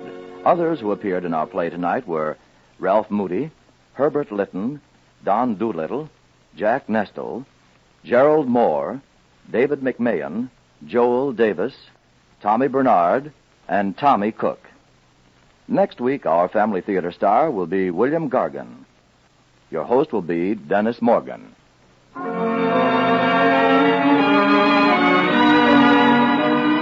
This series of the Family Theater broadcast is made possible by the thousands of you who felt the need for this kind of program, by the Mutual Broadcasting System, which has responded to this need, and by the actors and technicians in the motion picture and radio industries. This program is heard overseas through the facilities of the United States Armed Forces Radio Services. Tony Lofrano speaking. This is the Mutual Broadcasting System.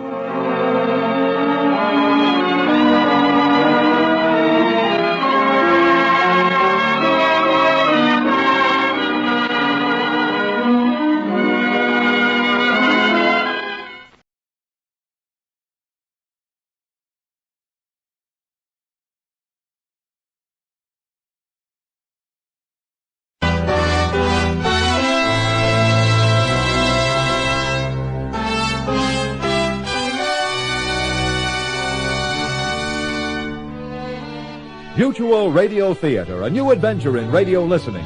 5 nights of exceptional entertainment every week. Brought to you in Elliott Lewis's production of the Mutual Radio Theater. Our story, The Last of Scrooge, by Ken Gerard. Our star, Hans Conried.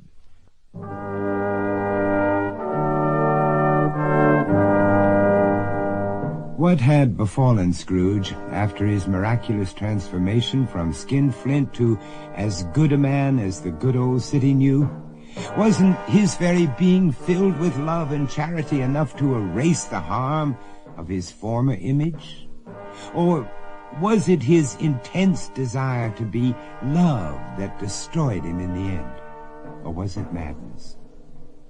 Well, I'll let you resolve those questions at the final curtain of this drama. For now, let us pick up the threads of our story. The days after Christmas were filled with joy and laughter. Scrooge could not have been merrier, his office ablaze with warmth, his heart was fired with kindness, so much so that his clients winked at each other knowingly. Had old Scrooge gone round the bend? People could not accept this change in him. They still feared the old man because his reputation, carefully nurtured over the years, could not be altered in a single day, nor changed by his succeeding acts of compassion. Scrooge knew it, for he was no fool. He summoned his lawyer to his home. He devised a plan to prove to the world that he was truly a man to be loved.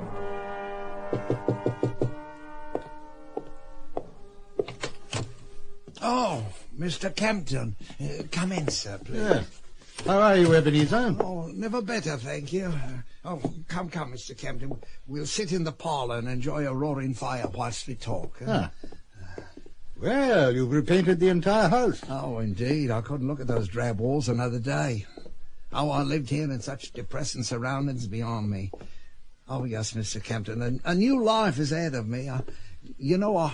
I relish the days. I want to live each moment to the fullest. I want others to enjoy it also.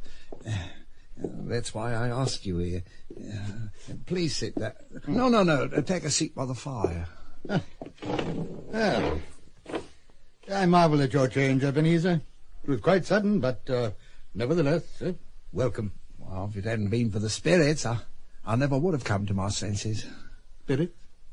Of course. First it was Marley's ghost, then the ghosts of Christmas, but the last idiot apparition, a phantom in black, was the cruelest. Oh, Mr. Campton, he showed me the future, and it was horrible. I had died unwanted, alone. But the worst was the death of Tiny Tim. I could not bear that sight.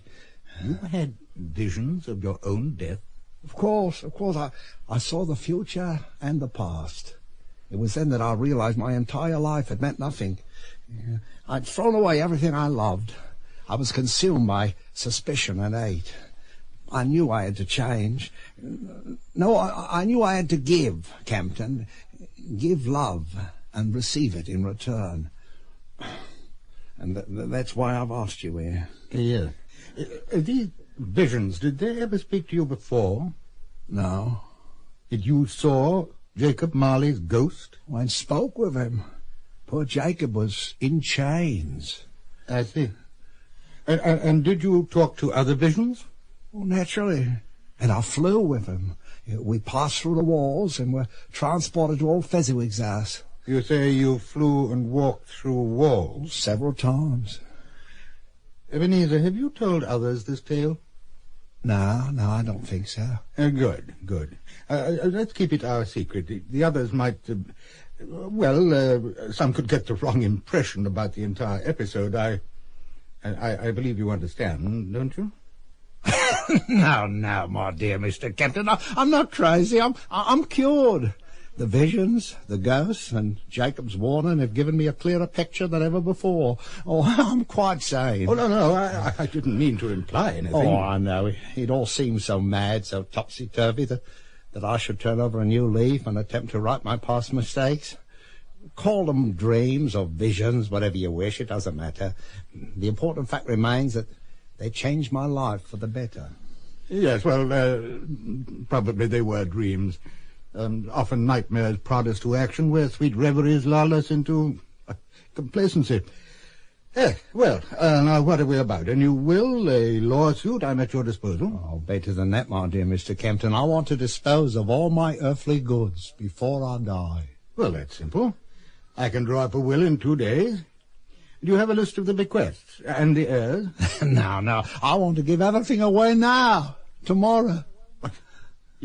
You jest? Are you planning to enter a monastery? Oh, absolutely not. I thought you through to the last detail, to the last cup and saucer.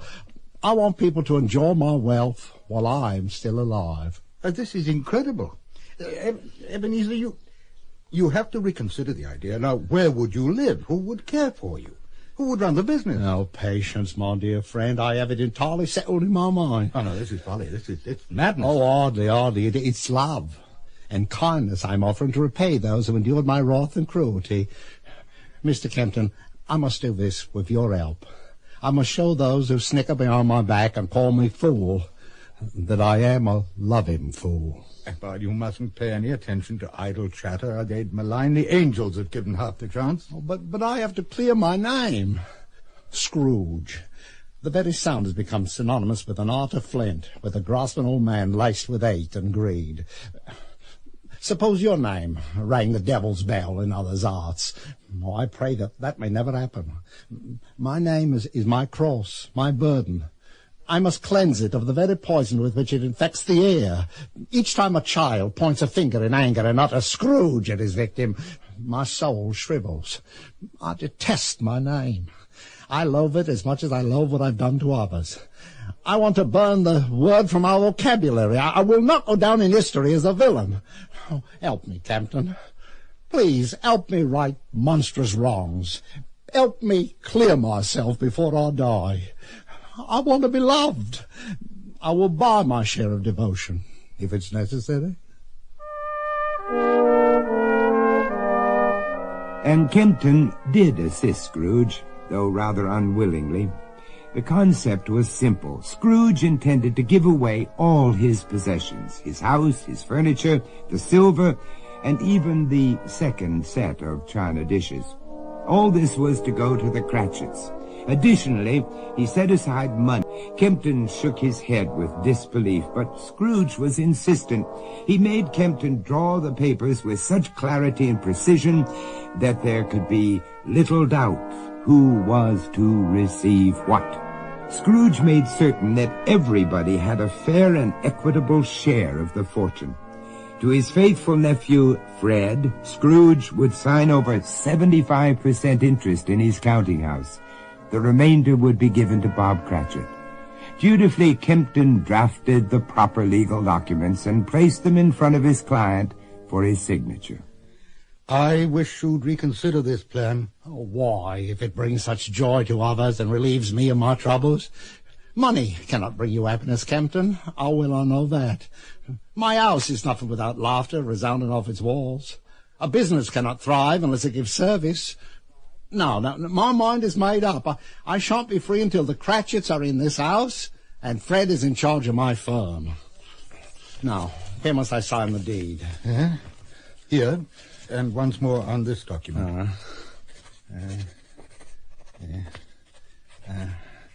And that seals it. I feel free, unburdened. I have fulfilled my visions.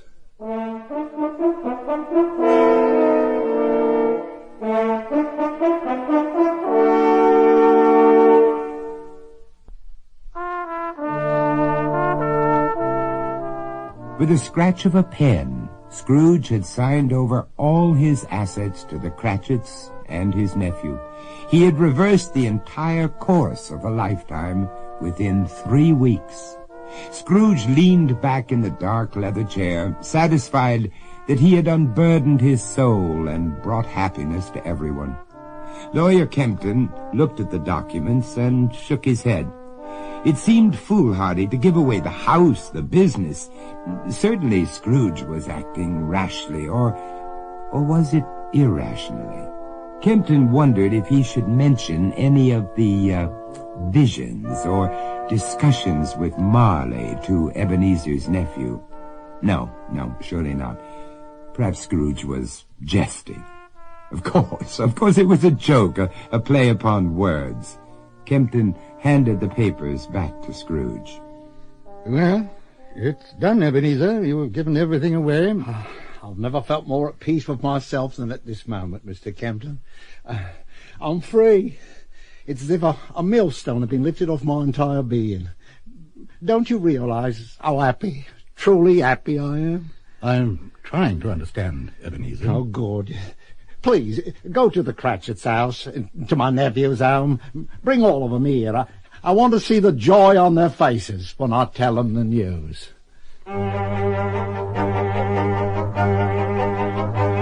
In several hours, the Cratchits, the nephew Fred and his wife Anne, and Mr. Kempton were assembled before the fire in Scrooge's parlor. It was a moment that Ebenezer hoped he would savor for the balance of his life. However, in reality, it was a bitter turning point, which would ultimately lead to his death. No. Sit here, Mrs. Cratchit. Oh, thank you, Mr. Scrooge. Are you comfortable, Anne? Why don't you take my chair? I'm fine, dear uncle. Perhaps Mrs. Cratchit would care for my place. I'm quite satisfied, thank you, ma'am. But you look so uncomfortable. I'm used to straight, plainness to furniture fulfills my needs. It certainly does, my dear. And gentlemen, are your glasses amply filled with sherry? Absolutely, Uncle Ebenezer. Yes, sir. Thank you, Mr. Scrooge. Oh, Bob, you must learn to call me Ebenezer. It's all different now, all changed, and for the better. I propose a toast to Mr. Ebenezer. Long may he live. Yeah. Thank you very much. I appreciate your fellowship and warm sentiments. It must seem strange that in such a brief span I've moved from one extreme to the other. Oh, Uncle, you don't have to explain any of your actions. Fred and I rejoice that you have found peace within yourself. Oh, I will treasure those feelings for the balance of my days, because I know, or rather I was shown, that often you had little patience with me. That's not so. Dearest uncle, I never bore you any ill will. Well, if you did, it was well deserved, as I treated your husband with contempt and made him feel ridiculous. Oh, all in the past. There's no need to thrash old feelings about. This is the beginning of a new year and a new life for you, Uncle. Well put, my boy. I wish to wipe the slate clean. I wish to propose another toast to Mr. Scrooge. Sit down, Bob. Put the glass down. Put it down. Oh, Bob, it makes my heart light to see you so merry. He does nothing but sing your praises to the children when we're at home. Belinda constantly remembers you in her prayers each night before bed. Oh, it's so pleasant to hear her say, God bless us all, and especially dear Mr. Scrooge. It brings tears to my eyes that she's included me in your family. I know she'll never forget what happiness you've brought to all of us. And how many children do you have, my dear? None at present. We felt we should abstain from raising a proper family until we had sufficient means. I understand one of your sons is lame. What a pity, my dear. So sorry. Anne, please.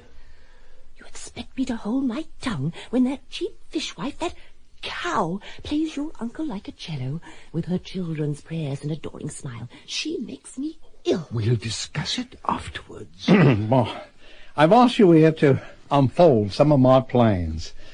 I've decided to make reparations to all of you whilst I'm still alive and can share your happiness.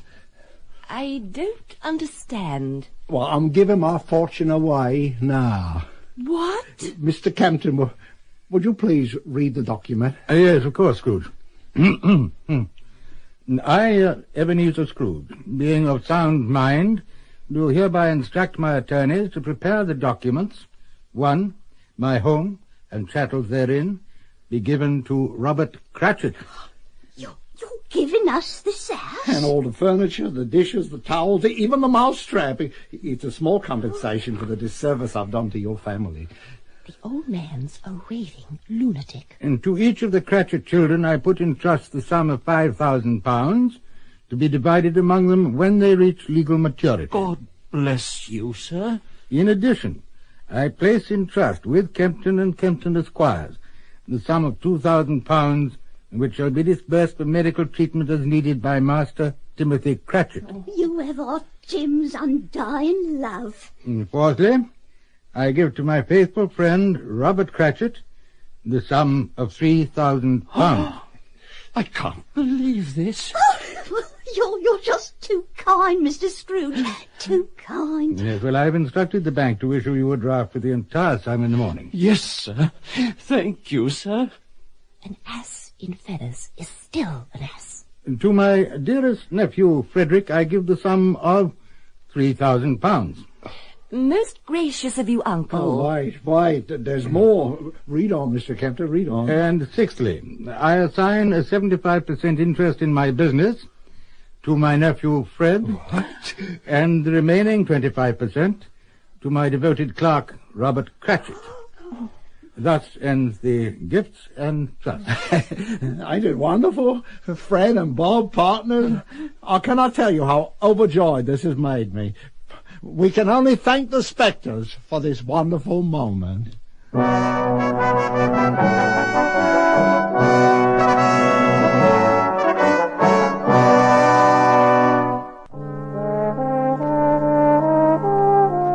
Scrooge's revelation stunned Mrs. Cratchit and his niece, Anne. Both women smiled politely, but inwardly seethed with anger and jealousy.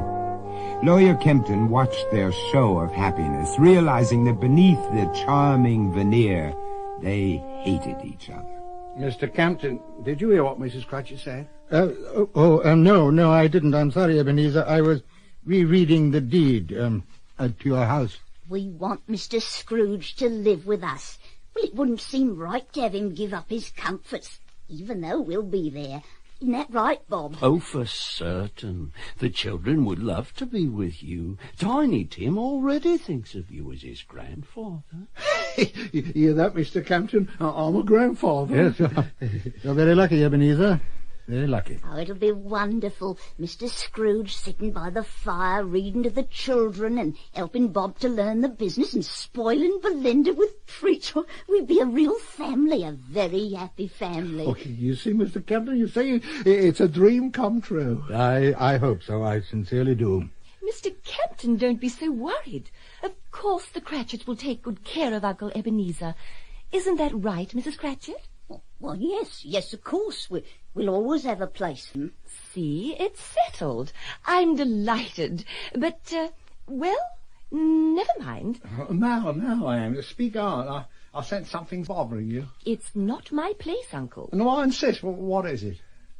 I was thinking how the Cratchits needed darling children to acclimate themselves to their new home. I guess it's foolish, but I would want to have matters settled, settled, before I could graciously receive any visitors or relatives. Oh, yes, I understand. You're quite right. I'm selfish. The Cratchits should be alone when they take possession of the house. Oh, not at all. Well, tell him, Bob. Perhaps Miss Anne has a point. Not that we don't want you, Mr. Scrooge, but the hubbub of the children might be disturbing to you. Children aren't any trouble. And this still is Mr. Scrooge's residence. Oh, now, dear lady, as of this day, this is your home. Why don't you stay with us? while the Cratchits acquaint themselves with newer surroundings? Oh, yes, I insist, Uncle. There's more than enough room. The change would do you wonders, and we can discuss the details of your business at leisure. You see, I want to take advantage of your years of knowledge in order to make Scrooge and Marley thrive. Oh, there's great sense to this. Indeed, I'll pack this afternoon and I'll come round for dinner. Oh, I'm so disappointed. Won't you reconsider, Mr. Kempton? Beg him to stay.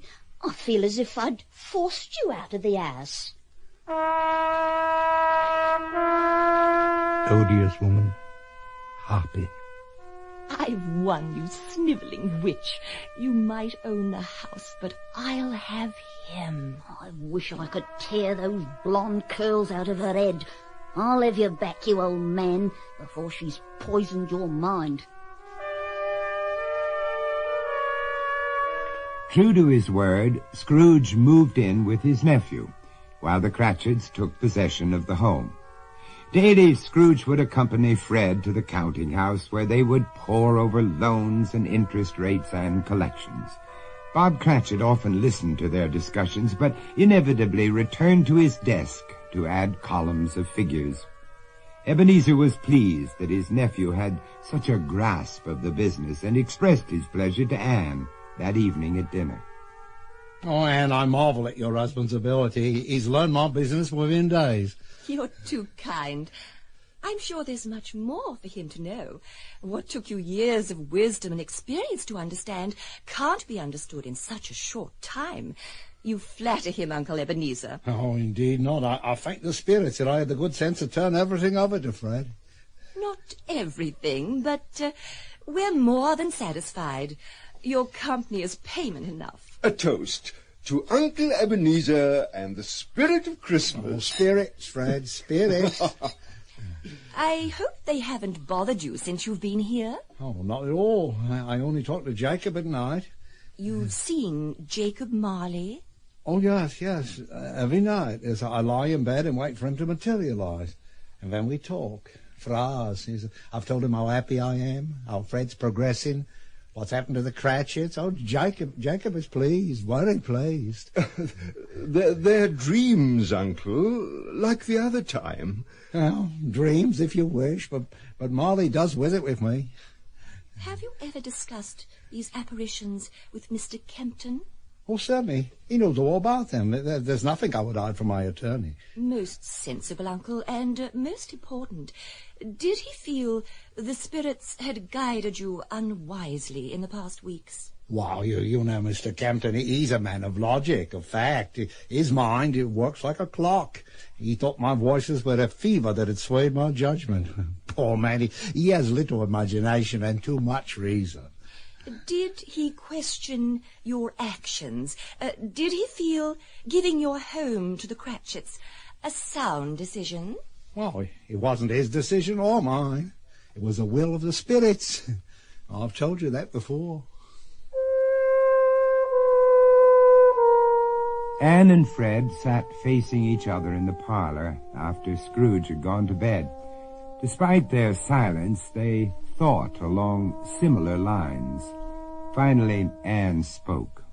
I'm glad he's insane. Oh, you mustn't say that. Oh, you want him living here the rest of his life? You want to hear his wheezing and hacking in the dead of night? Or do you want to remain partners with a simpleton, a petty low-class fool whose main ambition is to add rows of numbers? You want that, dear? I'm the laughing-stock of our circle because my husband shares a business with a clerk. He's harmless. I want the lawyers to pore over all the legal documents he's prepared and find them the work of a deranged old man, a madman. I want her out of that house. I want her groveling in the streets and her children picking rags. Stop. Your cruelty goes beyond reason. They're harmless people who have never had anything. Let them live. Be content, Anne. Be satisfied. Oh, my darling, I only want you to receive your rightful share. Of course, the Cratchits are entitled to something, but what? He has given them much more than they deserve. Am I wrong? Can you honestly tell me that the house is rightfully theirs, or that you cherish the idea of sharing your efforts with Bob Cratchit? What should we do? Have Scrooge declared unfit, throw the issue of property into the courts, let them find for us. It's out of our hands. Once he's examined, they'll know he's mad. Let the spirits help him then. We've waited too long to let this opportunity elude us. We'll have Kempton act in our behalf. Yes, let him institute the proceedings. Scrooge is mad. I want him locked in the darkest corner of the asylum. Let him tell the rats and the spiders about Marley and the visions. What's that? Who's there? Uncle Scrooge. We didn't hear you come downstairs. Apparently not. But he's heard everything. Haven't you, old man? Yes, you scheming viper. Good. I'm glad. I hate you. And when we're finished, you'll be remembered for your insanity, not your meanness.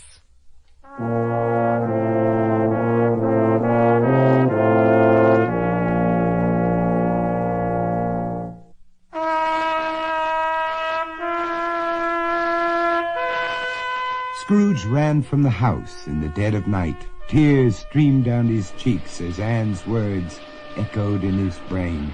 Help me. Oh, dear God. Turn this horror from a reality into a simple nightmare. Let me wake in my bed. Please, please let this be a tortured dream as penance for my sins. Cold. I'm cold, inside and out. Where to, Scrooge? Oh, he's not yet lost. I'll go home, to my house. What's done can be undone. I'll be myself again.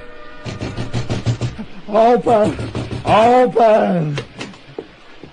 Upon my soul, Mr. Scrooge. Oh, damn your soul, close the door. Yes, sir. You're soaked to the skin. Come, sit by the fire. Move aside, you fool. Who is it, Bob? Ebenezer! Well, you're sopping. Bob, get his robe and some blankets. Well, quickly, men. Oh, give me your coat. Take it. Turn the chair. Facing the fire, you farce. Yes, sir. Fetch my comforter and get out.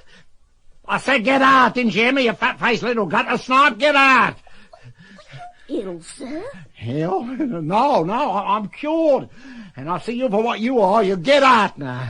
Oh, well, so this is your niece's handiwork. Well, she's done a proper job, and in such a short time, with that pompous witch. Oh, you're all witches. Lying, ungrateful troll. Shut your mouth, you old man.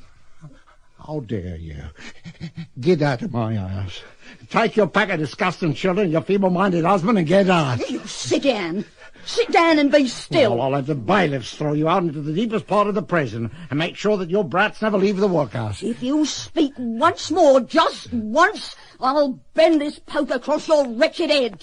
You see? No. I loathe you, Scrooge. I've hated you for years. Even this Christmas dinner of ours stuck in my throat when Bob raised his glass to you. Founder of the feast, indeed. Why, you're an odious, stingy, hard, unfeeling man on this ass. My ass, you old fool. Well, it belongs to me now. Well, not for long. You'll be out of here tomorrow. Kempton will see to that. Oh, hardly, dearie. Didn't you sign the deed over to us? Didn't you give freely and without stipulation the money to the children and a share of the business to Bob?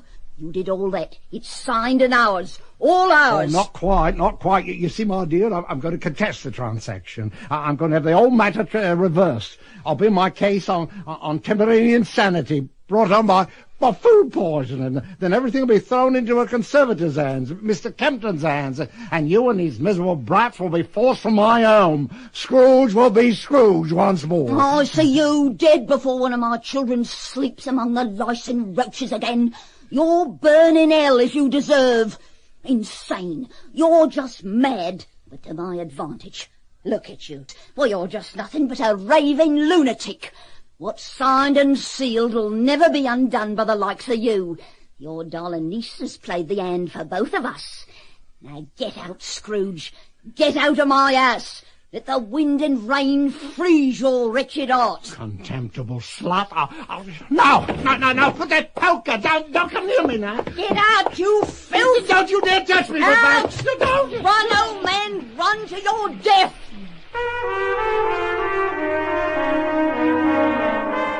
Scrooge ran through the night as the wind and the rain pelted his face and soaked his clothes. The rain turned to sleet and the wind howled around the corners of London's deserted streets. Scrooge's eyes glistened like a man possessed. He scurried from building to building like a hunted animal. Finally, exhausted and shivering, he pounded on Mr. Kempton's door. Oh, my God. Ebenezer, come in, man, come in. Take off those shoes. Yeah. Give me your coat. Here. And put this blanket round yourself. What happened? Oh, Mr. Kempton, I've seen more evil, more hate than I ever thought existed in the entire world. The devils have turned on me. Kempton, it's all gone wrong. Everything has turned upside down. I'm a fool. A stupid fool whose mind is twisted with love and hate. Did Fred cause this? Yeah. Fred? Bob, hardly. Poor simple man, dances with bibs, controlled by scheming women. Come to pass too quickly, too soon. You knew this would happen, didn't you? Yes. Why didn't you stop me? Would you have listened? No, I wouldn't. The idea was too set in my mind. My emotions would have rejected the best of reason. Well, now, enough sadness for one night. You'll take the spare bedroom and we'll talk in the morning. Kempton, am I insane? Well, it's not the time to discuss these questions. Am I, Kempton? Am I? I think your heart has been filled with anger for years, and it forced you to act unreasonably. Your hatred of mankind certainly stems from the irrational, as do your actions of hate. I've always known you were a man possessed with unspeakable pain and with a galaxy of fears. That's true. It's quite true. I didn't want to become what I've become. My life was, and still is, it's a living hell. Oh, no, hush. Now, let's leave this until the morning. Captain, I've never been loved. Now, please, Ebenezer. It's a fact. How can anyone give love when they've never received it? I was always the outcast. My father detested the sight of me. I never knew why. What had I done except being born? Captain, I've been so alone, so lonely. I only wanted to spend the last years being loved. Being loved. Was it too much to ask?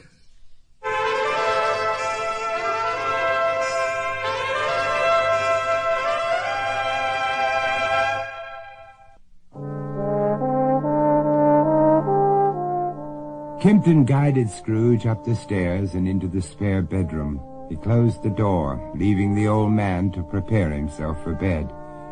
Poor Ebenezer, he thought. Poor demented man. A whole life wasted. Kempton trudged sadly to his chambers and fell into a fitful sleep. However, Scrooge was awake. His eyes darted across the room, searching the shadows and peering into the blackness. Suddenly he cocked his head. Who's there? Molly? Spirit? Is that you, Jacob? Speak to me. Who is in this room? I can't see you. No more. Haven't I paid enough for my sins? Aren't you satisfied? I can't take no more suffering. My whole life has been a punishment. What more do you want of me? Father? Father, is that really you? What? Follow? You want me to follow you? Oh, gladly. You sorry? Oh, I forgive you. You want to be with me? With me alone?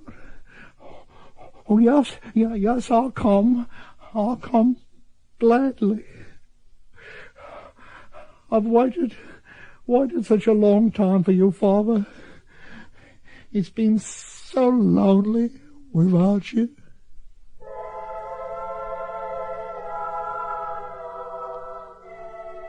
They found him the next morning. He was frozen to death on a bench in Hyde Park. He was just another faceless old man who was buried in a pauper's grave on that bleak winter.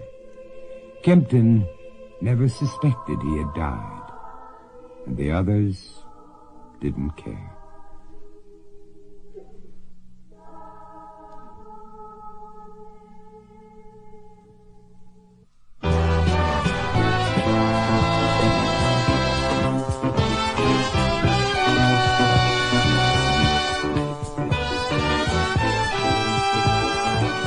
The Mutual Radio Theater is brought to you 5 nights a week at this time. Tonight's original radio play, The Last of Scrooge, was written by Ken Gerard and produced and directed by Elliott Lewis. Your host was Vincent Price. Our star was Hans Conried. Featured in the cast were Ben Wright, Len Berman, Betty Harford, Valerie Cooney, and Ivor Barry. The music for Radio Theater was composed and conducted by Nelson Riddle. John Harlan speaking. The Elliott Lewis production of Radio Theater is a presentation of CVI.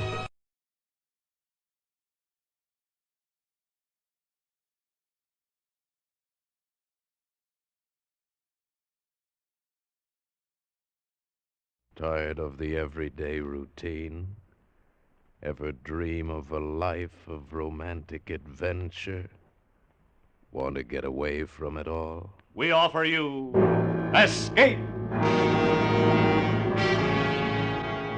Escape, designed to free you from the four walls of today for a half hour of high adventure. Tonight, we escape to a lonely lighthouse off the steaming jungle coast of French Guiana and a nightmare world of terror and violence as we bring you again, in response to hundreds of requests, 3 Skeleton Key, starring Vincent Price.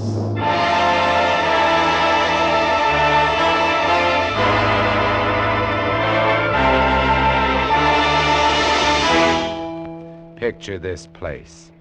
A gray tapering cylinder welded by iron rods and concrete to the key itself. A bare black rock, 150 feet long, maybe 40 wide. That's at low tide. At high tide, just set in the base of the light was a watertight bronze door. And in you went. And up. Yes, up and round, past the tanks of oil and the coils of rope, casks of wicks, racks of lanterns, sacks of spuds and cartons and cans, and up. And up, round and round. Over the light storeroom was the food storeroom, and over the food storeroom was the bunk room where the 3 of us slept.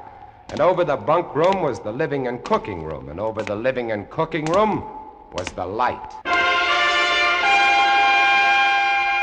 She was a beauty, big steel and bronze baby with the sun gleaming through the glass walls all about, bouncing blinding little beams off the big shining reflectors, glittering and refracting through her lenses, the whole gigantic bulk of her balanced like a ballerina on the glistening steel axle of her rotary mechanism. She was a sweetheart of a light. And at night she'd lie there on the stone deck of the gallery with her revolving smoothly and quietly over your head, easing her bright white eye 360 degrees around the horizon. You'd lie there watching to see that the feeders kept working, that everything ran right. And it wouldn't be bad, the other 2 fellows snoring in their sacks 2 levels down. You'd smoke your pipe to kill the stink of the wind, and it wouldn't be bad.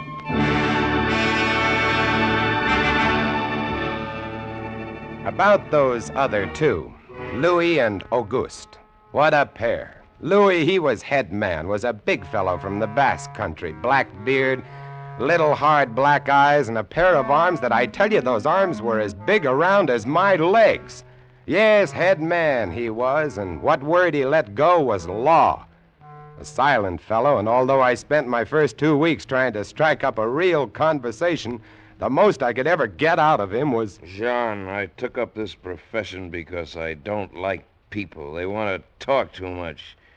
It's quiet work, light tending. Let's keep it that way.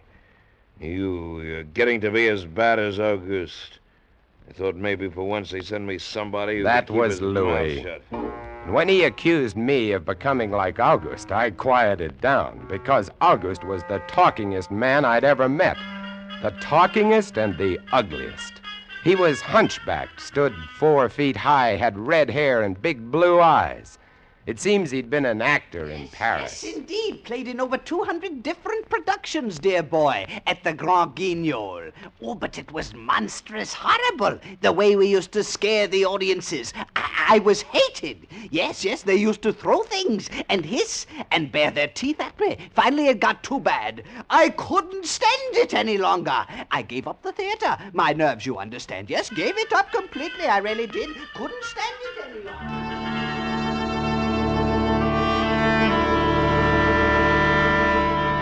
It all started one morning at 2:30. I was on watch, lying on the cool stone deck, pulling on my pipe, staring out at the blackness, the phosphorescent combers, and the big yellow stars, when out of the corner of my eye, I noticed something show up for a second, something the light had touched, far off. I waited for her to come around again, and when she did, there it was. Three-master, a big one, about a half-mile off and coming down out of the north-northwest, coming straight for us. You must understand, our light was where it was for a very good reason. Dangerous submerged reefs surrounded us and ships kept clear.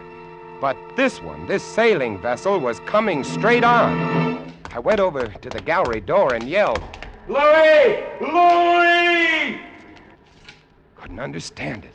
I waited for the light to come around again. What is it? Ship headed for the reefs! Coming right up! I had the glasses out now. I couldn't read her name, but I could see her quite plainly. All sails set, the foam creaming away under her bow, her beautiful lines. A Dutch ship, I guessed her. But why didn't she turn? Every time it passed, our light hit her with the glare of day. Ship? Where? Northwest. The light will touch her in a moment. Can't they see? Look at her. She just keeps coming on. Yeah, the squareheads. What is it? What is it? Watch northwest. I know what it is. Huh? What? The Dutchman, the Flying Dutchman. We did a play about her once. Oh, what a performance. You ghastly galleon, hag-ridden, curse-striven, must on. Shut up, will you? She's luffing. Yes.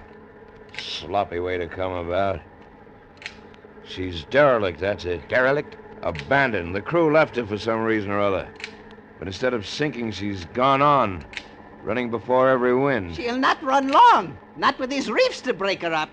A beautiful ship. Now, why would men leave a beautiful ship like that? She didn't ram us, although we all expected it.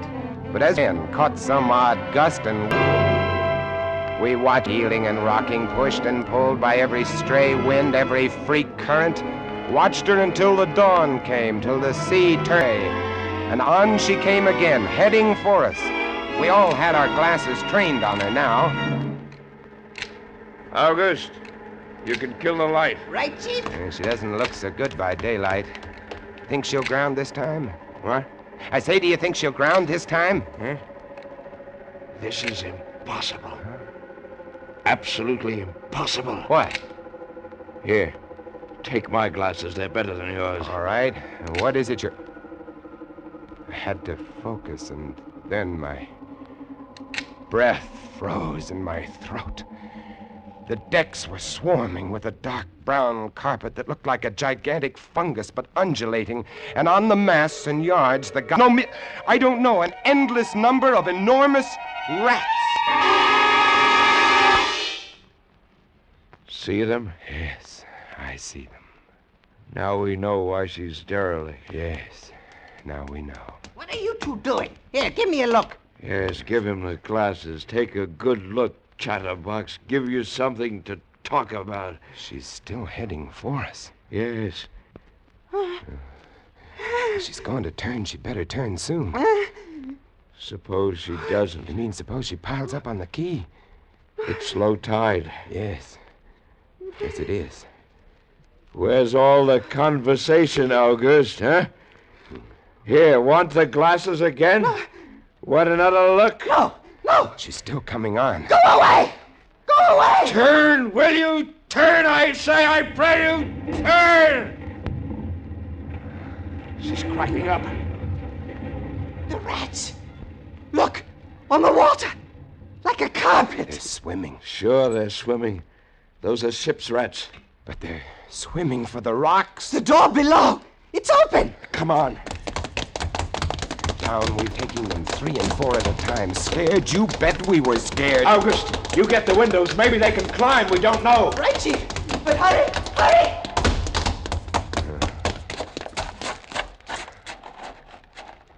Look. See them? No. Oh, yes, I do. Up at the other end of the rock. Look at them. Millions. They smell us. Here they come. Close the door. Can't. It's stuck. Here. Let me. Oh, move. You move. Heave. Made it. Holy. That was close. One got in. Look, there. Get it! Watch it. He's kicking.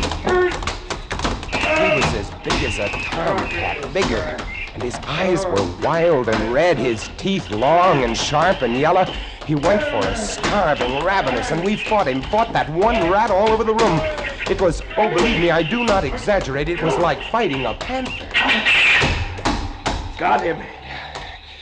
We better get aloft.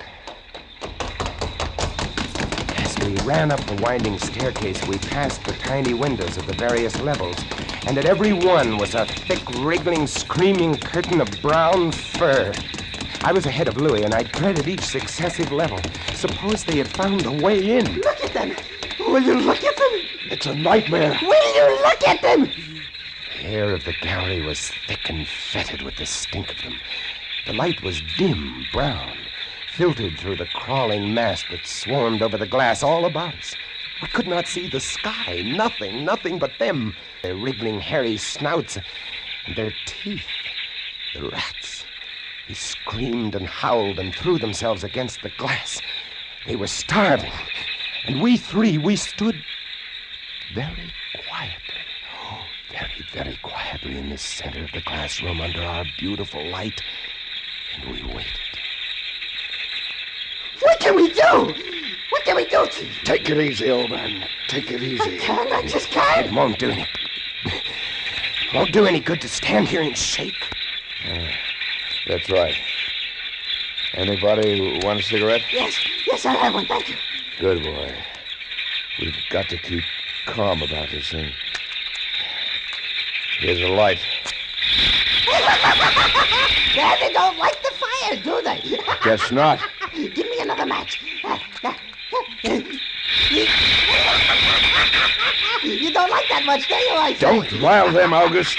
Give me some more matches. I'll strike them and strike them and strike them until they get scared and go away. They won't go away.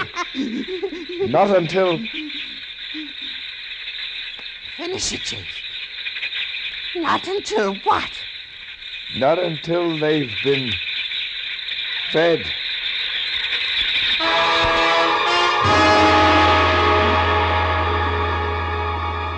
You can take just so much horror, and then you get used to it. And they were interesting to watch, you know. They couldn't understand the glass. They could see us, and they could rush at us, but that thin, invisible barrier held them off, stopped them. From time to time, we caught a glimpse of the rocks below. More rats down there, swarming brown velvet in the bright tropical sunlight. And then the tide began to rise. If only it had drowned some of them. Ship's rats don't drown. No, sir, you cannot drown one of them. They're all climbing up the tower. This bunch around us is getting thicker. Say, what's the time? 6:15. You've got first watch, John. Right. Wake me at 10. I will. Come along, August. It was getting dark. One side of the room was lit a soft, filtered red. Sunset through the rats. Oh, very pretty. I set the wicks, checked my fuel, and then lit the lamps. It caught them, lit them in their gigantic wriggling web of pale, hairless bellies, twitching red tails, bright eyes. Then I started the rotary motor.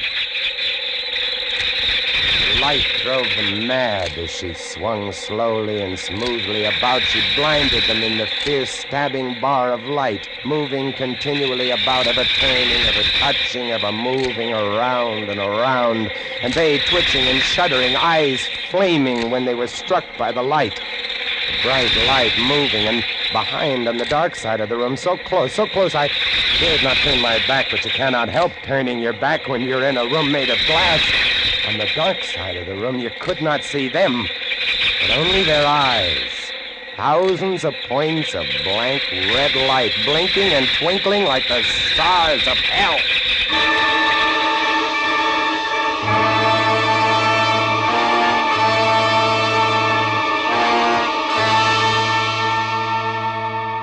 Louis relieved me at 10, but I didn't get much sleep that night, and when I came up into the gallery early next morning, there stood August, his back to me. He was bowing to the rats, waving his arms and making a speech. I am going to play once again that magnificent role which made me the toast of the Paris theatre.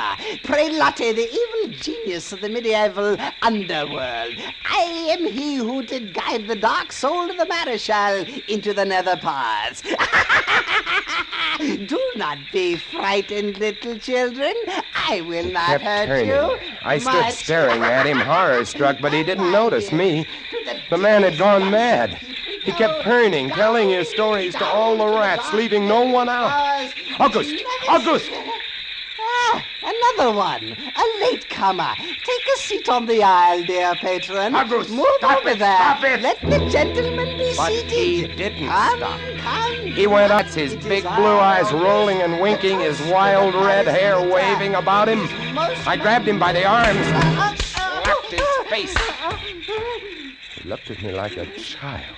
And then his face screwed up. He looked as though he were about to cry. Go below, go on. Oh, very well then. Later, my dear audience, later. Matinee today. Sure, he was crazy. But I guess we all were. A few hours later, he came back up and caught Louis and me teasing the rat. It was fun. We could get right up against the glass and make faces at them. It drove them crazy. They would scratch away trying to get at our eyes. Louis was even cuter about it. He'd pull a piece of bread out of his pocket and press it against the glass. The rats would scramble into a solid ball, biting each other, clustering like grapes. From time to time, a whole knot of them would slip and fall 110 feet to the surf below. Look at the sharks! They're eating them. The sharks are our friends. Here, I'll get another bunch together. Here, my beauties. That's it. Pile up. Kill each other. There they go! Oh, very ingenious, Auguste. He learned that if he spread-eagled himself against the glass, they'd bunch and bundle against his figure, and then he'd leap back. Look! My portrait in rats.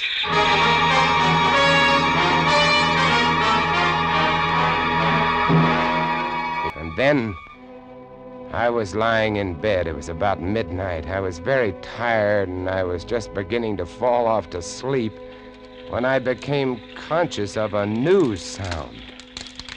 Couldn't up, lit the lamp, and went to the window. Even as I looked at it, I saw one of the panes begin to sag in. They had eaten the wood away. Louis, come quick! What? What is it? They found a way in. I held the glass with my hand. Now they were all going crazy, and assured of the success of this maneuver, were all nibbling away at the wood. Louis ran below and then returned with a large sheet of tin. We spread it against the window and hammered it into place. Even as we did so, we felt the heavy body thudding against the other side as the window gave way. That ought to hold. If it doesn't, we're done for. Rats can't eat tin. No, they can't. What was that? I don't know. It came from below. The storeroom window. They're in.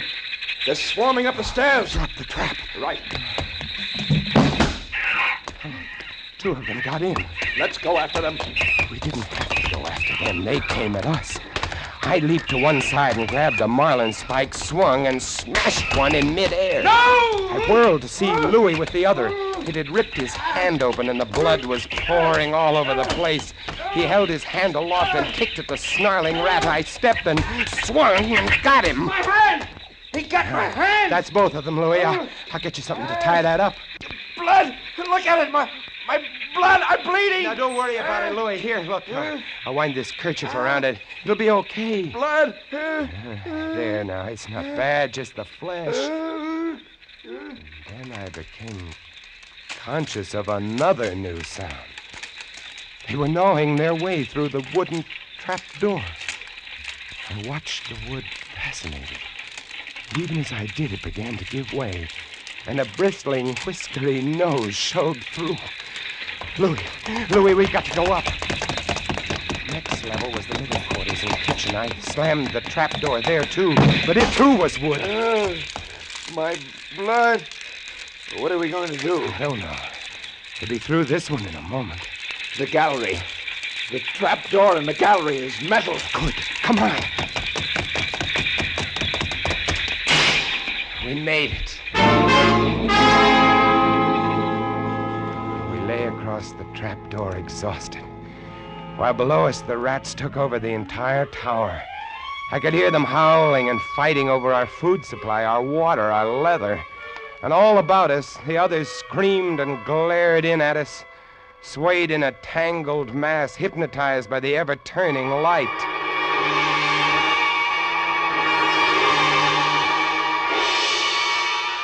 By morning, the air in the little room was horrible. Until now, we'd been getting air from the tower below. Now that was sealed off, and so was all our food and water. We lay exhausted, panting, waiting. And the hours crawled on. I was almost dozing from fatigue when I saw a sight that brought me too fast. Would you like to come in, my beauties? Would you? I hold the powers of life and death, and I can let you in, you know. August was standing by the glass, and in one hand he held a wrench. He was tapping the glass gently, not quite hard enough to break it. I eased myself to my feet and slowly, very slowly, tiptoed toward him. All I have to do is tap just a little harder, and I found a coil of wire in the toolkit, and I trussed him up, fastened him to a stanchion in the center of the room. Louis was of no help. He lay on his side, looking at his bloody hand, weak and sick as a baby. So there I was, a lunatic and a coward for company, and all about watching our little drama, the rats.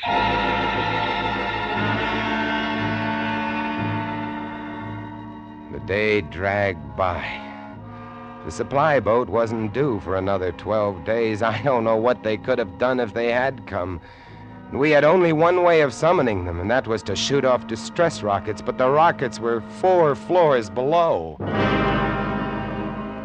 And even if they'd been right there in the gallery, I couldn't have opened a window to fire them. That night, I tended the light, but its flame was devouring our oxygen. The following day, we lay, thirst-tormented, starving, waiting, and the following night, I again tended the light, but the small supply of spare wicking we kept in the gallery had become exhausted, and the light went out. There's nothing I could do. Wicks were stored 3 levels below. Nothing I could do. Nothing. From time to time, I'd strike a match to see the clock. When I did, it lit up the million red eyes about us. All about us. Watching. Waiting. Below, it had grown quiet. They'd cleaned us out, and now they, too, were waiting. All waiting. And then The rats, quite suddenly, were silent. And then I heard it.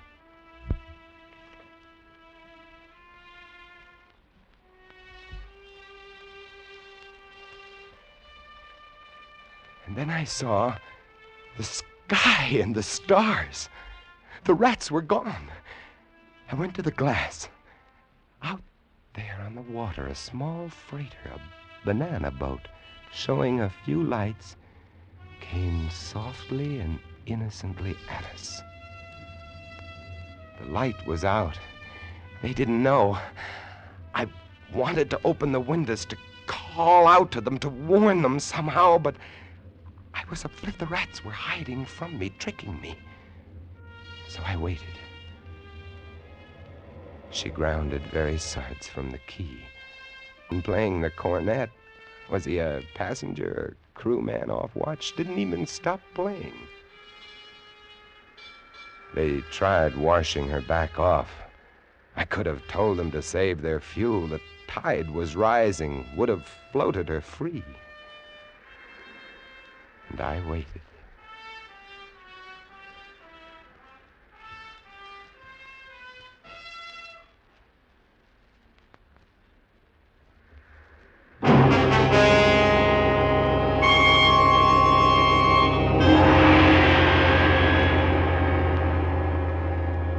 That's all. That's the story. The sun came up and there wasn't a rat on the whole quay. Every last one of that terrible army had left us, gone back to sea on their new ship. Auguste, insane asylum, he never recovered. And Louis, they took him into Cayenne where he died of blood poisoning from his bite. Oh, yes. Well, that's the whole of it. And if you'll excuse me now, I must go set my traps. No mouse traps. No rats in this lighthouse, I should say not. Life in the lights isn't bad, but sometimes when I see a strange vessel approaching, I get a little nervous, sure.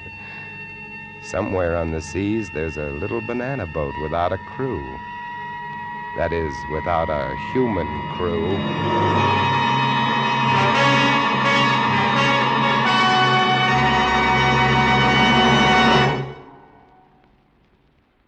Escape is produced and directed by William N. Robeson. Tonight we have presented Three Skeleton Key by George Tadouse, adapted for radio by James Poe and starring Vincent Price as Jean. Supporting Mr. Price were Harry Bartell as August and Jeff Corey as Louis. Sound effects on Three Skeleton Key, created by Cliff Thorsness and executed today by Mr. Thorsness, Gus Bays, and Jack Sixsmith, have been awarded the Best of the Year by Radio and Television Life magazine. Harry Essman was at the control panel, and special music was arranged and conducted by Del Castillo. Next week, you are swimming the waters off the Florida Gulf Coast, about to be smashed by a launch carrying a vicious criminal who must kill you or die himself. And on shore, 500 yards away, the police are waiting to arrest you for murder, and there can be no escape. Next week, we escape with an exciting tale of temptation and death on the Gulf Coast of Florida, as John and Gwen Bagney tell it in Danger at Matagumba. Goodbye, then, until the same for you, Escape. A patch of weeds, a boxer's biography, and to lead the police of Jackson, Michigan to a killer. In the gangbuster story, on the case of the double push, to be heard on most of these same CBS stations this Saturday night. This is CBS, the Columbia Broadcasting System.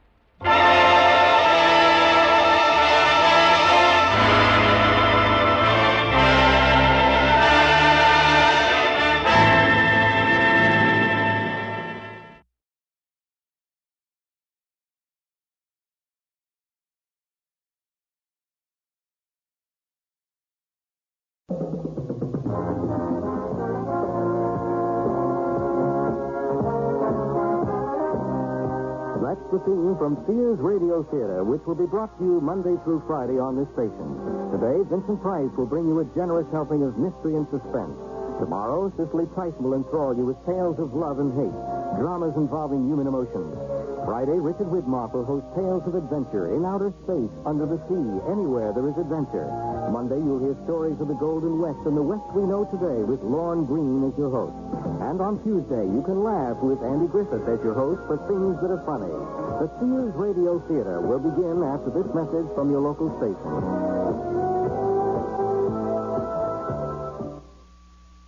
This is Vincent Price. The quiet suburban town of Farrington is a typical bedroom community. It exhibits all the trappings of a settled small town, tree-lined streets, solid brick homes, even an authentic 19th century town square. Bikes, station wagons, and manicured lawns give it the air of affluence and normalcy. One house, a single-story ranch-style home, would appear to be the perfect example of the serenity of this neighborhood. Husband standing just outside the partly open front door, wife within the house saying her last goodbyes. But if we look closer, the woman seems frightened, the man in a fury, and the door is held in place by a chain. Please, Frank, don't make another scene. I just want to come in and talk this out. Unfasten the chain, please. No. It's that damn lawyer. He turned you against me. I'm not going to rehash our marital problems at the front door. Well, let me in. No, I can't trust you. Not after the last time. I promise not to start anything. Call me tonight. It's better that way. So you can record the conversation? Don't get paranoid. Just talk with me for 5 minutes. I can't. I'm late getting to the bank as it is. I said I want in. Listen, it's still my house. Stop it.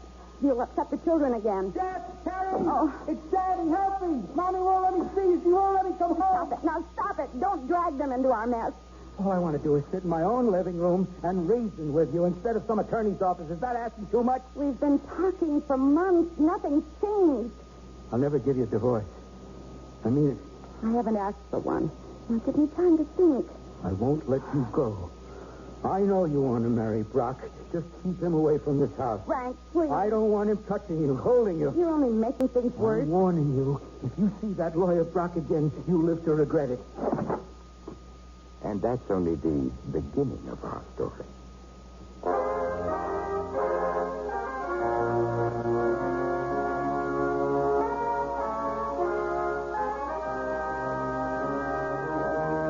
Sears Radio Theater, a new adventure in radio listening. Brought to you 5 nights a week by Sears Roebuck and Company.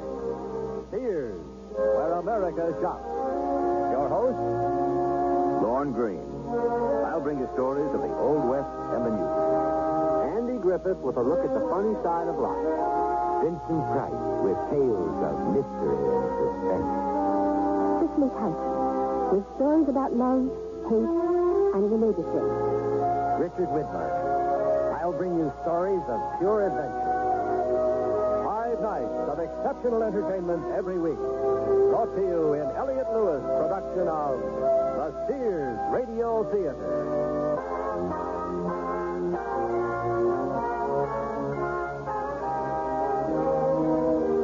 Our story, Hostages, by Ken Gerard. Our stars, Virginia Gregg, Shepard Menken, and Vic Perrin.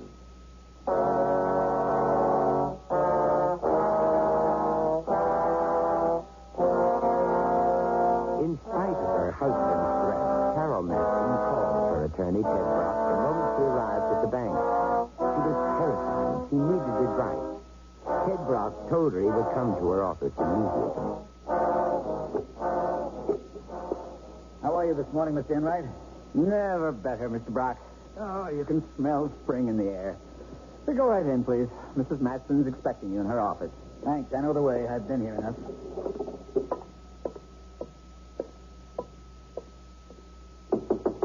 Come in. I came as soon as I could. Are you all right? I'm still shaking. Did he get violent? No, I had the chain on the door. He didn't get in. What about the children? They didn't hear it. I drove them to school after he left. Carol, why don't you and the kids spend a few days at our house? Betty would love it. The kids can use the pool. The Change would do you good. That would be the final straw. Teddy thinks there's something between you and me. He's gone completely mad. When Frank threatened you, you should have called the police. It would have done some good.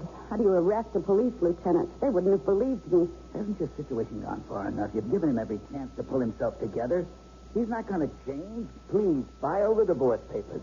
I can have them ready for your signature this afternoon. Oh, the thought terrifies me. I don't know what he'd do if I went through with it. I'll have him enjoined from seeing you. That wouldn't stop him. We'll go to the police disciplinary board and open up the whole case, even the incident with Jeff. There has to be a different way. That could ruin him. But you've exhausted every remedy, Carol. The marriage counseling was a fiasco. You've begged and pleaded. Haven't you punished yourself enough? And you can't subject the children to his rages. Still hope that he isn't going to straighten himself out. That's wishful thinking. Why spend the rest of your life in fear? Yeah, you're right. It's even affecting me here at the bank. Sometimes I think he's out there watching me or following me home. Let me call Inspector Metzger and explain the situation. Maybe he can reason with Frank. Oh, that's not fair. It might affect his efficiency rating. They might use it to deny him a captaincy. He's been passed over twice, Carol. Other people see he's disturbed, too, you know. I don't want to do it. I can't understand you. This man has threatened you and the children. He's almost strangled I don't want to hear it. All right, I won't go into it. I can't help you with my hands tied. He's still my husband. Yes. Mrs. Matson, I'm sorry to bother you, I told you I didn't want to see anybody for a few minutes. I understand, but this customer insists on seeing the manager. Can't you handle it for once? No way, honey. Why bother with a junior exec when you can talk to the boss? Do you mind waiting outside? I'll be with you in a minute. I'm sorry, lady. I happen to prefer group meetings. Oh, my God. He's got a gun. Shotgun. Don't point that at me. Now, everybody just stay nice and orderly. No fuss, no sudden moves. We're marching out front. Mrs. Manager here will instruct the cashier to fill up my briefcase. If everybody keeps cool, this whole thing will be over in 2 minutes. Don't anybody get heroic. Now, move. I don't want any bloodshed. Just take the money and leave. That's good enough for me. Mrs. Matson, we can't let him do this. I don't believe we have a choice. Keep walking. Don't show the tellers anything's wrong. It'll be over before you know it. Just keep in front of me. Fine, but don't shoot. This is just your garden variety bank holdup. It's not a shooting. Harriet, please fill this brief. Grab his arm. Give me that. That was dumb. Stupid. Mr. Brock. Oh, my God. Mr. Brock. He's covered with blood. He's all over my face. Don't kill me. I didn't mean it. You miserable creep. Had to play hero. Huh? No. Oh, he's bleeding to death. He's going to die. Quiet. Control yourself. Everybody on the deck. Except you, lady. You fill up that bag. Did you hear me? No, Harriet. Give him everything. Well, all right. Be quick. You started Just the paper money, you idiot. That's better. Now, nobody gets off this floor for the next 10 minutes. You got it, bright boy? Yes, sir. In a moment, Ted. It's almost over. Oh, that better be an ambulance. I'll take a look. Damn it. 2 squad cars. All right, get back. Everybody get behind the counter. Hurry up. Move that dead body, mister. Yes, sir. Now, who tripped the silent alarm? Which one of you morons did it? Answer me or I'll blow somebody's head off. I did it. I'm sorry. Oh, don't kill me. Tell him not to shoot me, Mrs. Matson. Please tell me. I don't want to die. Shut up. I've got to think. This is the police. The building is surrounded. Release all the people trapped inside and come out with your hands behind your head. Hey, you see, it's a real mess. This one had to get brave, and she had to bring in the cops. Now it's a real production. You had to make it complicated. This man needs medical attention. He could bleed to death. Oh, that's tough. That's the price of trying to be a hero. I can't stop the bleeding. Make a pressure bandage. Here, bright boy, rip up your shirt. This guy's bleeding all over the floor, and she's thinking I'm going for her, but... Oh, forget it. Here, here's my jacket. It's no kidding. You're telling me, the law lady, I'm a 2-time loser. If I don't get out of this one, it's all over. I'm gone for good. Just throw away the key. I repeat, the building is surrounded. There is no way to escape. You don't want to hurt anybody. Free all the people in the bank and come out with your hands in the air. Is he crazy? You expect me to let you go? We want answers in 5 minutes. What's with him? I'm the one calling the shots. You want an answer? Sure. Here. That's my answer. You know where you can go? I'm calling the turn. You got that, huh? You're my ticket out of this hole. I get out, then you get out. Otherwise, well, there better not be an otherwise. No, we'll do anything, but please, no more shooting. Now, that's more like it. This is your fault, you know. You had to protect somebody else's dough. Why? Was it worth it? You're all dead. Think about that. You. Get that phone. You mean me? Yeah, I mean you. No, Carol, it's Frank. Are you all right? I think so. Give me that. What do you want? Who is this? Donald Duck. Don't try anything funny. I'm not. Okay, talk. Is this Enright? Sorry, he's with a customer. Call tomorrow. You're a real comedian. Hey, check with me some other time. I got a couple of problems right now. Yeah, I know. I'm watching the whole thing. This ain't a spectator sport. Now keep out of this, huh? You know, you're in a whole lot of trouble. Armed robbery, bad news, you know. Are you, the man? Yeah, I'm the one in charge. Come on, buddy, give it up. Don't make it tougher on yourself. There's no way out. Let the civilians go. Come out, huh? Don't make it any lousier than it is. Are you nuts? I got all the aces. The manager, a couple of flunkies, and some would-be hero. I'm calling the tunes, not you. Okay, I got the message. Anybody hurt so far? Yeah, Captain Heroic got it in the shoulder. Is that all? At least for now. Come on, cool it. Take your finger off the trigger. I want to cooperate with you. We'll try it your way. Oh, you're going to let me go scot-free, huh? Why don't you let the wounded guy out? No way. The hero stays put. What's his name? Hey, what's your name? He's out cold. Anybody know this joker? Everybody's shaking their heads, including the manager lady. Hey, let me talk to the manager. How about it? Forget it. This is a one-man show. I make all the decisions. Now, don't get bent out of shape. I just want to make sure the women are all right. Okay. But any tricks and they buy it. Here, talk to the cops. Tell them everything's under control. Hello? Is he listening on another line? No. All right, play along. Don't jeopardize yourself, okay? How many guns is he carrying? The other two employees are fine. Two. You're sure? Oh, positively. Pistols? We're just play pigeons. Shotguns? No, it's just a combination of things. I got it. Pistol and shotgun. Yes, that's right, Lieutenant. Everything's fine. Don't worry, we're being treated well. Good girl. I'm going to get you out of there, Carol. Trust me. Keep the others calm. I know what to do. Carol, I love you. Give me the phone. You satisfied? Hey, no sweat. Take it easy. Don't con me, huh? Listen, I don't want you running a make on me. All right, have it your way. You need food or cigarettes? Oh, blow it out. How about a doctor for the wounded man? Oh, sure. Anything to get a cop in here. Take it easy. You're holding all the high cards. I just don't want to see anybody die. Make you a trade. Let's hear it. First, you clear out all the cops, SWAT teams, and everything. Then I send out the wounded guy. Second, I get safe passage to the airport and a plane to Cuba. Once I'm there, I release the hostages. That's complicated. You got to give me time. Take it or else. I need authorization. Listen, get the plane in a half hour or I start throwing corpses out of the bank. Okay. It's a deal. But it's outside my authority. If I go out on a limb for you, you got to show me some good faith. Good faith? This isn't a union contract. I need it. It shows my superiors I can handle the situation. I'll tell you, just release the wounded man. There's no reason for him to die, right? Yeah, okay. First, pull back the troops. You come get him alone and unarmed. Now you're talking. Okay, folks. The hero's going to the hospital, and we're heading for Cuba. Cuba? Oh, Lord, I never needed to visit Philadelphia. Who hired this idiot? Why don't they bring a doctor in here? He's too weak to be moved. You just get him on his feet. He can't walk. Get him up. Do it now. Move. Come on. Here we go. I thought you didn't know this guy. We all know him. He's Mrs. Matt. He's lost too much blood. He can't be moved. Shut up. Drag him to the door. All right. Come on. Here he is. Okay. I'm coming for him. All right, everybody else, back behind the counter. Now. Come on. I'm out here at the front door. Please help me. Well, I'll be damned. Rock. You got a half hour to come across. Yeah, sure. She lied to me.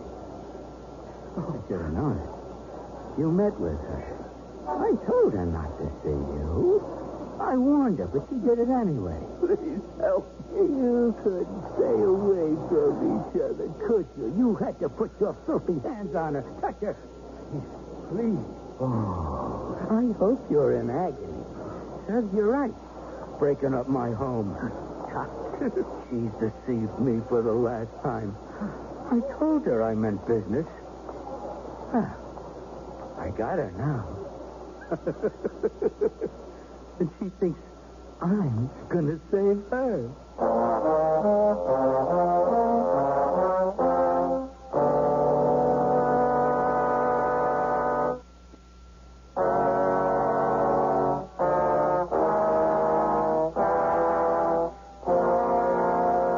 Across the street from the beleaguered bank in the town of Farrington, Ted Brock's body is placed in a waiting ambulance. Lieutenant Frank Maxson, bullhorn in hand, is briskly supervising all the activity out in the street.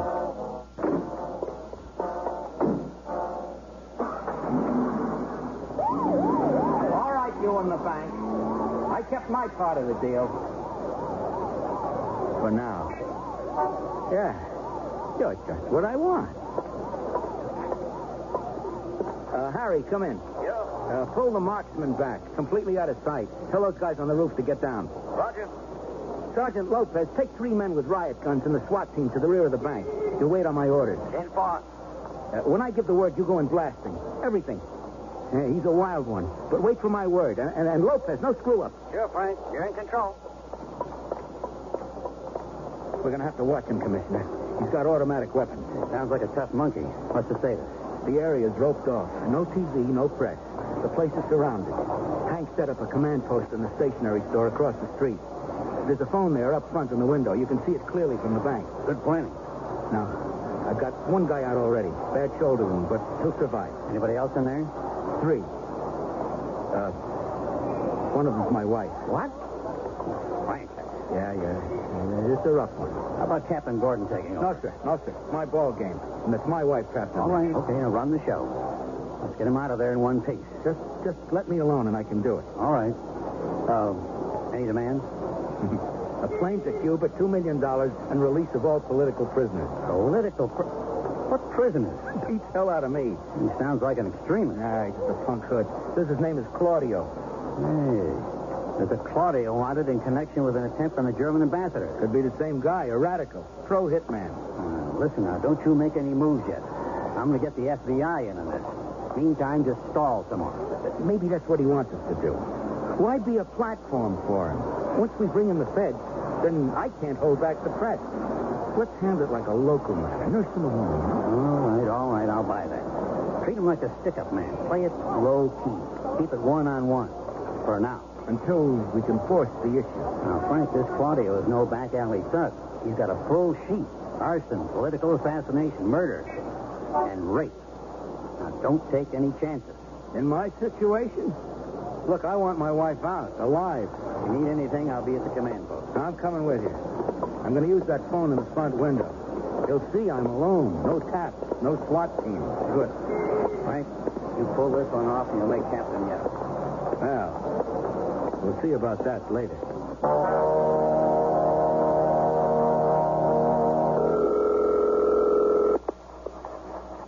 Yeah? Hey, everything's cool. I just got the word on your plane.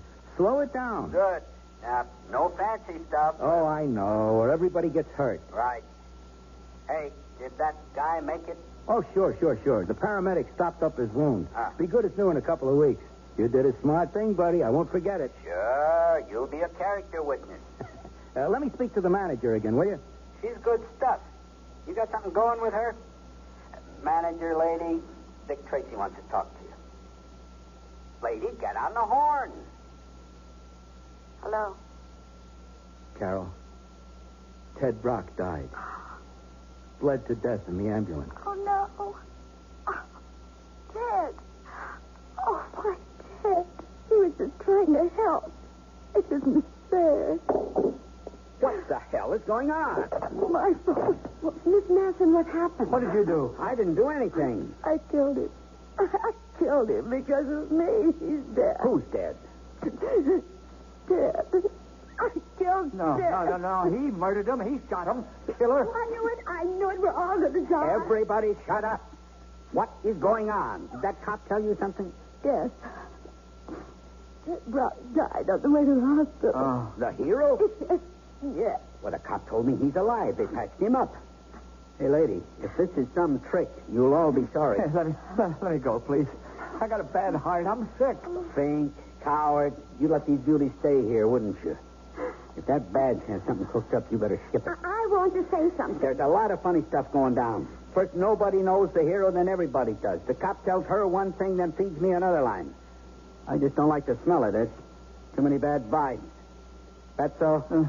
Talk to me and give it to me straight. The dead man was Ted Brock, Mrs. Manson's attorney. He was here to talk with her about a person. Save the editorials.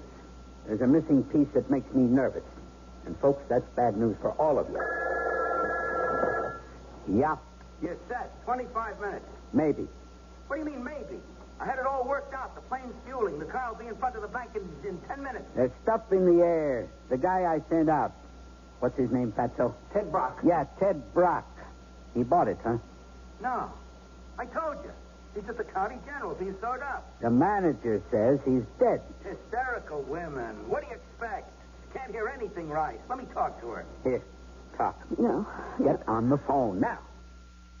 Hello. Pull yourself together. I'm trying to. Brock isn't dead. Then why did you... Because I wanted you to feel what it's like to be hurt, to lose something. Oh, please don't. Not now. Please. Haven't I said please for months? Please, let's be a family. Please, may I see my children. Please don't see a lawyer. Please let me come home. My home. I've been saying please until I choke on it. It wasn't that simple. But now it is. You want me to get you out of there. Now you want me. Now I'm necessary. No, I've always wanted it to be like it was. Like 3 years ago. Lawyer? No, Frank, it's true. Behind my back. You defied me for the last time, Carol. Understand? The last time. I just can't let this pass. You have to be taught a lesson. This is different. There are others involved. That's their problem. Oh, don't blame our troubles on innocent people, Frank. They're in it with you. I knew what went on down there. Even Enright and you. Don't do this to me. Oh, please let someone help us. Oh, you'd like that. But the commissioner says it's my show. I could make captain yet. You're creating a situation. I know. Don't put us in this position. Please. It isn't fair. Life isn't fair. I want to talk to him. Why are you punishing me? I've got nothing else to say to you. I want to talk with our friend. It's all yours, mister. Put us in what position? Hey, I want to tell you before my wife gets it all balled up. What wife? The FBI won't go with the plan. Are you crazy? Tell them to get on the stick or they bought some dead people. I can't do it. They took it out of our hands. Well, get it back. In the next 5 minutes, our brains will be all over the street. No. Don't get trigger happy. I know you mean business. You think I want to have my wife murdered? What is this wife routine? The manager is my wife. Oh, bull. I don't believe any of you. Listen to me, fella. I want to help you, and I want to get my wife back home. Hey, we got 2 kids. Oh, save the corn, huh? She is my wife. Keep your hands off her, or I'll come in there and blow you away. Do that, and she's the first one coming out, dead. Huh. Well, you try it, and it's all over. The negotiations are closed. We'll come in there with more guns than an army. Better not. I'm holding the aces, all 3 of them. And I don't think this babe is your wife. You're just giving me a lot of smoke. No smoke, buddy. It's all true. And I'll prove it. She's got a small scar above her left breast. Check it out. Okay. Come here. I don't want to talk to him. Take off your blouse. No. I said take it off. Don't touch me. Come here. Oh. He's going to rape her. You got to stop him. Okay, now we go. Commissioner! What's going on, Frank? It's falling apart. The whole plan backfired. Take it easy. He's after my wife. I think he shot the teller. Where's the SWAT team? Rear of the bank. Let them rush him from the rear, and we'll open from the front. I'll leave. Now, hang on. Now, let's not turn this into a massacre. I don't want to see innocent people get killed. Oh, sure. It's not your wife that's going to be Now, raped. get hold of yourself. I understand what you're going through, but we've got to try and save lives. There's no time. Don't you understand? We've got to get in there. No! Rush in and we lose everybody. Okay.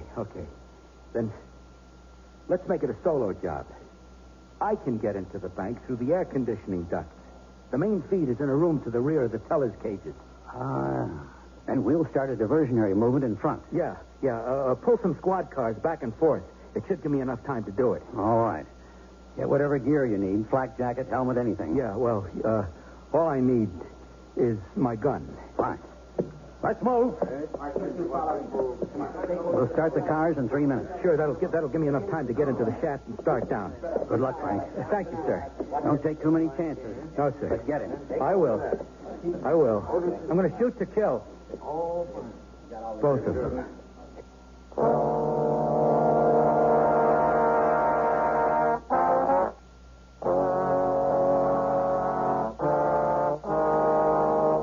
Vincent Price again. And here's the concluding act of Hostages. Are you satisfied? Did you see what the scar looked like? It's pretty, isn't it? I'm sorry, lady, but, well, I had to make sure. Did my husband tell you how he got that beautiful scar? No, of course not. Because he did it. In one of his rages, he attacked me with a steak knife. I didn't mean to hurt you. Nobody means to hurt There's me. too much stuff going down, too many stories. I don't trust anybody. Who wants you to? Close that face, fat boy. Thug. Oh, George, don't make it any worse. Yeah, why die angry? Don't you see what's happening? My husband's using you. You're being set up. He's creating situations. He wants you to kill me. Oh, now that's some story. Cop wants wife dead. I don't buy it. If he's coming for me. For both of us. Come on. For me, because I defied him. The man you shot was my attorney. He's a divorce lawyer. My husband hated him. Threatened me if I saw him again. Charlie said I have to be taught a lesson. Oh, that's screwy. Yes. That's why we were separated. He's unstable, violent. He needs help. Do you know what 16 years on the force does to a man? What he's seen? Murder, suicide, death. The insane, ugly side of humanity. Well, it tore him apart. He'd start screaming in the middle of the night. He kept hearing gunfire. Sleeping with his service revolver under the pillow. Begged him to go into therapy. Take a medical retirement, but it was too late. That really started his paranoia. I became his enemy. They were plotting against him. Even you? Even our children. In one of his rages, he tried to strangle his son. What? Now he's trying... You. Even those two. He wants to kill me? Oh, that's a great story, lady. Okay, you're his wife, but you're still a cop's wife. The rest of that routine is just too much to swallow. Ted Brock is her attorney. She was separated from Frank. Everybody knows how he treated her. Maybe, but lady, I think you're just buying time. Enough time for the FBI to get into the act and pull the noose tighter. But your husband's dumb. I've got complete control. A cop's wife... You're wrong. It's a death warrant. I'm not a hostage. I'm a target. He'll kill us both. Doesn't matter. Or you'll kill me. He thinks he can't lose. If you don't give up, I'm dead. We're all dead. You expect me to fall for that? Give up? Just march out there and say sorry?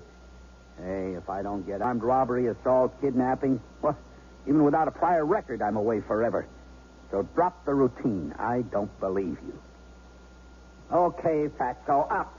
It's time to send him another present. All right. Right.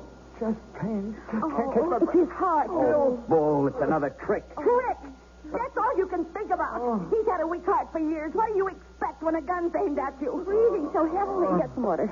Don't let me die. Take it easy, George. I don't want to die. He needs oxygen. A doctor. Is this what you want? All right. All right. Get a doctor. Tell the cops to call the paramedics. Yes. This is the commissioner. I want to talk to Claudio. Who? The man who's holding you hostage. We need a doctor in here. Mr. Enright's had a heart attack. A doctor's impossible under the circumstances. It's too dangerous. We might risk more hostages. He needs a doctor now. Oh, they won't. Give me that phone. Okay, it's over. The whole thing's over. I don't want any deaths. I'm giving up. I'm finished. Send out the hostages first. I said it's over. Now get a doctor in here before this guy dies. It ain't worth it. I'll toss out my hardware. You got a deal. Here. Tell him you're intact. This is Mrs. Matson. Carol Matson. We're safe. It's all right. Let me speak to my husband. That's impossible. He's trying a solo rescue. I guess he's somewhere in the bank. Oh, you've got to stop him. You've got to stop him. No. Don't worry, Mrs. Matson. Frank won't take any chances. Get Matson on the two-way. Tell him Claudio surrendered. We're trying to raise him now. Hurry, please. Oh, hurry. What do you mean he doesn't answer? Try it again. Now, just a minute. I think he's turned off his set.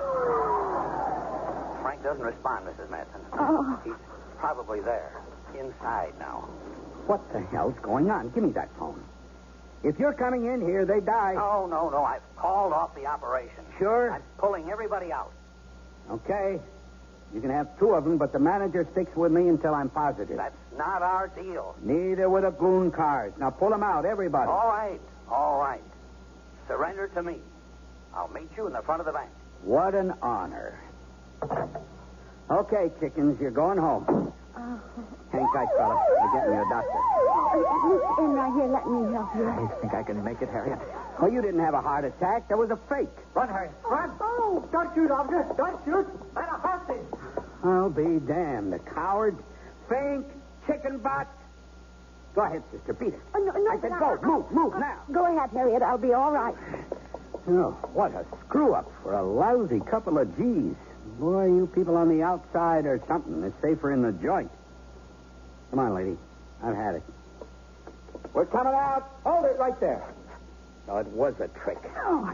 One move, and she gets it right in the head. Frank. I moved. Kill her. Are you crazy? I'm surrendering. I don't want to do it. I'm closer. Kill her. Lady, tell him. I got nothing to lose.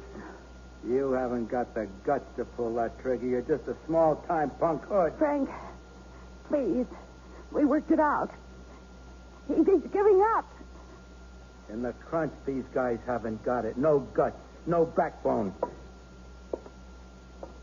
See, he can't pull it off. He's impotent. You stay right there, cop. No way. Carol, I've got this aimed right at you. No one will ever know. No. Take it easy, Mrs. Matson. No. Real easy. It's all over. What? Frank's dead. The robber killed him. I'm sorry. Fortunately, our marksman shot Claudio. He's dead, too. You were next. It's wrong. It's wrong. I know how you feel. Frank was a devoted husband. All he could think about was you. He was a real brave guy. He died a hero.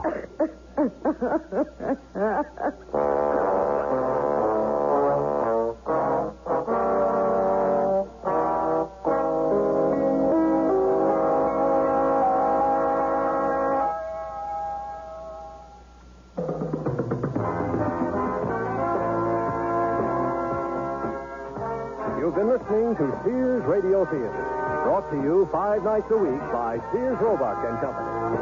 Sears, where America shops. Hostages was written by Ken Gerard, produced and directed by Fletcher Marshall. Your host was Vincent Price. Our stars were Virginia Gregg, Shepard Menken, and Vic Perrin. Also heard were Sarah Selby, Norman Alden, Tyler McVeigh, and Olin Soule. The music for Sears Radio Theater was composed and conducted by Nelson Riddle. Art Gilmore speaking. The Elliott Lewis production of Sears Radio Theater is a presentation of CDI.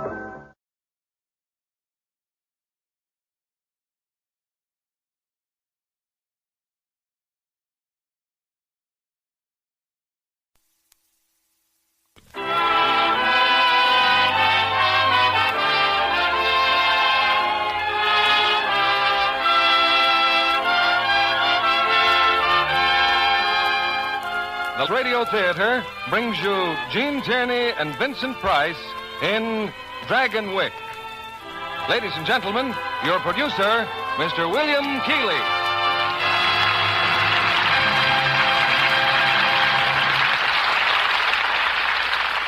Greetings from Hollywood, ladies and gentlemen. If I should offer any one of you a kingdom, I'm sure you'd accept it. And that's how a certain section of our country was settled. Under Dutch rule in the 1600s, wealthy Hollanders were offered vast estates along the Hudson River as an inducement to come to America. Over these land grants, or patroonships as they were called, the patroons had absolute authority, and many of them ruled until the middle of the 19th century, a unique phase of Americana that forms the background of tonight's play, 20th century's Fox screen hit, Dragonwick. We are happy to have the fine stars of the picture, Gene Tierney in one of her greatest dramatic roles, and Vincent Price in the part that raised him to well-deserved stardom. On to our play, Act One of Dragonwick, starring Gene Tierney as Miranda and Vincent Price as Nicholas Van Ryn, with Gail Gordon as Dr. Jeff Turner.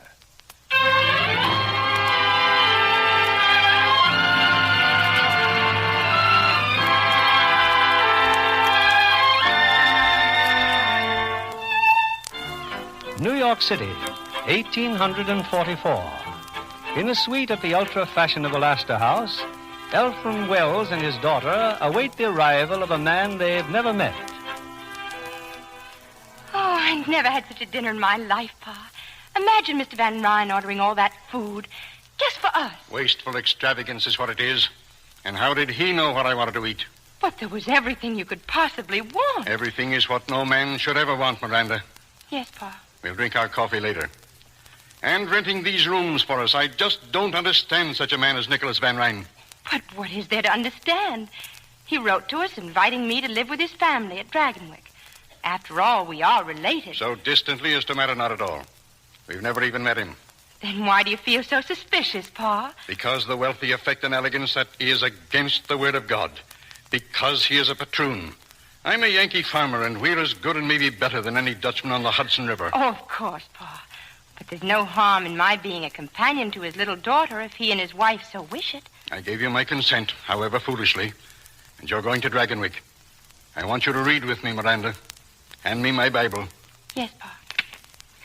I will sing with mercy and judgment unto thee, O Lord, will I sing. I will walk within my house with a perfect heart. I will set no wicked things before mine eyes. I will not know a wicked person. I had no wish to interrupt. I am Nicholas Van Ryn. Please continue. Him that hath a proud look will not I suffer. Mine eyes shall be upon the faithful of the land. But he that worketh deceit shall not tarry in my house.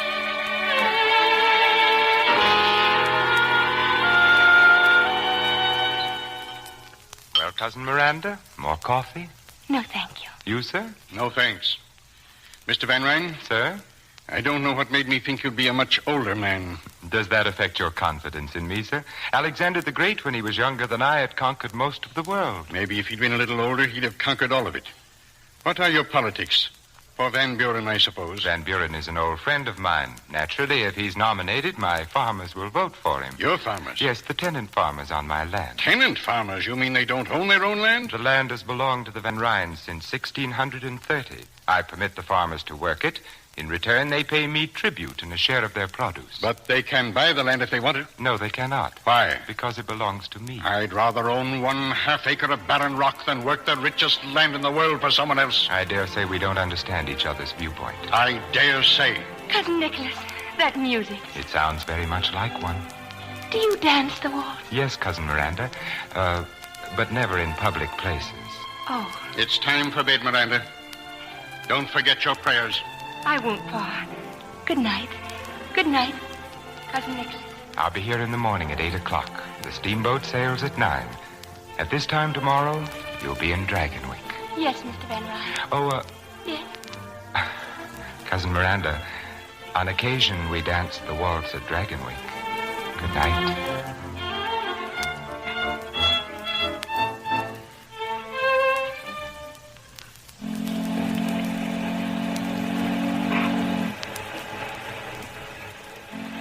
Cousin Nicholas.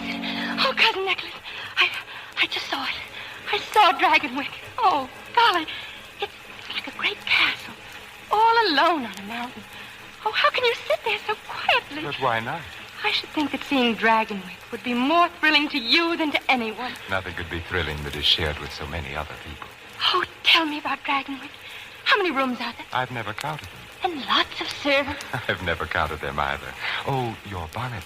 Do you mind if I keep it off just a moment? The breeze feels so wonderful against my face. The breeze must feel very wonderful indeed with a face as beautiful as yours against it.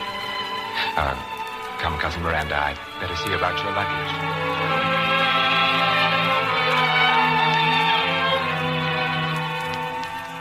And this, Johanna, this is Cousin Miranda. Cousin Miranda, my wife. Oh, welcome to Dragonwick, child. It's most kind of you to let me come, Cousin Johanna. Katrine is in bed? Yes, Nicholas. She's asleep. Then your meeting with my daughter will have to wait until the morning. Shall I retire now? Not unless you wish to. Oh, I don't wish to. I mean, well, I'd love so to see all of Dragonwick. I'm afraid, dear, that would take more than one evening. And more than that, too. Still, there's no reason why Cousin Miranda should not make a start. No, Nicholas, no.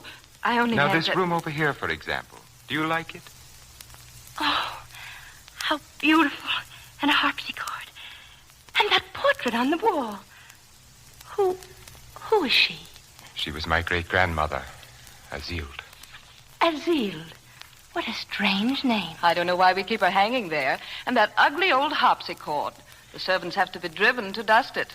You'd think it was going to bite them. Azild was from New Orleans. She and my great-grand was hers. If you'd listen to the servants, they'd have you believe she still plays it. Fortunately, we don't listen to the servants. Oh, no, of course not.